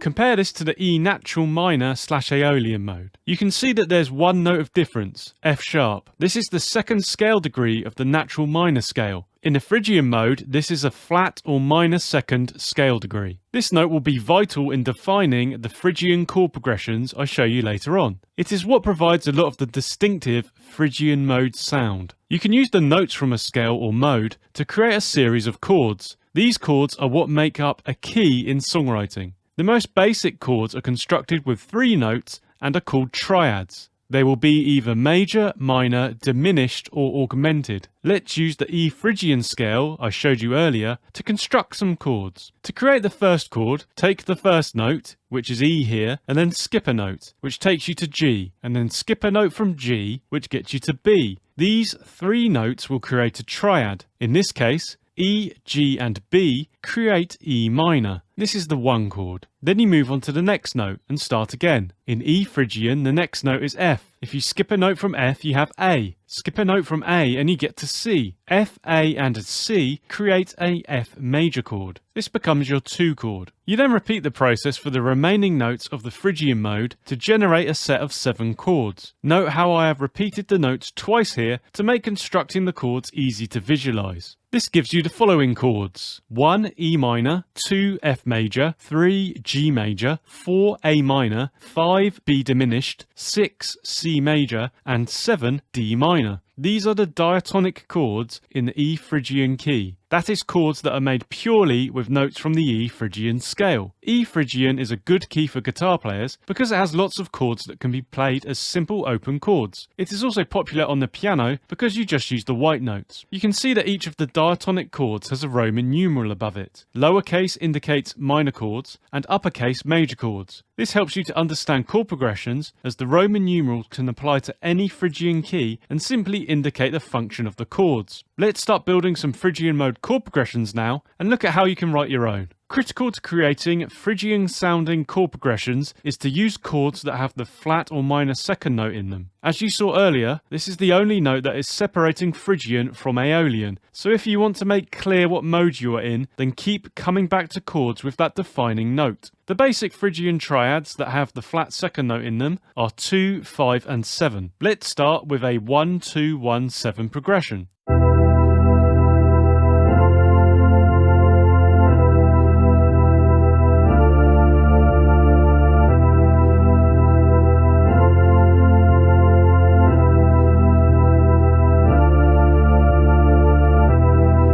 A progression like this will fully anchor you in the Phrygian mode. This is because it goes from the tonic chord to chords that contain the flat second note that I have discussed. It also mixes minor and major triads nicely. Want some more keys to try out along with Phrygian? 7 easy songwriting keys are available to make your chord progression writing a breeze. Don't waste any more time searching. Go to majorkeychords.com now and download your free guide today. Link is also in the description. This next progression introduces the 3 chord. The use of mainly major chords colours the sound of this progression, but you still have the 2 chord to keep things Phrygian. Note how the chords rise in number order. This is referred to as the escalator effect. This can also work in a descending direction from high numbers to low numbers. Doing this is a great way to build up to a new song section or high point. Just be aware that the more you do it, the less impact it has in a song.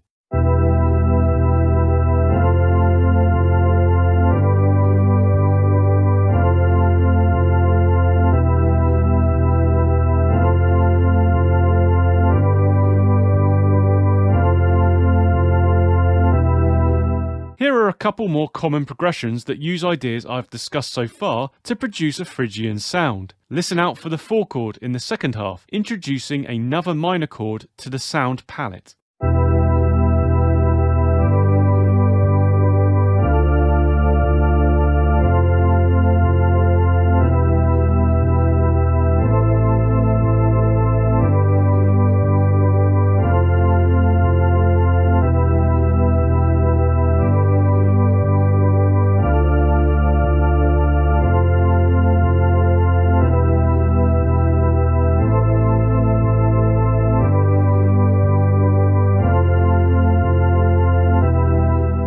So far I've not used two chords in the examples, 5 and 6. The 6 chord is a major chord, which you are familiar with. The 5 chord is a diminished chord. Diminished chords have an unsettled tension that makes them less common in popular major key songs. Listen to both of these chords in action in the next example. Also note the use of inversions of the 1 chord here. You saw at the beginning of the video that each chord was constructed with 3 notes. Usually the lowest note in the chord is the root note, where the chord letter comes from. If you play one of the other notes as the lowest, then you create a chord inversion. Each triad has 2 possible inversions. The bass note is indicated with the letter after the slash. Inversions are useful for creating interesting bass lines with your chord progressions. I've started with a second inversion 1 chord to begin this progression. This puts the B note as the lowest. This creates a stepwise rising bass line in the first half, B, C, D, E. Listen out for the 6th chord and also the difference between the second inversion 1 chord and the standard 1 chord. In the second half of the progression, I start with the diminished 5 chord. Listen how it doesn't sound out of place, because it uses the same bass note as the second inversion 1 chord, but it clearly has an unsettled tension. The bass line in the final 4 bars goes B, A, G, F. This utilizes a first inversion 1 chord to create a descending feel.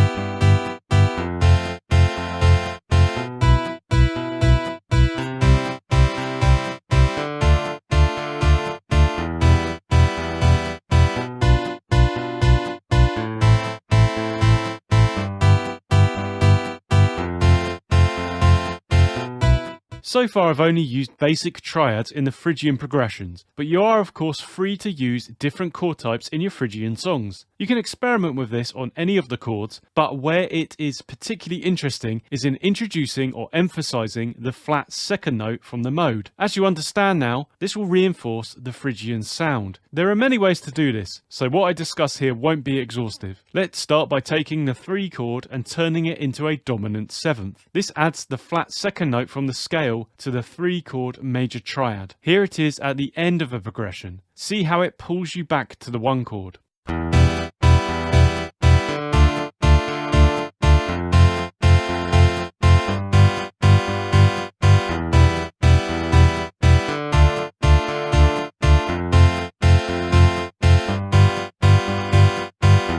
Three of the chords in the previous progression have a flat second note, so there's no question that this is in Phrygian. But one way you can emphasize this even more is by using the first inversion of the 7 minor chord. This puts the flat second note in the bass of the 7 chord to make it stand out. In this example, it leads into the 2 chord.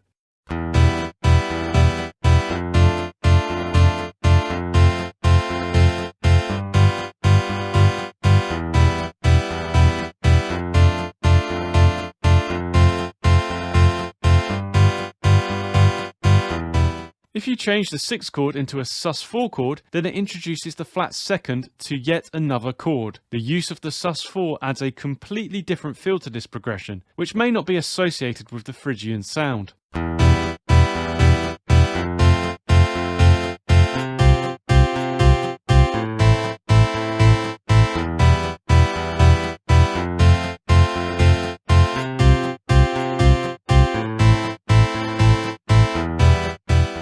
I'll now put some of what you've learned into a full song example. The song will feature chord durations that aren't just 1 per bar. This will provide some more interest compared to the examples. It has an intro verse chorus break, verse chorus break, chorus outro structure. Sections are generally 4 or 8 bars to keep things simple, but you can experiment with different lengths in your own song. It starts in the intro with the 1 and 2 chords. These set up the Phrygian sound for the song and anchors the listener in the key. They also introduce the rhythmic setup that will run throughout the song. The first 2 chords are heard for 1.5 beats or a dotted quarter note. These offbeat changes bring some interesting syncopation to the progression. Then a brief 1 beat or quarter note chord is heard at the end of bar 1. This section ends with the 3 dominant 7th chord to draw us into the verse. The verses focus primarily on the minor chords. They start with a second inversion 4 chord. This shares a bass note with the 1 chord, E minor, which is heard in the next bar. This provides a pleasing beginning to the verse. They are also 1 bar each to settle things down after the intro. Then the 7 chord is heard, before the signature rhythm is brought back, this time using first inversion 4 chord and second inversion 1 chords. This means I get more mileage out of the 3 minor chords in the key, but it also provides a descending bass line for the verse, from E to D to C to B. The verse then repeats again, but the final 2 chords are changed. First is the diminished 5 chord. This brings some pleasing discordance to the song. But because it has the same bass note as the second inversion 1 chord from the 4th bar of the verse, it doesn't sound out of place. The final chord this time uses the 7 D minor. This provides a step up, leading towards the 1 chord, E minor, at the start of the chorus. Where the verse was minor focused, the chorus is major focused. It has a slightly different rhythmic feel, starting with the 1 chord for 3 beats, or a dotted half note. Then the 3 major chords are heard, to build a rising escalator to the first 2 bars. Then the chorus settles on the tense 5 chord for a bar, before stepping down to the 4 chord A minor. The final beat of the 4th bar of the chorus uses a first inversion 6 chord to step back to the bass note E of the 1 chord. This whole thing repeats twice. At the end of the chorus is a 4-bar break, which is heard before the verse comes back in. The break uses the rhythmic setup from the intro to continue this thread running through the song. The whole bar chords 2 and 3 dominant 7th remain the same. The difference is with the use of the 6 chord and the 6 sus4. This brings a different feel to the break to separate it from the rest of the song. The sections then repeat again until you get to the outro. The first 4 bars of the outro are the same as the break. The change comes in the final 4 bars. After hearing C and C sus4 again, the signature rhythm is used, but this time with the 1 chord and the first inversion of the 1 chord. This sets up a rising 1, 2, 3 section to finish the song on some expectation. The 2 chord alternates with the second inversion 2 to reinforce the rhythm before ending again on the 3 dominant 7 and then the 1 chord. Follow along and listen to the different techniques and ideas, and then have a go at writing your own Phrygian chord progressions.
Now I'll show you how to write a melody for your song. Listen to how it sounds here with the E Phrygian scale, which has the notes E, F, G, A, B, C and D. Compare this to the E natural minor / Aeolian mode. You can see that there's one note of difference, F sharp. This is the second scale degree of the natural minor scale. In the Phrygian mode, this is a flat or minor second scale degree. This note will be vital in defining the Phrygian sound in the melody examples. Phrygian is a minor sounding scale. This is because it has a flat third note in it. As such, I'll add this to the list of notes to highlight in the melody to create a Phrygian sound. I'll use these two notes now in an example in the key of E Phrygian. These are F and G. I'll also use the root or tonic note E to spell out the key. Here's a very simple melody that highlights these notes.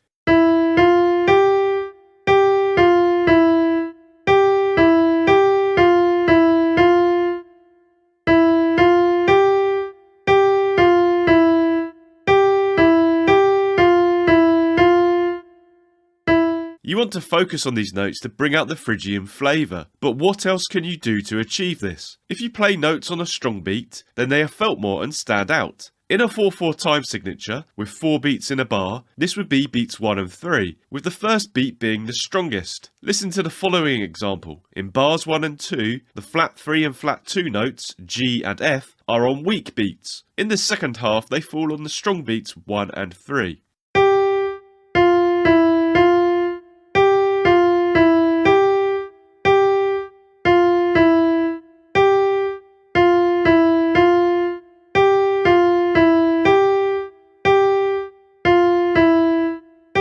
I want to give you a few basic melody tips now. The main tip would be to keep it simple. In most styles of music, vocal melodies are repetitive, simple, and cover a limited range. Don't overcomplicate your melodies, and you won't go far wrong. For example, look at this basic melody in E Phrygian.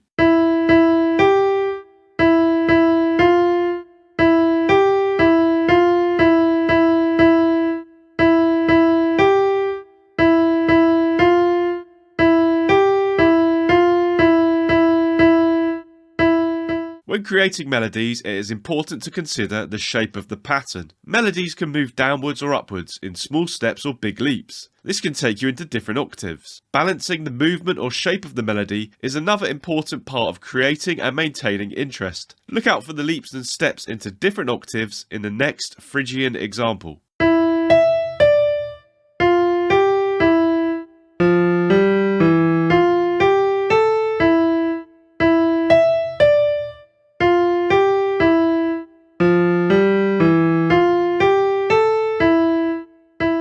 I said that placing a note on a strong beat can make it stand out. Another thing that can highlight a particular note is making it the highest note in a phrase. This could be used to highlight a key note in your Phrygian melody, or if you have lyrics, it could be to showcase an important word. In the next example, I'll end each phrase with the flat 3 and flat 2 notes, G and F, that I highlighted as being key to the Phrygian sound.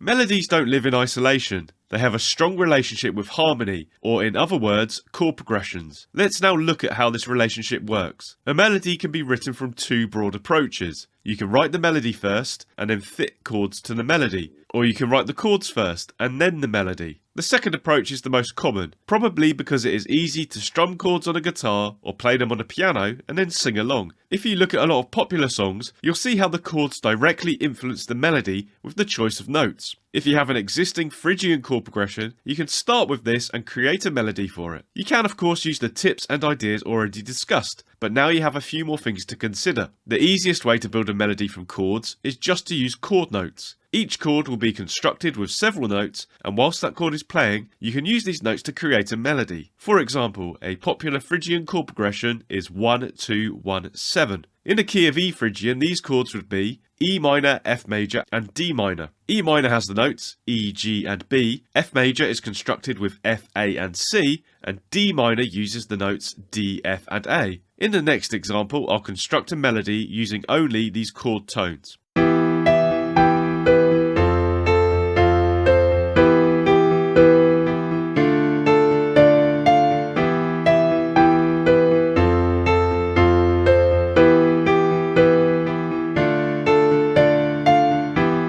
Now I'll use the same chord progression, but instead of chord notes, I'll use the other 4 notes from the E Phrygian mode. This group of 4 notes will change as the chords change.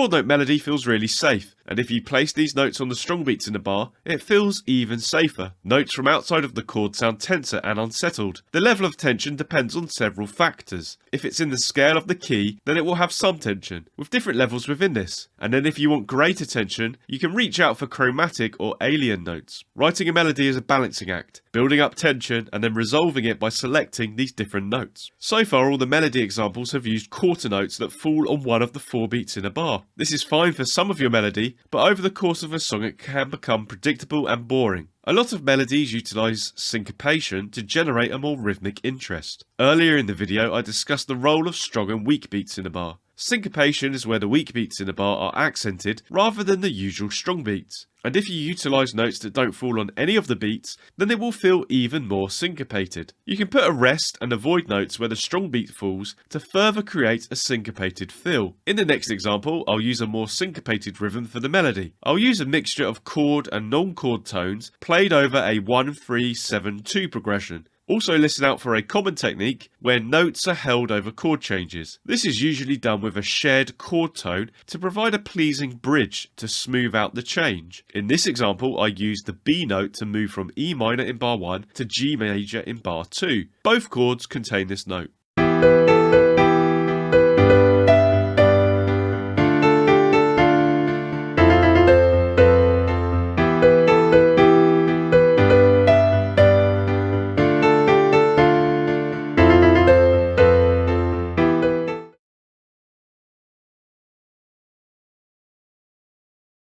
You'll see the notes in the underlying chords highlighted throughout, so you can see how the melody mixes chord and non-chord tones. Follow along, listen to the melody, and then have a go at writing your own Phrygian melody.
Now it's time to talk about riffs. A riff is a short, repeated, memorable musical phrase. Although strongly associated with rock music and the electric guitar, a riff can feature in any genre and be played on any instrument. The majority of riffs are between 1 and 4 bars in length. Any longer can sound like a melody or solo. All riffs are repeated. This is an essential part of the riff and how they hook themselves into the listener's mind. You could also call them a motif. That is, a musical idea that repeats. A riff can define a song. The first thing you hear in many songs is a riff, and they are a core part of many massive hits. Riffs are like a whole song, bundled up into a short, repeatable package. As such, they are comprised of 3 main parts: rhythm, harmony, and melody. I'll use the E Phrygian scale now to demonstrate some different riff ideas. I'll present guitar tabs for the riffs, but remember that these ideas can apply to any instrument or MIDI. E Phrygian is a guitar-friendly key. In standard tuning, you can play any of the open strings without being out of key. As such, it can open up all sorts of easy-to-play riff ideas. Almost anything can be a riff, but for ease, I'm going to break them into a few categories here to help you think about the different riff approaches. The sound or genre that you are aiming for may dictate the riff styles that you prefer.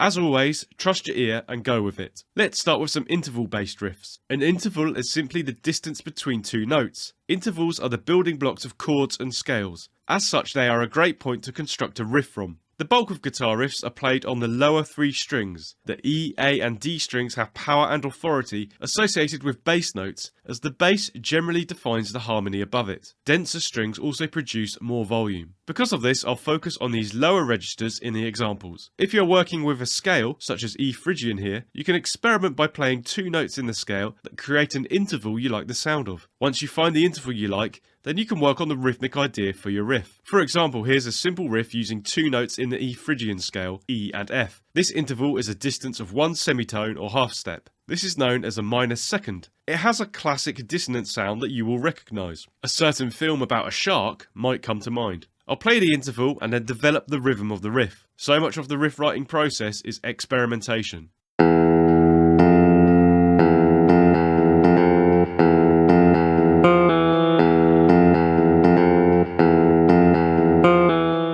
Intervals can be played horizontally like you just saw. This is what you would find in a melody, or you can stack them vertically. This is when both notes are played at the same time. This is how chords are created. In the next example, I'll play notes from the E Phrygian scale at the same time. Listen to how this changes the sound. Each interval will have an open E note in it. Repeating a note like this in a riff is known as a pedal note. I'll discuss this in more detail later. Look out again for the development of the rhythm in this example.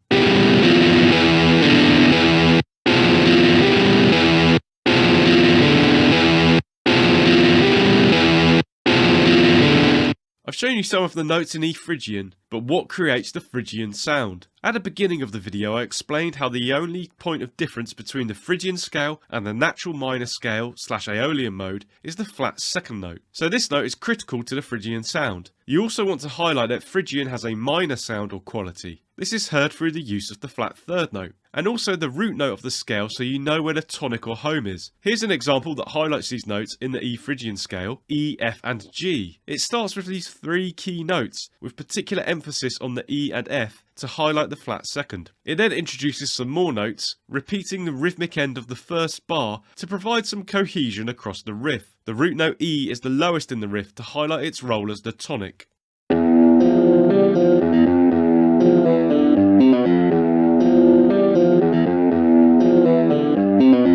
Let's talk now about pedal note riffs. A pedal note is one that remains the same, usually low down in the arrangement, whilst other notes or chords change above it. This will usually use open E, A and D strings on the guitar. If the note doesn't sustain throughout the riff, it may also be referred to as a pedal point. It will often be the root note of the relevant scale that is repeated to really anchor the listener in the key of the song, but it doesn't have to be, so feel free to experiment. If you've heard metal riffs with palm muted E strings throughout, they are an example of this. This might be one reason to try a drop tuning, like drop D, to get a suitable open note to pedal throughout your riff. You saw an example earlier that had a pedal note. Here's one in E Phrygian that again uses the E open string, but also the F and G notes I want to target.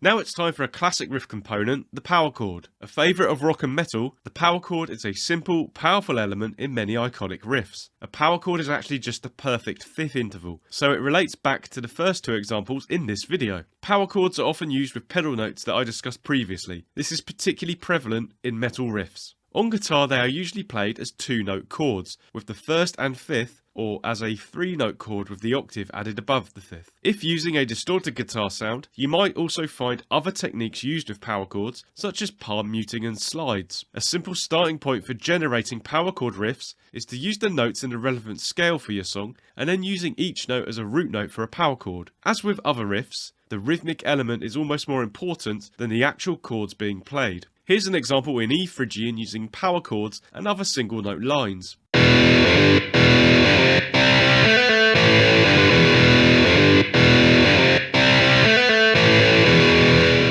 The power chord riff leads us nicely into the full-blown chord riff. As the name suggests, this is simply combining full chords into a riff. This is where the lines between chord progression and riff can become blurred, but as discussed earlier, the riff will be shorter and more rhythmically driven than a chord progression. Chord-based riffs are easy to have a go at. Just pick one or more chords from a key and start experimenting with the rhythm. For example, here are the diatonic chords in the key of E Phrygian. If you want to learn more about Phrygian key chords and progressions, there will be a link at the end of this video. A simple and popular chord progression uses the 1 chord E minor, the 2 chord F major, and the 7 chord D minor. Let's take these chords as the basis of our riff. You can use simple chords like this, but you are not limited. Different chord types can open up interesting sounds, and on the guitar they can be the simple addition or taking away of a finger. This can add rhythmic elements that help elevate us beyond the chord progression. In the next example, I explore this idea by using E minor 7 and D sus2. The rhythmic variations are short enough to feel like a riff and not a progression.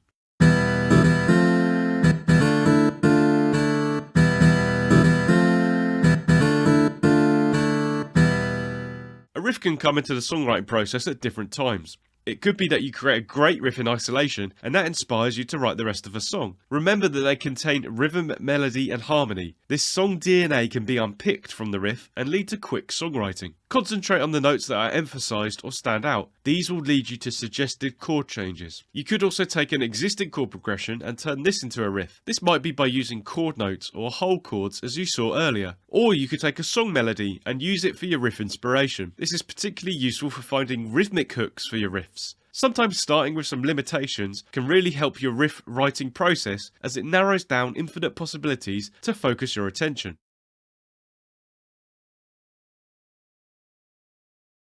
It starts with a 4-bar intro, which I want to create a riff for. The riff revolves around an E pedal note, and it's simple in its nature. The first 2 bars repeat, but rise up to a delayed D note over the G major 7th chord. The riff is reprised over the break sections. Listen to how the riff sounds different over the changed chords. Any other instruments played at the same time as your riffs will colour the sound, so make sure you experiment with your riff in the arrangement you are intending for your song. Have a listen to how the riff sounds, building up repetition, as well as the rest of the song. I hope this will inspire you to have a go at writing your own Phrygian mode riffs.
Next up is a powerful concept that will let you take your listeners on a real journey: modulation.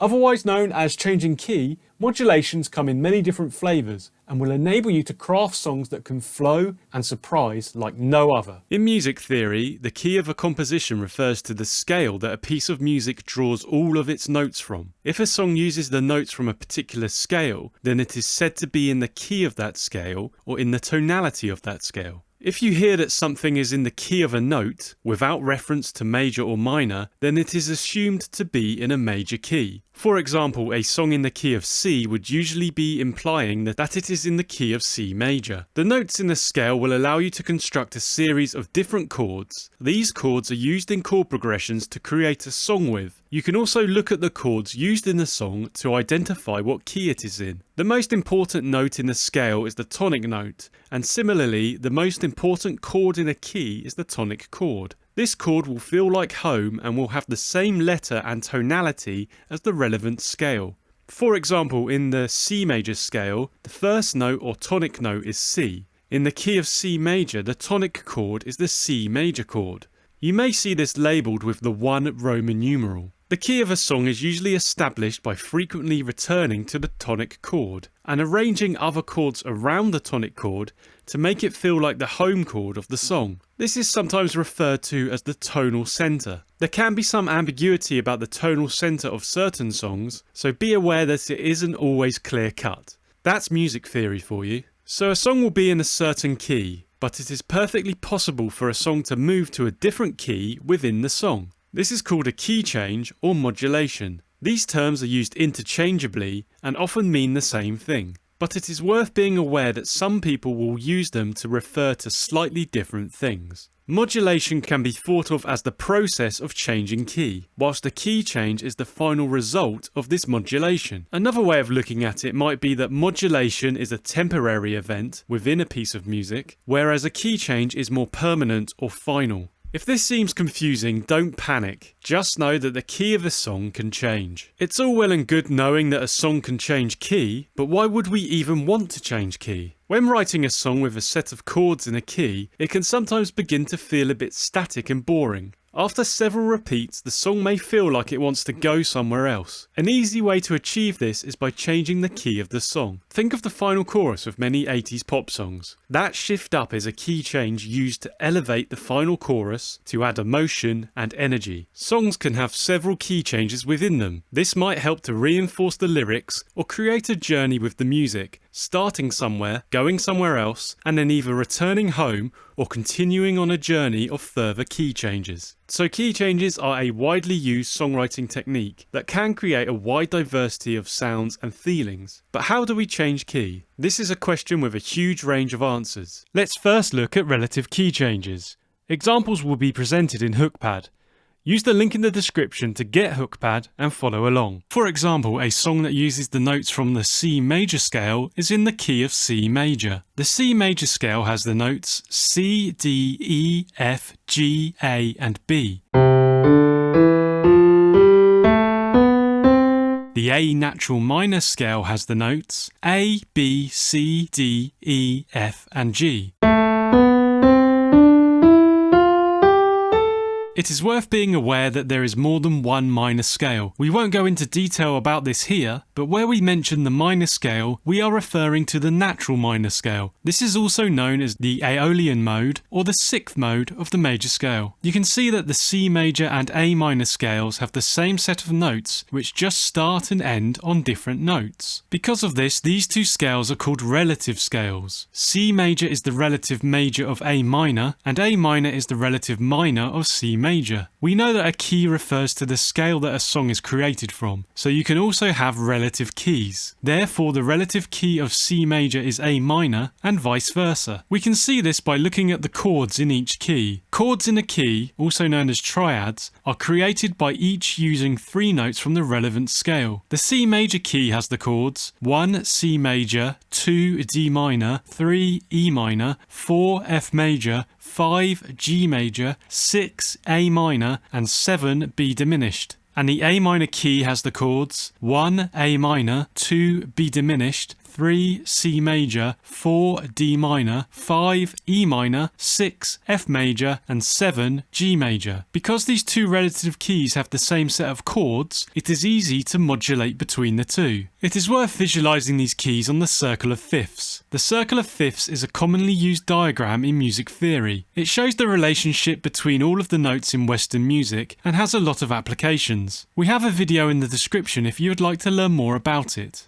If you look at the circle, you'll see that it actually has two circles, an outer one and an inner one. In the 12 o'clock position on the outer circle, you'll see the letter C. In relation to keys, think of this outer circle as the major keys, so the C represents the C major key. Directly below this on the inner circle is the letter A. Think of this inner circle as the minor keys. We know that A minor is the relative minor key of C major and vice versa, and the circle confirms this. It also shows you the relative keys of any key as they are directly above or below each other. This is extremely useful to refer to when thinking about a relative modulation for your song. So now we know what relative keys are and how to find them. But how do we write a relative modulation for our song? We'll start by looking at moving from a minor key to its relative major. One of the most important relationships in major key songs is between the 5 chord and the 1 chord. Moving from 5 to 1 is called a perfect cadence. Playing this chord change will provide a very strong feeling of returning home. By doing so, it will reinforce the major key feeling. Because our relative keys share the same set of chords, we can use the 5 to 1 change to bring us back to the major key. Let's use the relative A minor and C major keys we discussed earlier to look at this. In the key of C major, the 5 to 1 change uses the G major chord and the C major chord. So if we end our A minor key chord progression on the G major chord and start our C major key progression on the C major chord, then we have a perfect cadence to bring us into the major key. In a minor key, this 5 chord from its relative major will always be the 7 chord. For example, in the key of C major, the 5 chord is G major, and in the key of A minor, the 7 chord is also G major. Listen out for this change in the following example at bar 8. We will also use a simple 1-4-5-1 progression in A minor, and then a simple 1-4-5-1 progression in C major.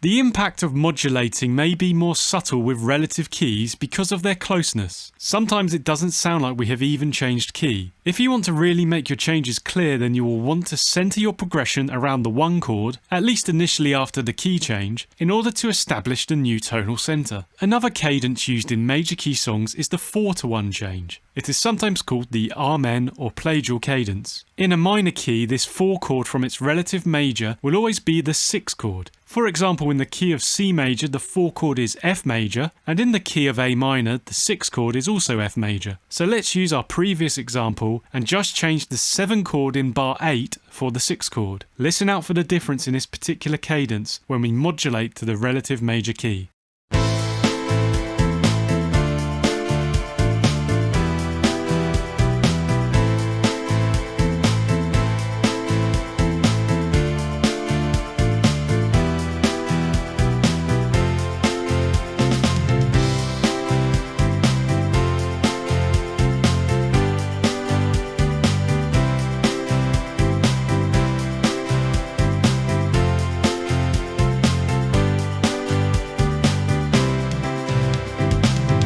You will quite often see 4 and 5 played together in a major key. Using these chords to lead to the 1 chord are the strongest way to define that you are in a major key, and are often used to start a piece or bring a song to a strong close. We'll put them together in bars 7 and 8 of our example progression. Remember that in a minor key this would be chords 6 and 7.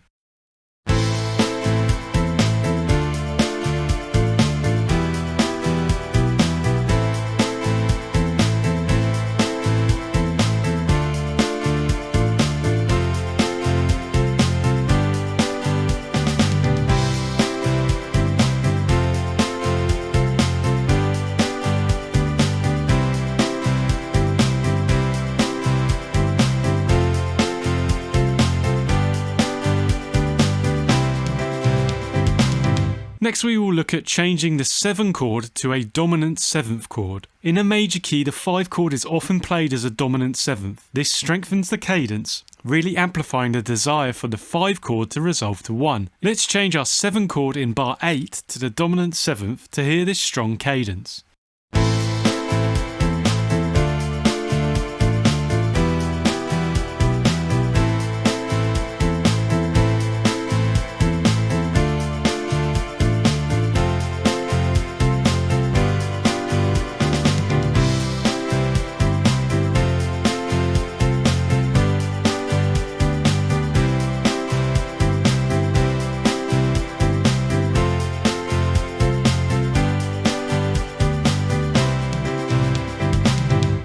We've looked at modulating from minor to relative major. Now let's reverse the situation and move from major to relative minor. In general, you can use any of the chords to move to the relative minor key, but let's start by looking at some more cadences. We saw earlier that a 4-to-1 change in a major key is called a plagial cadence. Handily, moving from 4-to-1 in a minor key is also called a plagial cadence. The 4 chord in a minor key is the 2 chord in its relative major key. So let's take our previous chord progressions to demonstrate this. We'll start in C major this time and change our chord in bar 8 to the 2 chord to set up our plagial cadence, with the 1 chord in the key of A minor in bar 9.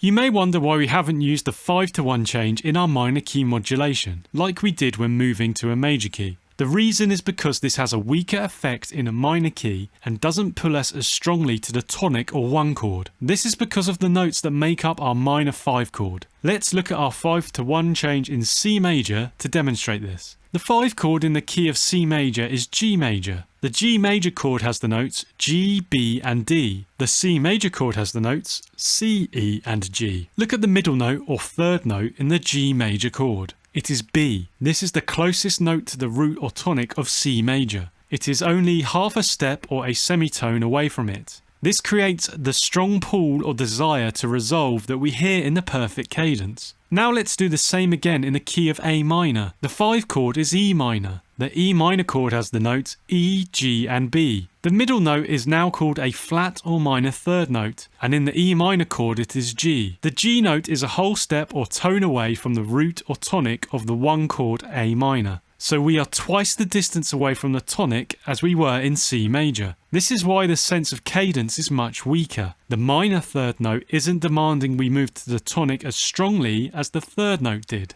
So a common songwriting technique is to change this chord to a major chord. In our example, if we change E minor to E major, the only note that changes is the flat or minor 3rd, moving it up half a step or semitone and recreating the effect we had in the major key with the perfect cadence. Let's demonstrate this with our chord progression example. We'll start in the key of C major. On the first playthrough, we will end in bar 8 on the minor 5 chord from the relative minor. This is chord 3 in the major key. We'll then modulate to the key of A minor. We'll end on the 7 chord to take us around to the C major key again. We'll then repeat the whole thing, but on the 2nd major key section, we will end on the major 3 chord we discussed to create our cadence. Listen to the difference that this small change makes. We are now undoubtedly in a minor key. We will also play the cadence again at the end of the progression to bring it to a close. Cadences like this are useful for bringing songs to a secure close.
As with our major key perfect cadence, we can change the major 5 chord to a dominant 7th chord. As before, this will enhance the cadence. Here it is in bar 8 of our progression.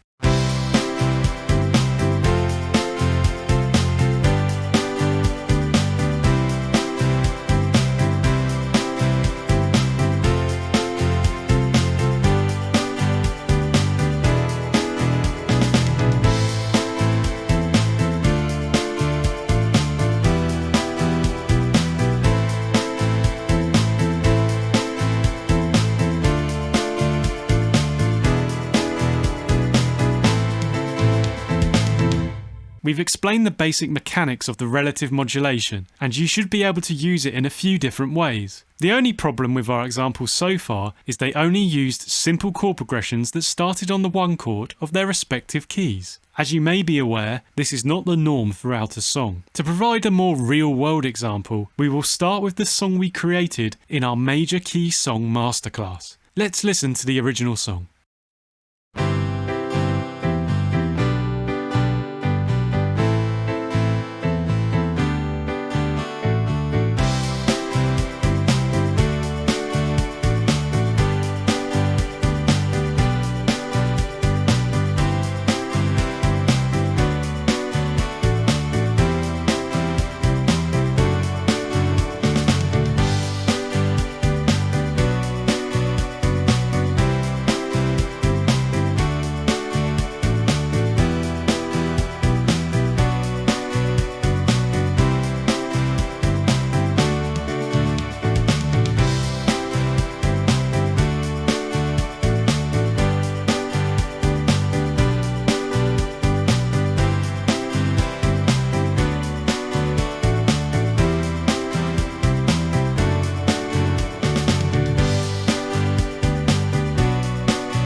The first thing to note is that the song is in the key of G major. Don't panic, as everything we learnt applies to any major key. We simply follow the same rules for the relevant Roman numerals and it will work in exactly the same way. If we consult the circle of fifths, we can see that G is in the 1 o'clock position on the outer circle. We know that the relative minor will be directly below this. So our relative minor key is E minor. The song has the structure intro, verse, chorus, bridge, chorus. The two most obvious candidates for a key change would be the bridge or the final chorus. This is because later on in songs, after a few repeats, it tends to feel like we want to move the song on somewhere new and reduce monotony. If you were listening closely or have seen the full explainer video, you will know that the start of the final chorus has different chords to the other chorus repeats. This already provides a nice change, so for today we will modulate to the relative minor for the bridge and then back to the relative major for the final chorus. The second chorus ends on bar 36 with a 5 chord. As we are now moving to the relative major, we'll change this to the major 3 chord, B major. This strongly draws us into the bridge, where we expect to hear the 1 chord of the minor key. But we'll preserve the structure of the existing bridge using the same Roman numerals. This delays the new 1 chord E minor until bar 41. We'll keep the inversions as before, but now we'll use the 5 major chord to lead us to the 1 chord in bars 41 and 43 to reinforce the minor key. Listen to the very different angst this brings the bridge compared to before. Then in bar 44 we use chords 6 and 7 dominant 7th to provide a strong cadence back to the major key. This is frustrated in bar 45 because in the final chorus we use the relative minor chord of 1 here, but the overall effect is that we've moved somewhere else again. See how many considerations there are when preparing even a simple relative key change in your song. The best approach is to experiment with it in your own songwriting, and if it doesn't give your song what you think it needs, then don't worry about it. It is simply a single tool in the songwriting toolkit. Let's listen to our revised song to see how it now sounds.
Next up are parallel key changes.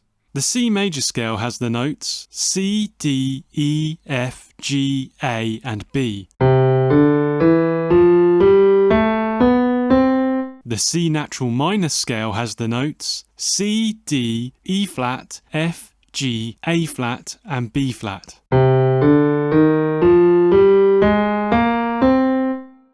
It is worth being aware that there is more than one minor scale. We won't go into detail about this here, but where we mention the minor scale, we are referring to the natural minor scale. This is also known as the Aeolian mode or the sixth mode of the major scale. You can see that both scales start on the same note. This is called the root note or tonic note. Because of this, these two scales are said to be parallel scales. The C major scale is the parallel major scale of the C minor scale. Equally, the C minor scale is the parallel minor scale of the C major scale. We know that a key refers to the scale that a song is created from, so you can also have parallel keys. Therefore, the parallel key of C major is C minor, and vice versa. The major or minor element of a key is referred to as its tonality. In order to build a song, we will need some chords. The C major key has the chords 1 C major, 2 D minor, 3 E minor, 4 F major, 5 G major, 6 A minor and 7 B diminished. The C minor key has the chords 1 C minor, 2 D diminished, 3 E flat major, 4 F minor, 5 G minor, 6 A flat major and 7 B flat major. You can see that despite having the same root or tonic note in the scale, these two parallel keys do not have any chords in common. So now we know what parallel keys are and that they have different sets of chords. But how do we write a parallel modulation for a song? A common way to modulate is by using common chords between the two keys. But we know that parallel keys have no chords in common. So what do we do in this situation? Let's start by moving from major to parallel minor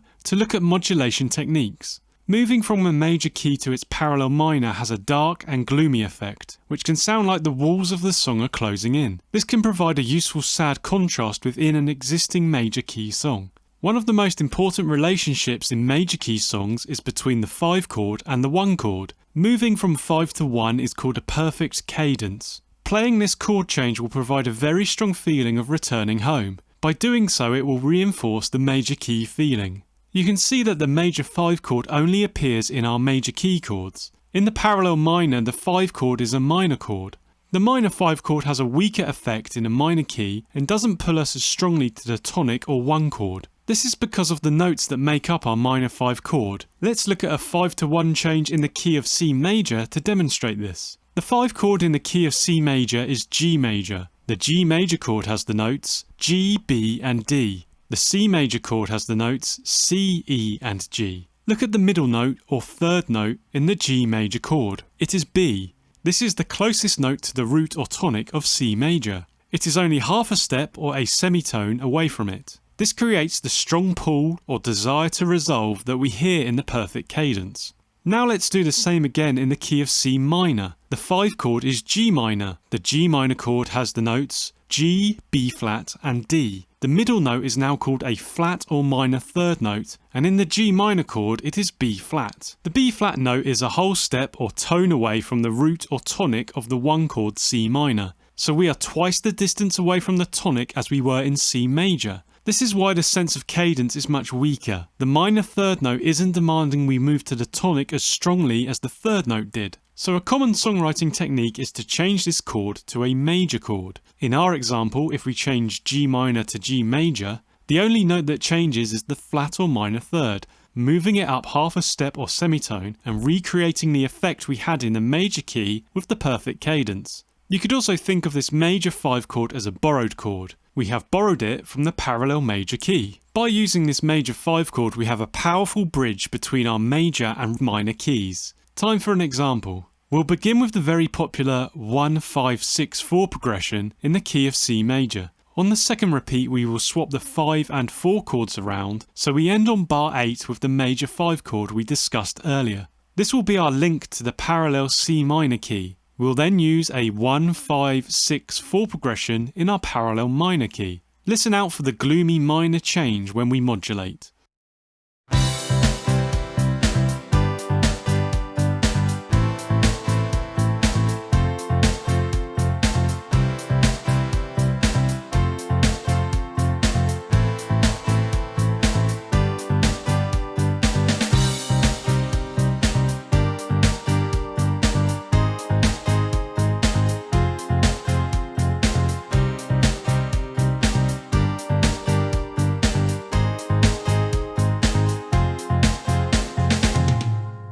Another widely used technique is to play the major 5 chord as a dominant 7th chord. This further intensifies the perfect cadence effect. We'll change the 5 chord in bar 8 to a dominant 7th to strongly draw us into the parallel minor key. If we swap the minor 5 and 4 chords around this time and change the 5 chord to a major 5 dominant 7th, you'll hear how they sound in a minor key as well.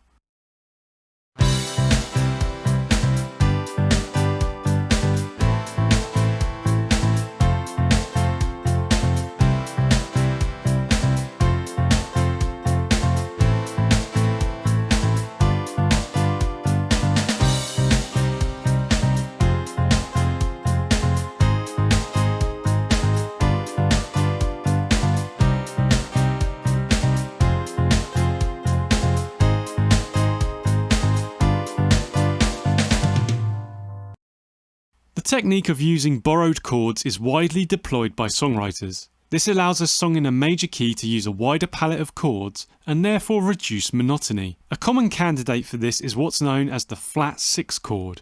In the key of C major, the 6th chord is A minor. If we take the root note of this chord, A, and drop it by half a step, then it becomes A flat. If we construct a major chord with the root note of A flat, then we have an A flat major chord. So the flat 6 Roman numeral shows us that we have flattened the root note of the 6 minor chord and created a major chord from this. If you remember from earlier, A flat major is the 6th chord in the key of C minor, so this presents us with a new opportunity to change to the parallel key. This will work with any major key. The rule is always the same. The flat 6th chord of a major key is the 6th chord of its parallel minor key. If you'd like more help with flattened degree chords, we have a couple of videos in the description below. Let's use the flat 6 chord in our previous progression. We'll make a simple tweak to bars 6 to 8. The 5 chord isn't needed for our modulation, so we will replace it with the flat 6 and put the 4 chord before this. Once we've changed to the parallel minor, we'll keep everything the same, including the major 5 dominant 7th chords. Listen to how the 6 chords sound in the minor key part of the song,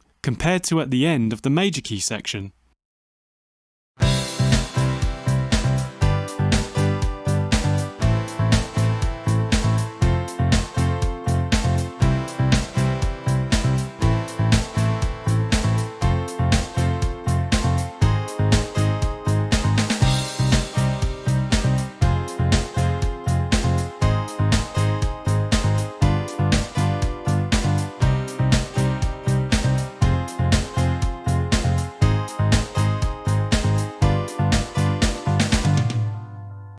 Two other commonly used flattened degree chords in a major key are flat 3 and flat 7. Their construction works in the same way as we described with the flat 6 chord, but for now just know that the flat 3 chord in a major key is the same as the 3 chord in the parallel minor key, and the flat 7 chord is the same as the 7 chord. As before, you can also think of these as borrowed chords from the parallel minor key. Let's use them in our previous example. This time we will put these chords in bars 7 and 8 to create our modulation to the parallel minor key and lead into them with the 4 chord.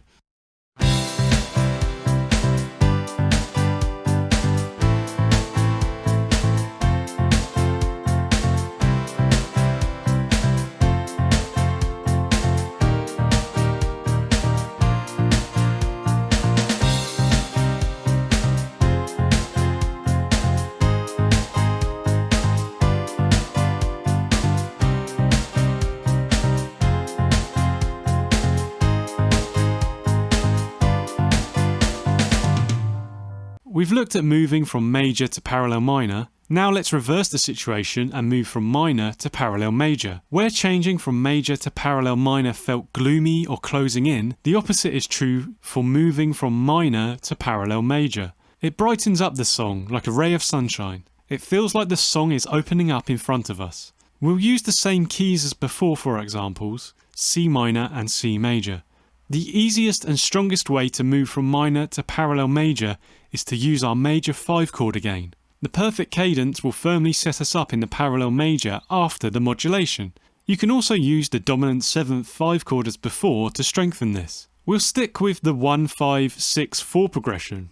On the second repeat in bars 5 to 8, we will swap the 4 and 5 chords around. The 5 chord in bar 8 will become a major dominant 7th chord to create our strong cadence to the parallel major key. Once in the major key, we will repeat the basic 1, 5, 6, 4 progression twice. Listen to the difference compared to modulating from major to parallel minor.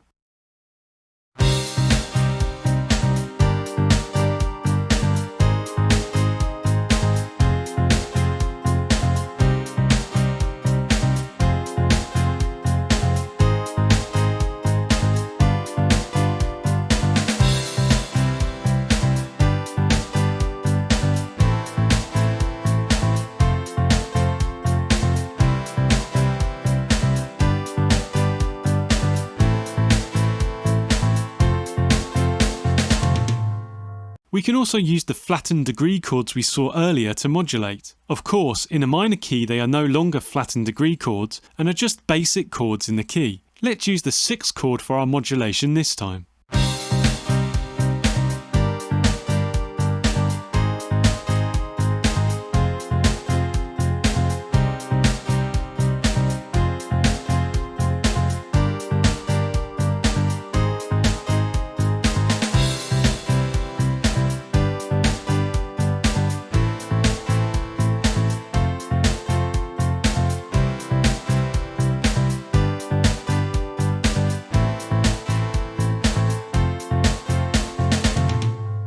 We discussed the perfect cadence earlier. There is also another common cadence which is called the plagial cadence. This is when we move from the 4 chord to the 1 chord. It is found in both major and minor keys. We can use this to move from the minor key to the parallel major.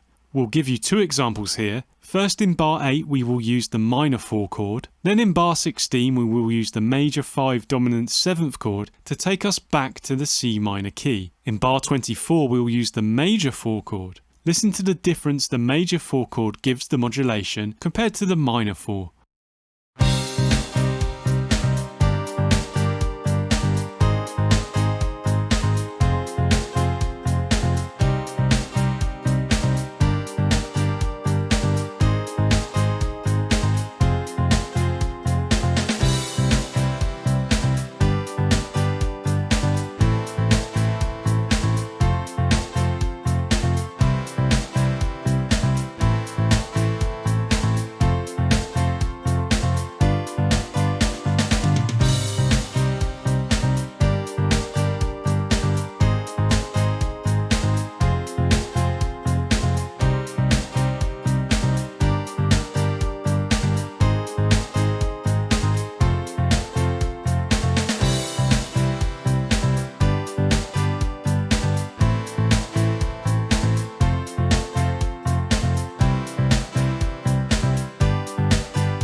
We've explained the basic mechanics of the parallel modulation, and you should be able to use it in a few different ways. We'll use the full G major key song you saw in the relative key change example now. Because parallel keys are simple to understand, we know that the parallel minor of our G major key will be the key of G minor. The song has the structure intro, verse, chorus, bridge, chorus. The two most obvious candidates for a key change would be the bridge or the final chorus. This is because later on in songs, after a few repeats, it tends to be where we want to move the song on somewhere new and reduce monotony. The use of inversions in the bridge already provides an interesting contrast to the rest of the song. It also ends on the major 5 chord in bar 44. As we discussed earlier, this major 5 chord can be used to modulate to the parallel minor key.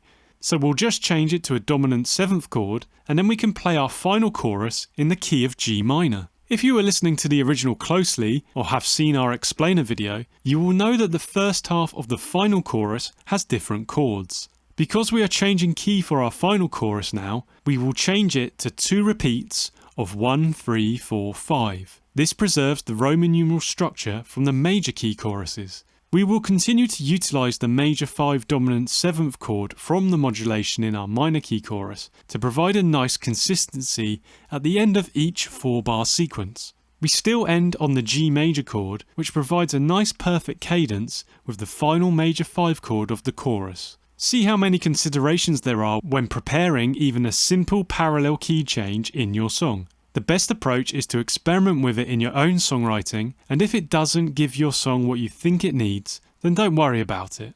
It is simply a single tool in the songwriting toolkit. Let's listen to our revised song to see how it now sounds.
Time now for direct key changes. There are 12 notes in Western music. The distance between each of these notes is called a half step or semitone. If we travel twice this distance, it is called a whole step or tone. The distance between 2 notes is also known as an interval. Intervals allow you to describe distances bigger than the whole step. If you'd like to learn more about intervals, then check out our video in the description. You can also visualize keys in a similar way. So if you think of the C major key we mentioned as the C note, then half a step up from this is the D flat major key, and a whole step up from C is the D major key. This would work the same way if you were using minor keys as well. This simple idea is basically what a direct key change or modulation by step involves. You start in a particular key and then move up or down a short distance to another key. This modulation is sometimes referred to as a gear shift. There is usually no preparation or nuance. We go from one key up or down to the next.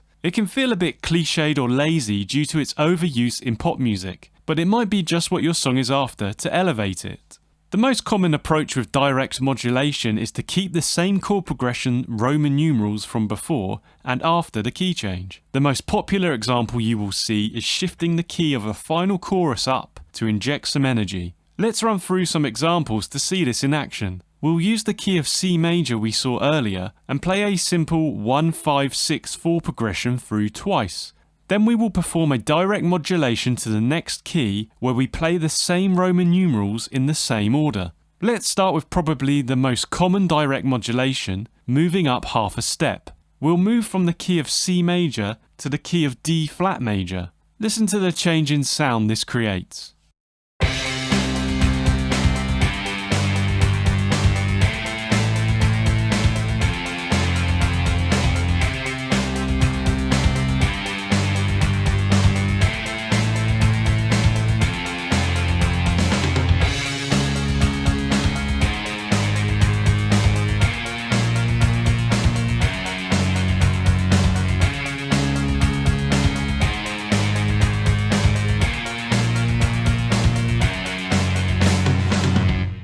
For our next example, we will go in the opposite direction and move down half a step from C major to the key of B major. Shifting in a downward direction is less common in songwriting. This is because direct modulation is usually used to inject energy at the end of a song, and moving down has the opposite effect. Listen out for the difference in this example.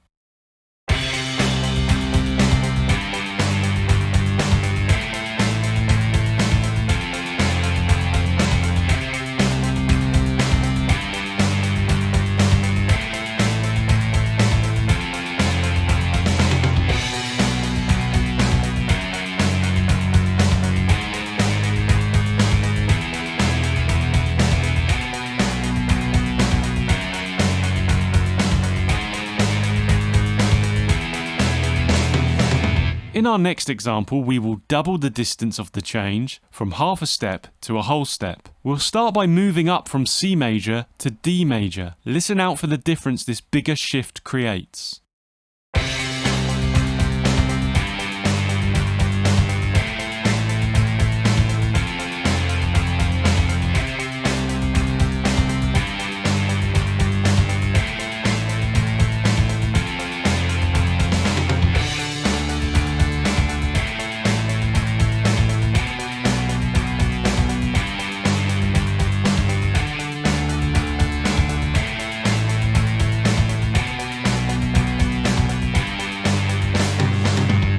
And now we'll move down a whole step from C major to B flat major.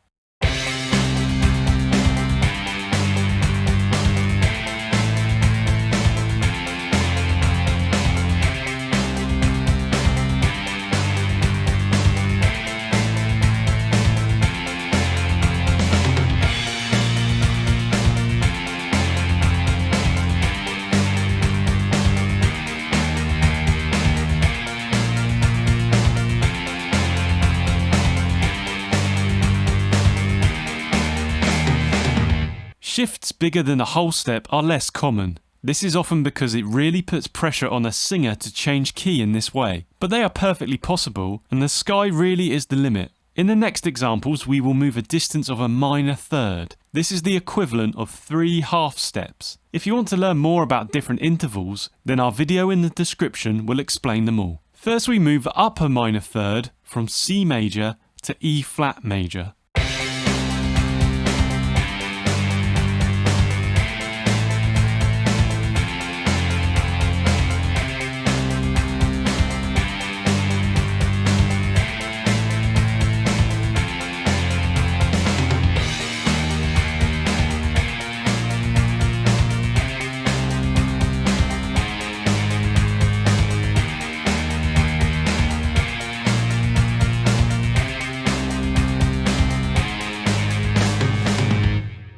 And now we will shift down a minor third from C major to A major.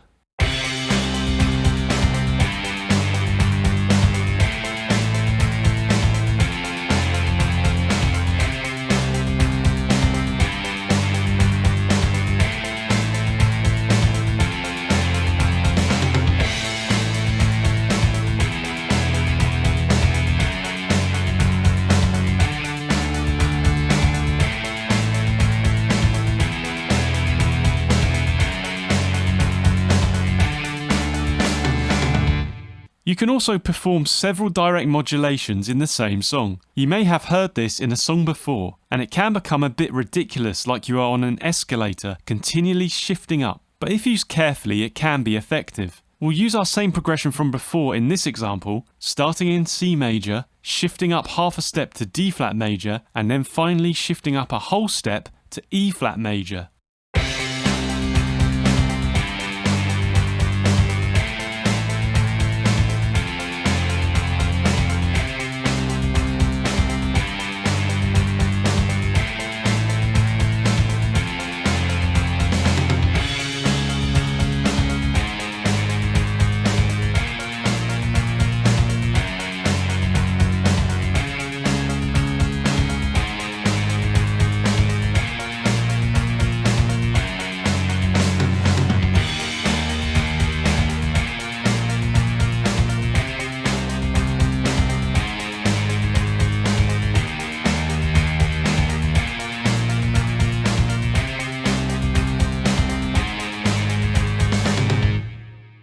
We've seen a series of simple modulation by step examples, but how would you approach using them in an existing song? It's time to use the G major key song you heard earlier. As we've mentioned in this video, you usually see a direct modulation upwards in the final chorus to inject some emotion and energy. We'll start our first modulation at the bridge in bar 37. We'll move down half a step to F sharp major. Listen to the surprise turn you get by moving down for the bridge.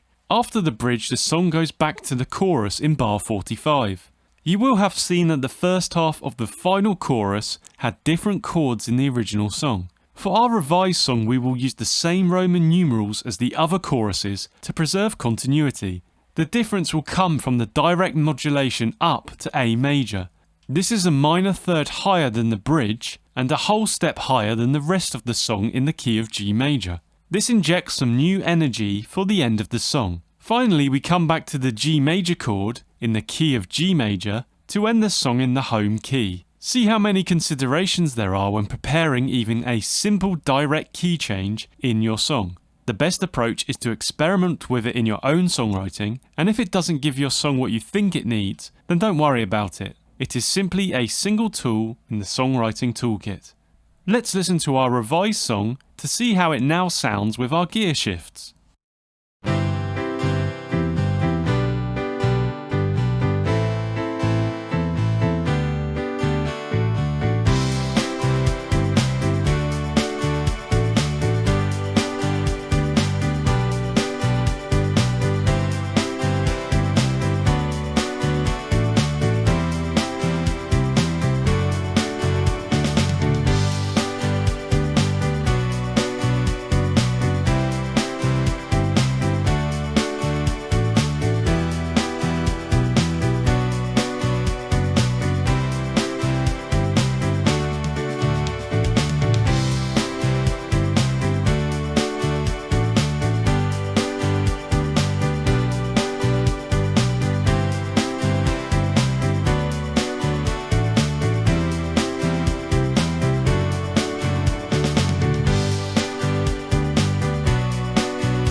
Now I'll show you common chord key changes. One of the most popular ways to change key is called common chord or pivot chord modulation. As the name suggests, this involves finding a chord that two keys share and using it to modulate or pivot between keys. You are free to hunt down shared chords between keys and use them to modulate however you like, but a few strategies can make the chords easier to find and the modulation sound smoother and more effective. We'll start by using the circle of fifths. The circle of fifths is a commonly used diagram in music theory. It shows the relationship between all of the notes in Western music and has a lot of applications. We have a video in the description if you'd like to learn more about it. You can see the circle actually has two circles. Think of the outer circle as the major keys and the inner circle as the minor keys. So at 12 o'clock on the outer circle we have C. Think of this as the C major key, which has the chords we discussed earlier. Directly below this is A. Think of this as the A minor key. It has exactly the same chords as the C major key. These are called relative keys. We won't go into further info about this here, but check out our relative modulation video in the description for an in-depth explanation. Immediately next to C on the outer circle is G. As you'd expect, this represents the G major key. Let's compare the chords in G major with the chords in C major. You'll see that they have four chords in common: G major, A minor, C major, and E minor. Keys that have four chords in common are also known as closely related keys. The circle of fifths will always show these closely related keys next to each other. So in our C major key example, we know that G major is directly next to it on the circle and has four chords in common. And we know that the A minor key directly below it is the relative key. So the three remaining closely related keys are F major, D minor, and E minor. It is perfectly possible to modulate between any of these keys, regardless of whether they are major or minor. Let's look at some common chord modulation examples using these closely related keys. We'll use the C major key as our initial key and the G major key we saw earlier as our destination key. There are four chords in common.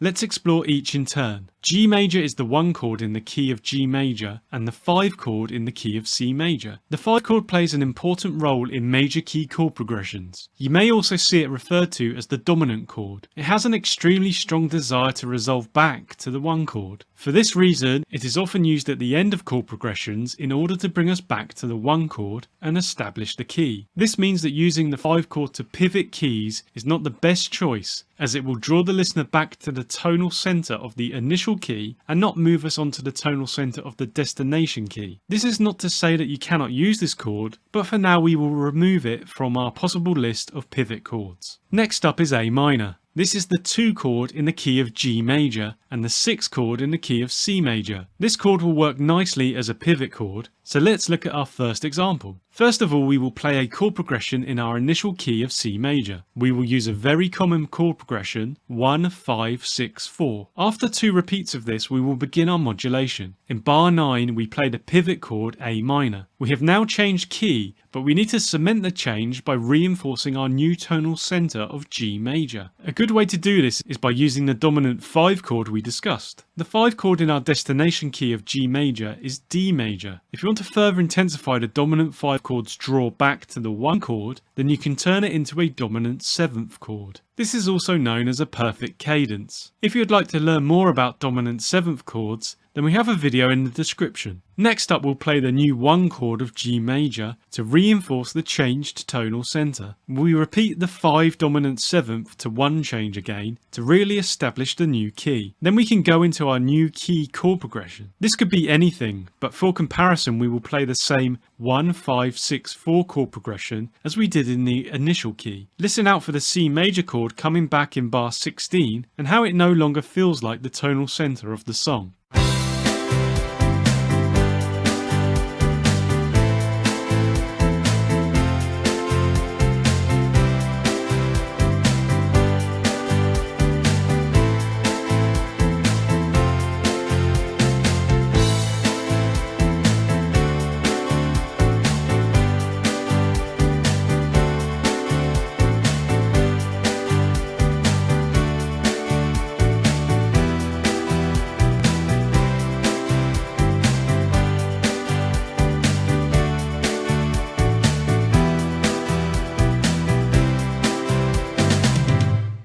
Let's look at the third shared chord between the keys of C major and G major, the C major chord. The C major chord is the 1 or tonic chord in the key of C major, so your first thought may be that it won't be useful as a pivot. But it is also the 4 chord in our destination key of G major. The 4 chord is also known as the subdominant. It can draw us back to the 1 chord, albeit in a weaker way than the 5 chord. You may see the 4-to-1 change called the plagial cadence or amen cadence. How can we make this modulation work? We'll start by using the 1-5-6-4 progression twice as before in the key of C major. In bar 9 we'll play our pivot chord C major. Then in our new key we'll play the 5 dominant 7th chord again to lead us to the new 1 chord G major. Pairing the 4 chord with the 5 chord further intensifies the cadence, firmly establishing the new key. Once in the key of G major, we use the same techniques as in the previous example, using 5 dominant 7th chords moving to 1 before getting into our destination key chord progression. As before, listen out for the changing role of the C major chord.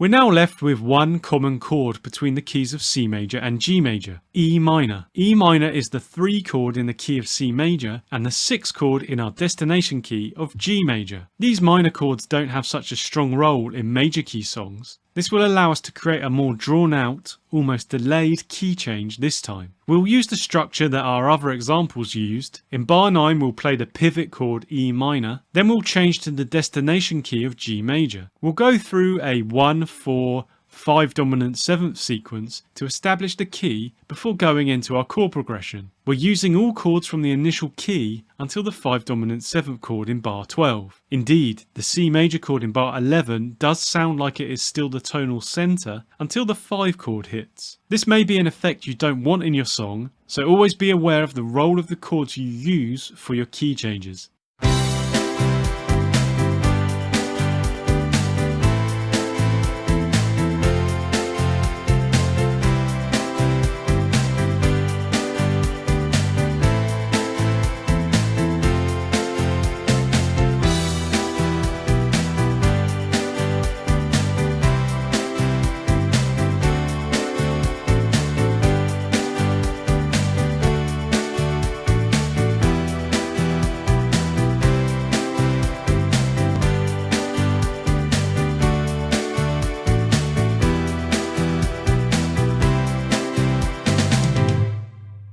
You're now armed with enough technique to use a pivot chord between any major keys. You just need to be aware of the role of each chord in its initial major key and destination major key, and you should be able to construct a key change. It's worth noting that as you move further away from your chosen key on the circle of fifths, then the keys will have fewer chords in common. But as long as you establish the role of the chord in each key, in other words its Roman numeral, you should be okay. As we mentioned earlier, you can also change from major keys to minor keys and vice versa. As before, we're looking for chords in common to use as a pivot, but minor keys come with a few more complications that it is worth briefly looking at. We once again want to establish the destination key after our modulation. In natural minor / Aeolian keys, the 1, 4 and 5 chords are minor chords. The 4-to-1 plagial cadence still works, so you could consider using that to reinforce your new tonal center. For the strongest reinforcement, you will often see the major 5 dominant 7th to 1 change. This uses the major 5 dominant 7th chord rather than the minor 5 chord. Let's look at an example. We'll use the closely related C major and E minor keys. There are several pivot chord options, but we'll use A minor, which is the 6th chord in our initial key and the 4 chord in our destination key. As before, we'll start with the 1-5-6-4 progression in C major. In bar 9, we'll use our pivot chord A minor. Once we've changed key, we'll use the major 5 dominant 7th chord and the destination key 1 chord to establish our new minor key. Then we go into the same chord progression as before. Listen out for the use of the minor 5 chord in the main chord progression.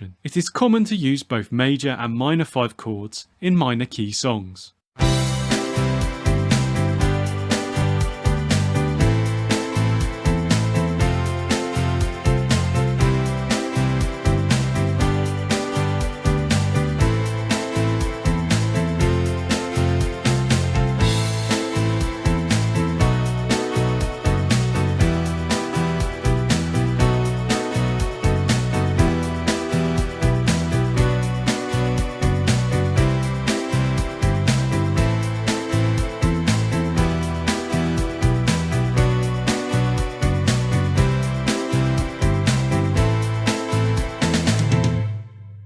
We've looked at several pivot chord ideas and techniques, which means you should now be able to create a common chord key change in your own songwriting. But we've used the same chord progressions throughout. Let's now consider a more real-world example. The G major key song will be used again now. If we look at G major on the circle of fifths, you can see that our closely related keys are D major, C major, B minor and A minor. You can have several key changes in a song, and as long as you prepare for them, they won't sound out of place. So let's try and have a different key for each section of the song. We'll keep the choruses in G major. If you notice, the final chorus is slightly different from the rest. Whilst this created some interest when the whole song was in a single key, now we're changing key, it might create confusion. So we'll change the final chorus to be the same as the rest. The verses lead into our choruses, and as such we don't want a huge change. So we'll use the closely related major key of C major. To make life easy, we'll also change the intro into the C major key. We'll keep the same Roman numeral sequences in the changed keys. What we need to do is introduce the pivot chords and other chords to smooth out the key changes. We could add a pre-chorus to extend the key change, but for simplicity, what we'll do here is change the final bar of the verse. To open up this space, we'll take the previous chords that span 2 bars and put them into 1. Then in our empty bar, we'll use the C major chord 1 from the verse for the first half of the bar. This is also the 4 chord in the chorus G major key. We will then use the 5 dominant 7th chord from the chorus G major key for the second half of the final verse bar. This sets us up for the 1 chord at the beginning of the chorus. Now at the end of the chorus we need to accommodate our next key change. We're moving back to the verse in C major, so we'll use the 4 and 1 chords because they are the same as the 1 and 5 dominant 7th chords in our verses, and should quickly establish the change of key. Again, we'll squash this down into a single bar for simplicity. We then repeat our verse and chorus with the key changes. At the end of the second chorus in bar 36, we are heading to the bridge. To emphasise the difference of the bridge, we will move to a minor key. One of our closely related minor keys was B minor, so we will use that. The pivot chord in this case is the 3 chord B minor, which is the same as the 1 chord in our destination key. Again, we'll squash this into the final bar of the chorus, and to really signal a move into a minor key, we'll follow it with the major dominant 7th 5 chord. Now we need one final change to get us back to G major for our last chorus. The 3 chord in the key of B minor is D major. Handily, this is the 5 chord in our chorus key of G major. So we'll just replace the last bar in the chorus with the 3 chord. To enhance it and add some variety, we will split it in 2. The first half will be the standard D major, and the second half will be the D dominant 7th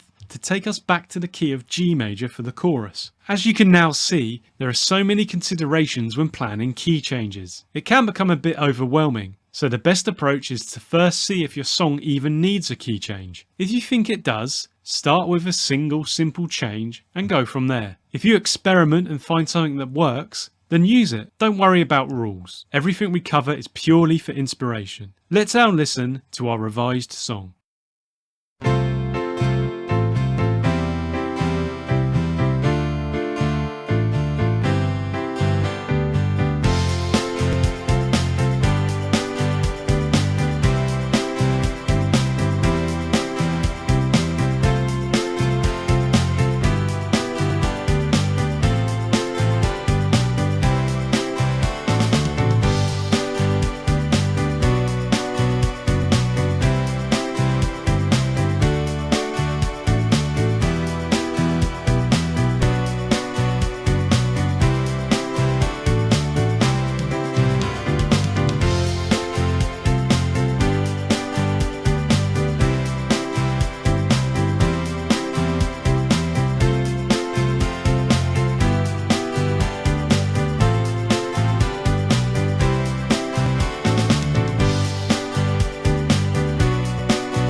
Now we come to the part of the songwriting process that so many fear, the lyrics. But don't panic, they can be a lot easier than you think. Let me guide you through these murky waters. Song lyrics are difficult. For many they are a means to an end, an afterthought after all of the music has been created. But they don't have to be such a drag. In this ultimate guide, I will walk you through the lyric writing process. We'll look at where to begin with your lyrics, look at titles and lyric themes, and potential sources of lyric inspiration. Then I'll show you an outline approach for taking your lyrics from idea to completion. Let's begin. Lyrics are the words of a song. They are often sung to a melody, but can also be spoken, rapped, or delivered in other ways. They contain the emotion and context of the song, and are often the part of a song that people find the most memorable or relatable. The lyrics are tied so closely to the melody of a song that many people are unable to separate the two in their minds. Simply seeing the title of a song can evoke emotion, as the wider meaning, lyrics, melody, and feeling of the song are tied up in a single line. So the importance of song lyrics is undeniable, and yet they are often put off to the last minute as the final part of the songwriting process. Many songwriters, myself included, struggle with lyrics. Trying to condense deep emotion, meaning, and storytelling into a series of short song sections, whilst keeping them brief and memorable, is a difficult and daunting prospect. Where chords and melody may come more naturally for a musician, lyrics can feel a bit forced or rushed. For this reason, many great musicians and performers have collaborated with lyricists. Lyrics are an art form in their own right. Indeed, many people consider them a form of poetry. Finding a writing partner who has a better grasp of language can unburden some songwriters and allow them to focus solely on the music. But not everyone has a writing partner who is great at lyrics. Or maybe you want to develop your own lyric writing to become a more rounded songwriter. This is all great, but where do I begin? You can write a lyric at any stage of the songwriting process. We mentioned people putting them off until the very end of the process, but you can reverse this situation and start by writing your lyrics before creating music to accompany them. You could also mix the two disciplines. Songwriters will often start with a title to provide inspiration about the emotional direction of the song. Then as they work on melody and chords, they will piece together fragments of lyrics with the music to develop a whole song. Sometimes this process will be very fast, almost like the song has appeared as a whole. Other times this will take much longer, evolving over weeks or months. Either way, don't put yourself under pressure to write. There are no right or wrong approaches to songwriting, and it is more important to enjoy the process than to feel like you have to create the perfect song. So we've set the scene for your lyric writing and how you could start it at different parts of the songwriting process. I'll now show you 10 song title ideas to help you with your initial lyric ideas. Song titles are important. They are the first interaction that a listener has with your music. Whether that's online on a streaming service, in a record shop, or announced as "this next song's called" at a live gig. A good title can be the difference between someone listening to your music or not. In an extreme case, it could be the difference between your demo being listened to at a record company and you getting signed or not. This amount of pressure on a few words can give some songwriters title anxiety. The title can be put off, almost as an afterthought at the end of the songwriting process. As a result, a lackluster title can drag down the entire song. But if you reverse the situation and start the songwriting process with a great title, then you set yourself up for the beginning of lyric inspiration. The title can be the seed from which your lyrics are grown, so never underestimate the power of a good title. It can inspire you to write a lyric and complete a song. Indeed, this process of working out from a title is used by a lot of songwriters when lyric writing. A title can stabilise the theme and mood of a song until you get around to writing the whole lyric and music. Having a good title early on when writing a lyric matters, because where the title appears in the lyric has a significant effect on the structure of the song. A title may determine what is the first line of the song, the last line of the verse, or the shape of the chorus. As such, the title will be sung quite a few times during the song, and will therefore stick in the listener's minds. You can now see that it is worth keeping a list of potential titles for your songs. You can do this the old-fashioned way with paper, or use a notes app on your phone. But what if you don't have any good titles to hand, or feel like you struggle to create interesting titles? Well, you could use any existing titles that you like. Song titles can't be copyrighted, and are fair game to be used again. But this isn't always a great idea. If a listener sees the title of a popular song, they will likely be expecting to hear a version of that song, and when they don't, it will usually lead to disappointment. There are a few exceptions to this rule. For example, think of Over the Hills and Far Away, released by Led Zeppelin in 1973, and also by Gary Moore in 1986. The title should indicate what the song is about, its mood or emotion, or something about the central event or story. Occasionally, you may want to title a song with a phrase that isn't in the song, but describes what the song is about. If you've written the lyrics first, you can look through your lyrics and choose a phrase that you think would make a good title. If nothing stands out, or you want to start with a great title as I mentioned earlier, then the following 10 song title themes will help you. I will show you a selection of title styles and provide a few well-known examples for each. This list is by no means exhaustive, and many titles will straddle several theme categories. I hope you can find some inspiration here. Let's begin. Number 1. Pronouns. These are titles that have I, you, he, she, they, and are in them. They are very popular, especially in commercial songwriting. They immediately establish the presence of people in the song and invite us to identify with them. You can also imagine that you are being addressed by the singer. These titles often reveal what the dynamic in the relationship is in the song itself, so can provide some nice intrigue for the potential listener. Let's look at some examples. Motown songs use this extensively, so think of I was made to love her, I know I'm losing you, you keep me hanging on, I heard it through the grapevine, how sweet it is to be loved by you. The Beatles also use this idea a lot in their earlier songs, such as She Loves You, I Want to Hold Your Hand, and I Love Her, From Me to You, I Saw Her Standing There. Theme number 2, conditional. A conditional song title adds a word or phrase which makes the statement depend on something else. This could be a piece of information, an event, a cause, or a fear. These titles exploit words like if, can, can't, don't, just, when, then, after, ain't, be, because, from, here, how, keep, and let. They make the title dynamic because it functions like half of an equation, with the other half implied or stated in the lyric. This creates additional curiosity in the title, often building on the previous pronoun idea. Time for some examples. The Beatles, When I Get Home, Jimi Hendrix, If 6 Was 9, Elvis Presley, I Just Can't Help Believing, Patti Smith, Because the Night, Percy Sledge, When a Man Loves a Woman, and Fleetwood Mac, Don't Stop. Number 3. Titles with verbs. Verbs are action words that describe what the subject is doing. Since verbs denote action, they give a title energy. This covers very general verbs like come, get, give, hold, and run. In these titles, the speaker, or another character, is doing something. The lyric can then develop from this action, describing its cause and consequence. Here are some examples. The Beatles, Ask Me Why,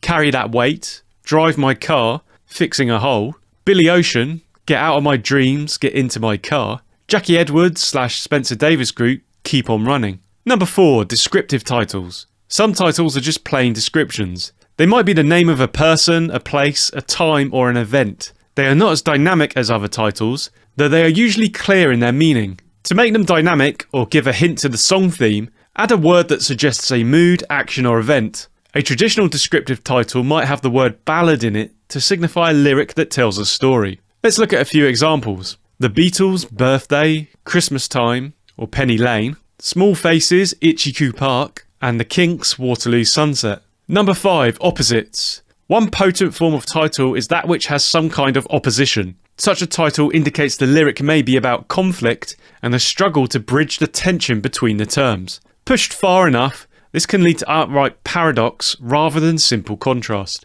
Some examples include The Beach Boys, Heroes and Villains, Free, Fire and Water, Faces, Glad and Sorry, The Beatles, Hello, Goodbye, and Within You, Without You. Number 6. Proposition. A proposition title is one which sets out an idea rather than an action or feeling. Such titles are often versions of proverbs or catchphrases that express current opinion. They may be offered as a corrective or as a consolation. Although the use of you suggests a speaker introducing the idea to an audience, the song might also be addressed to the self. The lyric should explain the proposition and why it is important to the speaker, usually describing an experience which led to its adoption. Example time. The Doors, People Are Strange. The Rolling Stones, You Can't Always Get What You Want. The Beatles, All You Need Is Love. Number 7. Question / interrogative form. A title can invite curiosity if it asks a question, makes a demand, or addresses someone. This one is straightforward enough, but here are some examples. The Beatles, Do You Want to Know a Secret? Travis, Why Does It Always Rain on Me? Buzzcocks, Ever Fallen in Love with Someone You Shouldn't Have? The Clash, Should I Stay or Should I Go? And the Beach Boys, Wouldn't It Be Nice? Number 8, repetition. Many titles use repetition, which helps the title/hook lodge in people's minds. Repetition is rhythmic and well suited to a chorus as it can intensify a word. The most common repetition in a title is where words are repeated twice or 3 times. A pleasing variation is where a word is repeated in a modified form, for example Fleetwood Mac's Dreaming the Dream. This first batch of examples use repetition by 2. The Beatles, She Said, Bob Dylan, Lay Lady Lay, Bob Marley and the Wailers, No Woman No Cry, Smashing Pumpkins, Tonight Tonight, David Bowie, Rebel Rebel, Genesis, Follow You, Follow Me, and ABBA, Knowing Me, Knowing You. Now let's look at a repetition by 3, see how these are often just one word repeated. The Who, and many others, Run Run Run, The Beatles, Long Long Long, James Brown, It's a Man's World, The Beach Boys, Fun Fun Fun, Paul McCartney, Say Say Say. You can even go as far as repetition by 4, such as Casey and the Sunshine Band, Shake Shake Shake, Shake Your Booty. Number 9, alliteration. Titles that repeat a word also feature alliteration. This is an effect caused when words start with similar consonants. Alliteration is a linguistic device valued in poetry because it stresses the sound of words, thus bringing them closer to the condition of music. In moderation, this can be appropriate for a lyric. Examples include The Stone Roses, Song for My Sugar Spun Sister, K.D. Lang, Constant Craving, The Who, You Better You Bet, and AC/DC, Dirty Deeds Done Dirt Cheap. Theme number 10, wordplay titles. Titles that use wordplay can take many forms. Conscious wordplay in titles goes from puns to riddles, non sequiturs, double meanings, incomplete phrases, and variations on catchphrases, all the way to outright paradox. Good title wordplay can be used to tease your audience or mask the full meaning of the song. Let's now look at 3 of these wordplay title ideas in a little more detail. First up is paradox. A paradox is a statement that seems to go against common sense but may still be true. Song titles do not have to be strict paradoxes, but they provoke our curiosity by asking the question, how can that be? In some paradox titles, it is easy to see that there is drama lurking behind the title, which instantly explains the lyrics. For example, Simon and Garfunkel, The Sound of Silence, The Strokes, Alone, Together, Fleetwood Mac, Before the Beginning, Frank Sinatra, Glad to Be Unhappy, Joy Division, Love Will Tear Us Apart. Ambiguity. These titles arouse our curiosity because they don't tell us all we need to know to make sense of them. This creates a desire in the listener to find out the truth behind the title. Some examples of this include The Beatles, Love You Too, and I Love Her, and Your Bird Can Sing. That means a lot. Buffalo Springfield, For What It's Worth. Wordplay with common phrases. As the name suggests, you can take a common phrase and provide a twist to create an interesting song title. This does, however, rely on the listener being able to recognise the phrase that is being referenced, or you run the risk of your clever wordplay being for nothing. These are used extensively. Here are a few examples. The Beatles, 8 Days a Week. Stevie Wonder, Yes to Me, Yes to You, Yesterday. Brian Eno, 7 Deadly Fins. Suede, Animal Nitrate. Def Leppard, Armageddon It. And Joan Armatrading, Me, Myself, I. Another starting point for your song lyric can be a lyric theme. This can also be a good way to kick-start your writing if you're suffering from writer's block. Writer's block is a condition in which an author is either unable to produce new work or experiences a creative slowdown. This is common for songwriters, especially when trying to write song lyrics. Many people find lyrics the hardest part of the songwriting process and put it off until the very end. I definitely fall into this category. But sometimes all it takes is a few ideas for general lyric themes and you can get into the flow of writing and complete the task. A theme is just the topic for a song lyric. It can be very broad, for example love, or more specific such as a certain street in the city. Having a theme in mind can help you to write song titles, think about the structure of your song and where its story will go. It might also help to shape the music in your song, for example whether you choose a major or minor key. I'll show you themes from a songwriting perspective, but this will help any creative person with writer's block more generally. The 15 lyric themes I share here are by no means exhaustive. Song themes can come from anywhere and cover absolutely any subject you can think of. See these as a starting point for you to begin thinking about wider song themes and ideas. Songs will often straddle multiple themes, so you don't have to feel boxed in by a single idea you learn here. Mixing ideas across themes can often help you to construct even more intriguing song lyrics. This video will always be available for you when inspiration doesn't strike. There will be plenty here to inspire your songwriting and get you past that writer's block. Let's begin. Theme number 1. Love. It's the big one, the most widely used theme in songwriting, the one that people love to hate. Love. Being such a strong and universal emotion, it is clear why love is a common choice for song lyrics. Love songs normally contain an element of conflict or crisis rather than being happy. Within this massive topic for lyrics, many stories and situations can occur. This could include searching for love. The pursuit of love is useful to tell different stories. Why is love being chased for or dreamt about? How will the person go about it? Is the person a hero in search of love or a loser in love? How does this make them feel? What obstacles are in the way of love? Love at first sight, a familiar theme for love stories. Think about the location of the first sight and what led to two people being there at the same time. Will they see each other again?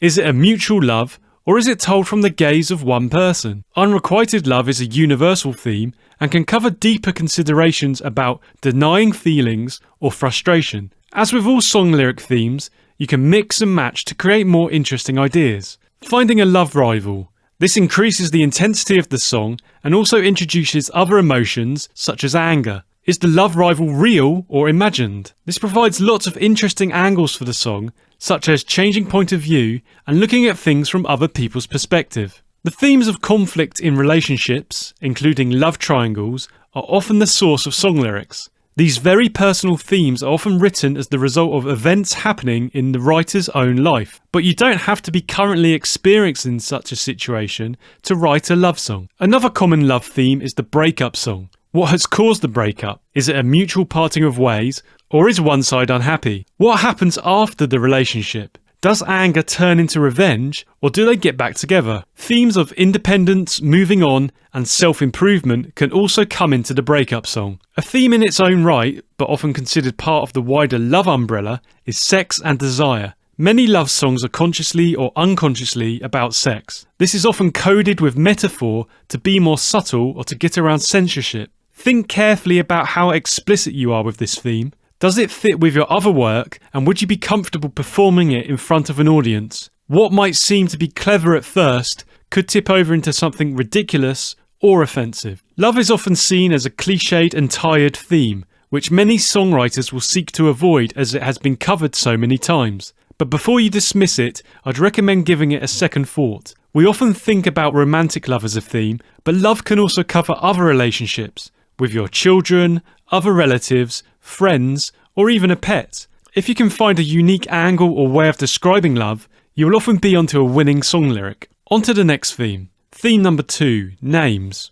Names are a popular song lyric theme, with the name often featuring in the title as well. Name songs are also closely related to our previous theme of love. In the past, you would most commonly see a woman's name used for a love song, but don't dismiss the name theme because of this. Think about pairing a name with a phrase. This could hint at a wider theme and set you off on telling an interesting story. Another useful name theme is famous or historical figures. I think this is an interesting and underused theme for song lyrics. The name has instant recognition, but you can tell an interesting and unique story about the name. It could be historically accurate or a created story using the character. This has endless possibilities. Another approach would be to look up popular or interesting names and then use them as a starting point. A quick and easy way to get some inspiration. Theme number 3, clothing. Pieces of clothing, footwear, hats and jewellery can be the focus of song lyrics. As with many lyrics, they will usually serve as a vehicle to tell a wider story. For example, it could be a piece of clothing that you see in a shop,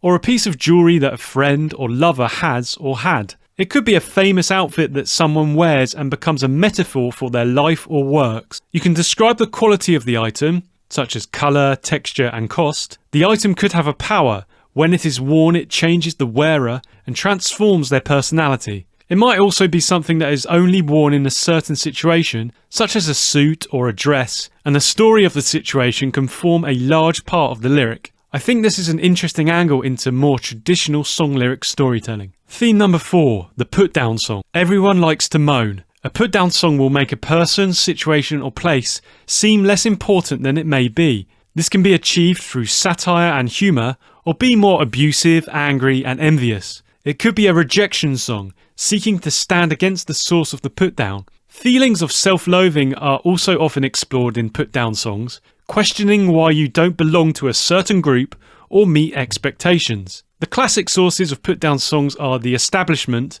and mundane or ordinary things. So think of suburbia, boring jobs, marriage, religion and politicians. But a put-down song could be about anything. Think of something that annoys you and it might be the source of your next song lyric. Theme number 5, communications. A lyric about communicating is as old as songwriting itself. The means of communication can vary. In the past it would have been about writing a letter or making a telephone call on the landline. Today it could be a video call or a WhatsApp message. Whatever the method of communication, it will create a whole set of questions that can help to inspire your lyrics. Who are you contacting? Why do you need to contact them? Is it urgent? What happens if you don't contact them? Are you waiting for them to contact you? Why can't you contact them first? How long have you been waiting? How long are you prepared to wait? If you answer one or a few of these questions, you can then create a scenario and write a lyric about it. The method of communicating is just a vehicle for the true meaning of the song. Theme number 6, media songs. The radio, newspapers, TV, film and the internet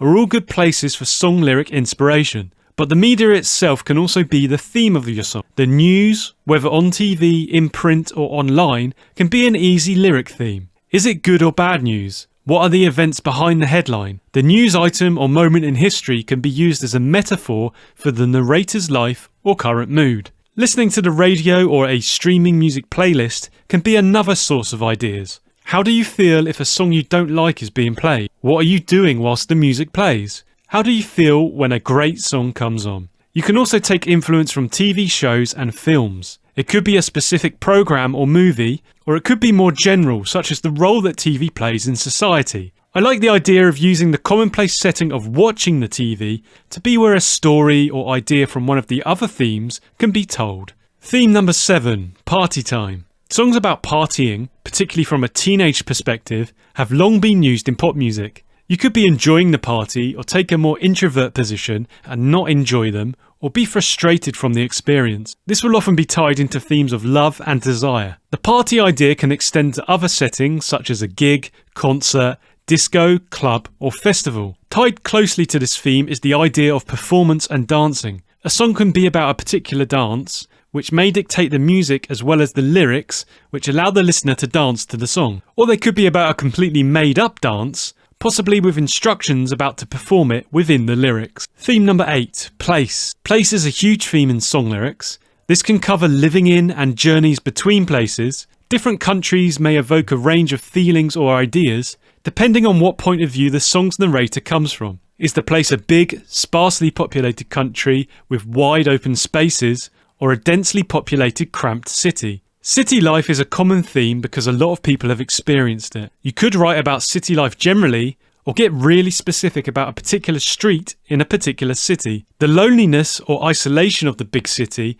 is a widely used idea, as is using the city as a metaphor for modern living. Think about the people that live and work in the city. Also consider visitors and the idea of being a foreigner in a city. The holiday song is a great way to introduce temporary relationships, desires, and other potential tales. I like the idea of telling a story from several perspectives, and the city is a perfect vehicle for this sort of song. You can also explore the opposite of the city with the countryside. The quiet and tranquility can provide different story ideas, but they can also be linked with the feeling of isolation. The yearning to move or travel can be a useful part of the place-themed song. Using places in your song can also lead to tales of journeys, and these can create an endless source of metaphor. Where is the journey going? Why are you taking the journey? How are you travelling and what is the journey like? Have you taken this journey before? Do you think you will make it through the journey? The idea of travelling home is a strong emotion with thoughts of safety, comfort and familiarity. The mode of transport that the journey uses is also an interesting sub-theme.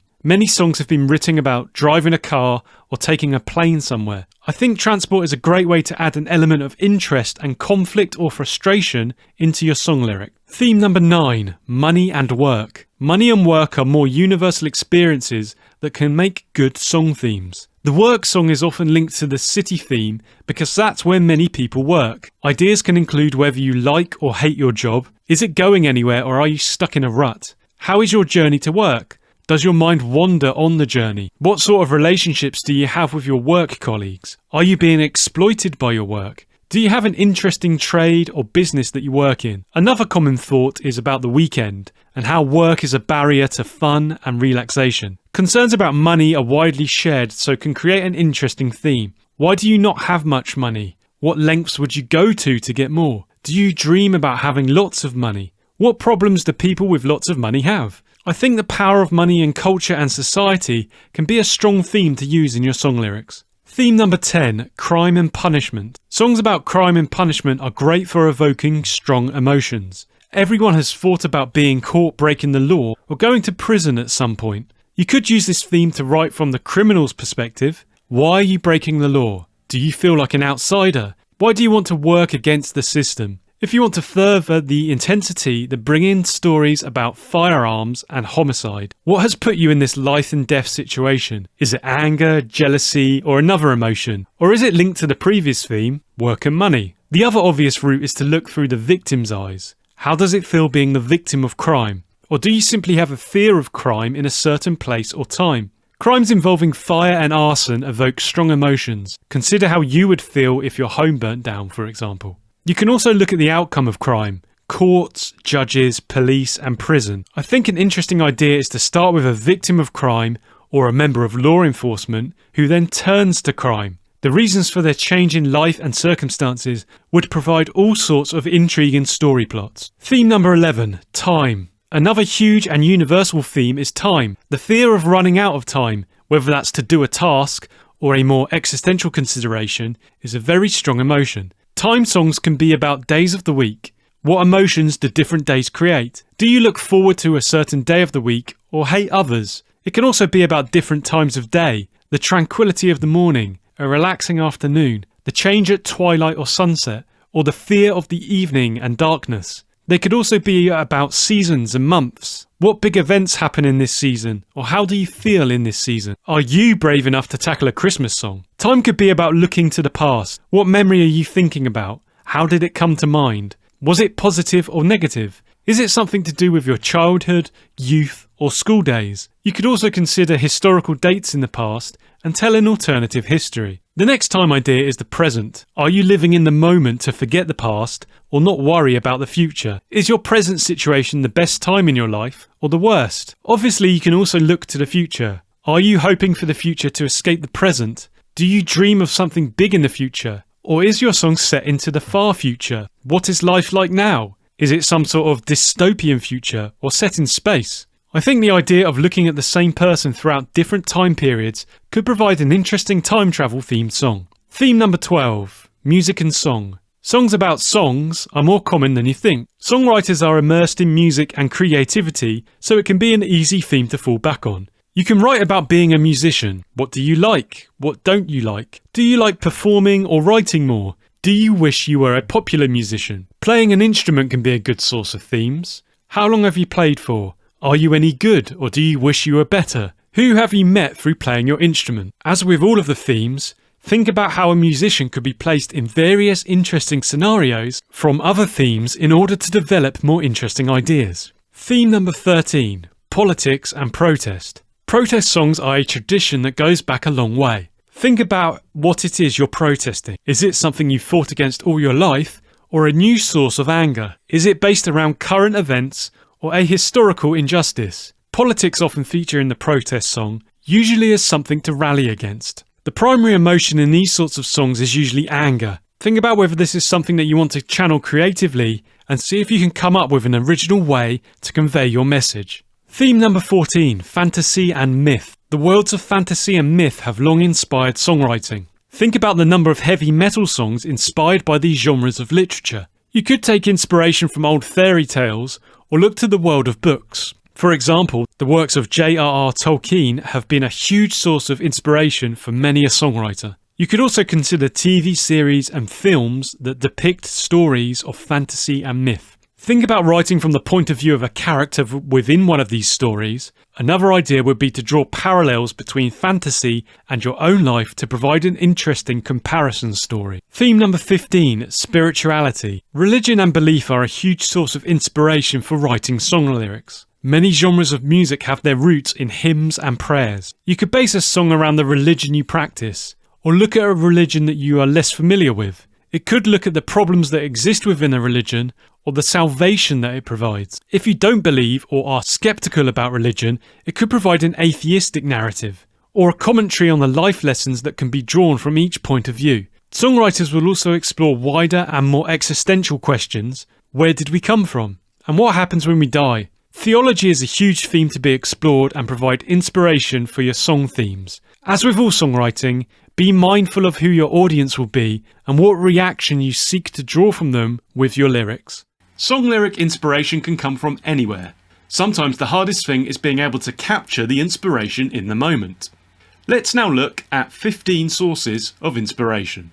Inspiration for song lyrics can come from many sources. For some songwriters, personal experiences and emotions provide the spark for a new song. Others may be inspired by the world around them, drawing on current events or the beauty of nature for their lyrics. Some may find inspiration in books, films, or other forms of art. No matter the source, songwriters often spend time reflecting and brainstorming to find the right words and ideas to express in their songs. But sometimes the hardest part of lyric writing can be starting in the first place. A songwriter's worst enemy is an empty page or Word document. You could reach for an established theme to start the process of creating lyrics. Alternatively, you can seek inspiration from other avenues. Number 1. Listen to people talk. Listening to people talk is a great way to create song lyrics. By paying attention to the words and emotions of the people around you, you can gain insight into their experiences and feelings. This can be especially helpful for songwriters who are looking for new ideas and inspiration for their lyrics. For example, you might listen to a conversation between two friends, noting the words they use and the emotions they express. You might also eavesdrop on a stranger's conversation or listen to a group of people discussing a topic that interests you. By carefully listening to people talk, you can gain a better understanding of their perspectives and emotions, which can help you to write more relatable and authentic lyrics. Additionally, by listening to the way people speak and the rhythms of their conversation, you can also gain inspiration for the melodies and rhythms of your songs. Number 2. Keep a note. It is important to be prepared to capture song lyric ideas as they come to you. One way to do this is to keep a small notebook and pen in your pocket at all times. This way you can quickly jot down any ideas that come to you, no matter where you are. Additionally, you can use the notes or voice recording feature on your phone to capture ideas on the go. Another useful tip is to keep a notebook by your bed in case inspiration strikes in the middle of the night. This way you can quickly write down your ideas before they slip away. By being prepared to capture your ideas as they come to you, you can ensure that you don't lose any valuable inspiration for your song lyrics. Number 3. Do it in public. Writing a song lyric sketch in a public place can be a great way to find inspiration and focus. One option is to try writing in a coffee shop, where the background noise and bustle of the people can provide a creative spark. Alternatively, you could try writing in a park, where the sounds of nature and the fresh air can help to clear your mind. Other possibilities include writing in a pub or bar, where the atmosphere can be lively and energizing, or taking a walk around an art gallery, where the visual stimuli can provide inspiration for your lyrics. By trying different settings and environments, you can experiment to find the one that works best for you and your writing process. Number 4. Listen to music. Listening to music is a great way to alter your frame of mind and encourage a receptive mood for songwriting. By choosing music that resonates with you, you can tap into the emotions and ideas that the music evokes. It can be helpful to write down the thoughts and feelings that the music inspires, as well as any images or scenes that come to mind. Another interesting exercise is to listen to music in a language that you don't know. This can help to break you out of your usual frame of mind and allow you to focus on the sounds and rhythms of the music. You can then write down any phrases or words that the music suggests to you. Another technique is to simply turn on the radio, either at home or in the car, and see what inspiration comes your way. You could also do this with a YouTube or music streaming playlist. By using these techniques, you can find new ways to access your creativity and write better lyrics. Number 5. Newspapers and film. Glancing through a newspaper or magazine can be a great way to find inspiration for your song lyrics. By looking at the headlines and articles, you can gain insight into current events and the world around you, which can provide ideas for your lyrics. Additionally, you can look at film guides or websites and find an exciting title to work with. This can help to spark your imagination and provide a starting point for your song. For example, if you see a film title that catches your eye, you could try writing a song that tells a story related to that title, or that explores the emotions and themes of the film. Number 6, go to your instrument. If you're struggling to find inspiration for your song lyrics, one technique you can try is to put your pen down and go to your instrument. By playing your instrument, you can tap into a different part of your brain and access new ideas and emotions. For example, you might try playing a simple chord progression or melody and see what words and phrases come to mind. You can also try improvising on your instrument, letting your fingers wander and see what melodies and rhythms emerge. Additionally, you can try playing along with a favourite song or piece of music and see how it inspires you. By using your instrument as a source of inspiration, you can unlock new creative pathways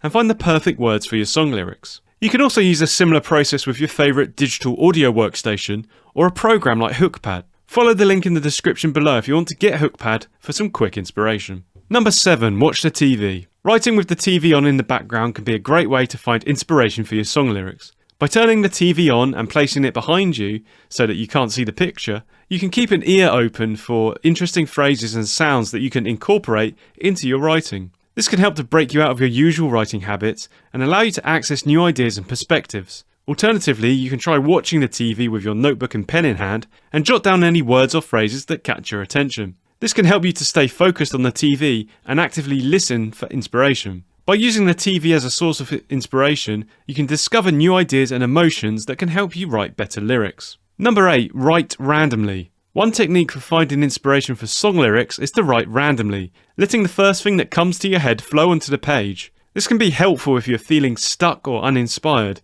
as it can help to clear your mind and access your creative subconscious. To do this, you can simply start writing without censoring yourself or worrying about the quality of your writing. You can write in prose or in a more structured format, such as a list or a poem. The key is to keep going until you have filled every line of the page with words. Once you've finished, you can then look back over what you have written and see if you can find any nuggets of song lyrics. These might be phrases, words, or ideas that stand out to you as having potential for a song. By using this technique, you can uncover hidden inspiration and write better lyrics for your songs. Number 9, go travelling. As you travel by the transportation of your choice, take in the sights, sounds, and emotions of your surroundings. Let the movement of the vehicle and the passing landscape inspire you. Watch the world go by and let your imagination run wild. You may find yourself with a newfound sense of song lyric inspiration, ready to create and capture the essence of your journey. Whether you are on a train, a plane, in a car, or simply walking, allow yourself to be transported both physically and creatively. Number 10, work backwards. One way to approach writing a lyric is to start with an ending or punchline in mind and then work backwards from it.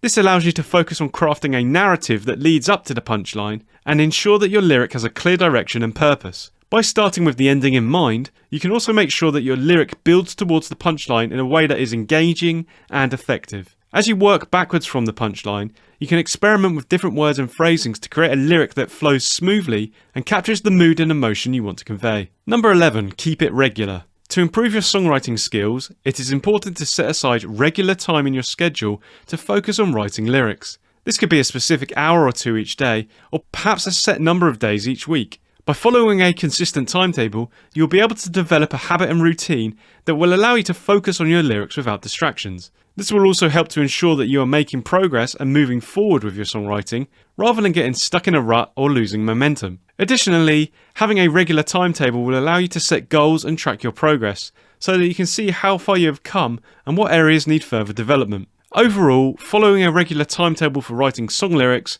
can help you to become a more disciplined and effective songwriter. Number 12, cross-fertilise. When you're struggling to come up with ideas for a new song, sometimes it can be helpful to write multiple lyrics at the same time. This can help to spark inspiration and give you a wider range of options to choose from. By writing more than one lyric, you can experiment with different themes, moods and styles and see which one resonates the most with you. This can also help you to avoid getting stuck in a rut and repeating the same idea over and over again. So if you're feeling stuck, try writing multiple song lyrics at once and see where it takes you. Number 13, use your memory. One potential approach to using a childhood memory for song lyric inspiration is to take a specific moment or event from that memory and use it as the basis for the lyrics. For example, if the childhood memory is of playing in a backyard on a sunny day, the song could focus on the feeling of freedom and joy that came with running and exploring in that space. The lyrics could describe the sights and sounds of the environment, as well as the emotions and sensations experienced by the child. Alternatively, if the core feeling of the childhood memory is one of nostalgia or longing,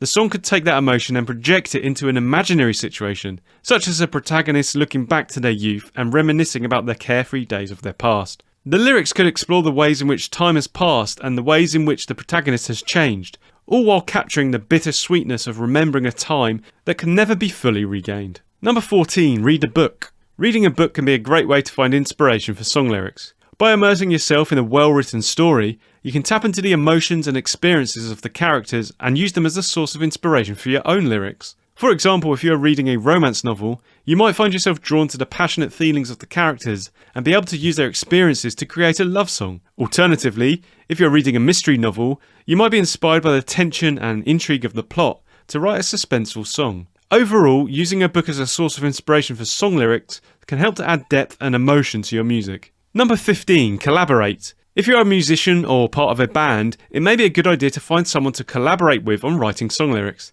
This could be a fellow band member or even someone outside of your group. Collaborating on lyrics can bring a fresh perspective and new ideas to your songs. It can also be a fun and creative process to bounce ideas off each other and see how they develop into fully formed lyrics. Finding the right person to collaborate with may take some time and effort, but the end result could be a truly unique and powerful song. Hopefully you've now gathered enough ideas to begin a song lyric. In the next section, I'll take you through the steps towards a completed song lyric. Writing song lyrics can be a difficult task for many reasons. For one, lyrics are often expected to be clever, catchy, and memorable, which can be a high bar to meet. Additionally, lyrics are typically meant to be paired with music, which can add another layer of complexity to the writing process. It can be difficult to find the right words to fit the melody and rhythm of a song and to convey the desired emotions and ideas.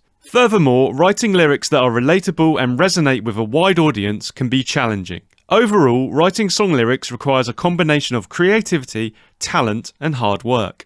Lyric writing also raises the question of what's more important, spontaneity or craft. Songwriters have varying views on the importance of spontaneity versus craft when it comes to writing lyrics. Some songwriters believe that the best lyrics are those that are written spontaneously, without too much thought or planning. These songwriters may prioritise capturing their emotions and ideas in the moment, and believe that overthinking can stifle creativity and authenticity. However, others believe that writing lyrics is a craft that requires careful planning and attention to detail. These songwriters may spend a lot of time refining their lyrics, trying out different words and phrases to find the perfect combination.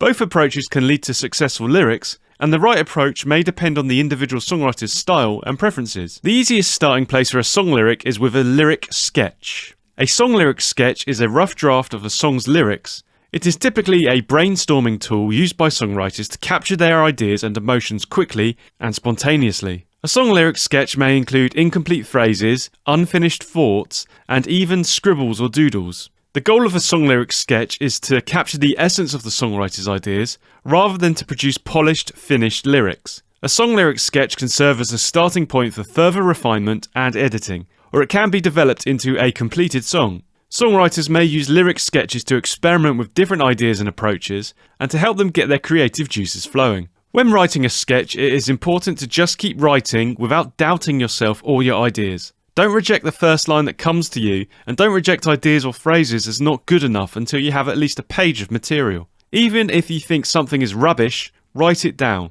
You might need a couple of pages before anything good emerges. It is also important not to try and set a rhyme pattern early on, but if rhymes appear naturally, leave them in. Don't let the search for a rhyme hold up the flow of thoughts and ideas. Writing a song lyric sketch is like panning for gold. You need to be patient and persistent. It can also be helpful to silence the perfectionist within and to let your ideas go off in any directions they are taken. You may end up with 2 or 3 sets of lyrics, which you can look at later. If you have music available, you can use it to keep the creative flow going. Try to get into a trance or spell-like state where the unconscious mind is working away and you lose awareness of time. Keep writing until you are tired, your attention breaks, or you run out of ideas. Once you've got a reasonable attempt at a lyric sketch, it's time to take a first look. It can be helpful to take a break and then come back to the lyrics to see what you have. This can give you fresh eyes and help you notice lines that stand out. Pay attention to lines that stand alone and those that connect to other lines. Connected lines can make up a verse,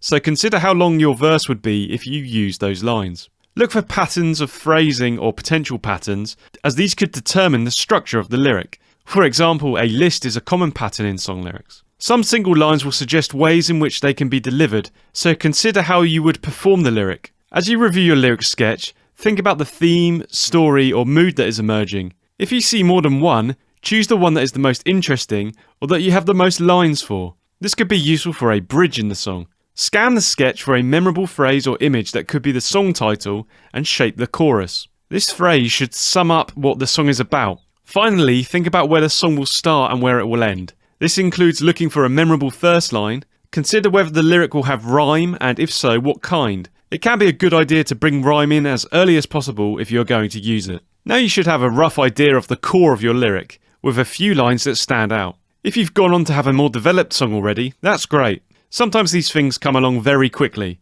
If on the other hand you have struggled so far, you can either take a break and try one of the earlier techniques again, or continue on to the next process, which is the first draft. Rewriting a song lyric sketch is an important step in the process of creating a finished song. After you have captured your initial ideas and emotions in a sketch, you can begin to shape, clarify, improve, and polish the lyrics. The first draft is when you begin to take the rough material from the sketch and lay out a structure that will carry the lyric through the remaining drafts. The sketch is often driven by inspiration rather than by selective editing of something that is already in front of you. With the first draft, you continue to draw on the inspiration of the sketch, but go on to shape, select, rephrase, supplement, and eliminate. This process is also creative and should be conducted in as inspired a frame of mind as possible so that new ideas can continue to flow in. It is often best to do the first draft as soon as possible after the sketch so that you stay in touch with the initial inspiration. You can then do as many drafts in one sitting as are necessary to get the basic shape and content of the lyric. Precise corrections and polishing can wait, because the fundamental structure of the lyric is now in place. At this stage, it is important for you to reserve judgment about your sketch. You should not be too critical of your initial ideas and should not agonize over individual words. Instead, you should focus on the overall sequence, imagery, and basic theme of the lyric. The demands of your critical faculties should increase only with later drafts. More importantly, you should try to find the central energy of the lyric. This is the point that people must be able to identify with, and it is often located in the chorus, a repeated refrain if the song doesn't have a chorus, the first line, or the title. For example, think of the Beatles' All You Need Is Love, or Bruce Springsteen's Born to Run. In both cases, you instantly know where the central energy is expressed. If you cannot find anything from your sketch that is coherent, you should not worry. You can put the sketch aside and either write another sketch or do something else musically. You can always come back to the unused sketch later and start a draft or use parts of it for inspiration in another song. Hopefully you've now got some sort of first draft. Congratulations on getting this far. Many songwriters give up before now. You may be in the position of having a finished lyric now. If you feel your lyrics need some more work, then you can move on to further drafts. Continuing to draft a song lyric for as long as it takes to get a coherent lyric is an important step in the writing process. If your initial sketch and draft provide a lot of material, you may need to make some drastic cuts to get the lyric to the right length and focus. After 2 or 3 drafts, you may find that you only need to reconsider the odd word here and there. If you already have music for this lyric, you may want to check each draft against the music to see if the words fit or are singable. When a draft is nearly finished, it is a good idea to type it on a word processor. At this late stage, strive for objectivity. Seeing your words in cold type on the screen or printed out, and no longer in your own handwriting, can help to depersonalize them. This can be an aid to seeing the effectiveness of the lyric and whether any parts need changing. Finally, a cooling off period is often advised. Come back to the lyric after a few days and see how it looks.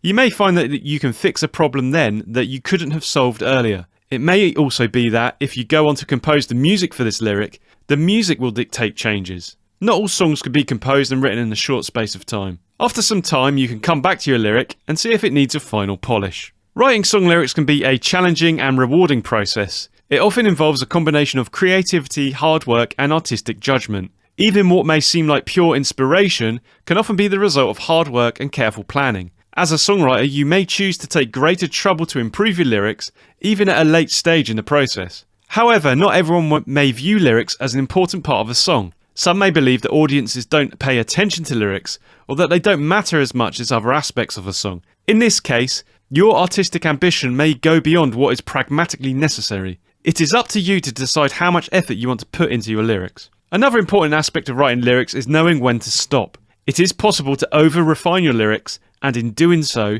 to lose the freshness and spontaneity of your earlier drafts. This is where artistic judgment comes into play. As a songwriter, you need to be able to see when an idea is not worth pursuing and to know when to move on. This skill takes experience and practice to develop. Songwriters have different views on the question of spontaneity versus craft when it comes to writing lyrics. Some may believe that the best lyrics are those that are written spontaneously, without too much thought or planning. Others may believe that writing lyrics is a craft that requires careful planning and attention to detail. Ultimately, the right approach may depend on your individual style and preferences. You can't force creativity, and you need to find what works best for you. If you've got this far, congratulations and thank you. You have everything you need to write songs for the rest of your life. But believe it or not, we have only scratched the surface of the world of songwriting. To continue the journey, it's time to learn about harmonic minor by watching the video on screen now.